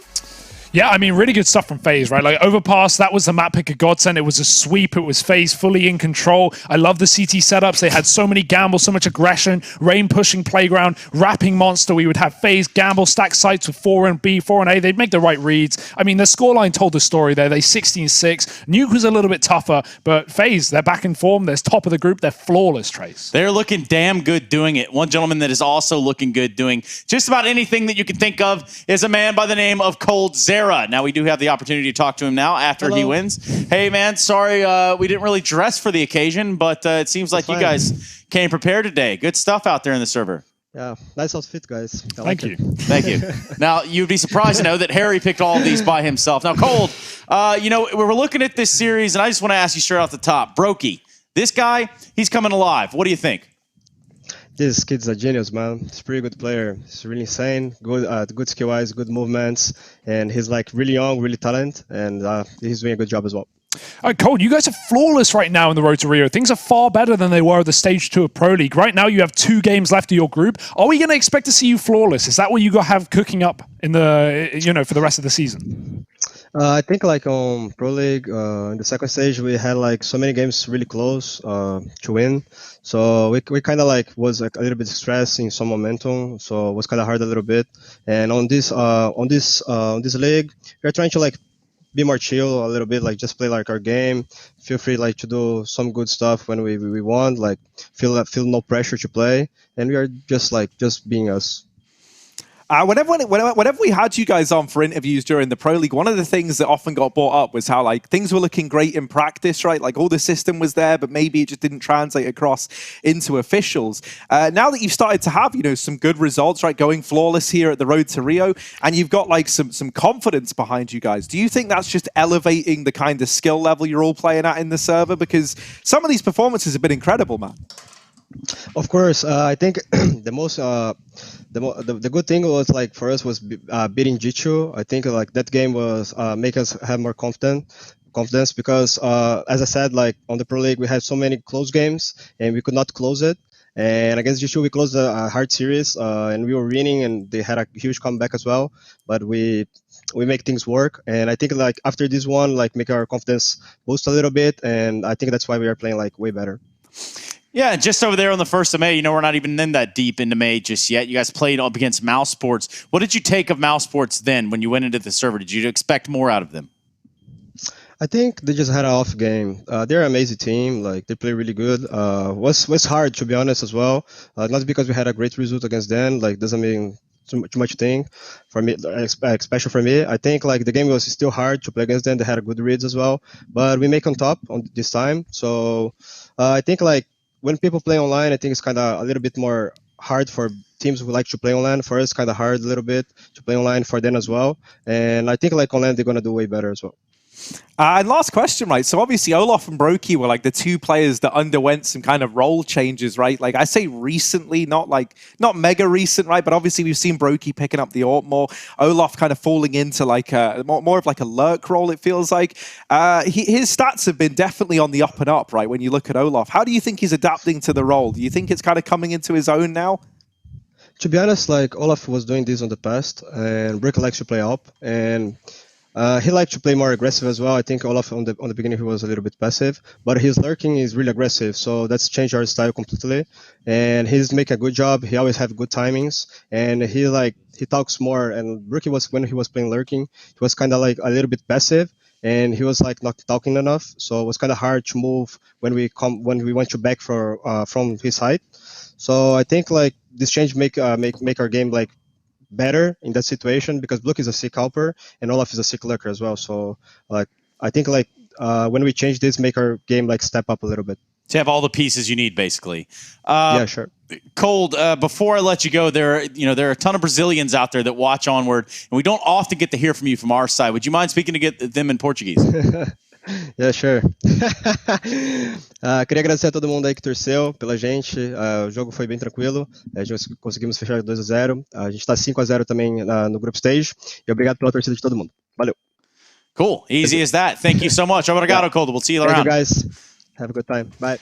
Yeah, we look like we're having something of a good time up here. Well, we actually are. FaZe Clan taking down Godsent right here does set us up for our next match of the evening. Guys, do you have anything else you want to say before we go on? That was a great interview from Cold. Really quick answers, good insight into the team, good understanding of how things have changed since that Pro League, right? We see him drop off there, and things right now are just working in full form for FaZe. Obviously, this group stage is looking a little easier than that of last. Mouseball's not being competitive. He touched on that as well. We really got the full picture from Cold Zero today. Yes. And, it's one of those things where we have to go to a break now. Now I have to take these glasses off and see the world for what it really is. And the one thing that I always ask myself is, Sarah, why are you leaving me? We will be right back with Heretics taking on the Ninjas in Pajamas.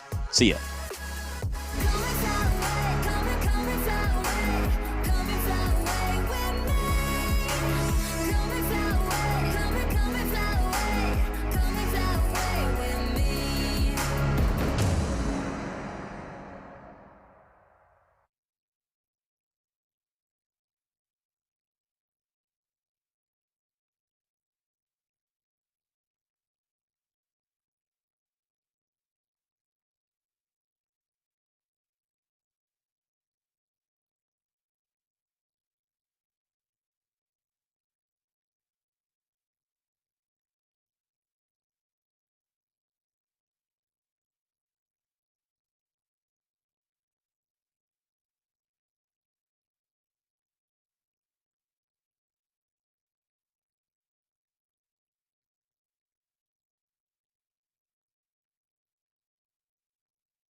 It's been a road less traveled.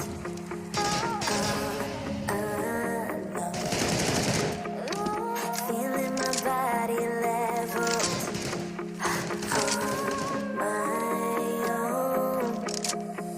I think I'm up in heaven, 'cause you were hell. I gave back my freedom. I can just feel it, no way to stop it. The sounds of the music so through my bones. I can just taste it, no need to fight it. 'Cause I'm out here staying, it's fast in my soul. 'Cause lightning and thunderstorms are never stopping me before. This night is never over, not until I leave the floor. So back to pushing, baby, I can't ever get enough. So won't you try to stop me dancing till the sun comes up?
Chasing love in an empty bar. Pour a drink till I make it past. The midnight hour seems to come and go, but I know. Walk on up with a drink in hand, sipping mixers 'cause you can. And all the lights begin to switch off. You're chasing the light, holding on for life.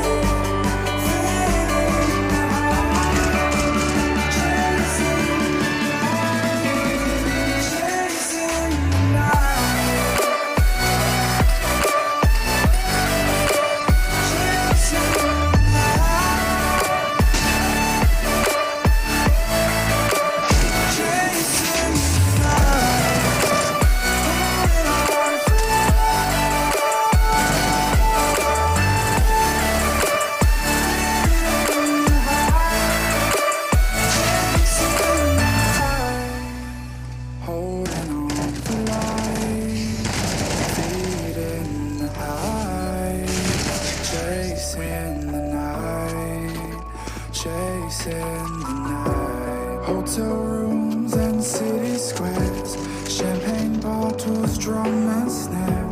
The sights and cities seem to fall away when you stay. Locked in love for a night or two, losing sleep just to get off you. Day to day you wanna stay out, you're chasing the light, holding on for life, fading out, chasing the night, chasing the night, chasing the night,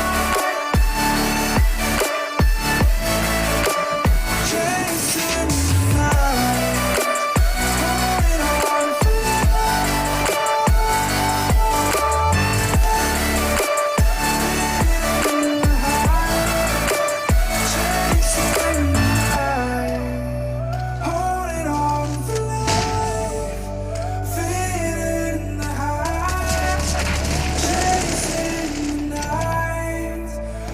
Let's take our time right now, it's just a vibe with you. I feel alive, now I'm feeling like earth to the fine, will it stand the test of time right now? I need a sign. Tell me if it's over, come a little closer. We should take our time to think this damn thing over. Should we grow closer? Should this be over? My heart for your mind, probably we should start over.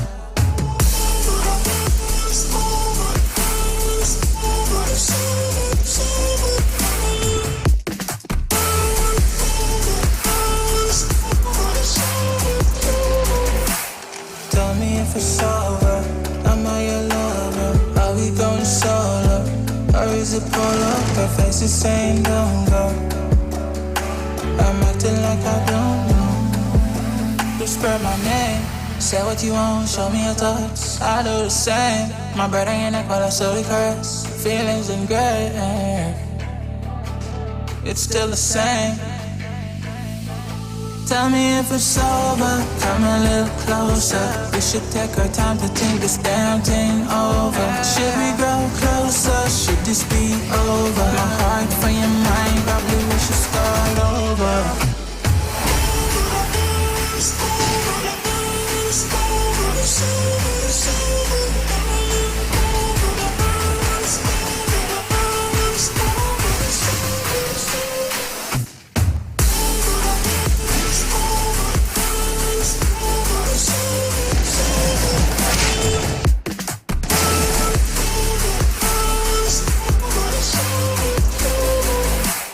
Tell me if it's over, am I your lover? Are we going solo?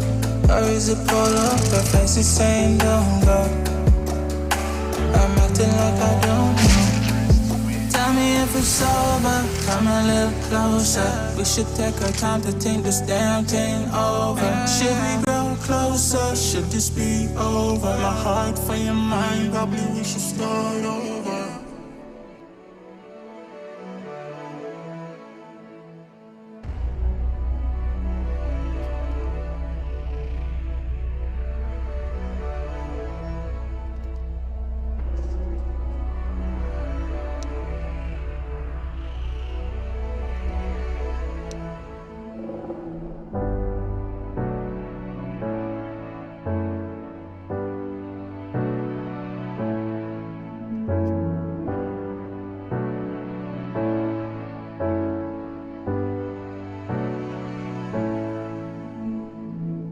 Seems like I can't get away from the hot sun.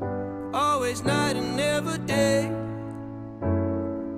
Even when I wash the floor, the dust still comes. Keep on hunting for the bread. No matter how lost, need no light, no spark. I'm in line mode. With my eyes closed, I can see in the dark. I'm a quiet storm. Far from calm, I know you feel me, brother.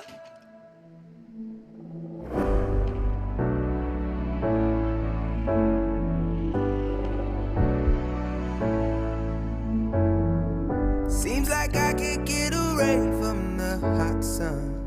Always night, it's never day. Even when I watch the floor, the dust will come. Keep on hunting for the prey. No matter how lost, need no light, no spark. I'm in line mode. With my eyes closed, I can see in the dark. I'm a quiet storm. Far from calm, I know you feel me, brother.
I was running rogue so many nations.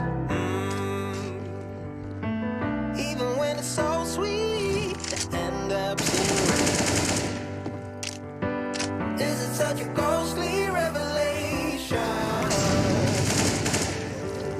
I may have fucked up all my chances. Fucked up all my chances. Yeah. And we ain't sleeping on the floor again. We never sleeping on the floor again. For the ones who didn't make it out, for the ones that didn't see the light, for the ones that never cared, never gave up, found no happiness in that brand new car, or the house you bought to see. You talking about the love you lost, and it was gone like way before you ever thought it was. Yeah, I took my time, no quick ones, quick run, quick gas to get back there. Hot roads, I didn't think I'd come back here, 'cause I was running rogue so many nations. Even when it's so sweet, I end up seeing red. Is it such a ghostly revelation? I may have fucked up all my chances. Fucked up all my chances.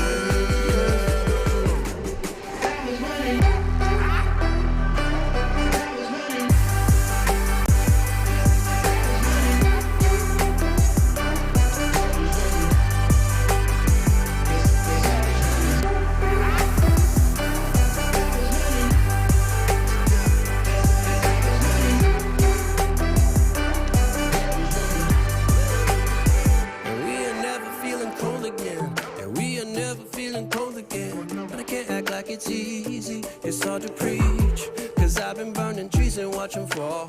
If we cannot breathe out, we go forward. Sure, I was searching for cure. Fishing a little wildlife. And when I'm low on fuel, I'll still be running till my back broke. Halfway, lost hope and I'll check it. Hard roads, I didn't think I'd come back fast. 'Cause I was running road so many nations. Even when it's so sweet, I end up seeing red. Is it such a ghostly revelation? I may have fucked up all my chances. Fucked up all my chances. Been around the globe, looked around and fitted. Seen high and lows, but you won't even get it. Been around the globe, think it's time to admit it's not the end, but the road, and you won't even get it. Been around the globe, looked around, nothing fitted. Seen high and lows, but you won't even get it. Been around the globe, think it's time to admit it's not the end, but the road.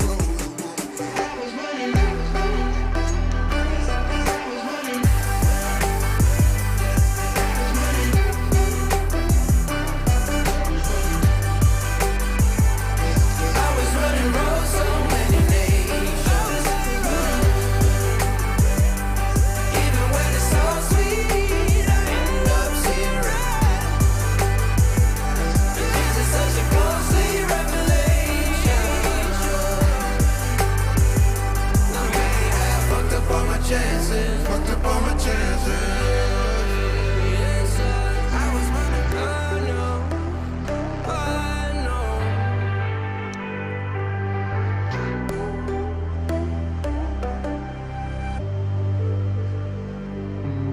Look into your eyes, I see the colors of your soul, and I recognize every single line, every single roadblock. We are two hearts that beat in time, and the tide was looking down all night, blocking out the sun beneath. Maybe we can change our stripes and colors. You're the only one I see. And I take it all or nothing at all. Driving through the night till I'm at your door. Go outside, stay up all night. And I take it all or nothing at all. Driving through the night till I'm at your door. Go outside, stay up all night. Sleep through the sunrise.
up all night. It'll take it all or nothing at all. Driving through the night till I'm at your door. Go outside, stay up all night, sleep through the sunrise.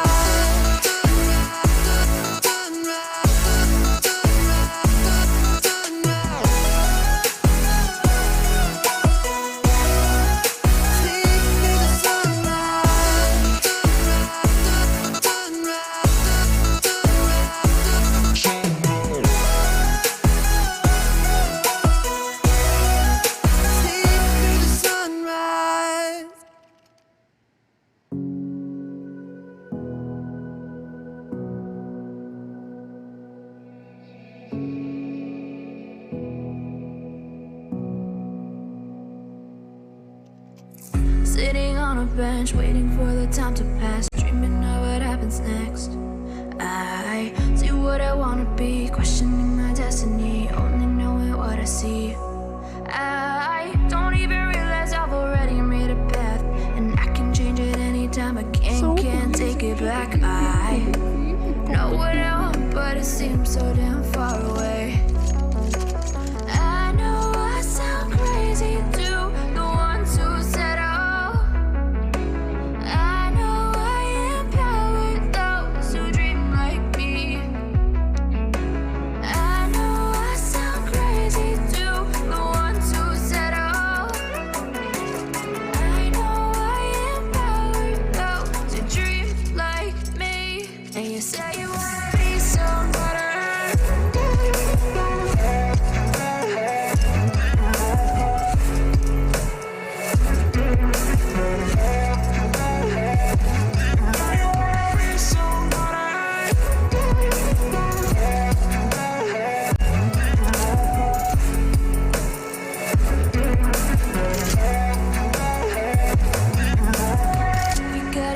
then you better use it.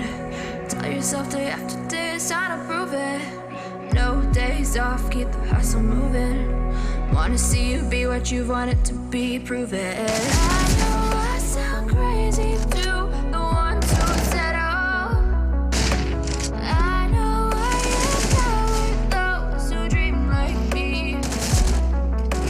I know I sound crazy too, the one who said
pretend to like you.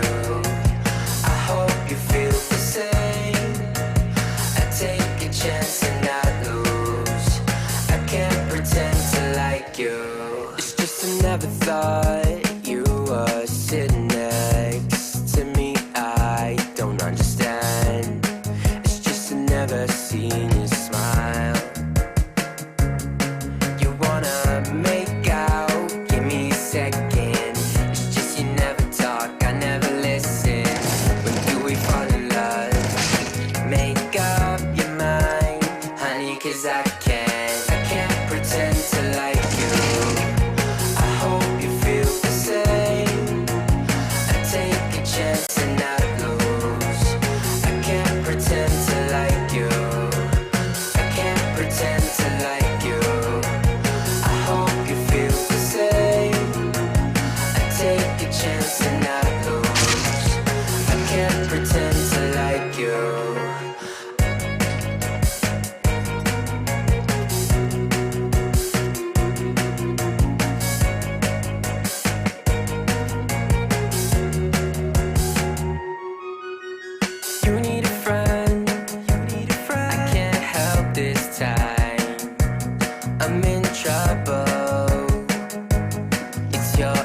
take a chance and not lose.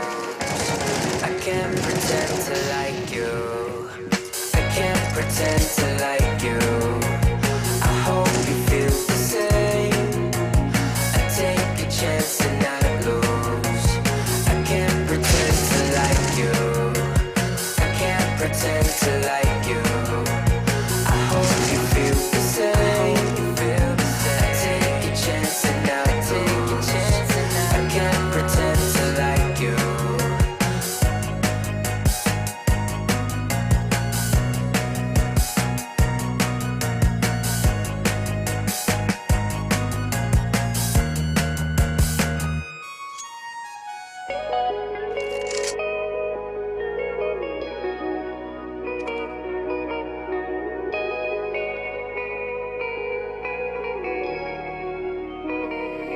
No, I can't remember the last time that I really felt fine. Now I'm trying to rewind. Cause lately, I've been feeling kinda hazy. It's all been a daydream. Anybody to save me? Down and out, I hit the floor. All is fair in love and war.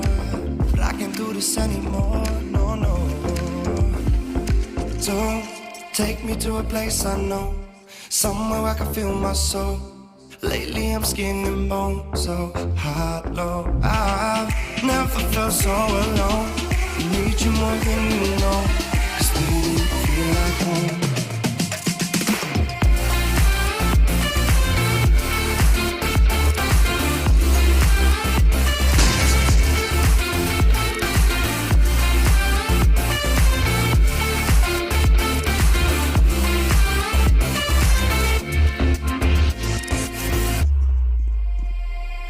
I've been reminiscing the late nights. Would fall in love in the moonlight, then wake up at sunrise. Now I'm just thinking that we should go back to when we were. Hold each other to feel good. Down and out, I hit the floor. All is fair in love and war. But I can't do this anymore. No, no. Don't take me to a place I know. Somewhere I can feel my soul. Lately I'm skin and bone, so hollow. I've never felt so alone. I need you more than you know. Cause baby, you feel like home.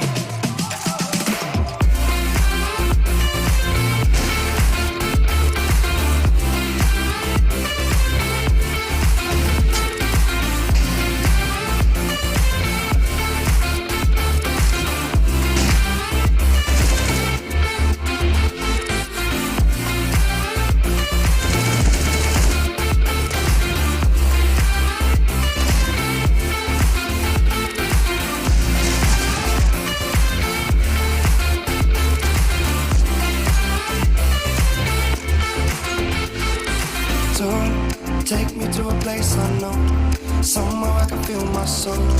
Lately I'm skin and bone, so hollow. I've never felt so alone. I need you more than you know. Cause baby, you feel like home. It's hopeless when you think that you lost. Oh, I will take your hand and we'll rise up from the dust. Oh, here we go, go, go. Let us heal and grow. You won't be alone. We're unstoppable. Don't be afraid to show what we're going for. This is what we know.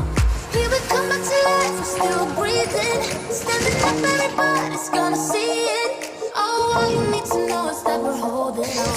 Even if we fall, we will rise up and we find the path that we believe in. No, we ain't gonna stop until we reach it. Oh, all you need to know is that we're holding on. We rise up from the dust and clean my throat.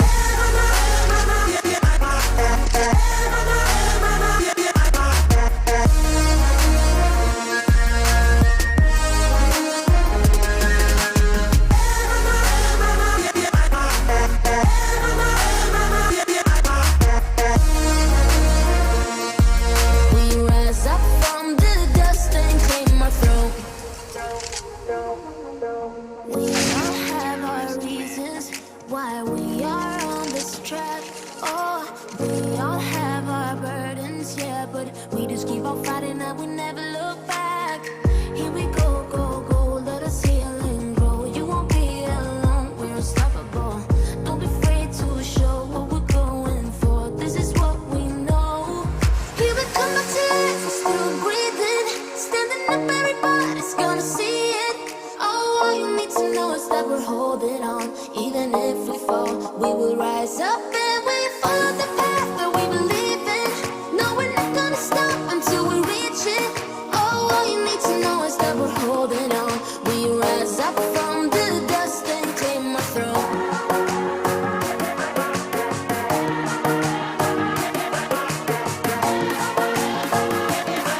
We rise up from the dust and claim our throne.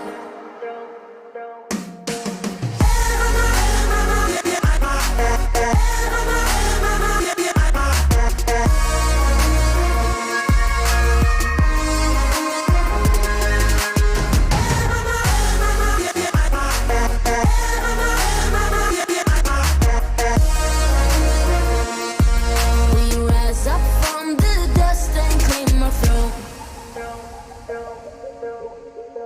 Under peach yellow skies, dreaming big and aiming high.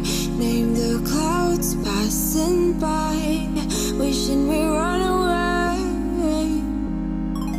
All we need is our passports, baby. Leave the rest in our troubled minds. Let us go down in laughter, baby. Trying to figure out what we're after. We're never heading back until we're older. We couldn't care no more, not any longer. Under peach yellow skies, we keep on searching, but we will never know what we're after.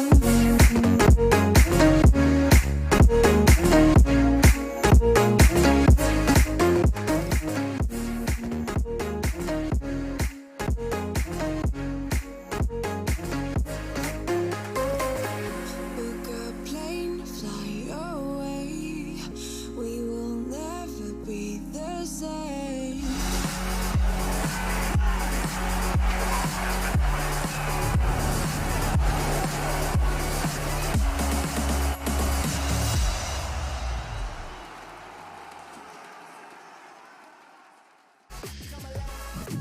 This is the Esl One Road to Rio, and it's powered by Intel, and you're damn right we are ready to get back into the Counter-Strike. Team Heretics taking on the Ninjas in Pajamas right here in my studio, in my server, and I, of course, being Trey Saranthus, came dressed to the nines now. Almost even got my hair did, a little something special for the occasion.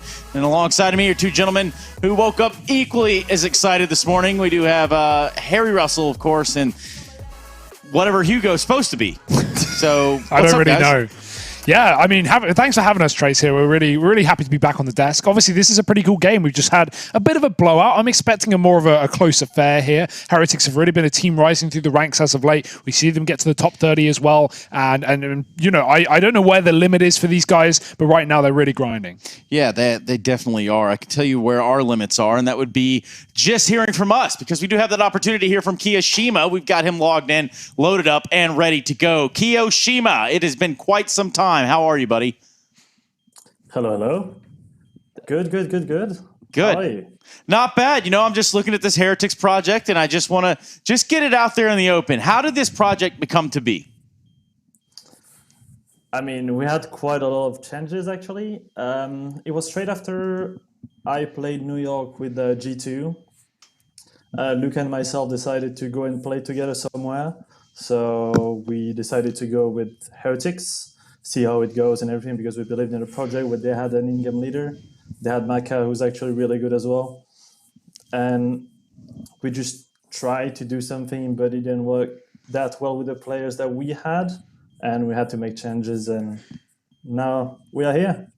Well, you're in a good spot, Keo. You know, I've got to say, like, as a guy who's been at the top level, who's played at the tip top of Counter-Strike, and is now in a team full of young up-and-comers grinding their way, especially through online qualifiers, what has been the hardest part for you? What's been the difficulty of being the experienced player inside of this roster?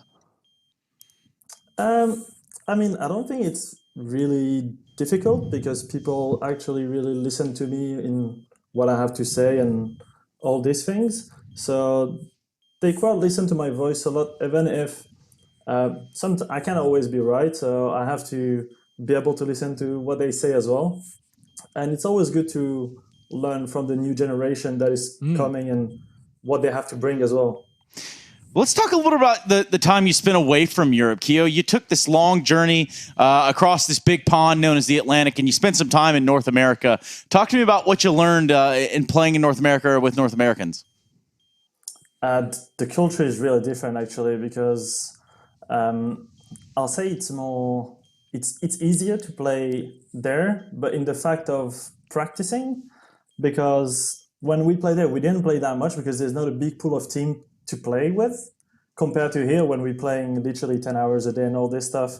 And it was quite cool to be able to be there with some Americans as well to see how they see the games and everything, even if my team was only 2 Americans and 2 Swedish people for a long time, and then we had Xelsis coming in to replace Golden.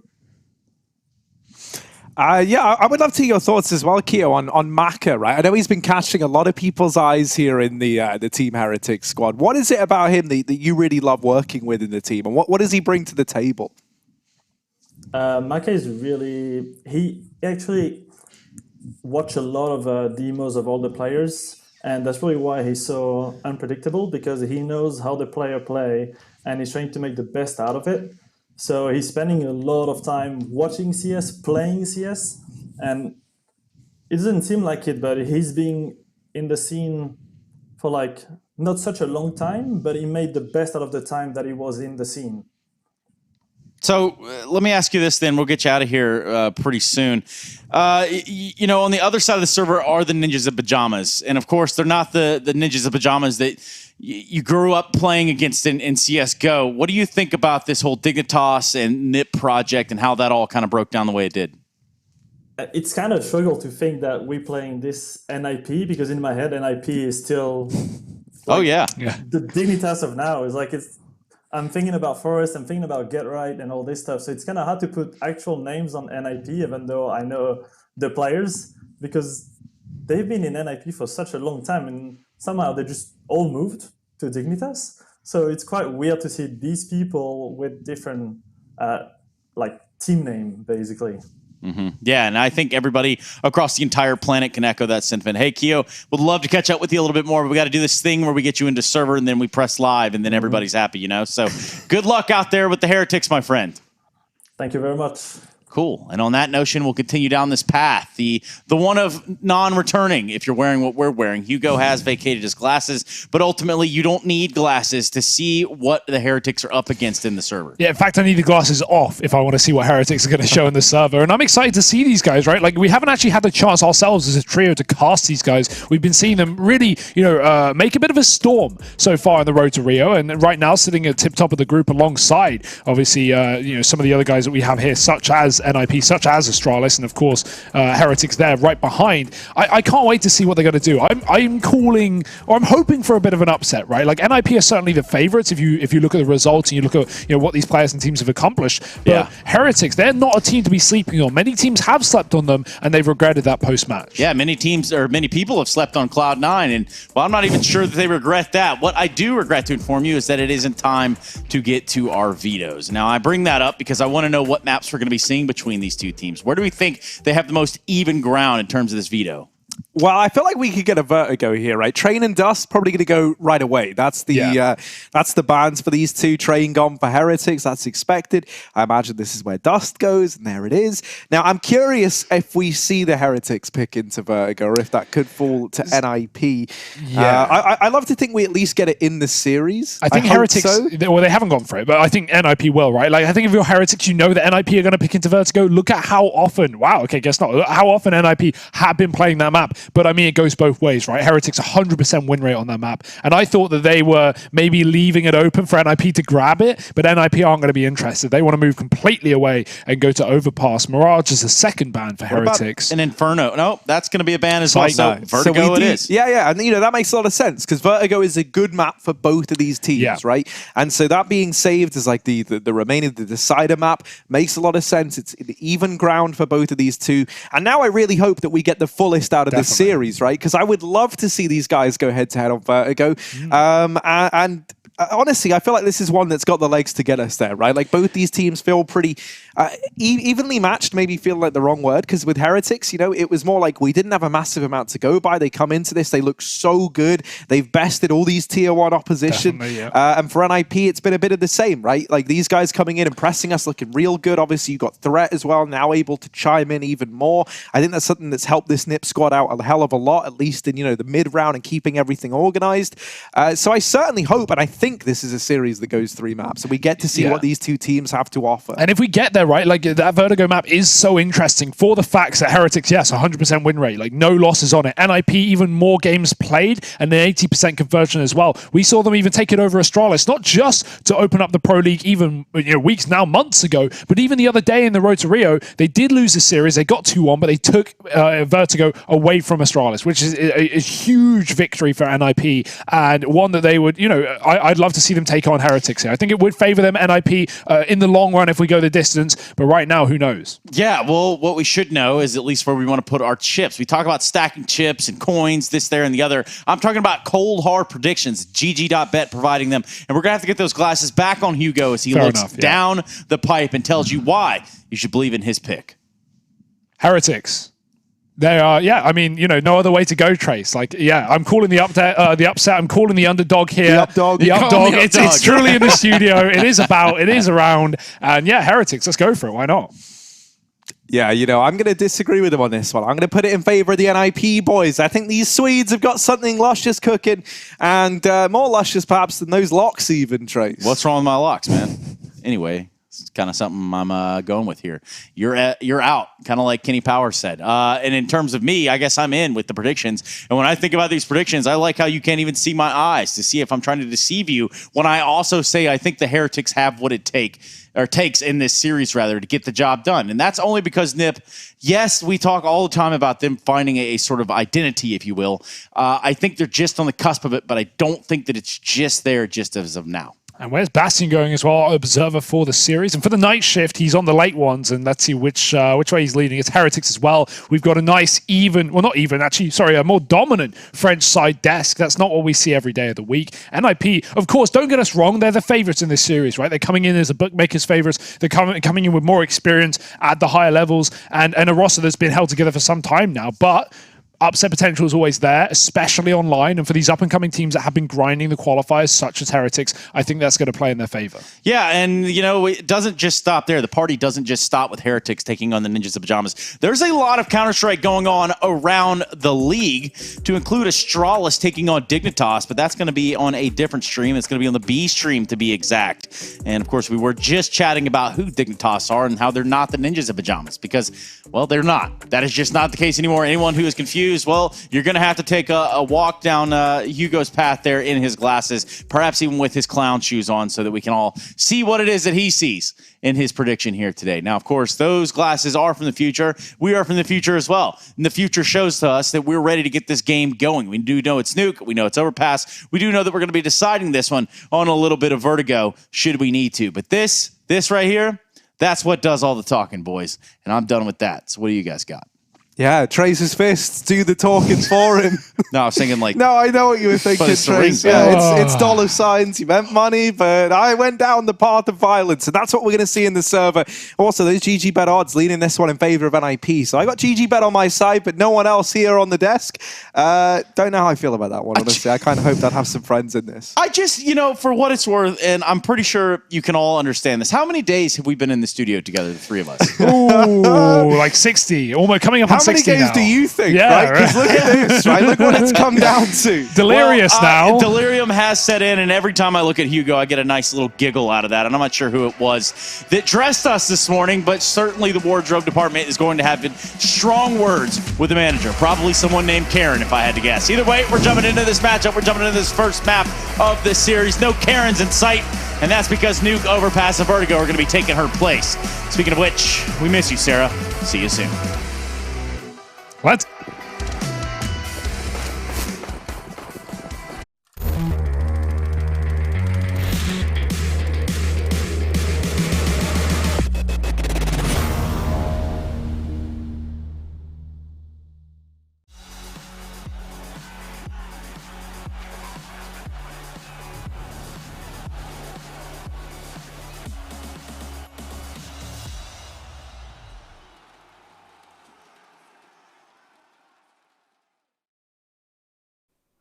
Vâng, và chúng ta cùng đến với ngay trận thi đấu giữa NiP và Heretic thôi. Đây là trận thi đấu mà Heretic sẽ có rất nhiều mục tiêu. Họ đang cạnh tranh vị trí đi thẳng vào nhánh trên. Và vừa rồi thì XMS đã vừa kết thúc đi được Polovsky thành công. Nếu mà bên phía Heretic họ làm được thì đây sẽ là một cái thành công khá là lớn đối với họ. Vậy cùng xem nào một tình huống của NIP. Họ đang retake nhưng Lucky vừa rồi đã không thể kết thúc được knock. Tuy nhiên thì những người đồng đội của knock đang không thể làm được gì. Twist vừa bắt được mạng của XMS mà thôi. Tình huống vẫn đang là 4 vs 2 khi mà Maka kết thúc red. Kiyoshima headshot được Twist rồi. Và thì knock cũng đã bị lộ rồi và không còn cơ hội nào cả. Round thắng đầu tiên thuộc về phía team Heretic. 1-0 dành cho bên phía team Heretic rồi. Và ngày hôm nay thì tôi đã rất mong chờ được cát cái trận của team Heretic này. Khi mà team Heretic này ở trong những vòng thiếu đầu tiên thì họ đã có sự tỏa sáng, nó phải gọi là chói lòa đến từ Maka cũng như là anh chàng Nivera. Hai player này là hai player trẻ và Nivera là một player người Bỉ. Còn anh chàng Maka thì là một offer người Pháp. Vâng, vậy cùng xem nào với những khẩu... họ có một khẩu Bizon này. Tuy Đúng là rồi. gần đây khẩu Bizon được boost nhưng tôi vẫn thấy là khá là ít player họ sử dụng cái khẩu Bizon này. Nhưng mà ôi, nhìn cái tốc độ chạy của XMS kìa, chậm lại anh ơi. Chậm lại anh ơi, hơi nhanh quá rồi. Hơi nhanh quá rồi anh ơi, đúng rồi, bình tĩnh lại anh ơi. Đúng là đi máy bay trực thăng có khác, nó phải nhanh hơn là chạy bằng chân thường. Chị có biết cái khẩu Bizon này hay ở một điểm gì không? Đấy là khẩu súng này là một khẩu súng phá giáp.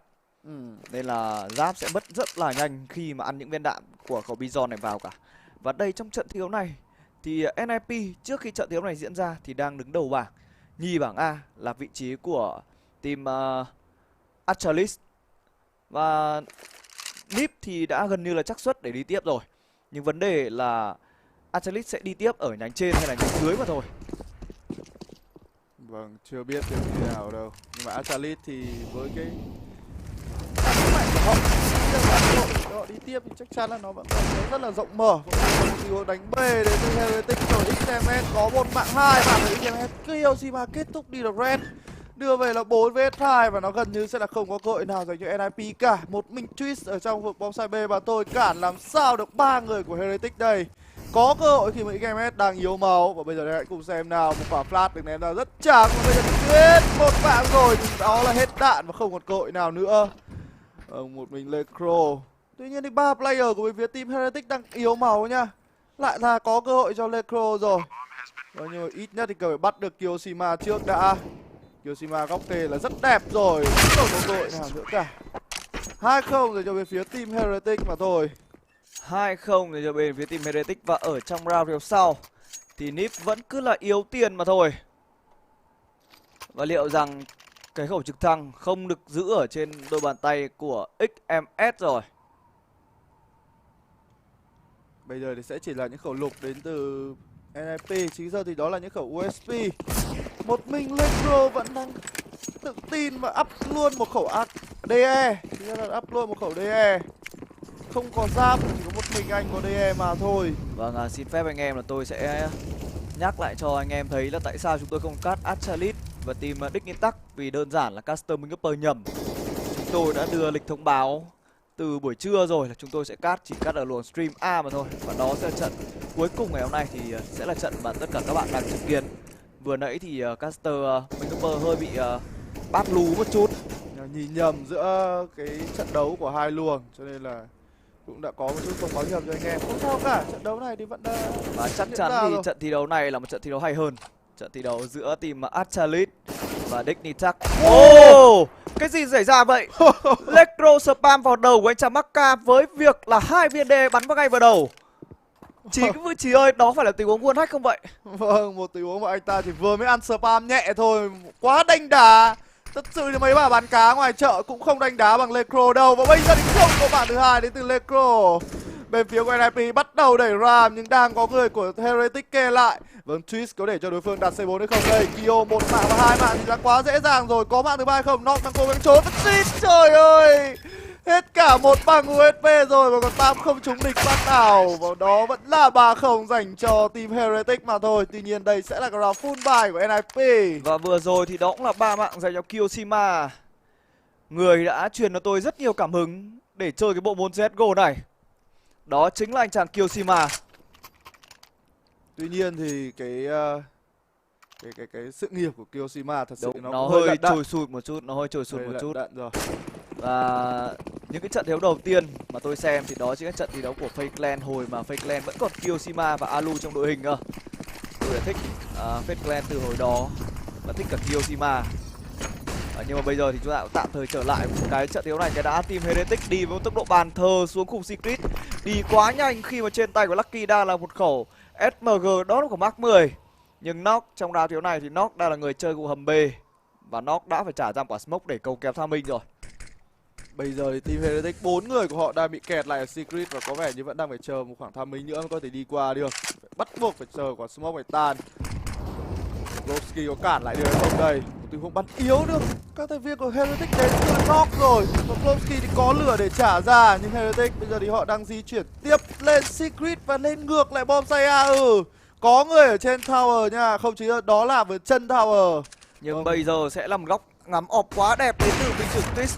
Lucky định đi đầu hút đạn và anh chàng này đã hút được một viên ọp của anh chàng Twist rồi. Đây sẽ là một tình huống chiếm outside đến từ Heretic. Đúng là như vậy rồi, 4 người của Heretic đã ở đây. Maka đang di chuyển vào Twist nhưng rất may mắn đó là một pha mà anh ta bắn trượt, ngay lập tức đổi vị trí vào trong. Nhưng mà đứng ở trên tầng 2 cầm ốp như này sẽ hơi khó khi mà một mình phải kê khá là nhiều đường. Nếu đó là một khẩu M4 thì nó sẽ lại là đẹp hơn rất nhiều. Bây giờ Heretic có 2 người chuẩn bị bò vào tower rồi, đứng lên cầu thang vẫn chết. Và bây giờ thì không có double kill dành cho Twist rồi, nhưng Flowski vẫn kịp bắt được Nivera. Còn lại một mình Kyoshima mà thôi. Bây giờ thì một mình Kyoshima với 15 giây còn lại, anh chàng này đã sẽ đi cố gắng xếp súng mà thôi. Mặc dù lượng tiền trên người của team Heretic vẫn là đủ bài để trong round tiếp theo, nhưng 1v5 với 10 giây còn lại, 1v4 quá khó dành cho Kyo. The problem. Kyoshima. Anh ta cũng đang có KDA khá là đẹp, 600. Tuy nhiên thì không biết là đến bao giờ Kyo mới chết cái mạng đầu tiên đây. 3 round mạng đầu tiên rất tốt của team Heretic rồi. Nhưng NIP kể từ round full buy này thì họ sẽ là cái bên có lợi thế hơn một chút. Bán về CD side. Và team Heretic này thì mấy trận thiếu đầu tiên thì tôi có tìm hiểu thông tin. Thì in-game leader của team Heretic đang của anh chàng Lucky khá bất ngờ. Và đây sẽ là một tình huống rớt cửa vàng ra nhanh đến từ bên Heretic rồi. Maka là người nhảy xuống vùng ven nhưng quả nết của Electro đã vừa kết thúc đi Lucky. XMS đổi một ở khúc outside rồi. Và một mình Maka đã di chuyển vào bonsai B với C4 để ở ngay đằng sau thôi. Đồng đội của anh thì đang vây bonsai A lại, bắn nhau ở rất nhiều nơi. Và Maka anh ta không thể để ý đến một tình huống đẩy lên của Plowski rồi. Nhưng Red thì bị XMS bắn. Và C4 đang rời bonsai B và Plowski thấy điều này. Và tại sao lại để quả C4 đi một mình như vậy team Heretic ơi? Bây giờ thì ngay lập tức là phải di chuyển về đến từ team Heretic và cả NIP cũng thế. Họ muốn giữ quả C4 này không đây? Khi mà Plowski góc cây là khá đẹp đấy. Nhưng có đến 3 player của Heretic tiền. Sấy không thành công và Plowski chỉ có thể bắn yếu được Nivera mà thôi. Bom side B hiện tại không có ai cả và team Heretic sẽ thành bom ở bom B thành công thôi. NIP 2 player thì còn đang bận ở trên A nữa cơ. XMS đây sẽ có bom đặt kín dành cho player này. Nói chung là ở trong những trận thiếu đầu tiên của Heretic cũng như là NIP thì họ đang cả hai team này thì đều có sự tỏa sáng của những bộ đôi trẻ. Bên phía NIP là Nock cũng như Rex và bên phía team Heretic là bộ đôi mà tôi đã nói với các bạn từ đầu, Maka và anh chàng Nivera. Mà Maka hình như là ở 3 trận thiếu đầu tiên thôi, số KDA của anh chàng này hình như là cộng 95 vậy. Wow, cộng 95. Cũng dã man, nghe cũng kiểu mỗi trận là cũng cộng 30 rồi. Cũng ngang ngửa Simple Simpiểng, dây u dây ở tí. Khá là kinh. Nhưng mà vẫn còn rất nhiều cơ hội nữa để cho Maka và Nivera thể hiện. Nhưng mà tôi thấy rằng những trận đấu của team Heretic thì có vẻ như họ đang đạt một cái phong độ khá tốt. Nhưng mà vấn đề là nhá, team Heretic có 3 trận thiếu chiến thắng đầu tiên liên tục 3-0. Cứ kiểu như là bảng 8 đội chẳng hạn thì cứ mặc định thắng 4 là sẽ được vào, đúng không? Nhưng mà khi mà tôi xem cái số trận đấu của team Heretic thì thắng 3-0 cũng chưa chắc để vào. Vì những trận đấu tiếp theo, ví dụ như kiểu trận đấu này, team Heretic luôn luôn gặp những đối thủ rất sừng sỏ. Và điều đó có ảnh hưởng đến cái vị trí đi tiếp của bên phía team Heretic. Tất nhiên rồi, nếu mà muốn không từ từ đã một quả nết trượt thôi, đó đã khiến cho team Heretic mất bài hoàn toàn. Họ phí đi một quả nết và một quả smoke rồi, thậm chí là đội hình cũng sẽ phải chậm lại. Bây giờ thì team Heretic sẽ xử lý tiếp như nào đây? Và những cái trận đấu mà với những đối thủ lớn như thế này nó sẽ là những cái cơ hội để Heretic chứng minh rằng họ là một team có tiềm năng và họ xứng đáng để đi tiếp, chứ không phải là chỉ là bắt nạt những cái team ở tầm tier thấp hơn. Bây giờ thì các thành viên team Heretic họ đang muốn đi đâu đây? Nock vẫn đang giữ được khu secret thành công. Heretic có vẻ như đang muốn đánh chậm trong round thiếu này, khi mà ở những lượt first game thì họ đã có những cái lần hơi tốn đồ một chút, đó là hỏng một quả smoke cũng như là một quả nết. Fake outside đến từ bên phía team Heretic rồi. Đây sẽ là tình huống chạy ra cửa vàng ngờ. Vâng, đi đâu về đâu đây? Vẫn còn khá nhiều đồ để có thể ném ra. Còn một quả smoke để che đi mini. Sẽ là đánh vào khu vực bom xe A mà thôi. Nhưng trong bom xe A vẫn đang có góc đứng rất đẹp đến từ Red. Bây giờ thì phi vào nhưng Red nằm xuống rồi. Anh KMS đang là người đi đầu, phi thẳng vào trong bom xe luôn. Bên phía Heretic họ đang hơi kẹt thì phải đổi hướng sang nhà vàng. Nhưng Lucky đổi một double kill dành cho vị trí của Lucky. Và bây giờ thì Nock và Twist sẽ lại là đi xếp súng thôi. Khi mà Heretic họ đánh bom xe A cũng không hẳn là quá nhanh đâu, nhưng NIP thì vẫn không thể back về kịp thời. 5-1 sẽ là một tỷ số chắc chắn dành cho bên phía team Heretic. Nock và Tuyết sẽ là hai người đi xếp súng. Khá bất ngờ ở trong những round thứ đầu tiên thì Heretic họ đang thể hiện sự vượt trội bên phía T-side. Và ở thêm một thông tin nữa dành cho anh em thì Heretic trước đây đã có một player người Pháp gốc Việt. Đó chính là vị trí của anh chàng Jeremy Nguyễn. Ai chả. Nhưng mà anh chàng này thì đến ngày bao nhiêu nhỉ? Đây là tháng 4, ngày 13 tháng 4 thì Heretic đã chia tay Jeremy Nguyễn để lấy anh chàng Nivera về. Chính xác là tháng 3. Tháng 3. Nhưng mà thôi nói chung là cũng không quá lâu đâu. Anh chàng Nivera này chuyển đến Heretic từ một team gọi là team Wonderkid. Và Nivera thì mang cho mình hai dòng máu, đó là dòng máu Maroc cũng như là dòng máu Pháp. Nhưng tôi nghĩ rằng Bỉ, Maroc và Bỉ. Nhưng mà tôi nghĩ rằng là anh chàng này nếu như phải chọn quốc tịch thì sẽ chọn Bỉ thôi. Chắc chắn rồi. Những quốc tịch châu Âu nghe nó sẽ khác hoàn toàn.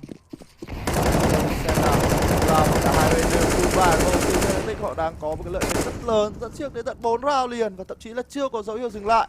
Họ đang thể hiện rằng mình bắn ở T-side, map thiếu núc này khá là tốt khi đây là map pick của họ. Và hãy cùng xem, Twist đã có cho mình một khẩu ốp rồi, nhưng góc kê này là khá hẹp dành cho Twist.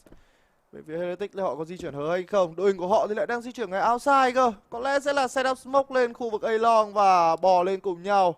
Xuống secret và đánh về B thôi. Đây sẽ là một bài setup smoke rộng ngoài outside rồi. Và có khả năng di chuyển về gara để từ bên phía team Heretic. Lửa check cube secret rất kỹ càng. Polovsky thì đang kèm góc hẹp để lấy thông tin. Nhưng mà thông tin nào ở đây khi mà những quả smoke đã làm ra rồi. Vâng, những quả lửa và flash được ném ra liên tục để khiến cho Heretic chậm lại. Nhưng Nock đang kê ngay sau cái khe này. Và một con hết vừa rồi là khá đau, nhưng một cái khe rất đẹp dành cho Nock, rất dày nhưng cũng đã khiến cho anh ta bị lộ rồi. Còn cho mình bắn KMS chỉ còn 2 HP mà thôi. Kyoshima đang đẩy ra, kết thúc đi được Nock rồi. Nhưng bên phía team Heretic họ đã bị lộ quá nhiều thông tin về đội hình. Bây giờ thì biết rằng tất cả team Heretic ở outside. NIP bắt đầu tràn ra để bắn nhau. Polovsky đang cố sống cố chết giữ lại được khu vực Heaven này, nhưng XMS đã di chuyển lên đây rồi. Cầm súng lên nào và lộ bóng rồi thì đó là một mạng dành cho vị trí của anh chàng Rex. Tình huống vẫn đang là 4v4 nữa thôi. Bây giờ thì bên phía team NIP họ đang vẫn còn đồ trên người và Twist bắt buộc phải di chuyển hộ khẩu xuống khu bom CB.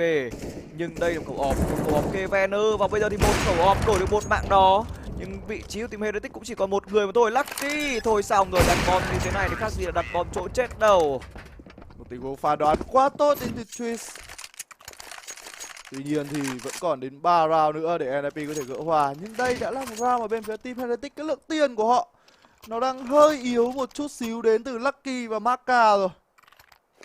Vâng, Maka chỉ có 3.001 thôi thì chưa biết đáp gì. Có lẽ là sẽ là một round half buy đến từ team Heretic. Một round mà họ họ quyết định eco trắng chứ thậm chí nó không phải là half buy. Đây rồi, Kyoshima vẫn có cho mình DE, XMS và Nivera cũng thế. Một quyết định chơi an toàn đến từ bên phía team Heretic. Lucky in game leader của bên phía team Heretic mới chỉ xếp 98 mà thôi. 1998 đã lead một team để tham dự vòng đoạn đường đi đến Major rồi. Rất ngưỡng mộ anh chàng Lucky này. Khá là pro, chứ khi là team thì cũng đang là một team kiểu đang lên nữa. nói chung là rất là nhiều cái cơ hội cho Lucky. Một in-game leader thì nó cũng khá là sáng giá của nước Pháp. Và chính ra cái team này tôi thấy lại có tiềm năng hơn. 5 ông nước Pháp, 5 ông người Pháp thì đỡ bớt đi cái tội toxic. Klopski bây giờ đã có 3 mạng ở Gram rồi. Vâng, và bây giờ sao được Klopski đẩy tiếp lên nhưng bị Kiyoshiba bắt lại rồi. Truy CZ có phát được hay không nào? Để quyết định là chơi một cách an toàn hơn. Mà không nên để cho đối phương nhặt được những khẩu DE trong những cái round như thế này. Nhầm, khẩu ốp trong những round như thế này. Như thế thì sẽ giống như là con dao hai lưỡi vậy. Không có tội nào thì là Kyo cùng với đó là Nivera nữa cả. Và duy nhất thì team Heretic bây giờ tôi nghĩ là ở trong cái lượt first half này họ lên được khoảng 7 round thắng đi, nó cũng đã là quá thành công rồi. Đồng ý. Volosky cải thiện KDA rất tốt. Decro cũng vậy. Và bây giờ thì bên phía team Heretic sẽ có một thuyền full buy đầy đủ mà thôi. Maka có vẻ như vẫn chưa chơi game. Anh chàng này hay là vẫn chưa được động vào để họp nên là hơi chưa vào tay đấy. Có lẽ là với việc thỏi bắn M4 thì vẫn đang chưa được quen lòng. Bây giờ thì hãy cùng xem nào. Lại là một pha nữa mà bên phía team Heretic họ đánh về khu vực outside rồi, những quả smoke che đi Gara và Mini. Sau đó thì tự búp flash và nhảy qua chăng. Kiyoshiba đang là người bỏ đầu tiên. Lúc nãy thì nó đã tận dụng một khe smoke rất tốt. Và bây giờ thì nó xin flash để đẩy qua rồi. Nhưng Kiyoshiba, một player rất dày dặn kinh nghiệm, đã mang về lợi thế dành cho bên phía team Heretic rồi. Họ quyết định xuống secret với 4 thành viên luôn. Ôi trời ơi. Hôm nay kiểu mấy ông này kiểu làm sao ấy nhở? Có khi là bị trí nhập rồi, Em liệu có gì toàn trượt, toàn bị nảy đi đâu. Kỳ thật mấy cái ông này. Đang vây bom side B lại đến từ Heretic rồi. Họ sẽ chiếm được bom side B dễ dàng thôi khi mà không có ai của NIP ở đấy cả. Và thậm chí là nếu mà đặt C4 có khi là NIP họ đi xếp súng luôn. Tôi nghĩ là họ sẽ đi xếp súng luôn khi mà họ không có động thái gì là đang muốn hướng về khu vực bom side B hết. Đúng rồi, đây sẽ là một tình huống dĩ hòa vi quý khi mà nó nằm xuống từ rất sớm. Ôi dồi ôi, Vít còn chạy thẳng về khu City rất cẩn thận. Đi xếp luôn rồi. NIP chơi rất cẩn thận lượng tiền của họ. Vâng, chúng ta có thể thấy rồi. Zekro 1.900, Lopsky 1.800, Twist 2.200. Giữ lại được khẩu ốp này cùng đó là 4 khẩu rifle. Round sau nó vẫn có thể buy được mà, không có gì phải ngại cả. Trong khi đó thì team Heretic họ cũng cần phải giữ đến 5 người còn sống để tích được một cái lượng kinh tế nó ổn định hơn. Trận đấu cùng giờ thì Not đã giành chiến thắng trước Contact với tỷ số 16-14. Ở đây thì họ có thể nói ổn định hơn một chút, nhưng họ vẫn chưa trở lại được cái phong độ mà nó đỉnh cao như là họ mong muốn. Not khi nào mà còn MSL trong đội hình thì trôi sút thôi. Không hy vọng được vào MSL đâu các bạn ơi. 6-3. Bên phía Heretic đang có gần như là một mình Kyo. Cùng nó XMS chơi game thôi thì phải. Kyo đã chết bạn nào chưa nhỉ? Kyo đã chết 3 rồi, chết 3 rồi. Nhưng mà cũng có đến 10 frag rồi. Ông kia thì chết 7. Nhầm, chết 7. Giờ thì đang là cùng nhau. Lucky! Vâng, tên thì là Lucky đấy nhưng mà hơi đen. Vâng, solo War 3 nhưng mà bị đối phương đục cho còn 6 HP. Thôi cũng gọi là cũng lậm may khi mà còn về được, chứ không thì còn chết ngay cơ. Bây giờ Lucky, anh chàng này chỉ còn có 6 HP và bộ đội hình của bên phía team Heretic thì họ không có một cổ hộp nào cả. Thì Lucky sẽ phải vào một vị trí kê đẩy mà thôi. Nivera, anh này chụp ảnh team còn không có được cả áo đấu nữa. Có lẽ anh chàng này sẽ có được cái ảnh mình mặc áo đấu sớm của Heretic mà thôi. Nếu như mà anh chàng này đi tiếp vào những vòng tiếp theo của Esl One To Rio. 1 phút rồi. Bây giờ thì team Heretic sẽ đi đâu đây khi mà Lucky đã yếu máu sớm từ đầu round. Vậy Heretic họ đang muốn hướng về khu vực B-Ram khi mà Lucky cũng đang dần di chuyển về đây rồi. Có một quả smoke trước để che đi khu vực tower này. Làm gì tiếp đây? Fake bài A một lần đến từ bên team Heretic. Nhưng đây sẽ tình huống đục xuống Ram rồi. Vị trí Ram, Polovsky sẽ đổi mấy được đây. Không phải là đi xuống Ram, vẫn chỉ là một tiếng fake thôi. Cuối cùng thì team Heretic sẽ đi ra A. Fake A để giả vờ về Ram rồi lại về A. Rất thách não đến từ team Heretic, nhưng họ có tràn vào được không đây? Tham chỉ còn 17 giây mà thôi. Nó anh ta bị Maka bắt lại rồi và sẽ là có người trên tower. Rất nguy hiểm cho bom tay A. Red đổi 1 và bây giờ thì sao nào? Maka đổi 2. Kyoshima kết thúc điểm Red và đặt C4. Bây giờ là kịp và không có ai cản lại nữa cả. Chỉ còn lại một mình Twist mà thôi. Twist đã lộ vị trí rồi, chạy cho nhanh. Còn giữ lại cái khẩu ốp này anh ơi. Và đó gieo vào tháng thứ 7 dành cho team Heretic mà thôi. Một pha đánh bài nó gọi là quá hack não đến từ team Heretic. Đúng là như vậy, chúng tôi cũng bị hack não luôn cơ mà. Vừa rồi thì không ai để ý cái tình huống di chuyển của anh chàng Maka ở khu vực outside cả.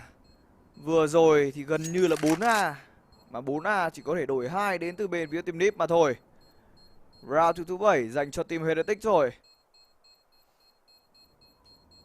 Vâng, Twist.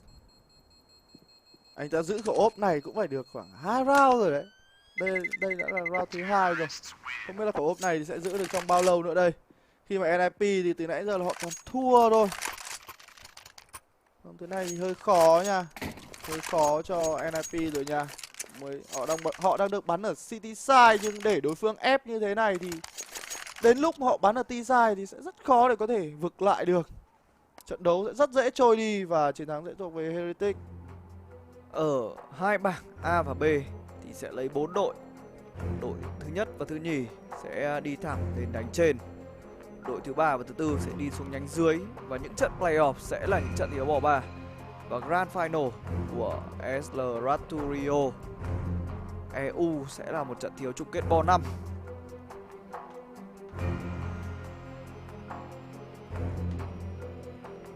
Phần thưởng của chức vô địch sẽ là 33.000 đô tiền thưởng và 1.600 điểm trên bảng xếp hạng ranking.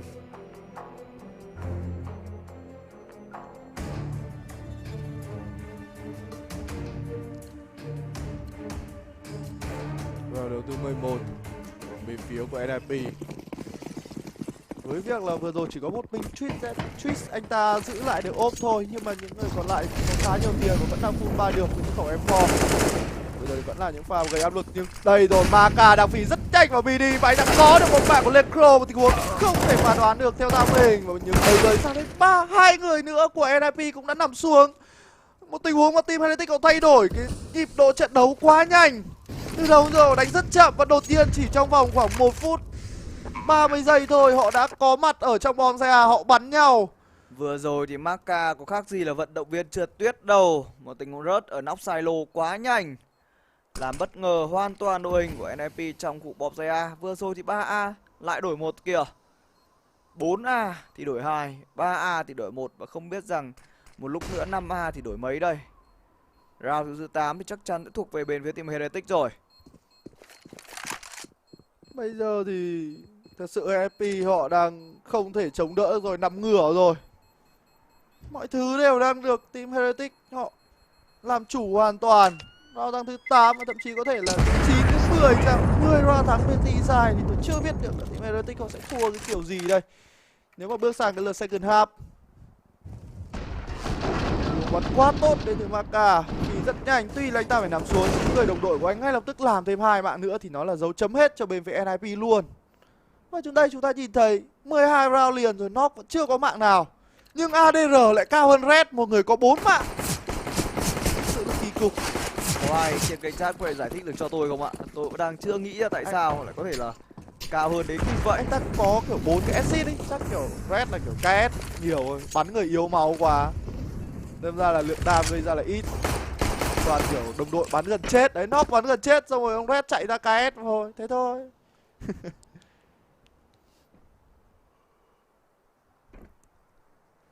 8 dành cho bên phía team Heretic rồi. Và đây sẽ là một round thi đấu mà bên phía team Heretic họ tiếp tục di chuyển ngoài outside thôi. Lần này Twist đang có off ở dưới khu secret. Nếu như xin một quả flash từ khu vực locker outside thì sẽ là rất đẹp. Liệu rằng Twist có mạng nào hay không đây? Có vẻ như anh ta là muốn chơi an toàn hơn. Ngay lập tức có một quả lửa ném vào.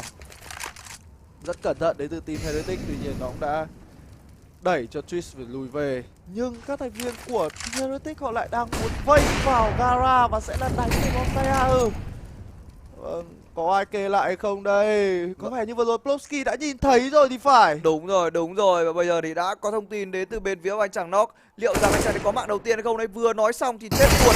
Link MS đã phải nằm xuống dưới cái tay của anh chàng Polovsky rồi. 4v4 Lucky bắt đi được Polovsky thành công. 4v3 chàng bom say A chỉ còn đó là 2 người mà thôi. Vẫn còn đó chứ chỉ còn đó thì lại là hơi sai. Vâng, bây giờ thì những tình huống bò trường của Heretic lại thật sự rất khó chịu. 20 giây họ vẫn còn quắc ở ngoài outside. Và NIP thật sự là không biết là đi đâu về đâu nữa rồi. Đẩy ra ngoài nhà vàng. Có cả người nhà vàng lẫn cửa vào, nhưng Red đập xuống ngay lập tức bởi Maka. Một tình huống bắn tay quá to. Còn có biết nơi được vị trí của Lecro hay không đây? Lecro sắp phải lộ đến nơi rồi, anh ta đang bò vào. C4 thì đã được đặt. Và bây giờ thì thấy được vị trí của Lucky. Một mạng dành cho Lecro. Tiếp tục có được một kill đầu Tweet kết thúc đi được kill Sima. Đưa về là 1v2. Đến khu vực EU hồi nào vậy? Thì nói nghe là hơi quen mồm tí. Đấy, tức là cứ quen mồm là đọc tweet Z thôi. Thế bây giờ đọc là tweet không Z đi. Tweet không Z. Dài quá, đọc dài quá. Tweet. Tweet. Hứa ấy, không quen mồm nữa. Và vậy là đó là round thứ 9 dành cho bên phía team Heretic rồi. Round thi đấu mà team Heretic đã thể hiện kỹ năng cá nhân của họ đang hoàn toàn vượt trội bên phía T-Side. NIP có một round thi đấu half bài và khả năng cao bên phía team Nip sẽ để thua round thứ 10 mà thôi. Vâng, rất nhanh chóng. Nivera đã có được mạng của Twitch rồi, nhưng Plopsky đổi được mạng với GMS. Và bây giờ thì cố gắng nhặt về khẩu AK. Ngay lập tức team Heretic họ đang đẩy nhanh cái tốc độ, muốn đánh vào bom say A. Nhưng Maka thì đang hơi kẹt một tí. Họ đi đâu và về đâu nữa nào. Không hề phải là vào bom say A. Lecro đẩy ra luôn, rất cục đến từ Lecro. Và cũng một phần may mắn là anh ta còn về được. Suýt chút nữa thì đã bị Maka bắt lại rồi. Team Heretic cũng tặng cho một quả nết khá đau. Lecro chỉ còn đó là 52 HP mà thôi. Vẫn đang là 4v4 dành cho bên phía team Heretic. Bây giờ thì các thành viên của team NIP họ đã bỏ hoàn toàn khúc ram rồi. Và Heretic đi xuống ram kìa. Nhìn những tình huống di chuyển của các hack đầu. Xong rồi, bây giờ vào đến B thì làm sao mà NIP họ cứu được đây. À đây rồi, có một người ở bảng điện tử nhưng một người chắc chắn là không đủ đâu, lộ vị trí rồi. Tình huống bắn đến từ Red nó đang thiếu đi sự chính xác và anh ta còn lại 6 HP mà thôi. Bị các thành viên team Heretic dính vào. Lucky là người có mạng. Bây giờ Plopsky headshot được Nivera thành công. Lucky thì nên chơi cẩn thận hơn thôi. Đặt được C4 rồi. Các thành viên của NIP cũng đang khá yếu máu mà cả có được những mạng đầu tiên đây, nhưng cũng đã phải nằm xuống bởi Lecro. Wow, một tình huống bắn quá tốt đến từ Lecro. Và bây giờ còn lại Lucky. Lucky đã lộ. Nhưng góc kê này là quá đẹp, nhưng không được rồi. Lượng máu là không còn nhiều và đó lại là round thắng dành cho NIP. Một round từ half bài và họ đã giành chiến thắng. Hóa ra công thức chiến thắng của họ là chỉ cần bắn lục thôi NIP. Chính xác là phải để cho Lecro bắn lục. Lecro bắn DE vẫn là tín thật sự luôn. 4-9 dành cho bên phía team NIP. Lượng tiền trên người của team Heretic vẫn còn là rất nhiều.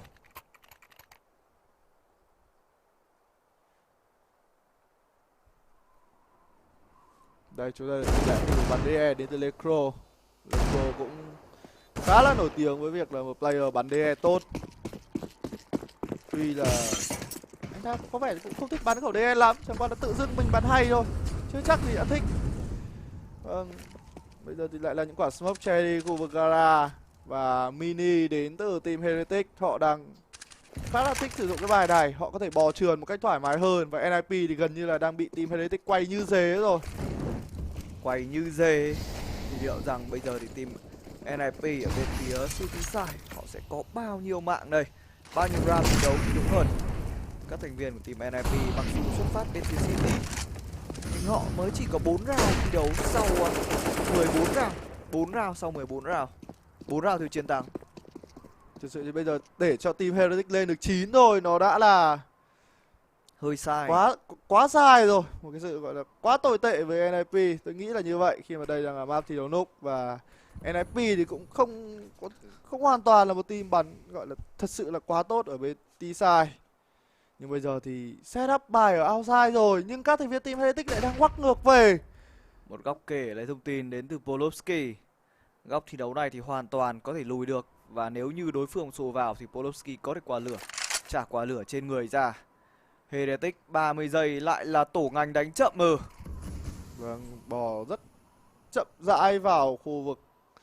Ồ, họ lại bò ngược về Ram chứ không phải là nhà vàng. 20 giây vẫn còn đánh về Ram, thật sự là khó chịu. Cho bây giờ bắt đầu tăng tốc độ lên rồi. Không còn ai của NIP kê lại đây cả. Đây có Twitch anh đang bắn triệt mất viên đầu thì nó là chấm hết luôn. Ngay lập tức là phi vào bom side B đến từ team Heretic thôi. Nhưng còn Polovsky ở đây, Polovsky đổi một rồi, không thể nào đổi hai được đâu. Góc đó là góc bắn nhau đến chết. Ôi trời ạ, vừa rồi thì đúng 6 giây team Heretic đặt chân xuống bể. Và bây giờ thì Nox đã phải nằm xuống. Kyo hạ gục Rex thành công. Electro vừa sấy đồi. Kyoshima đã lộ vị trí rồi. Kyoshima bắn yếu đi được với chiều kích nhưng không có một quả nét nào cả. Hơi đen đủi và bây giờ thì Kyoshima không thể làm được gì hơn nữa rồi. Một round thi đấu rất cận kề đến từ bên phía team Heretic. Nếu như mà họ không nhanh hơn đoạn di chuyển ở Ram thì tôi nghĩ rằng 6 giây như vừa rồi nó sẽ là không đủ đâu. Và nhưng cũng phải nói đến là lại là Electro một lần nữa xuất hiện ở trên bảng MVP của round. Một pha sấy đôi rồi, nó lật ngược cái thế trận hoàn toàn khi mà vị trí của Kyo là hơi xấu. Twist đã kê lại trước với khẩu ốp và gần như là không có cơ hội nào cho Kyo nữa cả. Rất đáng tiếc khi mà pha đó Kyo không thể kết thúc được Twist thành công. Và round đấu cuối cùng của lượt first half này bên phía Heretic vẫn có thể full buy một bài đánh nhanh vào cửa vàng. Họ đang phi rồi, chính ra chỉ có một Maka xuống mà thôi. Legro bắt lại được Ikemet. Và các thành viên của team Heretic họ mất người rồi. Kyoshima đã lộ và cũng chỉ còn 10 HP. Có lẽ đây sẽ là round thắng dành cho NIP khi mà họ đang có quá nhiều lợi thế. Nhưng Nivera vừa headshot được Sweet, Maka headshot được Polovsky. Ngay lập tức lại là Legro. Anh đã đổi đức mạng của Maka đưa về loa Vespa. Nivera làm đồi rồi và sủi về thành công. Lợi thế lại được nghiêng về bên phía team Heretic. Chưa biết mèo nào sẽ cắn được mỉu nào đâu. Nhưng bây giờ thì Rex và Legro sẽ làm gì trong một round thi đấu 2 vs 3 đây. Bom xay A hoàn toàn chống hơ chống hắc. Và team Heretic lại đi lên khu bom xay A rồi. Nhưng vị trí Rex đang đi ngược vào khu mini. Bây giờ thì ai sẽ là người giành chiến thắng đây? Ngay lập tức thì có một quả smoke che đi vị trí của Red mà thôi. Thậm chí là có thêm cả Lucky kê lại để tránh việc Red gọi là bí quá thì làm liều. Nhưng bây giờ thì với hai người NIP sẽ retake của C4 này như nào. Nivera tay rất to mà kê lại nhà vàng như thế này thì làm sao mà Leco có thể vào được đây. Và hãy cùng xem nào, góc kê quá đẹp dành cho Nivera. Và Red thì cũng không còn cơ hội nào đâu. Anh ta chỉ còn cho mình nửa cây máu thôi, lộ vị trí ra là sẽ phải chết. Và Lucky còn spam xuyên smoke luôn. Đúng là Lucky đến từ bên phía của anh chàng Heretic. Và hãy cùng vài phút nào.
bench, waiting for the time to pass, dreaming of what happens next.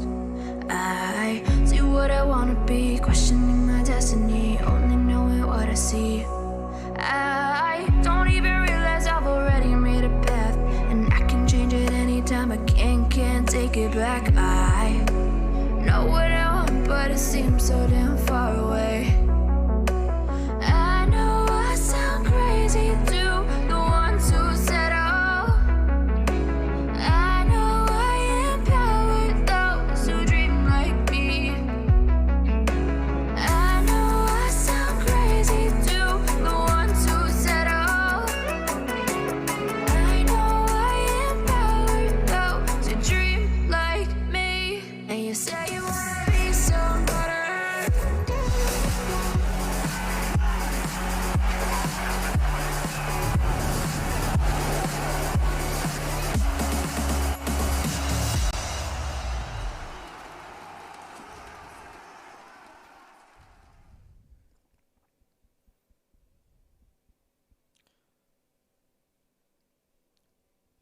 Vâng, và bây giờ chúng ta cùng trở lại với cái lượt second half, trận đấu giữa team Heretic cùng với đó là NIP. Và như tôi đã thấy thì Nok anh ta có cho mình được cái mạng đầu tiên rồi. Tôi không chú ý lắm là có vào lúc nào, nhưng mà xin chúc mừng Nok.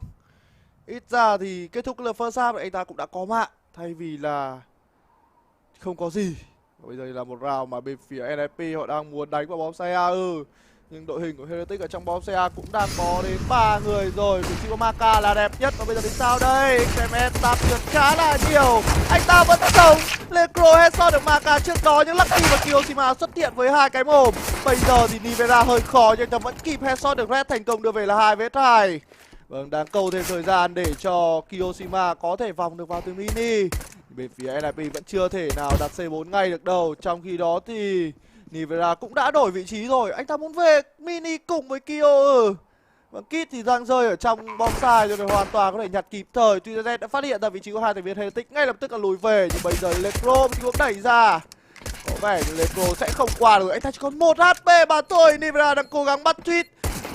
Những tình huống bắn nhau đang trở nên khá căng thẳng và thời gian còn rất nhiều. Lecro chết rồi. Vị trí này của Twin Z không phải là đẹp đâu. Và anh ta quyết định là thôi. Thôi xong rồi, bom thì đặt kín. Mà bây giờ ông này chạy như thế này, người ta có kit thì làm sao mà kịp đây. Và đó là mạng dành cho Kiyoshima. Round thứ 11 dành cho bên phía team Heretic rồi. Kit trong sai mà đúng không? Lúc nãy tôi thấy Kit trong sai mà. Kit trong sai. Nhặt đi. Kit thì cách có 2 bước chân mà còn không đúng nhặt. Như thế còn tiếc rẻ cái gì cơ. Cái kit nó cũng là 400 đô mà. Nhặt thì cũng nhặt rồi, nhưng mà nhặt để gỡ cho nó nhanh. Đúng, chính xác. Nhưng round tháng thứ 11 đã thuộc về phía team Heretic rồi. Và NIP tôi nghĩ là sau cái round pistol này thì thật sự số phận của họ đang hơi khó để có thể do chính tay họ định đoạt.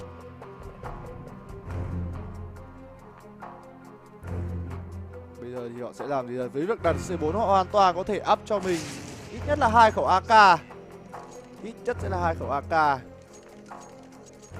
Contact Gaming, map thiếu núc cũng đang dẫn trước team Not Kage Mini. Không biết rằng cái team Not Kage Mini kia có phải là một trang số học nào không ấy. Contact Gaming thì là cựu team Crazy. Team Crazy sau cái kỳ Major vừa rồi mất đi Nexa Hunter thì họ đã rời bỏ luôn tổ chức Crazy và tự lập nên một đội có cái tên là Contact Gaming. Nhưng mà có lẽ sẽ là no hope mà thôi. Rồi mất đi gọi là 2 chủ chốt rồi. Và theo những gì mà tôi đọc được về vùng chuyển nhượng đó thì gần như đó vùng chuyển nhượng tự do. Chứ bên phía team G2 không mất tiền để mua bộ đôi đấy về luôn. Đúng vậy, nói chung là cũng đã có những cái tôi nghĩ là lùm xùm, cũng có cái lùm xùm cái lách luật nhất định trong cái việc ký hợp đồng của hệ Crazy và hai player đó. Đúng vậy, nói chung cũng đã có những cái gọi là hơi lách luật một tí, đơn lẹo tí. Tuyết vừa rồi quá kinh nghiệm. Tuyết biết đó là quả smoke one way. Vâng, chả lý do gì mà tự dưng đối phương lại đi smoke che secret cả. Và bây giờ thì bắt đầu NIP họ đẩy xuống làm. Maka có vẻ như vừa rồi đã bắn trượt rồi. Nhưng mà bên phía ở đây Nivera cần phải làm tốt, anh ta bắn được 2 mạng thôi.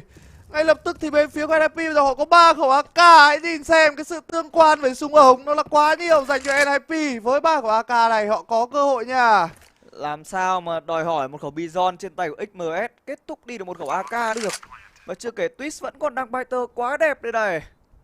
Vâng, Tweet có bắt được ai không đây? Vẫn đang có người kê lại và Kill Găng mà đấm thẳng vào mồm của Tweet luôn. Lợi thế người dành cho Heretic.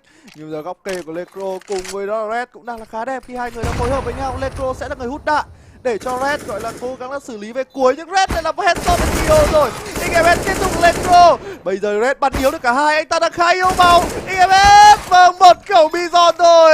Tạch tạch tạch tạch tạch tạch tạch tạch tạch. Đó là đào thiếu thứ 12 dành cho bên phía team Heretic rồi. Tưởng như là khẩu Bison trên tay của XMS sẽ không làm được gì đâu, nhưng ai ngờ lại là ra gì vào này nọ luôn.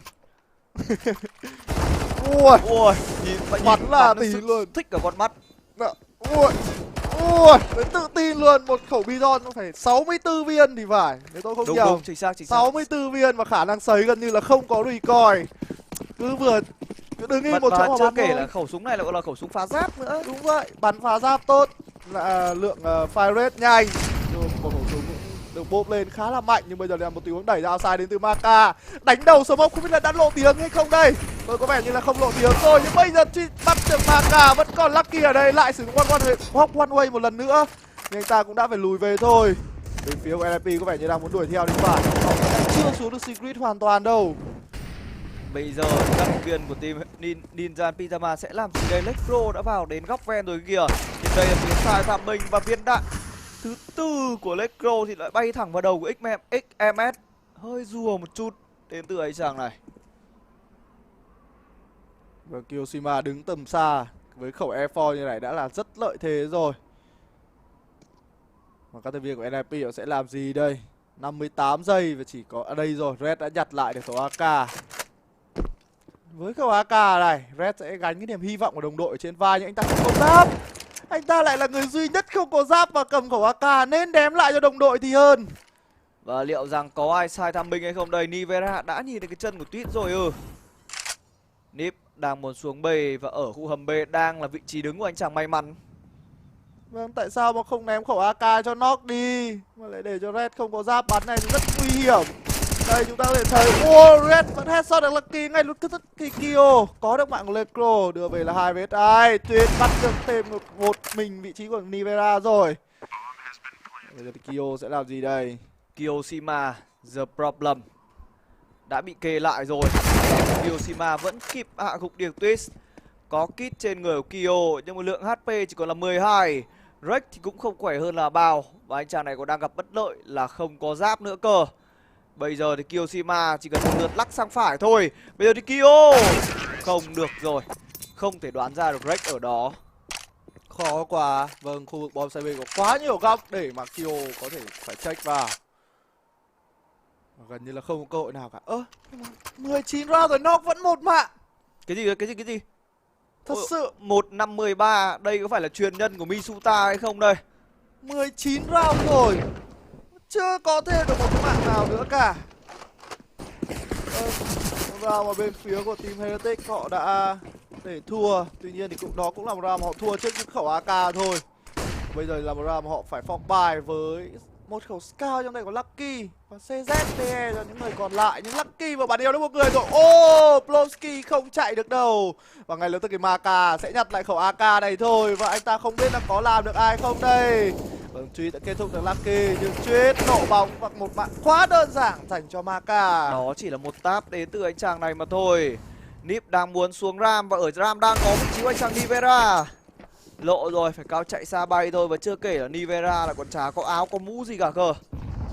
Đây sẽ là một tình huống mà NIP đục xuống Ram. Và XMS đã có thêm một khẩu AK nữa rồi. Lần này là 2 khẩu AK, nhưng mà chỉ có duy nhất một mình vị trí của XMS là đang cầm AK và có giáp mà thôi. Góc kê của Nivera đang chủ động đưa ra tình huống bắn headshot. Tuy nhiên thì cũng một phần sẽ là hút đạn cho người đồng đội mình ở trong bảng điện tử mà thôi. Có lửa để ép không cho Nivera đứng vào sâu hơn. Ngay lập tức anh ta nằm xuống rồi, nhưng Maka thì đang chủ động trốn.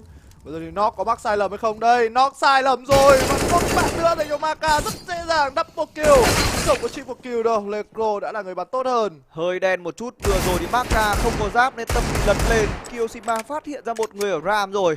Bây giờ thì round thứ này key player sẽ là XMS với một tiếng móc đang từ khung hầm B vào. Vâng, bây giờ thì XMS anh ta không đặt được quả C4 này rồi. Một tình huống mở cửa. À không, chỉ là XMS không cho đối phương đặt C4 thì đúng hơn. Đấy các em, Red đây rồi, chọn cho một góc kín hơn, không cơ hội nào nữa. Kyoshima bắn tin quá trời ơi. Biết nên gọi Kyoshima là gì không? Recover Spring. Hồi xuân à? Kyoshima là năm nay là bao nhiêu tuổi rồi nhỉ? Kyoshima bằng tuổi tôi. Bằng tuổi là 25. Thế thì làm gì mà già lắm mà đã hồi. Từ từ, phải tầm 27 28. Giờ vẫn còn đấy, nhìn còn đang trẻ trung phong độ lắm. Nhưng mà cái tôi thích nhất ở Kyoshima là Kyoshima có người yêu xinh. Có người yêu xinh ạ. Nhìn đẹp dai này mà. Ôi, dầu dìa kia, nó mới là dầu dìa như vậy. 21 mạng đến từ Kyo The Problem rồi. Trong khi đó thì người đứng thứ hai của team Heretic chỉ là Lucky với 14 mạng mà thôi. Nivea và Maka cũng đã có những màn thể hiện khá là tốt. Tuy nhiên thì đó cũng chỉ là một vài điểm sáng chứ nó không hề ổn định như vị trí của Kyo được. Trong khi đó thì NIP 1-5-14 đến từ Nok. Thật sự thì với việc là nó đang không bắn nhau được, nó khiến cho NIP gặp rất nhiều khó khăn. Không khác gì là họ đang chơi với 4 người cả. Red cũng không phải là quá tốt, Red chỉ có cho mình 8 gram mà thôi. Gần như là chết 2 lần thì anh ta mới đổi được một mạng của bên phía team Heretic. Để hãy cùng xem nào, team Heretic nếu họ có thể gần như là sẽ chạm tay với những match point hay không. Khi đây đang là key round của bên phía NIP. Bây giờ thì key round đến từ NIP. Tôi đang nghĩ rằng là NIP không lên được đến tầm 9 round đâu Chí ạ. Thật sự bắn như thế này thì hơi khó. Và chưa kể player của Nivera với cả là anh chàng Maka bắn rất tốt. Lần này thì có một người đang trong gara rồi, đó là một chữ Lucky. Lucky đi có quả sốc này, đó là 2 mạng theo Lucky rồi. Một từ combo flash quá tốt đến từ Maka và bắn nhau thì rất tốt đến từ Lucky. Ôi, Lucky kẹt và không về được rồi. Maka cũng đã phải nằm xuống trước đó và tình huống lại được đưa về là 3vs3. Công sức của Lucky đổ sông đổ bể hết rồi khi mà Lecro có được cả mạng của XMS. Bây giờ thì lại là lợi thế hơn người dành cho bên phía NIP. Nivera đang muốn đẩy Biram lên nhưng Lecro cũng đã đoán được điều này. Một góc tê quá đẹp dành cho Lecro. Vâng, Lecro liệu có sai timing hay không đây? Nivera đang dần dạt ra rồi và Nivera cũng bắn nhau tay cũng khá là to nha. Một mạng dành cho những Nivera đưa về là 2vs2. Và bên phía của NIP giờ lại đang không biết đi đâu về đâu rồi. Họ có đang mải lút súng ở ngoài outside. Rồi thì bây giờ lút đồ xong rồi đấy và họ xuống B và họ sẽ gặp anh chàng Nivera. Ngày hôm nay thì Nivera đang bắn rất vào form. Và Nivera sẽ chọn góc như nào trong bom side B đây. Nivera một đơn spam quá dẻo và Nivera kết thúc defeat và chỉ còn mình anh chàng Nok thôi. Choker đến từ Thụy Điển. Và Choker này thì đã có lần chết thứ mười mấy rồi đây. 15. Nhưng có được thêm một mạng nữa rồi. Rồi. Có thêm một mạng rồi. 15 mà chết 2 thì thôi. Có cái làm gì đâu cơ. Chúc mừng anh. Và bây giờ cứ mỗi mạng mà Nok có tôi sẽ chúc mừng. Tại vì đây là một trận đấu mà Nok thật sự đang gặp rất nhiều khó khăn. Tôi sẽ động viên thêm về cái tinh thần cho Nok. 2-5-15. Lần tệ nhất của tôi thì có khi là 5-2-9. Nhưng mà team vẫn thắng 16 năm. Thế là một trận tôi bắn phải ít. Chỉ là đấy là đồng đội làm hết, còn tôi thì chưa kịp bắn đúng không? Đúng, chính xác tôi có nhiệm vụ đi đặt bom. Đồng đội thì bắn hết rồi. Tôi vào cái nơi thấy bom sai clear, thế là sao? Đấy, nhưng mà hơi đáng tiếc là đồng đội của Nok thì đã không làm được như thế. Đúng rồi, vì đồng đội của tôi là Bom với cả Đép Nguyễn cơ mà. Tôi lại đề nghị là NIP tuyển ngay Bom với Đép Nguyễn vào để làm hết thôi. Nhưng mấy ông này có vẻ như đang chưa làm gì mấy. Chính ra ấy, Heretic là có một player Jeremy Nguyễn mà, có Nguyễn trong đội hình. Có Nguyễn. Nip thì chả có Nguyễn gì cả, thảo nào thua. Chứng tỏ là ngày xưa ông Jeremy Nguyễn này ấy, là ông ý cũng truyền thụ lại được cái gì đấy rồi. Cái phong cách bắn của những người Việt Nam nó bơ diểng lắm. Không ăn được đâu, mấy ông nước ngoài này không ăn được đâu. Bây giờ đến Lucky, một tình huống solo ở ngoài outside lại làm quả flash nữa khá tốt. Nhưng Lucky có vẻ như đã lộ vị trí rồi. Không sao, Plowski đang vây đằng sau nhưng Lucky với khẩu M4S và được đồng đội cover hoàn toàn thoải mái mà thôi, nhưng Plowski lại bắt được luôn cả Kyo người cover cho đồng đội của mình. Nivera phải headshot lại được Plowski và lại là 4 vs 4. Bây giờ thì chạy đi đâu đây con sâu này. Lucky bắt được Rex và bom rơi ngoài outside.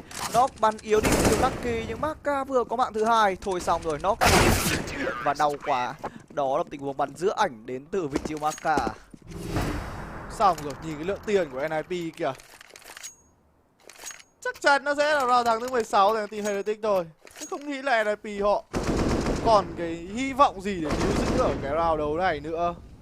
Và ở cả cái map thi đấu này.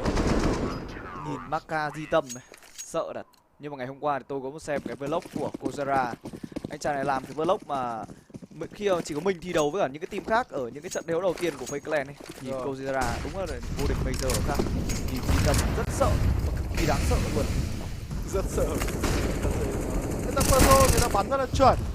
Bây giờ thì lại tràn vào để bắn nhau ở mini với Lucky. Lucky bắn rất khéo, có được một mạng và lại lùi về được thành công rồi.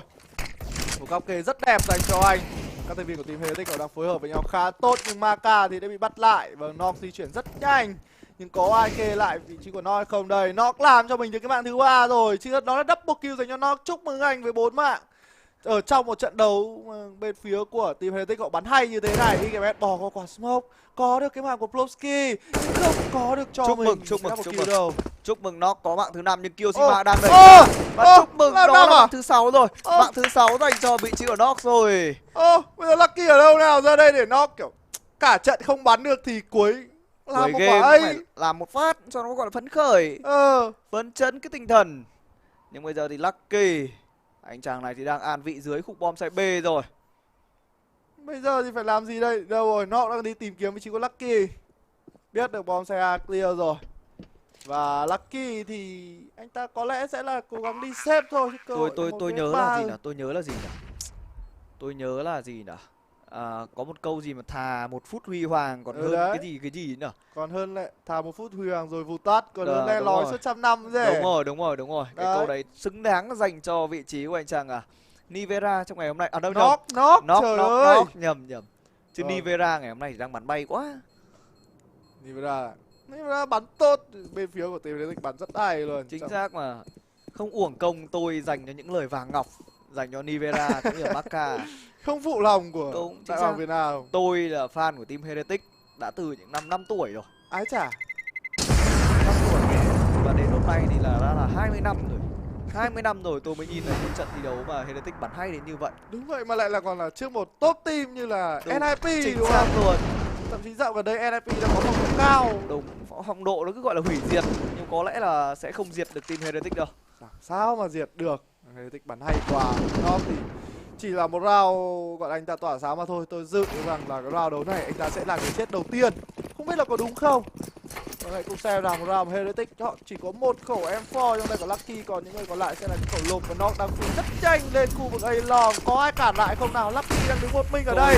Nhưng mà Knock là người kết thúc đi là Lucky. Một tình huống phi rất lao đến từ bên phía NIP. Lecro bị KMS bắt lại rồi nhưng Knock lại làm đôi. Kyoshima headshot được Red trước đó. Tình huống vẫn đang là 3v3 mà thôi. Kyoshima không thoát được khỏi Knock đâu và đó lại là triple kill dành cho Knock rồi. KMS đang bỏ đằng sau vị trí của Twist và anh ta có thể bắt được Twist trong tình huống này nếu anh ta căn một khoảng timing hợp lý. Và đây rồi, một mạng không có mạng thứ hai dành cho IGMS. Rất đáng tiếc và tình huống được đưa về là 1v2 cho Maka. Một viên M4S đã bắn vào đầu vị trí Twist rồi. Nhưng nếu như mà recoil của anh chàng XMS vừa rồi chuẩn thì anh chàng này cũng đã làm được đến 2 mạng rồi đấy. Bom di chuyển vào A và Maka cũng đang tiến vào đây. Một quả bom đặt kín và đây là quả bom đặt đẹp dành cho vị trí đứng của bộ đôi NIP. Maka lộ rồi, Maka đang cố gắng bắt người trên gục Heaven để dễ xử lý hơn. Nhưng liệu rằng có làm được không đây? Vẫn đang chờ cho Knock mắc sai lầm nhưng Knock thật sự đang thi đấu kinh nghiệm. Và Maka thì đã phải nằm xuống rồi. Một round nữa thôi Heretic có thể dứt điểm qua thiếu này nhưng họ vẫn đang chưa làm được. Khi mà Knock nhảy một phát lên 9 frag luôn, vượt hoàn toàn so với Red. Chí có nhớ là vừa nãy tôi nói điều gì không?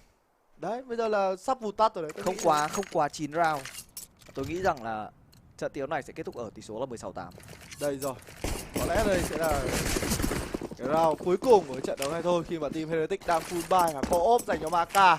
Họ cần phải làm gì đó để kìm chế cái vị trí của Knock lại. Nhưng đây là một pha bắn tốt đến từ Leco. Những pha first pick của NFP nó đang cực kỳ khó chịu. Và team Heretics lại mất người rồi. Kyoshima muốn đẩy ngược ra khỏi cửa vàng. Một pha đẩy hơi táo bạo đến từ Kyo nha. Nhưng Twist đang kê lại. Và bây giờ thì Kyo, một bắn tốt đến từ Kyo. Lại đưa về là 4vs4 thôi. Nhưng Red lại headshot được Nivera ở B-Ram. Và bây giờ thì B-Ram đang không có ai kê lại rồi. Vàng cứ để vàng rơi như thế này thì nó gọi là rơi hết thôi team Heretics ạ. Tình huống rất nhanh chóng được đưa về là 4vs2 rồi. XMS đang cô đơn trong khu bom side B và bây giờ thì XMS đối đầu với Rex, và đó là tình huống mà Rex không gặp quá nhiều khó khăn. Maka lộ vị trí ở đây rồi và Maka làm sao mà có thể chạy được với cái tổ Mark 10 đây. Nhưng mà đó là tình quick scope đến từ anh chàng này. Không, đó là 2 pha no scope luôn cho nó cẩn thận cơ. 3 pha nào nhưng không được rồi. Red đã bắt đi Maka. Hay là tư duy bây giờ tôi lại nghĩ là NIP kiểu nhỡ đâu giống kiểu là như kiểu là tôi sẽ lấy một cái ví dụ là tôi hay đi đánh ngày xưa tôi hay đi đánh cầu lông ấy. Có mấy cái thằng kiểu trong đánh với mấy cái người ở trong kiểu đội tỉnh biết các thứ phải không? Chú bảo là đấy, chấp mày 20 trái, đánh đến 21 nhưng tôi vẫn thua. Thì đây là bây giờ NIP kiểu chấp lên 15 trước. Xong rồi hay là chấp thế nhỉ? Hơi sâu tí chứ. Hay là chấp thế nhở? Nếu như mà bộ môn CSGO mà có sự liên quan cả bộ môn cầu lông thì tôi chắc chỉ thích gì tôi cũng cho. Đang ví dụ thế hả? Không bao giờ có một cái gọi là tỷ lệ chấp nó gọi là chênh lệch đến như thế cả. Đấy tôi đang nói vui rồi, chứ tỷ lệ chấp là gì tôi không biết. Nó lên 15 trước xong NIP bắn. Đến lượt OT và kéo về một trận đấu thắng chăng? Thật sự là khó tin. Đúng là chỉ có những người tên là Chí mới có thể nghĩ ra cái kịch bản như thế mà thôi. Đâu tại NIP người ta pro quá. Người ta chấp tí cho nó cân thôi, cho trận đấu nó căng thẳng hơn tí thôi. Và bây giờ thì NIP họ sẽ không được mắc bất kỳ sai lầm gì cả. Nhưng round đấu này có lẽ sẽ là không đâu. Một round mà Heretics chỉ là những khẩu USP, một khẩu DE trong tay của Kyo thôi. Liệu có thể bắt được, ít nhất là bây giờ bắt được khoảng 1 đến 2 khẩu súng của NIP cũng là được. Khi mà lượng tiền của các thành viên NIP không phải là quá nhiều. Nếu bắt được hết súng thì càng tốt. Các thành viên team NIP đi vào A và biết là khu bom sẽ A clear rồi. Sẽ round thứ 10 dành cho bên phía team NIP mà thôi. Heretics thì chỉ là những khẩu súng lục. Tôi nghĩ rằng là họ sẽ cùng nhau đẩy đi để cố gắng bắt một khẩu súng đến từ bên phía team NIP. Bây giờ bắt đầu tràn ra để bắt vào Leco cũng chỉ farm được 2 mạng mà thôi. Cũng là 2 mạng đến từ Twist. Bây giờ có triple kill trong đây. Rồi, những tình huống cải thiện phát đến từ các player bên phía NIP. Rất nhiều hình. Tôi không thấy Knock ở đâu trong pha xử lý vừa rồi. Nhờ. Không nha, Knock là phải tỏa sáng ở những round mà đối thủ có súng to cơ thì mới tỏa sáng. Còn lại là nhường lại cho anh em bắn những cái round hot eco như này. Mình là người làm nền mà thôi. Đấy, Lecro cũng đã lên được 22 frag rồi và Twist thì là 20. Không hề thua kém gì nhiều so với Kyoshima khi mà có khoảng cách của cả hai team rằng là 5 round liền. Bây giờ thì lại là một tình huống phá cửa vàng rất nhanh nhưng có cả smoke che outside. Lucky đang phải lựa chọn. Còn bây giờ thì anh ta quyết định lựa chọn là xuống ven luôn. Di chuyển rất nhanh xuống hành lang bom side B đến từ vị trí của Lucky. Ở đây đào để Kyo với KS là người có mạng rồi. Red tiếp tục KS thành công. Kyo đang hơi kẹp và đó là double kill dành cho vị trí của Red nhưng Lucky anh ta lại xuất hiện ở ven chỉ là đổi 1 đến từ Lucky mà thôi. Tình huống đưa về là 2 vết này. Rồi phi qua luôn khỏi mini đến từ Maka. Maka bắt lỗi rất nhiều. Hai thành viên của NIP yếu rồi. Nivera biết điều này anh ta rút ra một khẩu USP nhưng có thể làm được hay không đây? Nivera trong một tình huống clutch 1v2 nhìn thấy cái mông của người trong sai rồi. Nivera vừa được tình huống là 1v1 có một khẩu AK hoàn toàn có thể làm được đến từ anh chàng này. Rex đã di chuyển sang vị trí khác rồi. Nivera liệu rằng có biết đến không đây? Thôi GG rồi, 16-10, tôi chỉ đoán lệch một round mà thôi.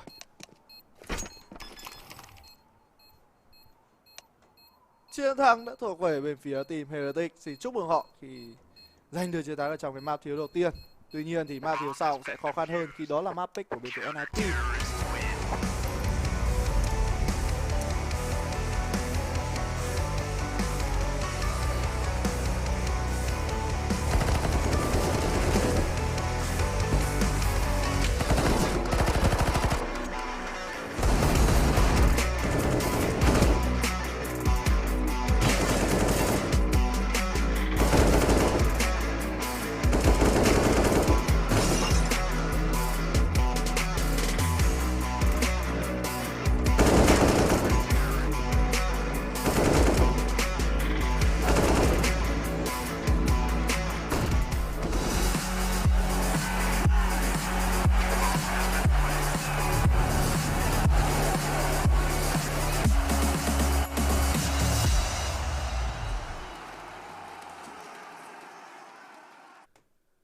Vâng, vậy là trận thi đấu đầu tiên trong kèo 3 giữa team Heretic và NIP đã kết thúc tại đây rồi.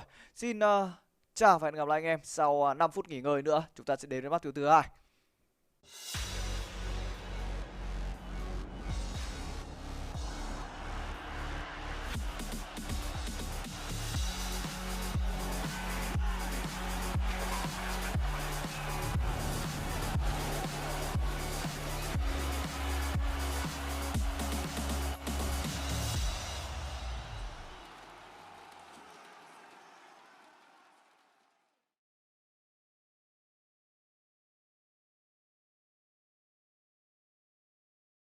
Something is calling me. It's in the air that I breathe. Bring me back to life again. Dancing with my fear, burning with desire. We gon' take it to the edge and come alive. Go to hell and back just to feel the fire. We gon' turn up in this place and come alive.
Welcome back, everyone, to that Esl One road to Rio that you've all become so familiarized with. Now we get to continue it with Heretics and Ninjas in Pajamas going to a second map. Me, I'm just a little blinged out. My name's Trace Saranthus. You might know me as Stunna, or maybe some of this ice might catch you up to speed with just who I am. Now, on the other side of me, I've got an alien and his friend in Harry. We're going to talk a little bit about the things that we just saw on the server of Nuke going on between Nip and Heretics. Yeah, you know, what we just got to see there was a really good-looking Heretic squad, right? But I do think one thing to draw attention to is that NIP certainly warmed up there towards the end of Nuke. And I think, you know, that's something that's like a silver lining for us to look towards, I think, for this series to still remain competitive. Because just then, Heretics, man, they really did take it by storm, right? We had some huge performances in the server. Maka had a great game, right? Especially in the latter stages. Keo was just stellar all game long. It felt like Nevera coming in with some important clutch rounds and big moments, and all the stars aligning for Heretics, it felt like, right? There wasn't like an identifiable weak man in the server. And for NIP, sadly, you know, Nork did have a very, very slow start to that game, but I'm hoping that's not indicative of his performance across this entire best of three, and that's just going to be like a little sour note to have begun the day on. Yeah, and you talk about that slow performance. It was at the very, very end. We saw him string together a couple 2-3 Ks, but either way, it did not matter that late into the game. And with the game ending 16-10, it was Heretics that were in the driver's seat, Hugo, Byron. Yeah, I was actually really impressed with their T side, right? Like, they get 10 rounds in the half. That's impressive enough on its own without even looking at how they do it. But the way that how they do it is even more exciting. They really force NIP's hands with a lot of fakes. We had smokes outside with lower hits. We had smokes outside with upper hits. We had, players wrapping outside to flank ramp, to go up heaven, to hit top. Like, there were loads and loads of opportunity, or loads of options rather, for Heretics. They didn't run the same style. You see a lot of teams just falling into doing the same thing, right? Throwing these outside smokes, lurking outside, getting a kill, going back to lobby, hitting ramp, doing the same thing every round. Heretics didn't. They constantly kept it fresh. They constantly threw the smokes, and they only pushed behind them half the time. And when you're a CT and you're having that lack of information, even Twist tried to change up his positioning to deal with that. He would go in secret, he would AWP there, and then Heretics would flash him off, send him down B, and still split mini. Everything NIP tried to do to patch the hole that was the outside control, Heretics would deal with. And that's really impressive, right? To be a young and inexperienced team at the top level and to still be able to adapt on the fly when NIP are picking up rounds, that's a great game from Heretics. And now we move forward to Overpass. They're in a position where they could 2-0. Yeah, they could 2-0 the Ninjas of Pajamas, which is one of the scariest sentiments that's come out of my mouth since we began talking about the Heretics. Now, of course, we talked to Keo before this. It's been a long path for him up to this point, and it feels like they're doing the right things over there. Yeah, 100%, right? And you've got like a nice experienced kind of three-man core here in this squad, and then you've got some, I don't want to say like younger or less experienced, but, well, no, less experienced definitely, right? But like, you guys are all just stroking your hair. It's really throwing me off here. But yeah, Yikes. I'm a big fan of this Heretics project, and the results are there, right? The results are tangible. We can see them. We can see that they're finding success, and that's just continuing here in this matchup versus NIP. Hugo, it just looks like you're ready to sell me some fireworks or something. Like, you're really ready to just get in there and sell me something. Fireworks, Trace? Hey, let me just, I got some stuff in here, dude. If you want to buy, I'm selling. We'll talk about that one after the cameras are off. For the time being, though, me and my stun of shades are going to be taking a break. We're going to come back with Overpass, and this, being the Esl One To Rio, this is a match that you do not want to miss.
Everyone will show up. Got in an accident and still made it for them to go nuts. You know what? I'm so what? I'm so That means I can't describe the way I vibe, the way I slide in with the rhymes that make the dimes all close their eyes and fantasize. Young Divine calling their phone number. Yeah. No, you know I love you. What's up, babe? And you know me, I can't sleep without blazing beats on stages for that one's gracefully. And I got a smile that they hate to see. Young black successful, though life gets stressful. Though life gets stressful, go and vibe out with whoever you next to. Vibe until the morning, sleep until the noon. You said that you want it, so I got it for you. Let's all get together and show them how we move. We move, we move. 3, 2, bringing summer to you. Oh, ready, let's go. 'Cause you know how we roll. Let's take it.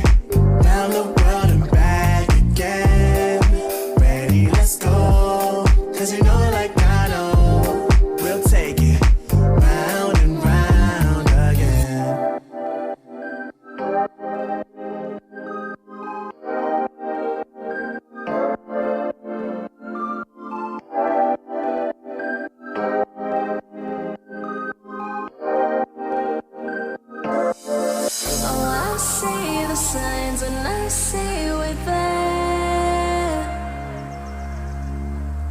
And I feel the lies and I feel the sand. Forever hold, no matter if we cast away. A fire in the dark. I know that you won't be waiting again.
Right from the start, I see the end. A world torn apart, but I know we're meant. Forever hold, no matter if we cast away. A fire in the dark. I know that you won't be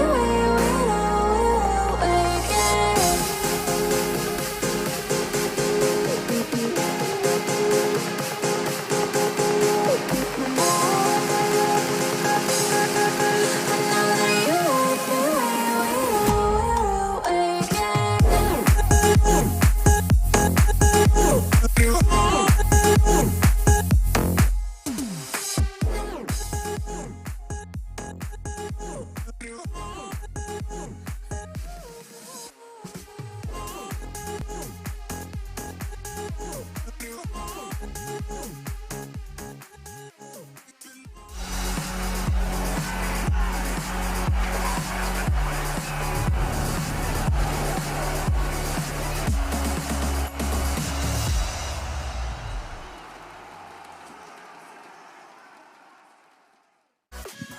Welcome back, everybody, to the Esl One Road to Rio. We're on map number 2 here, and it's going to be Overpass. This, however, is the pick of the Ninjas in Pajamas, and perhaps they can put up a little bit more fight than we saw over there on Nuke. And this boombox, this is what I listen to Sarah to all day. She's talking in my ear, she's in my heart, she's in my soul, and she's mine, and you can't have her. And on that note, big hairdos still in style over here. We've got both Annabelle and, well, his friend Harry.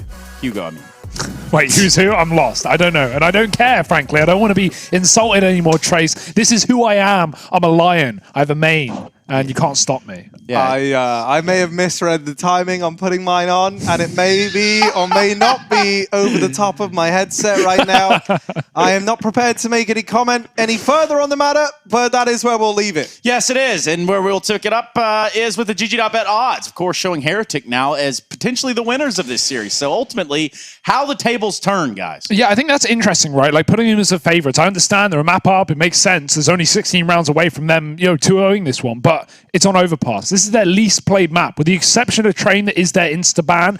They've only played this map 4 times and not really against top-tier opposition. The only time they have was here on the Road to Rio against Fnatic. They got blown out of the water 16-8. NIP have had quite the run on this map as of late, even beating Astralis on it back at the Pro League. So I think they're in a very good position to bounce back. The question is, are their heads in it? Maybe those few warm-up rounds at the end of T-Side Nuke will have done that to NIP, will have reinvigorated them as we suggested coming into this one, because if they aren't ready, they might get swept. Yeah, or they...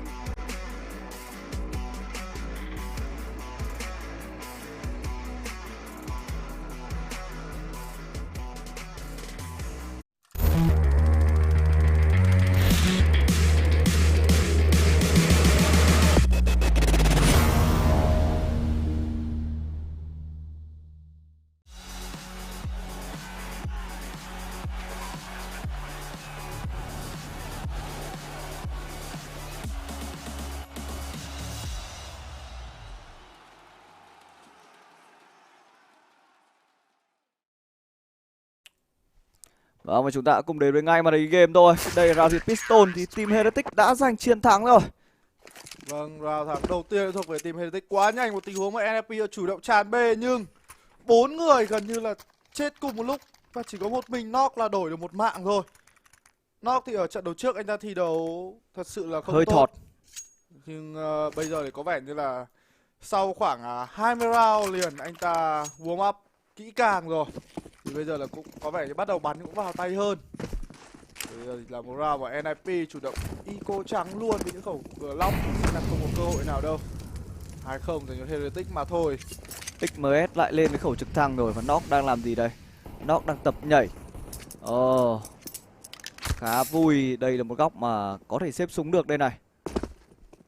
Nhưng mà góc đấy thì lại đối phương mà kiểu chạy vào connect thì cũng kiểu hơi lộ chân thì phải nữa đúng không? Đúng, chính xác là như thế. Nhưng mà cũng khó để mà check vào góc đấy lắm. Khó mà check vào góc đấy. Đúng, chính xác. Bây giờ thì các thành viên của team Nip với những khẩu lục như thế này thì họ sẽ chỉ đi cùng nhau mà thôi. Họ đang muốn đi cùng nhau để cố gắng đổi mạng. Hoặc là sẽ là một nhiệm vụ đặt bom nào đó đến từ vị trí của anh chàng Twist. Map thi đấu này, map thi đấu Pass. Team NIP họ cũng biết chơi. Nhưng mà ở trong 3 tháng gần đây nhất thì sao đây? 3 tháng gần đây nhất thì là 62% đến từ NIP. Nivera vừa đổi 2 với khẩu MP9 trước khi nằm xuống về Nok rồi. Tuy nhiên thì các thành viên của NIP vẫn đang rất khó để di chuyển vào thôi. Họ chỉ nhặt về được một khẩu MP9 và một quả smoke. Tôi nghĩ là cái quả smoke này nó còn quan trọng hơn cả cái khẩu MP9 mất. Họ sẽ tận dụng quả smoke như nào đây, một quả smoke ném ra để họ che đi khu vực A long. Nhưng bây giờ Lucky đẩy lên, timing là quá đẹp và quả C4 đã nằm trong tay của Lucky thì không có cơ hội nào dành cho Nok nữa cả. Nok đã có 2 mạng rồi kìa bà con ơi. Tuyệt vời. Không thể nào có mạng thứ 3 được đâu. Tình huống mà đã có đến phải nói là 3 player của Heretic đứng trước mặt rồi thì là sao mà Nok làm được. Đây đã là map thứ 2 rồi. Và Nok đang có tổng cộng là 11 mạng. Sau map thứ đầu tiên và những round thứ đầu tiên ở map thứ 2. Tôi thấy là ở map 2 này thì có vẻ như là nó đang có được một cái điểm gì đấy là trận này Nok bắn hay chăng. Đồng đội thì chưa có mạng nào cả. Một mình Nok thì đã có 2 mạng. Đấy, đây sẽ là một cái điểm gì đấy là Nok sẽ thi đấu rất bay ở trong cái map thi đấu này. Sự khởi sắc đến từ Nok khi mà Nivera lại đẩy lên vùng middle và bây giờ Nivera anh chàng này sẽ làm gì đây? Lucky vừa rồi đã phát hiện được ra 2 thành viên ở khu vực sân chơi rồi nhưng Rex vừa kết thúc đi Kyoshima thành công. Kyoshima vừa rồi tay cầm một khẩu Bizon. Bây giờ thì góc kê của Lucky lại là đẹp hơn khi mà Kyoshima đã làm vật tế thần trước đó. Nhưng Nivera thậm chí còn kết thúc được cả Red nữa cơ. Còn bên phía NFP họ vẫn chưa thể đẩy được quá nhiều vị trí đâu. Tweet nào vẫn đang kê lại long mà thôi. Ai sẽ là người kiên trì hơn đây, Lucky hay là Tweet? Maka sắp phát hiện ra được Plosky rồi nhưng bây giờ XMS trên tay cũng chỉ làm khẩu Bizon nên lùi về thì hơn. Bây giờ thì đội hình của team Heretic có vẻ như họ đang hơi gặp khó khăn rồi nhưng đây rồi Lucky quá đơn giản với một mạng. Từ từ Lucky đang muốn bỏ người nhưng mà ở phía sau lại không thấy ai rồi. Bắn đến từ vị trí Lucky và bây giờ Lucky đã bị kết thúc đi với Electro và anh chàng người Thụy Điển kia cũng rất may mắn vì vẫn còn đó là 34 máu. Rất đèn, đúng lúc Lucky quay đi thì Electro lại bò lên. Nhưng bây giờ ở trên bom xe đang là Maka với một khẩu Scout hoàn toàn có thể kết thúc đi được vị trí của Electro. Bây giờ thì Maka bắn trượt rồi, có ai cover dành cho vị trí của Maka hay không đây? Quả smoke banh nếu như tôi nhìn không nhầm là lỗi. Đúng là như vậy rồi, một quả smoke lỗi. Bắt đầu các thành viên Heretic đang banh về, yếu được thêm Nok rồi, thậm chí là Nok đã phải nằm xuống. Vâng, lên cũng anh ta vừa bị ăn đục thì phải. Đúng là như thế, đúng là như thế. Tin được không đây? Và bây giờ thì còn lại Plosky cùng với đó Lecro. Vâng, Lecro vẫn đang gọi là thoát cái kiểu gì đây? À không, vừa rồi là bắn đục vào nọng Lecro. Đúng, Lecro thì yếu máu từ trước đấy rồi, còn yếu máu hơn nữa. Còn 3 HP, Plosky còn 8 HP mà thôi, cơ hội đang được mở ra cho Manga. Nhưng đó là pha di chuyển quá khéo đến từ Plosky. Tôi tưởng là pha đấy lại còn Flick xuyên tường trúng được người là C4 thì thôi tôi cũng chịu. Nếu như đó là khẩu ốp thì tôi tin nó sẽ là một mạng. Nhưng vừa rồi thì chỉ là một khẩu Scout mà thôi. Và tỏa sáng đến từ Plosky thì đấu rất kèo đèo. Nhưng mà Chí có để ý không? Là ngày hôm nay ấy, thì Rio đã có một cái update mới, đó là cái update kill feed mới. Đúng vậy. Và chưa biết là kill feed mới được áp dụng từ giải này thi đấu này chưa nhỉ? Tôi Từ nghĩ nãy là- giờ tôi chưa nhìn thấy. Đúng vậy, có lẽ là chưa được áp dụng ở trong giải thi đấu này. Hoặc là phải đợi kiểu một khoảng thời gian gì đó xem nó có bị ảnh hưởng gì đấy không đã thì mới quyết định là sử dụng. Tại vì cái kill feed có thể nó cũng sẽ gây ra một cái gì đấy nó lỗi điếc gì chẳng hạn. Cũng phải từ từ. Đúng sao. rồi, cứ phải có cái thời gian thử nghiệm đã. Volovsky vừa rồi bắn yếu được Nivera, Smoke rất đang đi. Maka vừa rồi có vẻ như là mắt hơi kém. 2 mạng dành cho Volovsky rồi. Vâng, vẫn là một phong độ rất ổn định đến từ Volovsky. Từ map thi đấu trước cho đến map thi đấu này thôi. Bây giờ định lại là cuộc đối đầu giữa Red cùng với đó là Lucky. Ai sẽ là người chiến thắng đây? Lucky rất tự tin đứng sau một góc nó cường siêu hơn, nhưng Red với khẩu AK một thứ one tap rất nhanh. Và bây giờ thì là lợi thế hoàn toàn cho bên phía NIP. XMS cùng với đó là Kyoshima sẽ phải làm gì nữa đây? Thật sự thì chỉ là cố gắng bắt thêm súng mà thôi. Nhưng có vẻ như Red đã phát hiện được vị trí của XMS rồi. Ok, lại rất đơn giản. Kyoshima thì sẽ không có cơ hội nào đâu. Bây giờ thì Kyoshima sẽ làm gì đây? Và Kyoshima bị nằm xuống dưới cái đôi tay của anh chàng Twist rồi. 2 đều dành cho Nip. 2 đều, và Chí nghĩ sao về những round thứ đầu tiên? Team Heretics họ vẫn đang thể hiện khá là tốt, và trong lượt first half này tôi đoán là họ sẽ kết thúc với tỷ số khoảng 8-7 là tốt, nhưng NIP thật sự cũng đang bắn có vẻ như là ổn định trở lại rồi. Tôi nghĩ là sẽ kết thúc với tỷ số là 8-7 dành cho Team Heretics. Và bây giờ thì chỉ là một round eco trắng đến từ Team Heretics mà thôi. Họ chỉ cầm cho mình khẩu USB, còn nó chủ động lên luôn một UMP để đi hốt eco rồi. Liệu với khẩu UMP này thì anh ta sẽ làm mấy được đây? Nhưng mà thực chất thì khẩu UMP cũng không quá là hợp để trong những tình huống hốt eco này, tại vì cái băng đạn của nó tôi thấy khá là ít. Và Chí có nhìn thấy điều gì không? 4 người ở nước. Đúng vậy. Và tôi nghĩ rằng là thời tiết ở map Theopat ngày hôm nay ấy, đang hơi bị oi quá. Đúng. Như kiểu là chiều nay ở Hà Nội ấy. Trời thì âm Tôi u. có đi tập thể dục với hai caster Cường Ngó Tê với cả Bó Man. Nhưng mà thật sự rằng cái thời tiết 30 độ, 30 mấy độ, 35 độ ấy, 35 độ rồi. nó cứ hập hơi lên, thề đi tập thể dục và lại còn mỏi hơn nữa. Rất là oi. Và anh em, nếu mà anh em nào đang ở trong vùng thời tiết nóng như này thì cũng nên cẩn thận, chú ý là uống nước đầy đủ. Đúng rồi, đúng Tốt rồi. nhất là không nên đi ra ngoài. Chính xác, và hạn chế đi ra ngoài ở những cái khoảng thời gian tầm 2-3 giờ trưa. Nếu như mà anh em có việc thì đi tầm 5 giờ, 5 rưỡi, 6 giờ, hoặc không để tầm tối hẳn đi. Thế lại là hợp lý hơn rất nhiều. Đúng rồi, trừ anh em nào phải đi gặp khách hàng, khách khủng thì thôi, nhớ kiểu là mặc cái áo chống nắng, quần dài để cho da nó đỡ đen. Đấy là những cái điều mà lời khuyên của tôi chân thành thôi. Và đấy, như kiểu là Rex nghe đấy thôi đây này. Rex đã đi vào được một khu nhà có máy lạnh. Đấy, ngồi trong này thì ngồi trong này thì thôi, mát mẻ, gọi là thôi rồi luôn. Mà lại còn bắt được mạng của các thành viên team Heretics nữa. Rồi, 1 công 3 việc. Chuẩn luôn. Nhưng mà Heretics họ bảo không, họ không cho đối phương bắt súng, họ di chuyển đi đâu đây? Đây rồi, bây giờ mới bắt đầu rồng rắn lên mây kéo nhau lên, và Nivera sẽ là người chết đầu rồi. Đã Chưa phát hiện biết ra được được đâu, vị trí của tỉnh Rex. chưa, tỉnh chưa, tỉnh táo chưa. Tỉnh, Vừa tỉnh, nãy còn nhá trách luôn, nếu gọi là cẩn thận. Vâng, bây giờ thì cả 5 người của Heretics đứng chờ bên phía NIP luôn. Giỏi các ông lại đây. Bây giờ mà muốn vào bắt mạng thì không được, mà bây giờ bắt đầu đẩy ra, Red đã phải nằm rồi. Tweet cũng đã lộ vị trí, bây giờ Tweet cố gắng đuổi đi, có đuổi được không nào? Plosky kết thúc đi cả kilo, liên tục là các thành viên team nhặt đúng rồi. Maka nhặt về được khẩu AK, không có quá nhiều cơ hội đâu. Một mạng của Red là một mạng an ủi duy nhất dành cho bên phía team Heretics. Nhưng mà vừa rồi Chí nghĩ, tôi hỏi Chí là Chí nghĩ sao về những round đầu tiên mà Chí nghĩ gì nhỉ? Sao thì ra không, tôi chỉ đoán là first half thôi. Là 8-7 cho team Heretics thôi. Ok. 8-7 cho Những round Heretics. thiếu đầu tiên thì đấy bây giờ là hết những round thiếu đầu tiên rồi. Lợi thế 5 round thiếu đầu tiên. 5 round bên tôi nghĩ là NIP sẽ lên được 5 round trước. NIP sẽ lên 5 round trước. Đúng vậy. Chắc chưa? Đoán thì đoán thế thôi, chứ có gì đâu mà chắc có gì đâu. Ok, và chúng ta cùng chờ xem. Đã cùng chờ xem là Maka vừa rồi muốn phân pick dưới khu underpass nhưng không thành công. Đây là tình stack 3 net vào ABC, boom. Nhưng mà chả chết ai. Đúng vậy, vì có ai của team Heretics ở đấy đâu. Điều đó nó còn báo hiệu rằng NIP có 3 người ở B-Longer. Và ngay lập tức thì Kiyosima đẩy hẳn ra shot rồi. Đúng rồi, đẩy ngược ra shot đến từ bên phía team Heretic. Và team này đang khá thích bắn khẩu M4 Silent nha. Khẩu M4 Silent ở bên City mua chỉ mất có 2.900 mà thôi. Có thể tiết kiệm được tiền để lên thêm đồ. Nhưng XMS và Kiyosima vẫn chưa chơi game. Hai anh chàng này đang là lần lượt 003 và 004.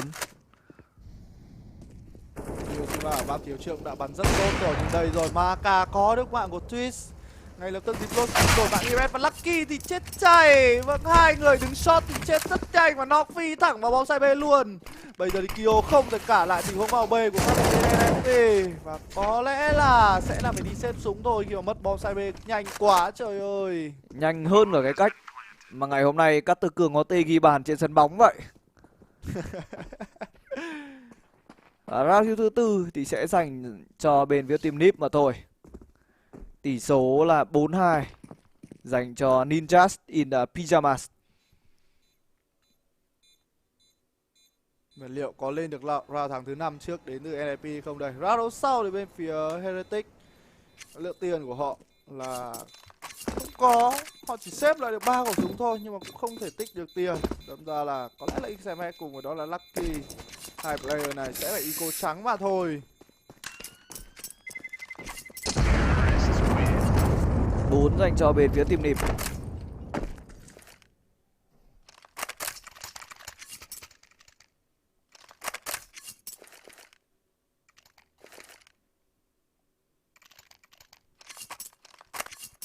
Bốn hai rồi.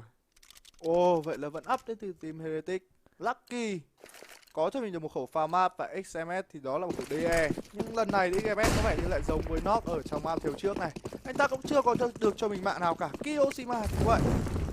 Và kia Kyo vẫn chưa hề có một tình huống lên tiếng một dần của XMS. Liệu có mạng được hay không đây? Đang quay mặt đi để né flash và xin ra đồng đội. Nhưng ngay lập tức thì đó chỉ là một tình huống check long mà thôi. Một khẩu DE không phải là quá hợp lý để có thể bắn nhau. Nhưng mà bộ đôi bom xay A của team Heretic đã rủ nhau đẩy long rồi đây này.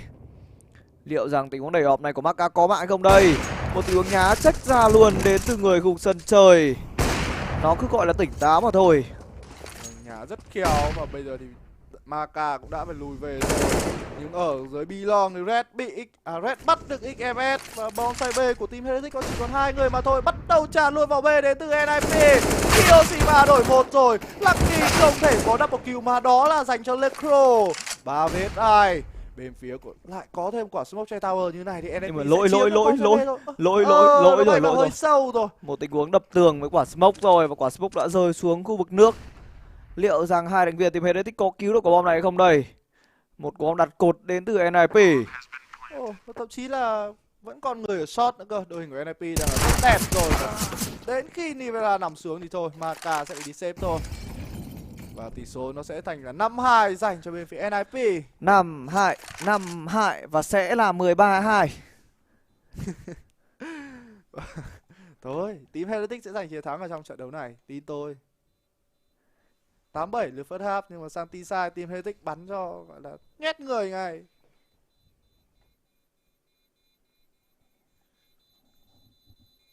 Bây giờ thì Maka có để mất khẩu ốp hay không nào? Lecro đang ở rất gần rồi. Đó là tình huống no scope trượt của Maka. Có vẻ như là Maka anh ta ưa thích sử dụng tình huống no scope hơn thay vì là những tình huống quick scope. Và đó thì tôi nghĩ là quick scope thì cũng được thôi nhưng mà bây giờ tôi mới nhìn thấy thống kê của team Heretic ở map thi đấu này. Họ chơi CD rất tốt nhưng mà lần gần nhất họ bắn map thi đấu này bắn với team Fnatic họ để thua với tỷ số 16-8. Cũng đúng rồi, bắn với Fnatic cơ mà. Nhưng cũng gặp một team Thụy Điển khác là team Nip thì liệu rằng có phải là 16-2 hay không này? Bây giờ thì sẽ lại chỉ là những khẩu lục đến từ team Heretic. Hơi khó. Nhưng vẫn có cơ hội để họ tập trung hơn. Bây giờ Klosky đang bỏ khá là chậm rãi. Thấy được vị trí của Nivera phải truy hết shot đi được Maka và không còn ai cover cho Nivera nữa. Ngay lập tức thì Nivera cũng đã bị trừng phạt. Nhưng bây giờ thì chỉ còn lại 3 player bên phía team Heretic mà thôi. Map thiếu cuối cùng trong kèo thi đấu này là map thiếu Vertigo. Map thi đấu thời gian gần đây team Nip đang là bá chủ. Và với việc là team NIP có được sự tham vấn của Cốt ở trong game thi đấu. Khi mà Esl ở mùa giải này cũng đã sửa luật là Cốt được nói chuyện với các thành viên trong team khi mà trận đấu đang diễn ra. Thì tôi đang có đọc một vài bài ở trên mạng thì có nói rằng bây giờ thì Electro đã được giảm bớt đi cái phần việc của mình và họ được tập trung vào chơi game hơn. Đúng rồi, thì các ESL không cần phải call team nữa mà việc call team sẽ được dành cho huấn luyện viên. Nhưng mà Chí nghĩ sao về việc này? Điều này thì nó cũng sẽ thay đổi những cái một phần về những cái gọi là những cái lối chơi của các team. Nhưng mà các team thì họ sẽ bắn nhau được nhiều hơn khi mà có thêm sự của một người, và sẽ là rất có lợi cho những team như là Fake Land, những team mà tụ tập nhiều những cái ngôi sao và bắn nhau tay to. Nhưng bây giờ thì nhiều khi là shot đến từ NIP và Lucky thì kê trước một khẩu ốp rồi. Có ai phải nằm hay không, lại bỏ chạy ở đây là một quyết định sai lầm đến từ NIP và ngay lập tức thì họ mất đi knock. Bây giờ thì Red sẽ là thí sinh tiếp theo và lại là một tiếng bỏ chạy nữa. Lucky làm đời rồi. Bây giờ mới có flash búp ra, có thêm lửa nhồi vào rất nhiều nhưng Lucky làm và GMS đã phải nằm xuống nhưng Plowski đã rất yếu màu. Đây sẽ là qua đa kill dành cho Lucky thôi. Kill xì mà kết thúc Notice để về vào thằng thứ 3 dành về phía Heretic. Và cái gì tại sao lại cứ phải bò vào bắn nhau với Lucky? Đúng rồi, vậy? Trời ơi. Mua đồ thì tại sao mà không ném đi? Có flash trên người cơ mà, chẳng nhẽ tiếc rẻ quả flash. 200 đô 4 mạng dành cho Lucky. Round thi đấu thứ 3 thuộc về Heretic. Và từ nãy đến giờ knock cũng mới chỉ có 3 mạng mà thôi. Vâng, và Lucky làm hết rồi. Bây giờ thì với khẩu ốp trong tay của Lucky và Maka thì câu chuyện nó cũng sẽ khó khăn hơn cho NIP một chút. Nhưng lượng tiền của họ thật sự đang là rất nhiều, trừ một mình chỉ còn knock thôi. Plowski 11.100 và Lecro cũng thế. Hai ông này tiêu tiền kiểu gì mà sao lại giống nhau thế nhỉ? Hay là hai ông này đang chơi game cùng nhau đây, nên là copy paste cái lối lên đồ không khác gì. Team Heretic họ đang bắn đến 3A từ điểm đầu, chỉ để cho XMS cũng như là Lucky là bộ đôi bắn ở cục bom CB mà thôi. Cũng hợp lý khi mà hai người của bên phía team Heretic đang bắn cương ở long thì cần phải có một người từ B cover đường short cho họ. Đây sẽ là tình huống ra long đến từ bên phía team Nip. Rex sẽ là người cover một flash. Vâng, tuy nhiên thì Nivea đang đứng gần rồi, anh ta nằm xuống bởi Twitch và Maka có đổi bạn đến không đây. Những tình huống nhá đầu rất khó chịu đến từ Twitch và Maka vẫn chưa thể làm gì được đối phương. Tuy nhiên thì Twitch cái đường di chuyển của anh ta thật sự là hơi khó, nhưng mà đây là con đường quãng đường rất dài và rộng. Đúng là vẫn là người có lợi thế thôi, nhưng đồng đội của Twitch thì đang lao vào bom A và Plowski bắt được Kyo. Red kết thúc đi, Lucky thành công đưa tình huống về là 4 vs 2. Nó có thể sẽ là 4 vs 1 nữa cơ. Bây giờ thì XMS sẽ làm gì đây? Ngay bên phải có người rồi XMS ơi. Và đó là tình huống tốt hơn đến từ chàng XMS. Vừa rồi Plowski định trèo lên cái thùng rác để chơi bất ngờ. Nhưng bây giờ thì Nock đã bò được vào đến B. Và clear B hoàn toàn dành cho NIP rồi. Round thứ 7 sẽ dành cho đội đến từ Thụy Điển mà thôi. 7-3 rồi. Từ 4 đã đặt dễ dàng và team Heretic quyết định là đi save cho 12 khẩu ốp, nhưng event chạy không kịp rồi.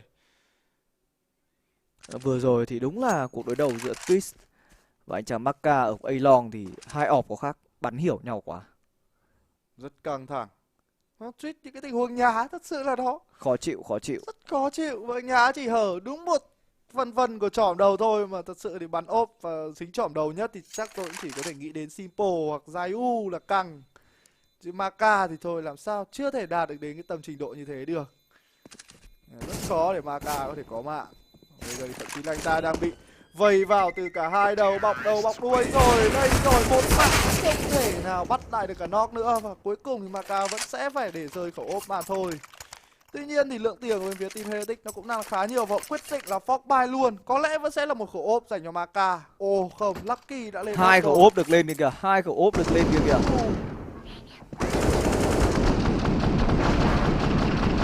Ai chả vừa rồi knock sấy xác. Không, người ta gọi là đấy là quay chậm thì thế thôi, chẳng có người ta cứ dí chuột như thế thì dí cho nó hết thôi. Nào kiểu diễn ra rất nhanh. Chúng ta cùng chờ xem mà nó có phải nhận cái luật nhân quả hay không đây. Maka đang là người muốn first pick. Góc first pick này sẽ là một góc first pick đẹp đến từ vị trí Maka. Và cái đầu của ai sẽ là người hiện ra trên bảng tỷ số nào? Vâng, rất cẩn thận. Đã có Twist cùng đó là Red di chuyển qua rồi, còn Necro không hề mắc sai lầm. Bây giờ thì Rex hoàn toàn có thể nhìn thấy. Nhưng vừa rồi thì Rex hơi thiếu một chút kiên nhẫn rồi. Vẫn đang Maka đã bắt được Necro rồi. Biết rằng có người đã vòng ra được khỏi sân chơi. Nhưng đang kề lại double kill dành cho Maka thì cũng bắn rất tốt. Nivera cần phải làm được điều này nhưng anh ta bị nằm xuống và Maka bị quay lại từ hai hướng. Cần phải chọn nhanh nhưng không được. Đó lại là double kill dành cho Plosky. Và tình huống đang được đưa về là 3-3 và NIP họ đang muốn lên trong khu bonsai A. Và vừa rồi thì bonsai A của Heretic đang là 2 khẩu hộp. Và khẩu hộp thứ hai Lucky liệu rằng có bắt được người ở khu vực nhà vệ sinh này không đây? Trời ơi, khoảnh khắc quan trọng nhất thì Lucky lại lắc tâm đi. Và bây giờ thì Lucky sẽ lắc đi đâu nữa đây? Ô sao bé không lắc? Lắc kiểu gì đây khi mà bonsai A đã bị chiếm? Lắc đi ơ kìa.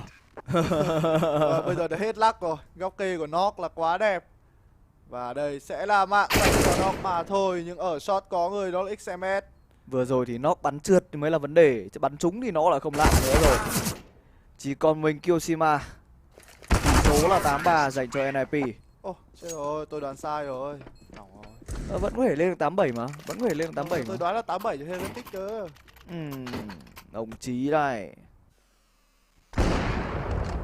Một tình huống bắn tốt đến từ Maka, tuy nhiên thì Nivera lại không thể hoàn thành nhiệm vụ cover cho người đồng đội của mình. Nếu pha đó Nivera có một mạng rồi, nó cũng đã là đủ để cho Maka có thể làm thêm cái điều gì đó. Nivera ấy, chơi map 1 chắc là hết lực rồi. Hết mana rồi. Ui, nhưng mà map này Plosky bắt đầu gọi là bung sức này. 15 frag đến từ Plosky rồi. Và hình như Polowski mới chỉ chết có 4 hay 5 lần gì đó mà thôi. Round thiếu này thì làm round thi đấu với các thành viên team Heretic half bài những khẩu DE, những cái giáp, một quả smoke và một quả flash. Chí nhìn hộ vị trí số 4 đang ở đâu vậy? Ở nối. Ở short. Chính ra là đứng short, một tình huống vây connector đến từ bên phía team Heretic, họ chiếm được connector, họ chiếm được B short rồi. Bây giờ Plosky bộ lộ tiếng là các thành viên bắn nhau rồi. Nivera vẫn sẽ là người chết đầu, Maka đã có góc kê trước khá là đẹp đấy. Nhưng mà quả nết này có lẽ đã làm lộ vị trí của anh chàng Maka rồi. Bây giờ thì Maka hút đạn để cho người ở B short vào. 2 mạng, 3 mạng để Nock rồi, tuyệt vời quá Nock ơi, tại sao map thiếu đầu tiên không bắn như thế này đi? Đúng vậy, tôi bảo rồi, Warp hết 20 round mà. Chỉ tiếc là gọi là lên được mấy round thôi thì vẫn phải thua. Không chấp được, không chấp được nhiều quá. Triple kill dành cho Nock, mà Nock cũng đã nhặt về khẩu ốp rồi. Có lẽ là khẩu ốp này nó lại được ném sang cho Twist chăng? Hay là cũng là để Nock cầm đây. Còn Kyoshima thì cũng đã nhặt về của AK, và có lẽ là anh ta sẽ đi xếp thôi. Thà cũng chỉ còn gọi là khoảng 40 giây nữa thì quả C4 này sẽ nổ. Ba mấy giây thôi nhỉ? Chính xác. Ba mấy giây thôi. Đặt bom xong là 40 giây. Đặt bom xong 40 giây thì đấy. Tôi nói xong câu đấy là còn ba mấy giây. Đúng rồi. Hợp lý.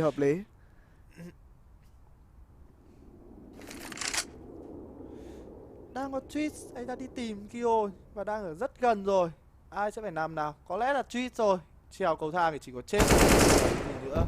Và vị trí của Kyo đã lộ ra rồi. Sân chơi có người, nếu như là tôi thì tôi sẽ cầm dao chạy một mạch về khu bom xe B. Đấy,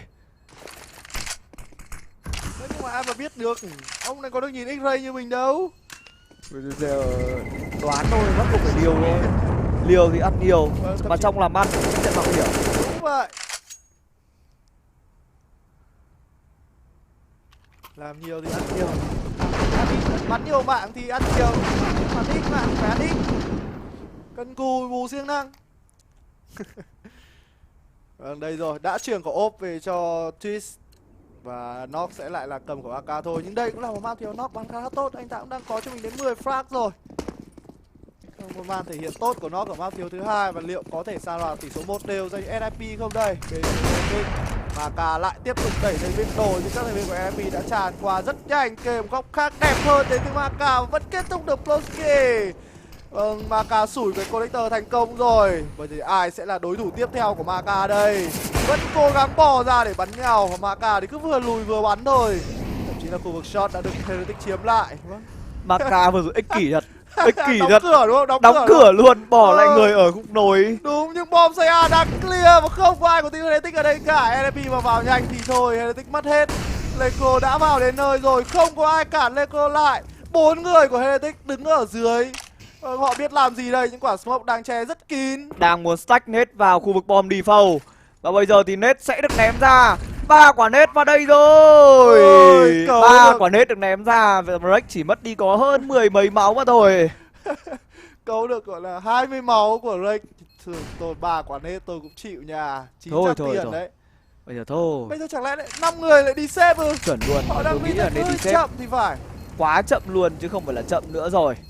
Bây giờ thì Tuyết bắt đi vị trí Lucky. Tuyết bị hạ gục bởi Maka rồi, đang đẩy ra. Lecro đổi một ở vị trí trong bom. Bây giờ thì Lecro nhìn thấy 2 người luôn rồi, và đó là 3 mạng thành Lecro. Ồ không, 2 thôi. Nó vẫn KS được 1. Rút lục ra chơi luôn, hơi tự tin quá đến Lecro rồi. Và round thứ 10 dành cho Nip. Không được rồi.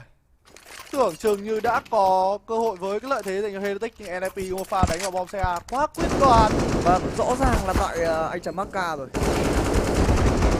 Sống bản thân thì thôi. Thế thì hiểu rồi. Đóng cửa mà chứ. Đúng rồi. Ở lại cản địch đi bạn, để tôi về.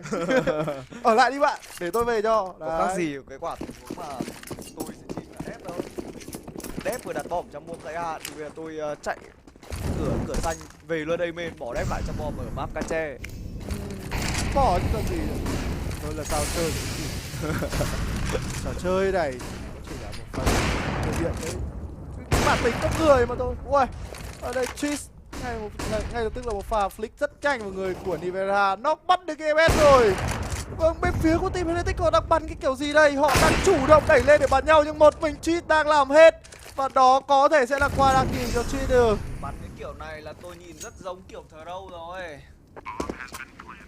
Và có lẽ tỷ số này thì là 12-3 rồi. Team Heretic họ có vẻ như đang chán map thi đấu này.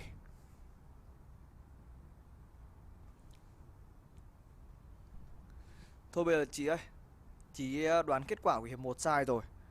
Thì chị nghĩ như thế nào về map thi đấu này đi? Team Heretic thắng với tỷ số là 16-11. Nếu như thế thì chị sáng nay thích ăn gì? Tôi mở. Vâng, Maka vẫn kịp bắt thêm 2 người. Wow, spam tí chết được cả Twist nữa, nhưng anh ta có lẽ vẫn sẽ là không về nổi đâu. Maka 3 mạng rồi này. 4 mạng rồi này. Ôi, bắt súng kiểu nip rồi. Thế này là bắt súng kiểu nip rồi. Tí nữa thì có một tình A. Nhưng đây không phải là A clutch mà là A xếp súng. A xếp súng thôi, nhưng mà đây đúng là bắt súng kiểu nip rồi.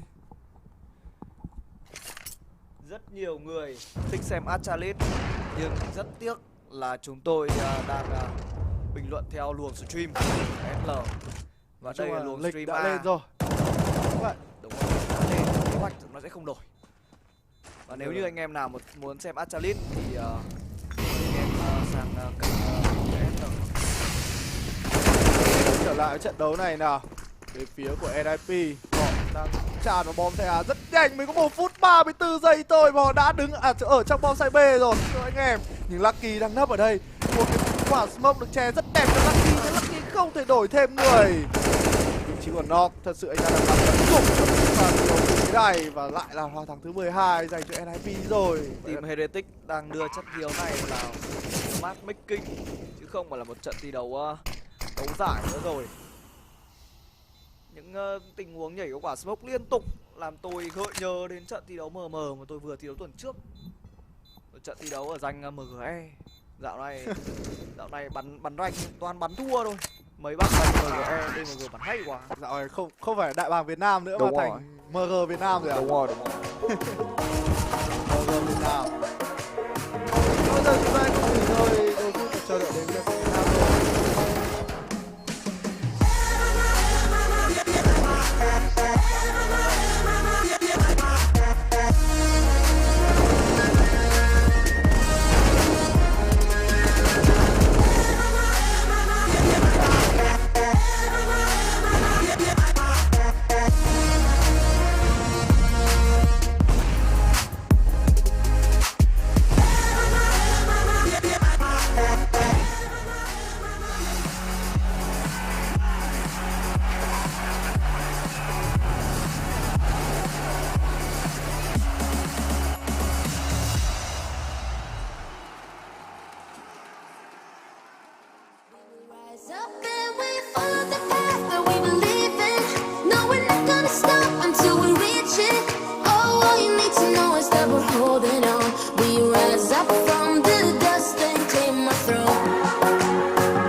passing by, wishing we run away.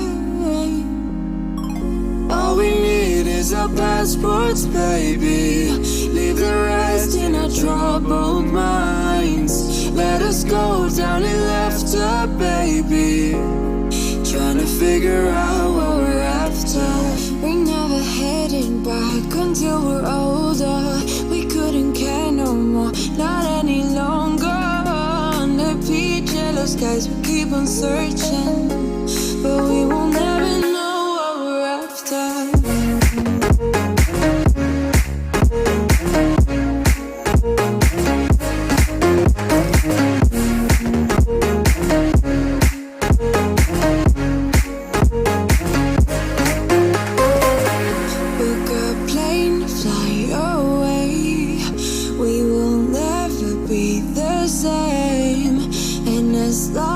You are mine.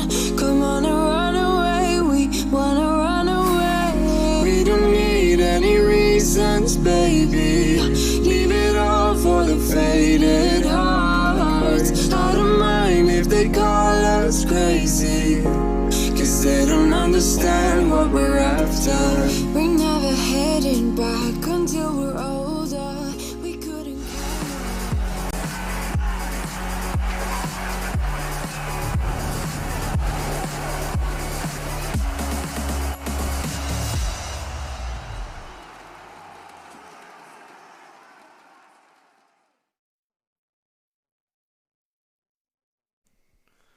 Vâng, và bây giờ chúng ta cùng trở lại với lượt second half, trận đấu giữa team Heretic cùng với đó là NIP.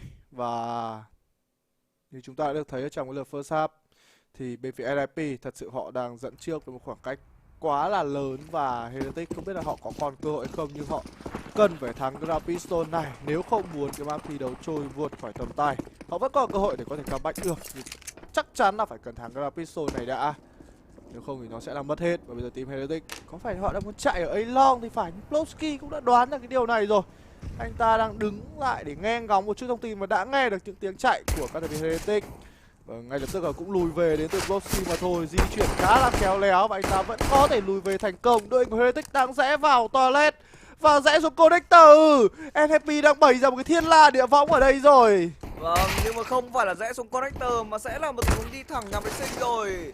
Nhưng Polowski vừa rồi bắt đi được vị trí XMS. Rex đang bịt sau đôi của bên team Heretic, nhưng Kiyosima vừa đổi một knock hạ gục Điệt Maka thành công. Nivera đổi thêm 4 mạng nữa, double kill đến từ Nivera. Trước đó Kiyosima bắt đi Electro và chỉ còn mình Twist mà thôi. Vâng, tại sao lại không đi cùng với Twist mà lại phải ra bắn nhau như vậy, và tình huống được đưa về là 1v1.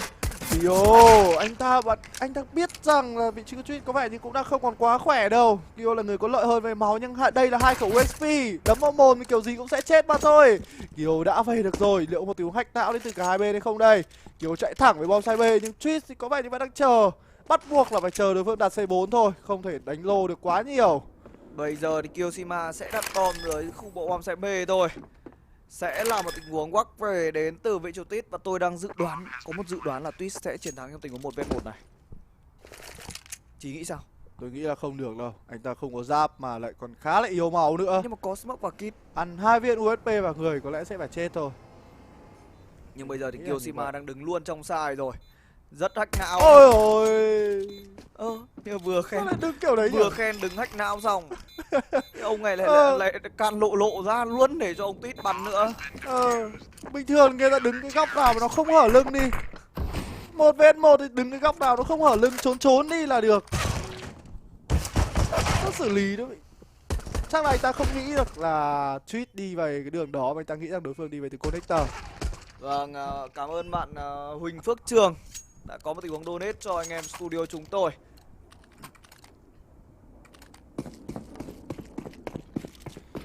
(13-3) rồi, có lẽ là map thiếu này thì kết thúc nhanh thôi, nhanh hơn cả cái map thiếu trước, không thể tin được.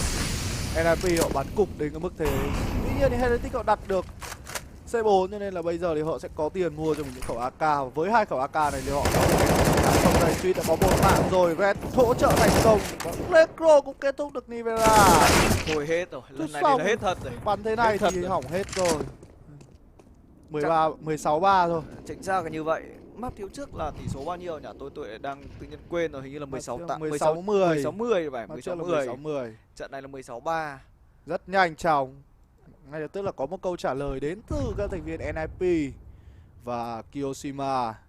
Bây giờ thì có lẽ là thật sự là Kiyoshima cũng rất là khó. Save thì không được, mà clutch thì cũng không xong.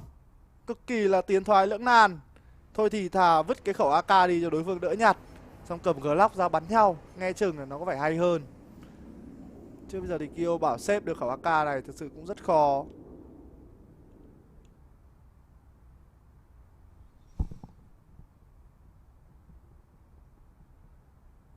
Làm gì tiếp đây? Kiyoshima vẫn đang muốn làm một điều gì đó, nhưng mà ở khu vực middle đang có đến 4 người của NIP. Và Street là người kết thúc điện Kyo rồi. Round thứ 14 và gần như sẽ là 15 dành cho NIP, khi mà round tiếp theo NIP chỉ đối đầu với một team Heretics rất yêu súng.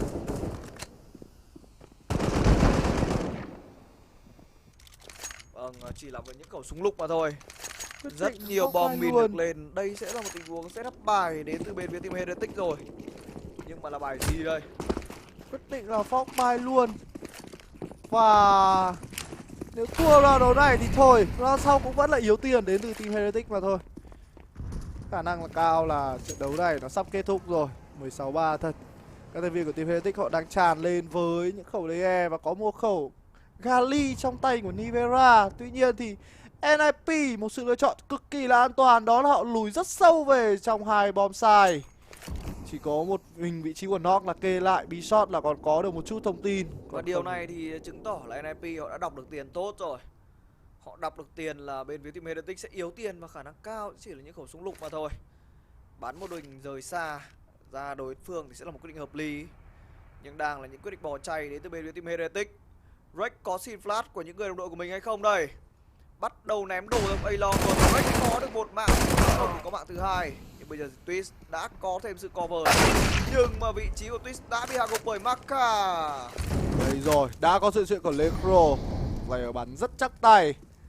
Và hãy cùng xem Lecro sẽ xử lý như thế nào đây. Chủ động trả ra một quả flash trước để giảm ra lấy thông tin. Tuy nhiên thì những quả flash đến từ team Heretics cũng là rất tốt. Và Nok cũng đã xuất hiện rồi. Một quả flash rất trắng và Nok anh ta đã phải nắm thông tin ra. Ngay lập tức Lecro đổi mạng thành công. Bây giờ thì có double kill dành cho Lecro. Vâng, vị trí của Kiyoshima headshot được Lecro, nhưng Plowski đã về được đến nơi rồi. Kết thúc đi được Kyo, đưa về là 1v1 và Plowski. Anh ta đã biết được thằng Maka, không chưa biết được Maka ở đâu thì đúng hơn. Di chuyển rất khéo đến từ Polowski. Bây giờ thì Maka, anh chàng này sẽ nghĩ rằng là đối phương về banh hay không đây. Bây giờ thì Polowski phát hiện ra Maka ở đâu rồi. Một quả bom thì đang rơi trước mặt vị trí Polowski nữa cơ. Hết thời gian rồi. Đấy, cái gì nhỉ? Vừa nãy anh em mình cũng bảo là hết rồi ấy. Thì bây giờ thì team Heretics hết sạch, chả còn gì nữa rồi. May là còn xếp lại được một khẩu AK thì phải. súng ăn ủi. Đúng vậy, hình như nếu tôi không nhớ xếp lại một khẩu AK. Đúng rồi, một khẩu AK trong tay của Maka. Nhưng mà anh chàng này thì cũng chả có tiền. Rio thì sẽ phải là Mark 10. Vẫn có một lượng lựu khá là đầy đủ đấy, nhưng về mặt súng ống thì team Heretics vẫn là quá yếu. NIP còn cẩn thận hơn là lên hẳn 2 ốp đến từ Lecro cùng với đó là Red. Round cuối dầu quá rồi, và Rex vừa rồi đã flick chết đi được XMS thành công. Kiyoshima và ăn còn hết nữa, quá đau. Tôi thì đừng làm nỗi đau thêm dài nữa NIP ơi. End ngay và luôn đi, không tôi khóc ở trên stream bây giờ. Lợi thế quá lớn dành cho bên phía NIP. Đấy rồi, nó kết thúc được kill. Khẩu map 10 này thật sự là rất yếu. Và thậm chí đó là double kill dành cho Nok. Vâng, map 1 bắn vào đầu anh này. Ngay lập tức là nó bắn ngược lại ngay. Và bây giờ chỉ còn lại Maka cùng với đó Lucky mà thôi. Biết đi đâu về đâu đây. Về làm gì khi nhà đã mất. Và map tiếp banh này thì mọi chỉ số của bên phía team Heretics con số có thể tham khảo được mà thôi. Thời gian gần đây thì chơi chiến thắng rất nhiều ở map thiếu này, nhưng gặp Nip thì lại tắt điện. List đang phải lùi về và bây giờ hiện ra là người trong thùng bom. Maka vừa rồi đưa tình huống về là 2v3. Đến hai người thì bay đến từ bên phía team NIP. Maka đi qua luôn. Láo nháo không thể được với cả Polowski. Hai thành viên của bên phía team NIP yếu máu rồi. Vâng, vừa rồi là một quả net rất tốt đến từ Lucky, và liệu Lucky có thể làm được hay không đây? Chỉ cần 2 viên DE thôi, 2 viên DE mà thôi. Lucky có vẻ như cũng dần đoán ra được vị trí của đối phương rồi, khi mà khá là lâu thì chưa thấy đối phương bò lên banh. Bây giờ thì có smoke vào che banh khá là kín đây. Vâng, nhưng Lucky vẫn chưa bị lộ vào một mạng rồi. Bây giờ Lucky anh ta chưa biết được block kia đâu đang spam, và spam không trúng. 16-3 dành cho NIP, trời ơi. Và tên là Lucky nhưng mà lại là quá đen đủi. Một đều trong kèo 3 này rồi. Và chúng ta sẽ cùng nghỉ trong khoảng 5 phút nữa trước khi đến với những diễn biến cuối cùng mà thôi.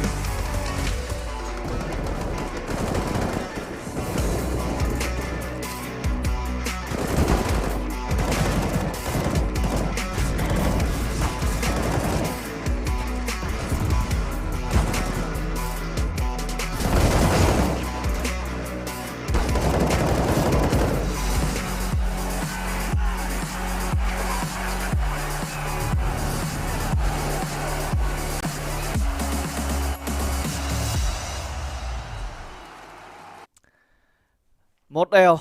Và đó đang là tỷ số của trận thiếu bò 3 này. Team Heretic đã để mất map thi đấu Overpass quá nhanh. Và chúng ta đã cùng nghỉ ngơi trong ít phút nữa trước khi đến với map thiếu cuối cùng rồi. Đó là map thiếu The Vertigo.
was born like a fire in the eye of a hurricane. Always told, stay in line, be alright, better play it safe. I walk a different path, nothing can hold me back. I've passed the point of no return, something is calling me, it's in the air that I breathe. Bring me back to life again, dancing with my fear, burning with desire. We gon' take it to the edge and come alive. Go to hell and back just to feel the fire. We gon' turn up in this place and come alive.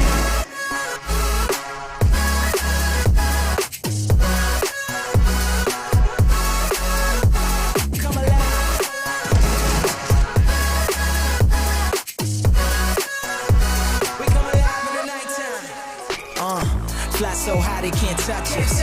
So top notch, none above us. We done came so far, now we up now. Had a vision, stuck to it, never back down. Never had much, now we own the whole thing. Spread it all around the world, watch it all change. Came alive, now they all see the greatness. Light shine so hard they can't take it. Dancing with my fear, burning with desire. We gon' take it to the edge and come alive. Go to hell and back just to feel the fire. We gon' turn up in this place and come alive.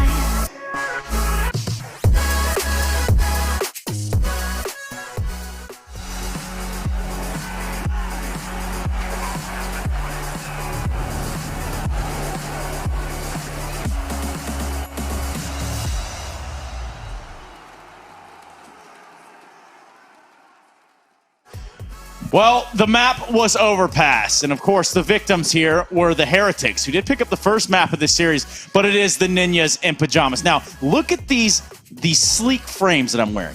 Now, even more so than that would be some of the options that they have, to include this one that causes flashing, a little bit more of a high-sped flash, but also voice activated. Now, of course, if we can bring the lights back up, we're going to begin to talk about what happened on Overpass here and why Nip looked like a completely different team than what we just saw, Harry Russell.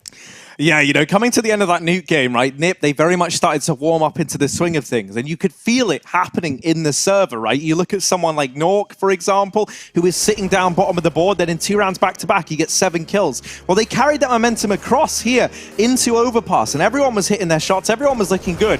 And honestly, for Heretics, it felt like here on this map, they looked a little bit out of their depth. Right? Yeah. NIP, this is a map that they know very, very well. It's one where everyone can be kind of relied upon to step up. I think it complements some of the tools that this NIP squad have. For example, you know, like things like double AWP potential, the fact that you've got a lot of players who can just create space on their own. And we saw that head over heels from a guy like Plopsky. He was looking stellar. 113 ADR. It felt like every gunfight he was taking, he was winning. He was always good for a kill in the round.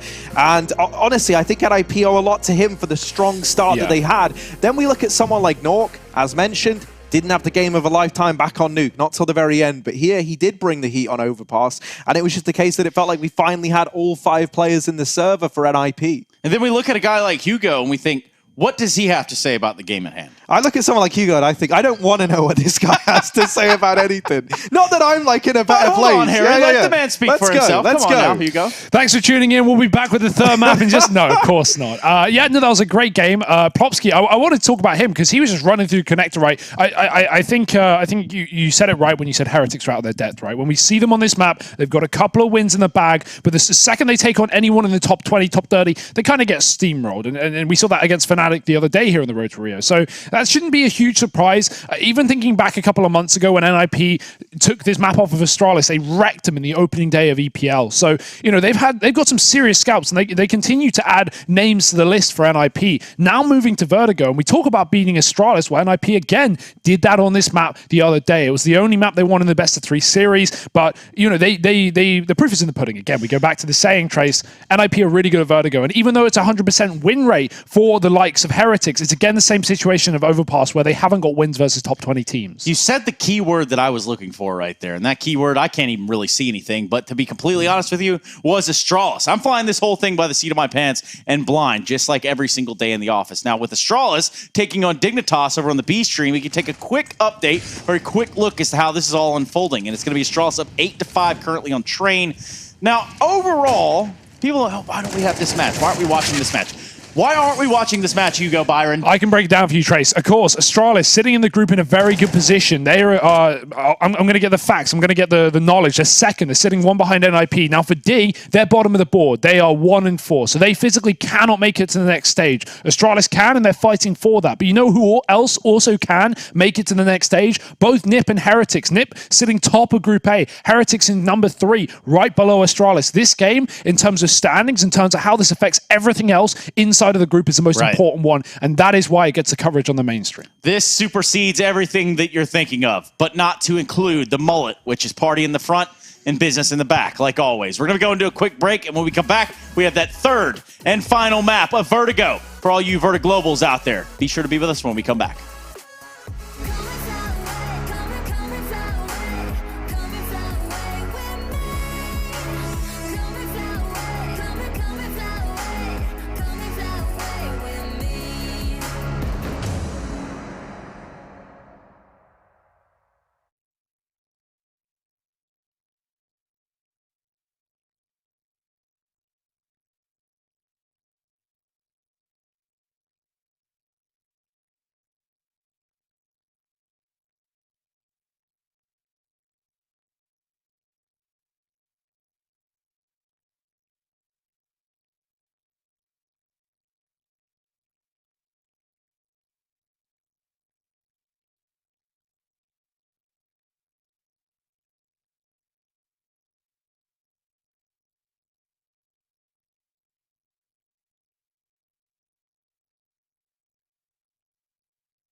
one, so I got one. Stop saying you're a boss when you're not one.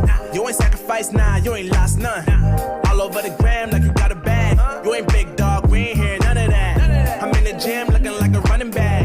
And you know the flow, got him coming back. Who I was in the past, I'm unattached. Only focus in this moment is bringing the summer back. Oh, respect my grind, elevate souls and I spread good vibes. Young divine, you know I gotta shine. Raise your hands for a good time.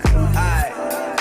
Vibe until the morning, sleep until the noon. You said that you want it, so I got it for you.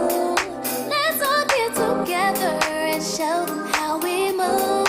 We move, we move, bringing summer to you. Oh, ready, let's go. Cause you know how we roll. Let's take it round the world and back again.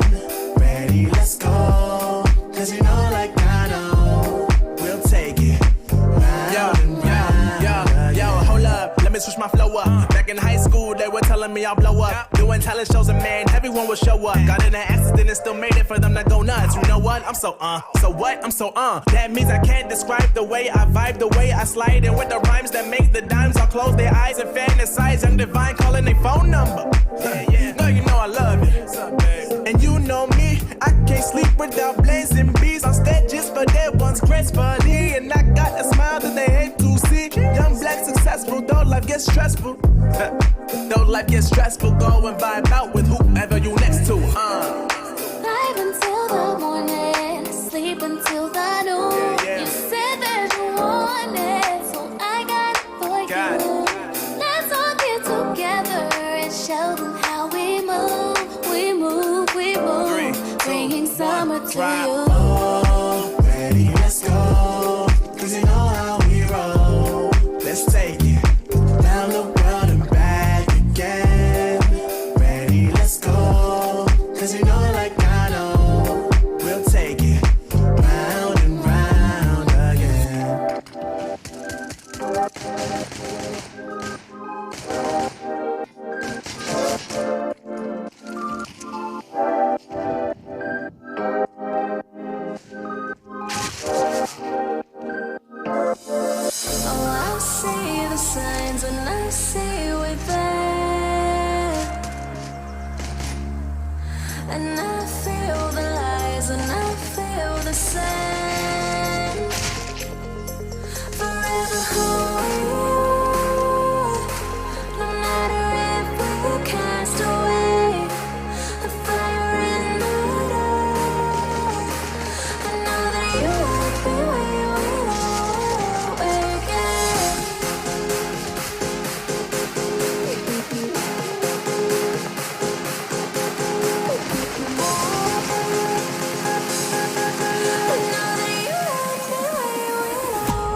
left in my head.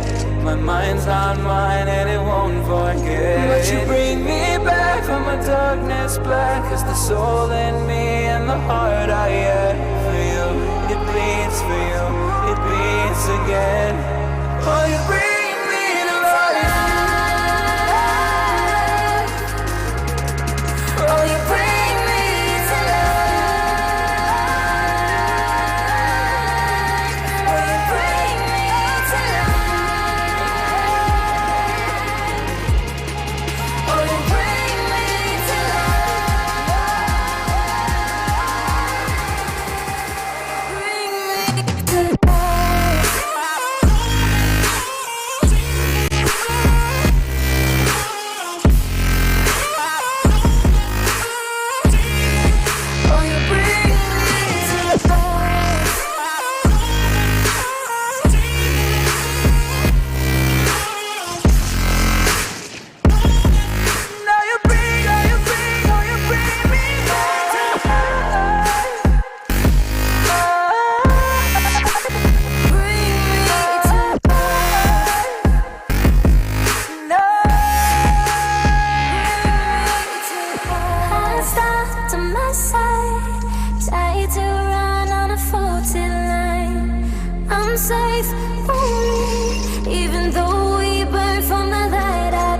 she bring me back, not a heart attack could take away all the love I had for you. It bleeds for you, it beats again. Oh, you bring me to life.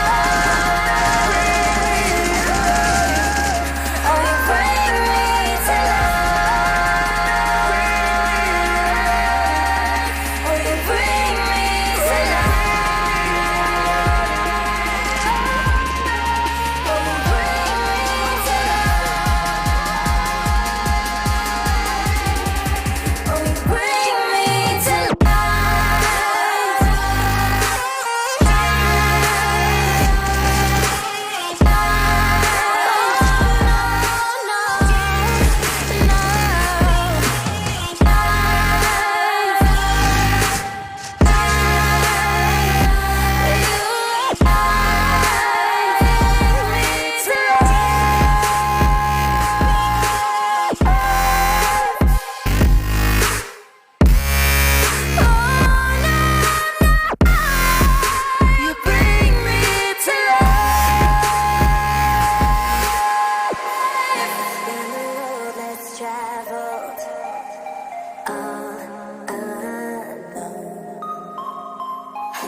Và bây giờ thì chúng ta đang nhìn thấy những tình huống mà bên phía team Dignitas vừa có một mạng của Sipec rồi.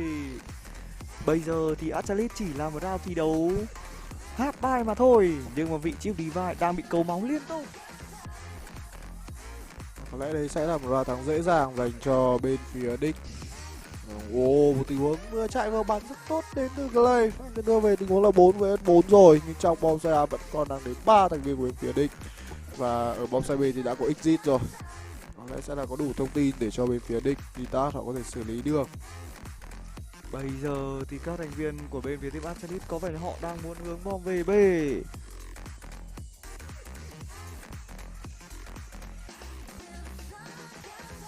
Team Dick sẽ đi đâu và về đâu đây khi mà họ vẫn đang bắn đến 3 người ở bên ngoài. Achalit thì họ còn 2 quả smoke và 3 quả flash, có thể set up bài ra khu bonsai A. Quyết định là set up bonsai A đến từ Dignitas rồi. Và bây giờ thì sao đây? Sẽ là tràn vào cùng nhau thôi. Hanzer có góc kế ốp rất đẹp, kết thúc đi được vị trí của Dapri. Đối thủ tiếp theo nào? Vẫn chưa có ai dám ra để đối đầu với khẩu ốp cả. Tiếp tục là double kill dành cho Hàn Dơ. Và đó cũng là double kill dành cho vị trí của Forest. Và round tháng thứ 10 dành cho Dignitas rồi. Round thi đấu thứ 10 dành cho bên phía của team Dignitas. Và Astralis đang dùng quyền tham out tactical lần thứ 2.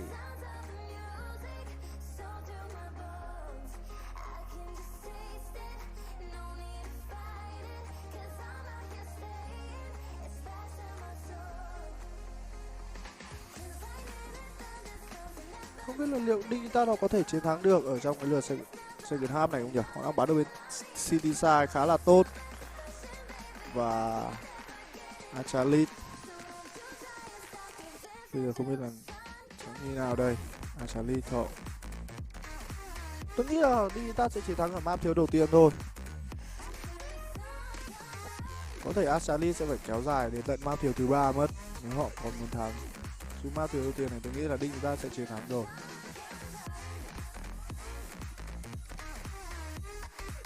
Trên đớt 2 và núc, những map thi đấu mà người già nó cũng gọi là có cơ hội.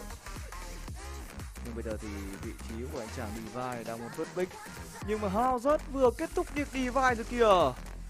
Freiburg hạ gục đi được Magic Boy thành công.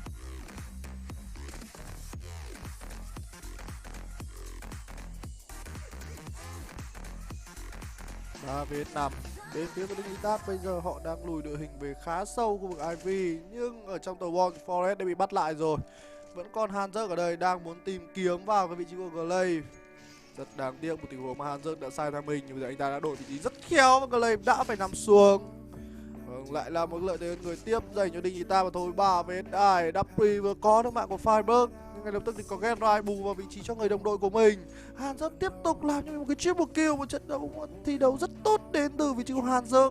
Và bây giờ thì chỉ còn lại một mình Dapri mà thôi. Liệu có qua đa kill cho Hanzert hay không? Không được rồi, Genrai đã xuất hiện rất kịp thời. 21 frag dành cho Hanzert sau 22 round, sau 21 round.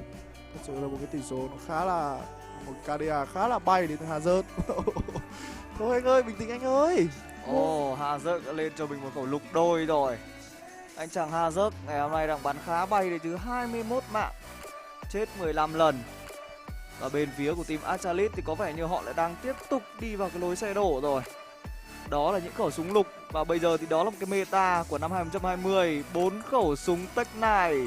Glaive có vẻ như đang muốn rớt tàu 6. Nhưng Divide thì đang chạy rất nhanh về khu vực IV. Freiburg biết điều này và Freiburg cần phải cẩn thận hơn. Đã dạc đến khu camera đến từ vị trí Divide rồi kìa. Một cái xe không phanh. Divide vừa có mạng, Divide có double kill rồi. Những tình huống bắn rất tốt của Divide với khẩu tech này. Tuy nhiên thì các thành viên của Astralis cũng đang yếu máu. Cơ hội dành cho Dignitas vẫn còn. Và Divide thì đã phải dừng lại rồi. Dapri cũng chỉ có 3 HP, Zipek và Glay thì ngang nhau. Và Magis Boy là người khỏe nhất cũng chỉ có 73 HP mà thôi. Và bây giờ thì những anh già Dignitas sẽ retake quả bom này như thế nào đây? Freiburg. Đây là một tình huống check kết góc đến Freiburg. Nhưng Magis Boy đó là một tình huống mà bắn góc headshot. Một mạng cho Magis rồi. Freiburg đổi 1. Nhưng bây giờ thì Freiburg sẽ làm như thế nào đây? Freiburg có được một mạng nữa nhưng Dupri đang móc máy từ đằng sau. Dupri lộ vị trí rồi và anh chàng này cũng chỉ có đó là 3 HP mà thôi. Glaive cũng đã phát hiện ra vị trí của anh chàng này rồi. Getrai vừa làm đôi nhưng mà tham minh là không đủ nữa rồi. Rất khó chịu khi mà Astralis hai người đứng ở hai góc. Rất khó chịu khi mà Astralis hai người đứng hai góc đối diện nhau và gần như là cứ người này trốn thì người kia lại ra bắn thôi. Một mình Getrai không thể cover được cả hai có phía. khác gì là đẩy thùng đâu đến từ bên phía team Astralis. 11 đều rồi. Trận thi đấu này đang khá căng thẳng và round tiếp theo sẽ key round đến từ cho bên phía team Dignitas.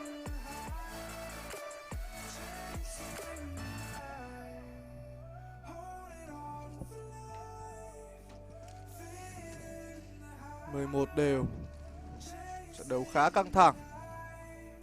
Hai bên vẫn đang full buy. Forest thì đã bị bắt lại với Divide. Dapri đang phi rất nhanh vào bom Giant thì vẫn còn đến 3 player của Dignitas ở đây. Freiburg cũng tiếp tục phải nằm xuống rồi. Nhưng còn Hanzert và Getrai, liệu hai player này có thể làm cứu cánh cho Dignitas hay không? Magic đã bị bắt lại nhưng Hanzert thì bắn trượt. Rất đáng tiếc, ngay lập tức thì liên tục là các thành viên của Dignitas phải nằm xuống và exit. sẽ là phải cố gắng đi xếp súng thôi, nhưng có lẽ là thậm chí các team Achalit họ cũng không cho điều này xảy ra đâu. À không, lượng tiền họ ít như này thì tôi nghĩ là sẽ là thôi. Từ từ, có Shipback đang di chuyển trên khu cao bên kia kìa. Exit map thi đấu này là một map thi đấu mà Exit khá thích bò trườn, nhưng không biết rằng là anh chàng này có bị bắt hay không đây khi mà Shipback đang lắc ra từ đường cao rồi. Đi qua nhau như chưa từng quen. Bây giờ thì Exit sẽ có vị trí an toàn trên KB. Vâng. Hết Zipek thì bây giờ đến Glay. Tuy nhiên thì góc kê trước của Exit là rất đẹp, cũng đã bị lộ rồi. Có lẽ vẫn sẽ phải nằm xuống thôi khi anh ta đang không biết rằng có Zipek ở đằng sau.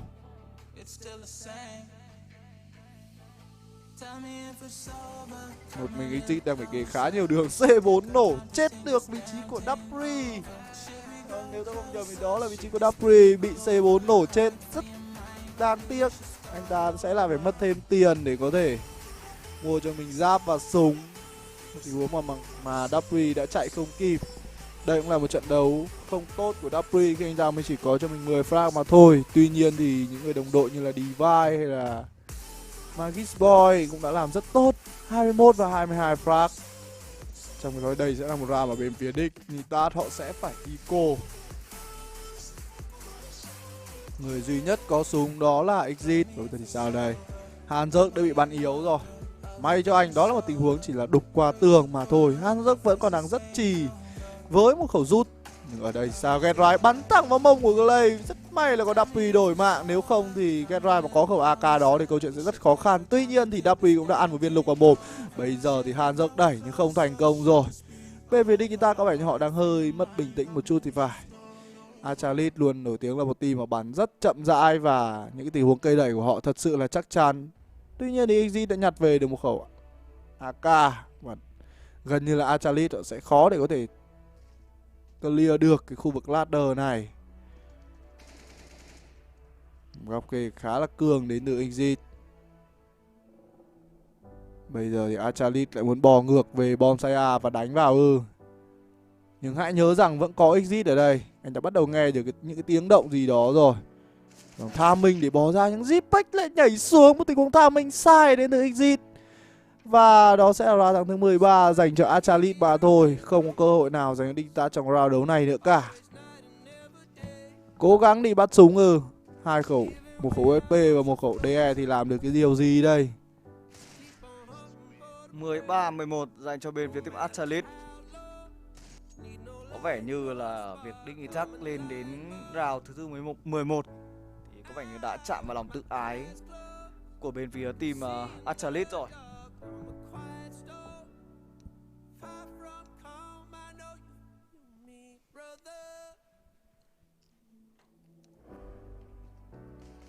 Khoảng cách chỉ là 2 round thôi và đây sẽ là một round full buy của bên phía Dignitas.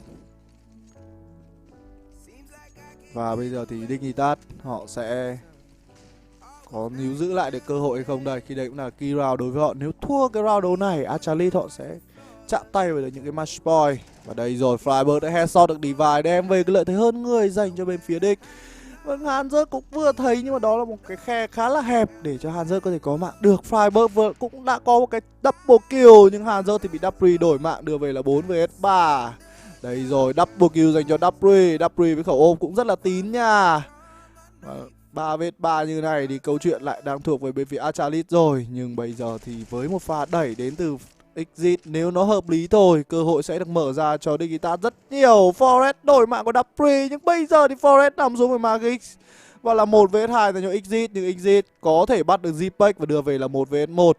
Vâng, có thấy rồi, đây một pha thấy nhưng Zipek mới là người chiến thắng. Và đó là round thắng thứ 14 dành cho Achalit. Một tình huống vẫn kê lại sau đến từ Zipek, khá hay. Và ở trận thi đấu giữa NIP và Heretic thì một player đang gặp vấn đề về mạng nên là chưa thể trở lại được với chúng ta. Nên chúng ta đang phải xem tạm trận thi đấu giữa Achalit và Dick thôi.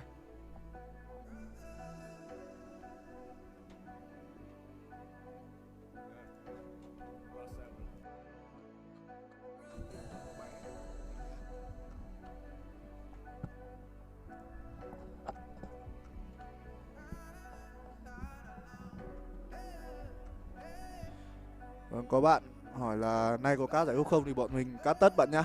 Không bỏ lỡ trận nào cả, từ 9 rưỡi sáng nếu mình không nhầm đến 3 giờ sáng ngày hôm sau. Không thiếu một trận nào hết. Cát tất. Cát hết. Đúng, cát hết. Có cái gì là cát cái đấy, cát hết, cát sạch. Không thiếu trận nào. Trừ cái trường hợp mà bạn chán rồi thì thôi. Đúng, thì bạn nghe chán rồi bạn tắt kênh thì thôi, còn không thì bọn mình vẫn cát.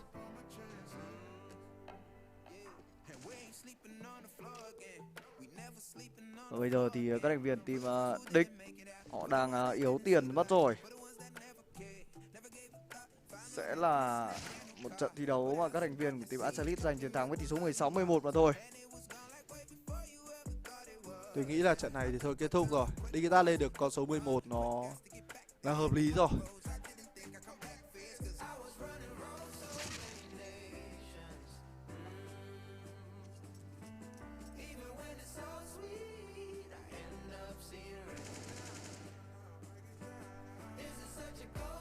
Vẫn chưa có dấu hiệu gì là map thiếu thứ 3 của trận đấu giữa NIP và Heretic sẽ được trở lại sớm cả. Tôi nghĩ là nó sẽ vào khoảng 5 đến 10 phút nữa thôi. Có lẽ là đến khi mà trận đấu này vừa kết thúc thì chúng ta cũng sẽ có trận đấu mới ngay. Khá là hợp lý. Rất hay.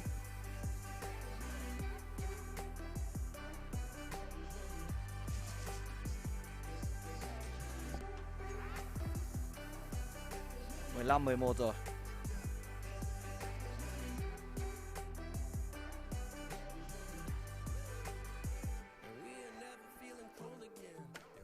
Thắng thôi nhỉ? Giờ Achalit thắng thôi nhỉ? Thắng thôi chứ thôi. bây giờ thì thế thôi. Bây giờ thì khó rồi cho Nick đi tắc rồi. Mặc dù Hào rớt vẫn đang bắn rất tốt với công việc của mình.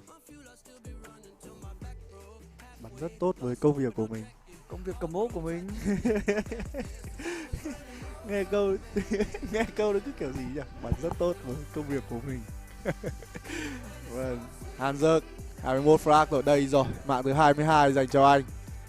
Ui, suýt chút nữa có mạng thứ 2 và tắt X-Ray đi mới thấy những cái pha bàn đấy nó khó đến như thế nào luôn. Ngay lập tức thì Achalit tràn vào bóng side B và chỉ có một mình Exit ở đây. Exit đã quyết định là phải nhường lại bóng side B cho đối phương, và bây giờ thì hãy cùng xem là những người đồng đội của Exit họ trở về như thế nào. Exit đã cố tình bò lên và liệu có được một tình huống nào móc vào các thành viên của Achalit hay không. Đang có vị trí của Zipek ở khá gần, và Zipek đã phát hiện ra Exit rồi. Exit vẫn đang sấy khá là nhiều, nhưng đây là một tình huống bắn tốt. Forex kết thúc đi được cả Baggy Boy thành công, đưa tình huống về là 5 vs 2. Bây giờ thì còn Divide cùng với đó là Glay mà thôi. Divide đang bắn nhưng đó là một tình huống bắn trượt rất đáng tiếc, và liệu có ra rằng thứ 12 rồi Dictat hay không đây? Glaivo đang muốn bỏ ngược về khu bom xe A, nhưng có phải như Glaivo đã phát hiện vị trí, và đó là mạng dành cho Christopher Getray. Có vẻ như là Dignitas sẽ có round thứ 12 rồi. Divide vừa đưa tình huống về là 1v4. Hết rồi. Nhưng không hơn được nữa. Vẫn thế rồi, vẫn là 15-12 mà thôi.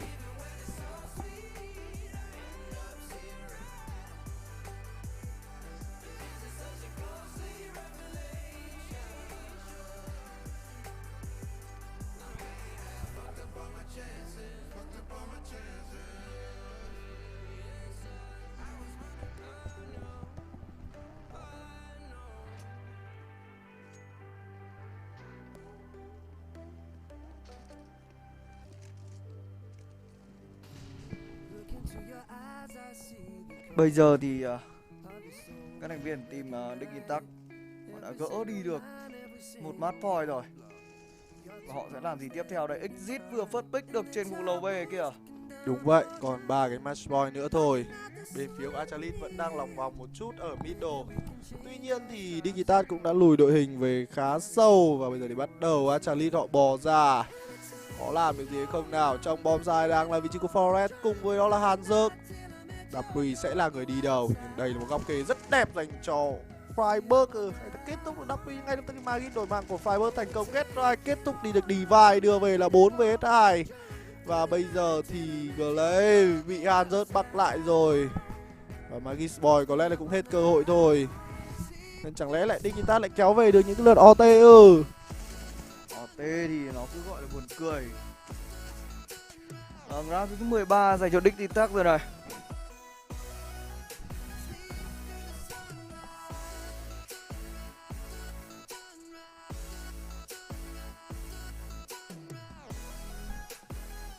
Chưa kể là Astralis thì từ xưa đến giờ họ cũng bắn không tốt lắm ở map thi đấu này.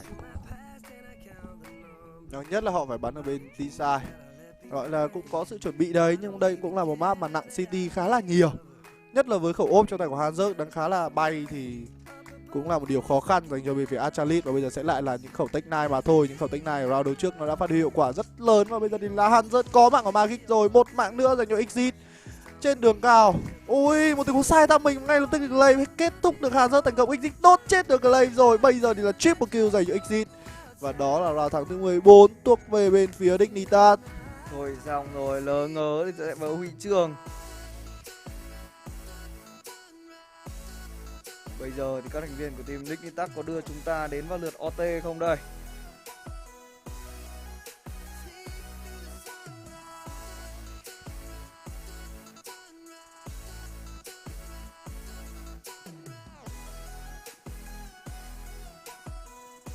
-16, 14 hay là 15 đều đây.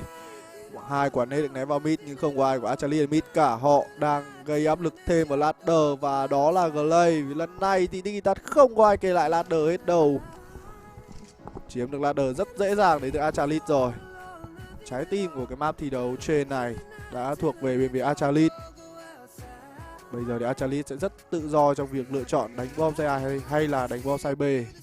Trong khi đó thì Dignitas đứng đến tận 4 người bom side A liền. Có vẻ như đây là một tình huống mà đánh về bom side A đến từ Astralis và để cho Zipek làm tiếp tục là biter. Hanzert thì anh chàng này đã về đến khu vực bom side B rồi. Tôi nghĩ rằng là anh chàng Hanzert nên về A thôi, khi mà đường cao đang có một vị trí core skill đến từ Exit rồi. Glaive đã chiếm lại được ladder. Nhưng bây giờ thì chiếm lát thì Astralis sẽ đánh từ lát ra A chăng?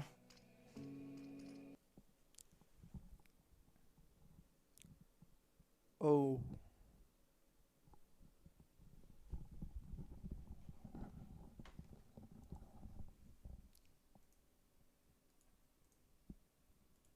Rất xin lỗi anh em là đột nhiên có một tình huống xoay và tôi sẽ refresh nhanh để chúng ta còn đến với round thi đấu cuối cùng, trận đấu giữa Dignitas và Astralis. Đây rồi, đã trở lại rồi. Chúng ta vẫn chưa bỏ lỡ gì quá nhiều cả.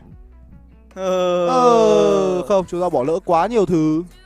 Vừa rồi là do có là lỗi mạng của Esl rồi. Lỗi đấy là lỗi do Cleanfit rồi chứ không phải là do bọn tôi. Có lẽ là 15-15 thì chúng tôi xin phép dừng ở đây một chút. Thì cứ ngồi gọi là nói tí cho anh em đỡ buồn thôi. Hay là anh em thích nghe nhạc hơn đấy, anh em cứ chat ở đây đấy. Nếu mà chúng tôi ngồi kiểu nói nhẹ nhàng thế này cho nó anh em có cái để nghe, hoặc anh em thích nghe nhạc mà xem trận đấu thì cũng ok thôi. Đấy, nếu mà ai nghe nhạc thì chọn số 1. Ai thích nghe chat thì thôi thích nghe nói chuyện thì ấn số 2. Tôi cũng đang muốn ngồi nói chuyện với anh em tí cho nó ngồi không xem nó cũng hơi buồn.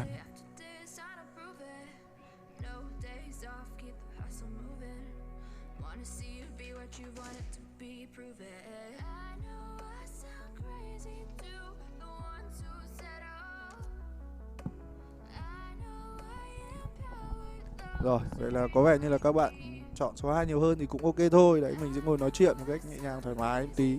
Tại vì đây cũng không phải là trong cái lịch card và chính là nó cũng không phải của Cleanfit này. Nên là đấy, có bạn là hỏi là tại sao có nhạc thì tại vì trận này không thuộc Cleanfit thì người ta chỉ phát lên trong cái thời gian chờ đợi cái trận đấu kia bắt đầu.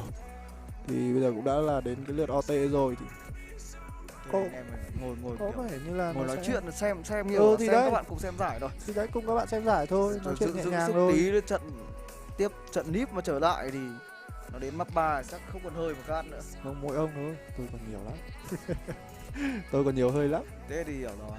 Chứ còn gì nữa. Có ai cát cái lượt 8 giờ thấy hết khỏe thế mà cứ hát cát lúc 3 giờ là thấy thều thào đâu. Về tôi hỏi Chí là bây giờ Chí một ngày Chí ngủ sớm. Ngủ sớm? Thì bây giờ tầm 8 giờ thì Chí lại có nhiều sức không? Không, thế thì tôi lại bảo với ông là một ngày tôi chỉ ngủ khoảng 4 tiếng thôi nhé. Ngày 4 tiếng. Khá quá nhở, thế là lịch ngủ người già. Thậm chí là Nếu mà không thì tôi còn làm hẳn một ngày cát thêm cả một cái bo ba Dota nữa cơ. Tức là một bo ba Dota và một bo ba của CS nữa. Thế thì tiền để đâu cho hết đây? Đúng. Tiền đấy thì chỉ gửi về cho bố mẹ thôi. Được quá nhờ. Người con có hiếu. Đích có ra thứ đầu tiên của lượt OT rồi. Được, nói chung là Achalit bắn ở bên T-side thì không hẳn là quá tín. Tôi nghĩ là lượt first half nó sẽ kết thúc với nhầm, lượt first half của cái OT này. Nó sẽ là khoảng 18 15 dành cho Đích. Chuẩn luôn. Sau đó thì Achalit cũng có thể cắm bạch được, nhiều lắm thì lên được 18 đều, còn không thì sẽ là mất luôn cái map thiếu đầu tiên. Tôi nghĩ là như vậy. 4 tiếng ngủ sao đủ sức à? Thực ra thì tại vì là dạo này mình cũng ngủ thức đêm nhiều, đâm ra là ban ngày thì nó nóng quá, đâm ra khó ngủ anh em ạ. Ban ngày nó nóng với cả nó chói quá, nó sáng quá, đâm ra là cũng rất là khó ngủ. Mình cũng đã cố gắng gọi là thi thoảng rảnh thì chợp mắt một tí, nhưng mà nói chung là dạo này giấc ngủ của mình nó đang hơi bị rối loạn một tí. Cũng cố gắng là sẽ đổi lại sau khi mà cái giải đấu này kết thúc. Còn không thì hiện tại mình vẫn đang giữ giấc này thôi. Có lẽ tôi phải dập cái hy vọng của Chí ngay lại thôi. Khi mà sau khi giải đấu này kết thúc thì chúng ta sẽ đến với Blood Spring Showdown. Đúng vậy. Và cả Dream Hack. Đúng vậy, nhưng mà đến khi giải này kết thúc thì tôi lại xin đổi giờ khác thôi. Tôi không cắt giờ này nữa, giờ này chuyển cho người khác. Làm gì mà cắt mãi cái khung giờ này được, mệt chết đi được. Sướng gì đâu, cắt khung giờ 3 giờ sáng. Tất nhiên là anh em ngồi xem thì vẫn vui, nhưng mà mình phải chuẩn bị cái gì đấy. Ngủ ngày thức đêm này cũng khổ.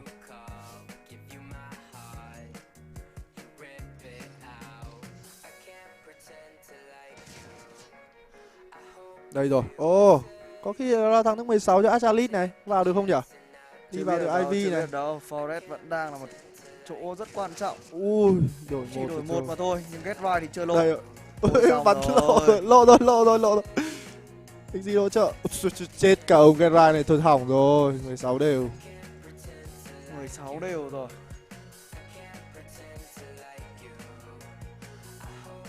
Em tính đi ngủ bây giờ là ngủ sớm hay ngủ muộn đây anh ơi? Bây giờ là 6 giờ gì? Thôi thì cứ cố gắng đi ngủ đi em ạ.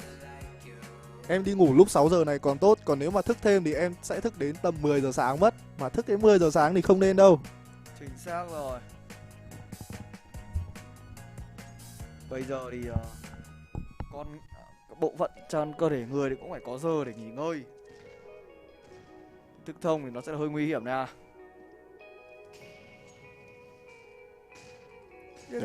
Team Đích thì hao rớt đang đẩy ọp lên được cả mid rồi kìa, nhưng mà có một người ở tàu 5.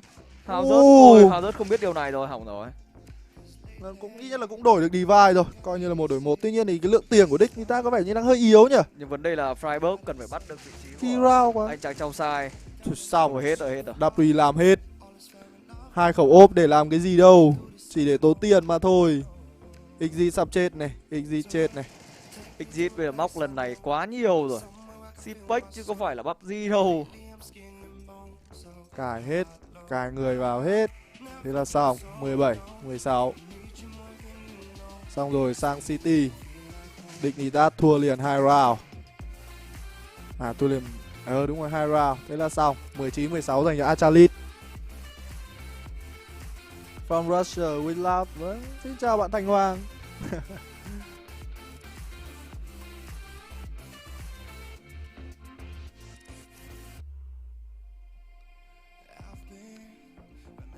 Bây giờ thì Achalit đổi sai. Vấn đề sẽ là khó hơn đây này. Khi mà Achalit bắn City thì chắc chắn là tốt hơn. Bắn City thì tín vô địch luôn. Chuẩn luôn, teamwork của họ luôn luôn là một teamwork tốt. Chặn rớt ngoài A. Thì bây giờ Divide đang về bắn B, khẩu ọp mà ở B thì luôn luôn là chắc. Map này Đích người ta bắn ti hay hơn. Ui, hao rớt vừa kê cái vết smoke gì kìa. Vết quả smoke là con căn vào cái thùng ạ. Lần đầu tiên tôi nhìn thấy cái vết smoke đó. Rớt là đứng ở đâu? Đây. Nếu như mà tôi nhớ không nhầm thì quả smoke này sẽ là quả smoke để che đi đoạn tàu 6. Đoạn đuôi tàu 6 rồi này. Mở mái IV tôi nghĩ là nó sẽ che đến đuôi tàu 5 thôi chứ. Đấy, chờ tí họ rớt. À đây, ném là nuôi biết. tàu 6 đây, đúng rồi. Che đi để ở tàu 6 không nhìn được vào IV gì. Đúng rồi. Đấy là từ IV bắt đầu phi ra này, nhưng mà đang có Glay kê lại này. Glay bỏ khéo chưa? Bỏ sẵn vào trong luôn. Ôi, exit ra đậy nào làm đôi luôn. Bỏ khéo dã man đến từ Glay. Ở mid cũng có người rồi. Vì người ta tiêu rồi, thế này thì tiêu rồi. Bò chỗ nào là bắt bài, đứng người ở chỗ đấy luôn. 18 rồi, Mad Boy. Tôi nghĩ rằng trận đấu này sẽ kết thúc ở đây rồi. Cát khuya các ông có uống bò húc hay Manter gì không thì mình bảo các bạn là không, nhưng mình chỉ uống nước lọc thôi. Mình khá là kiêng cái việc uống nước ngọt. Không thích uống nước ngọt quá là nhiều, và tốt nhất là cũng không nên uống, tại vì uống cái đấy nhiều nó bị nghiện đấy, nó bị nghiện đường đấy. Nó không tốt. Nói thẳng là bị nghiện đường thật đấy, tại vì uống nhiều quá là bạn sẽ bị nghiện cái cảm giác uống ngọt của nó, là bạn không nên uống nhiều đâu. Uống nước lọc thì cũng là một phần thoải mái hơn. Nhất là nước lọc không. Forest hack à? Dã man rồi. Ôi nhưng mà ông Glaivo này, quả đẩy vừa rồi khác gì là quân hack.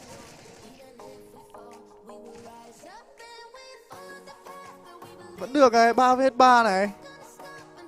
Có khi lại được này, phi nhanh nhưng mà khó quá, cái rai vào một mình ạ. Đồng đội bị đâu nhỉ, Freiburg vào một mình. Hết rồi. Không, cái rai lại làm được ấy. Hết. Nào. Ôi trời mà cái to mắt ra là cái ốp đẹp như thế cơ mà. To mắt ra là bắn cho tét người. Đây là câu trèo cao ngã đau này. 3 2 thôi không được rồi. Nào bây giờ Get Right đang muốn phi về B. Nhưng mà vị trí số 5 của Magic cũng đang muốn về B rồi. Chỉ uống cồn nữa thôi. Lâu rồi mình có uống rượu uống giết gì đâu. Tại dạo này chả có ai uống rượu với mình, nó hơi buồn. Uống rượu thì gọi là cho vui tí thôi. Ai uống gì nhiều, đâu mà biết. Get right. Ôi thôi, anh ơi. Trèo lên đây thì hơi tiêu đó, nhưng anh có lửa. Cũng được, có lửa trèo lên cũng hay, nhưng mà... Bên kia không kít kìa, nhưng bên kia cũng có lửa. Bên kia trả một lửa dưới, trong kê trên thì Get right. Thì Get Right bây giờ ném lửa xuống thì gỡ 10 giây để chết à? Cũng hết thời gian rồi này. Thắng được ấy. Rõ ràng là team Astralis không có kit. Tôi nghĩ là gỡ luôn được. Thôi, hết rồi, quả lửa ném ra như thế này thì chịu. Chạy rồi. Astralis retake không có kit. Tiền này một ông 4.400, 2.400, 6.000, 7.600, 5.300 nhưng không có kit. Cay dã man luôn. Có vẻ như chúng ta sắp trở lại rồi, sao mà tự dưng lại bỏ luôn cái trận này này. Cho người ta xem nốt đi. Win map 3 là sao đây? Hay là map 3 đã bị hủy rồi? Vậy là từ từ đọc lại mà.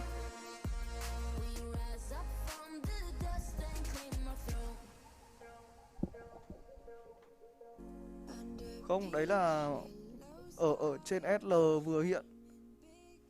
Hay là kiểu có vấn đề lâu quá không sửa được thì là bị tính thua luôn. Khả năng là như thế. Thì tính luôn là nip thắng.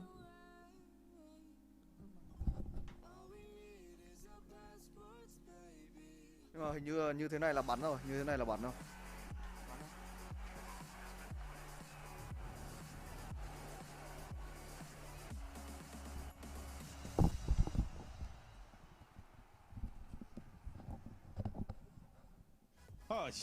Yeah, anyway, caught me a little off guard there, and also so did the news of what's happening. I'm going to have to take these off for this. Actually, this is not going to go well at all. So, what I want to tell you all is that we have reached a pinnacle crossroads in the evening. That some very bad news has to be delivered to you concerning this matchup. Now, there's a lot of bad things going on in the world, and this is not going to be the end of the world for you and I. But this matchup will not be played out here on the stream today because of a player's internet outage. Now, that would normally mean a whole slew of things going on the League Ops end, but I can assure you that they are working tirelessly to make sure that the reality is that this game gets finished. And finally, I've gotten that off, so that's good. But yes, the game will not be finished out. We will not be going to Vertigo between Heretics and the Ninjas of Pajamas today. That game will get replayed or played later on, finished out even. That would be the last map of the series. Meanwhile, these guys still on their stuff and still doing what they do best. Yeah, really sad, actually. I wanted to know the conclusion. I wanted to know the end. I mean, Heretics 100% win rate on Vertigo. We would have seen if that's finally going to get broken by the team that's been able to take down Astralis on this map. There are so many storylines, Vâng, but vậy unfortunately, là not played out on đã stream. có thông Was to be tin played là out, but cái another day. vấn đề này So, có thể sẽ không được sửa ngay và that có is lẽ là an nó sẽ unfortunate reality. Of cái course, kết quả của trận đấu Harry, sẽ được he does have all the tunes, but what I đưa want to đến do is tune you thông up báo to sau. what matches and what Và results there gọi are to là catch up on. There's been an tính sau thôi. entire league worth Không of biết counter, là entire trận này tournament có worth được of delay counter lâu keeping. hơn When không we hay talk là about these sẽ brackets, there's one sẽ man là that's lùi going to luôn have đây. all the noise, all of the sound, and of course, that's the only thing that really doesn't hurt when it hits you. You know? Bây giờ thì chúng tôi vẫn đang phải chờ xem phương án giải quyết của Esl sẽ là như thế nào đây. And I'm feeling pain right now because I want to see these brackets. What do you guys think? Something's funny? Okay, how about this? Walk me through it, Harry. Yeah, you know, we got Gen G moving on in, and then we also have 103 taking on the Team Liquid side. Team MB versus Cloud9 as well. And a bit of Fury Esports there to round out that bracket. You can see these guys are going to play head to head. They move in. Nó có vẻ như là sẽ là phải delay sang một ngày thi đấu khác rồi. Khả năng cao là trận bầu ba này sẽ có tỷ số hòa giống những trận sâu mắt của 500 Bros thôi. Hóa ra là bắt trước sâu mắt của 500 Bros. That's 3 best of 3s coming your way. Almost for free. Và có lẽ là thôi thì chúng ta cũng sẽ gặp nhau sau thôi. Bây giờ thì bọn mình xin phép là nghỉ tại đây. Yes, indeed, Trace. Lots of NA stuff going on, but there's more on the B stream as well. We got Simon, we got VP, we got Fnatic, we got everyone. There's so many games, 3 streams, brackets now, playoffs for North America. We've been leading up to this for so long as well. And it's nice to have, you know, considering this is Road to Rio, more teams in it. We've got Gen G straight to those semi-finals. We've got Furia there as well. It's going to be a good day tomorrow, Trace. It's going to be a good day tomorrow. You know what, Hugo, since you're wearing the hat, why don't you go ahead and close us out down the stream right there. Thank you, ladies and gentlemen, for tuning in again. You got to wait till the shot's on you, man. Have you ever done this before? No, I actually haven't. It's almost like I'm not a desk host or an Trận này analyst, bây giờ but we'll do our không best. chiếu Thank you rồi, for tuning in không today có. to the Road to Kết Rio. quả This is thì có Esl lẽ là sẽ One, bắn and và if có you're kết looking quả for more sau. Counter-Strike, we'll go nowhere Chứ else bây giờ but bảo chiếu thì here sẽ bị tomorrow, kiểu same vỡ lịch place, mất, cho nên same là sẽ là time, bắn sau all và the có kết quả Counter-Strike, sau. me, Harry, Trace, the other 3, be there. Yeah. Một trận bò 3 có tỷ số hòa.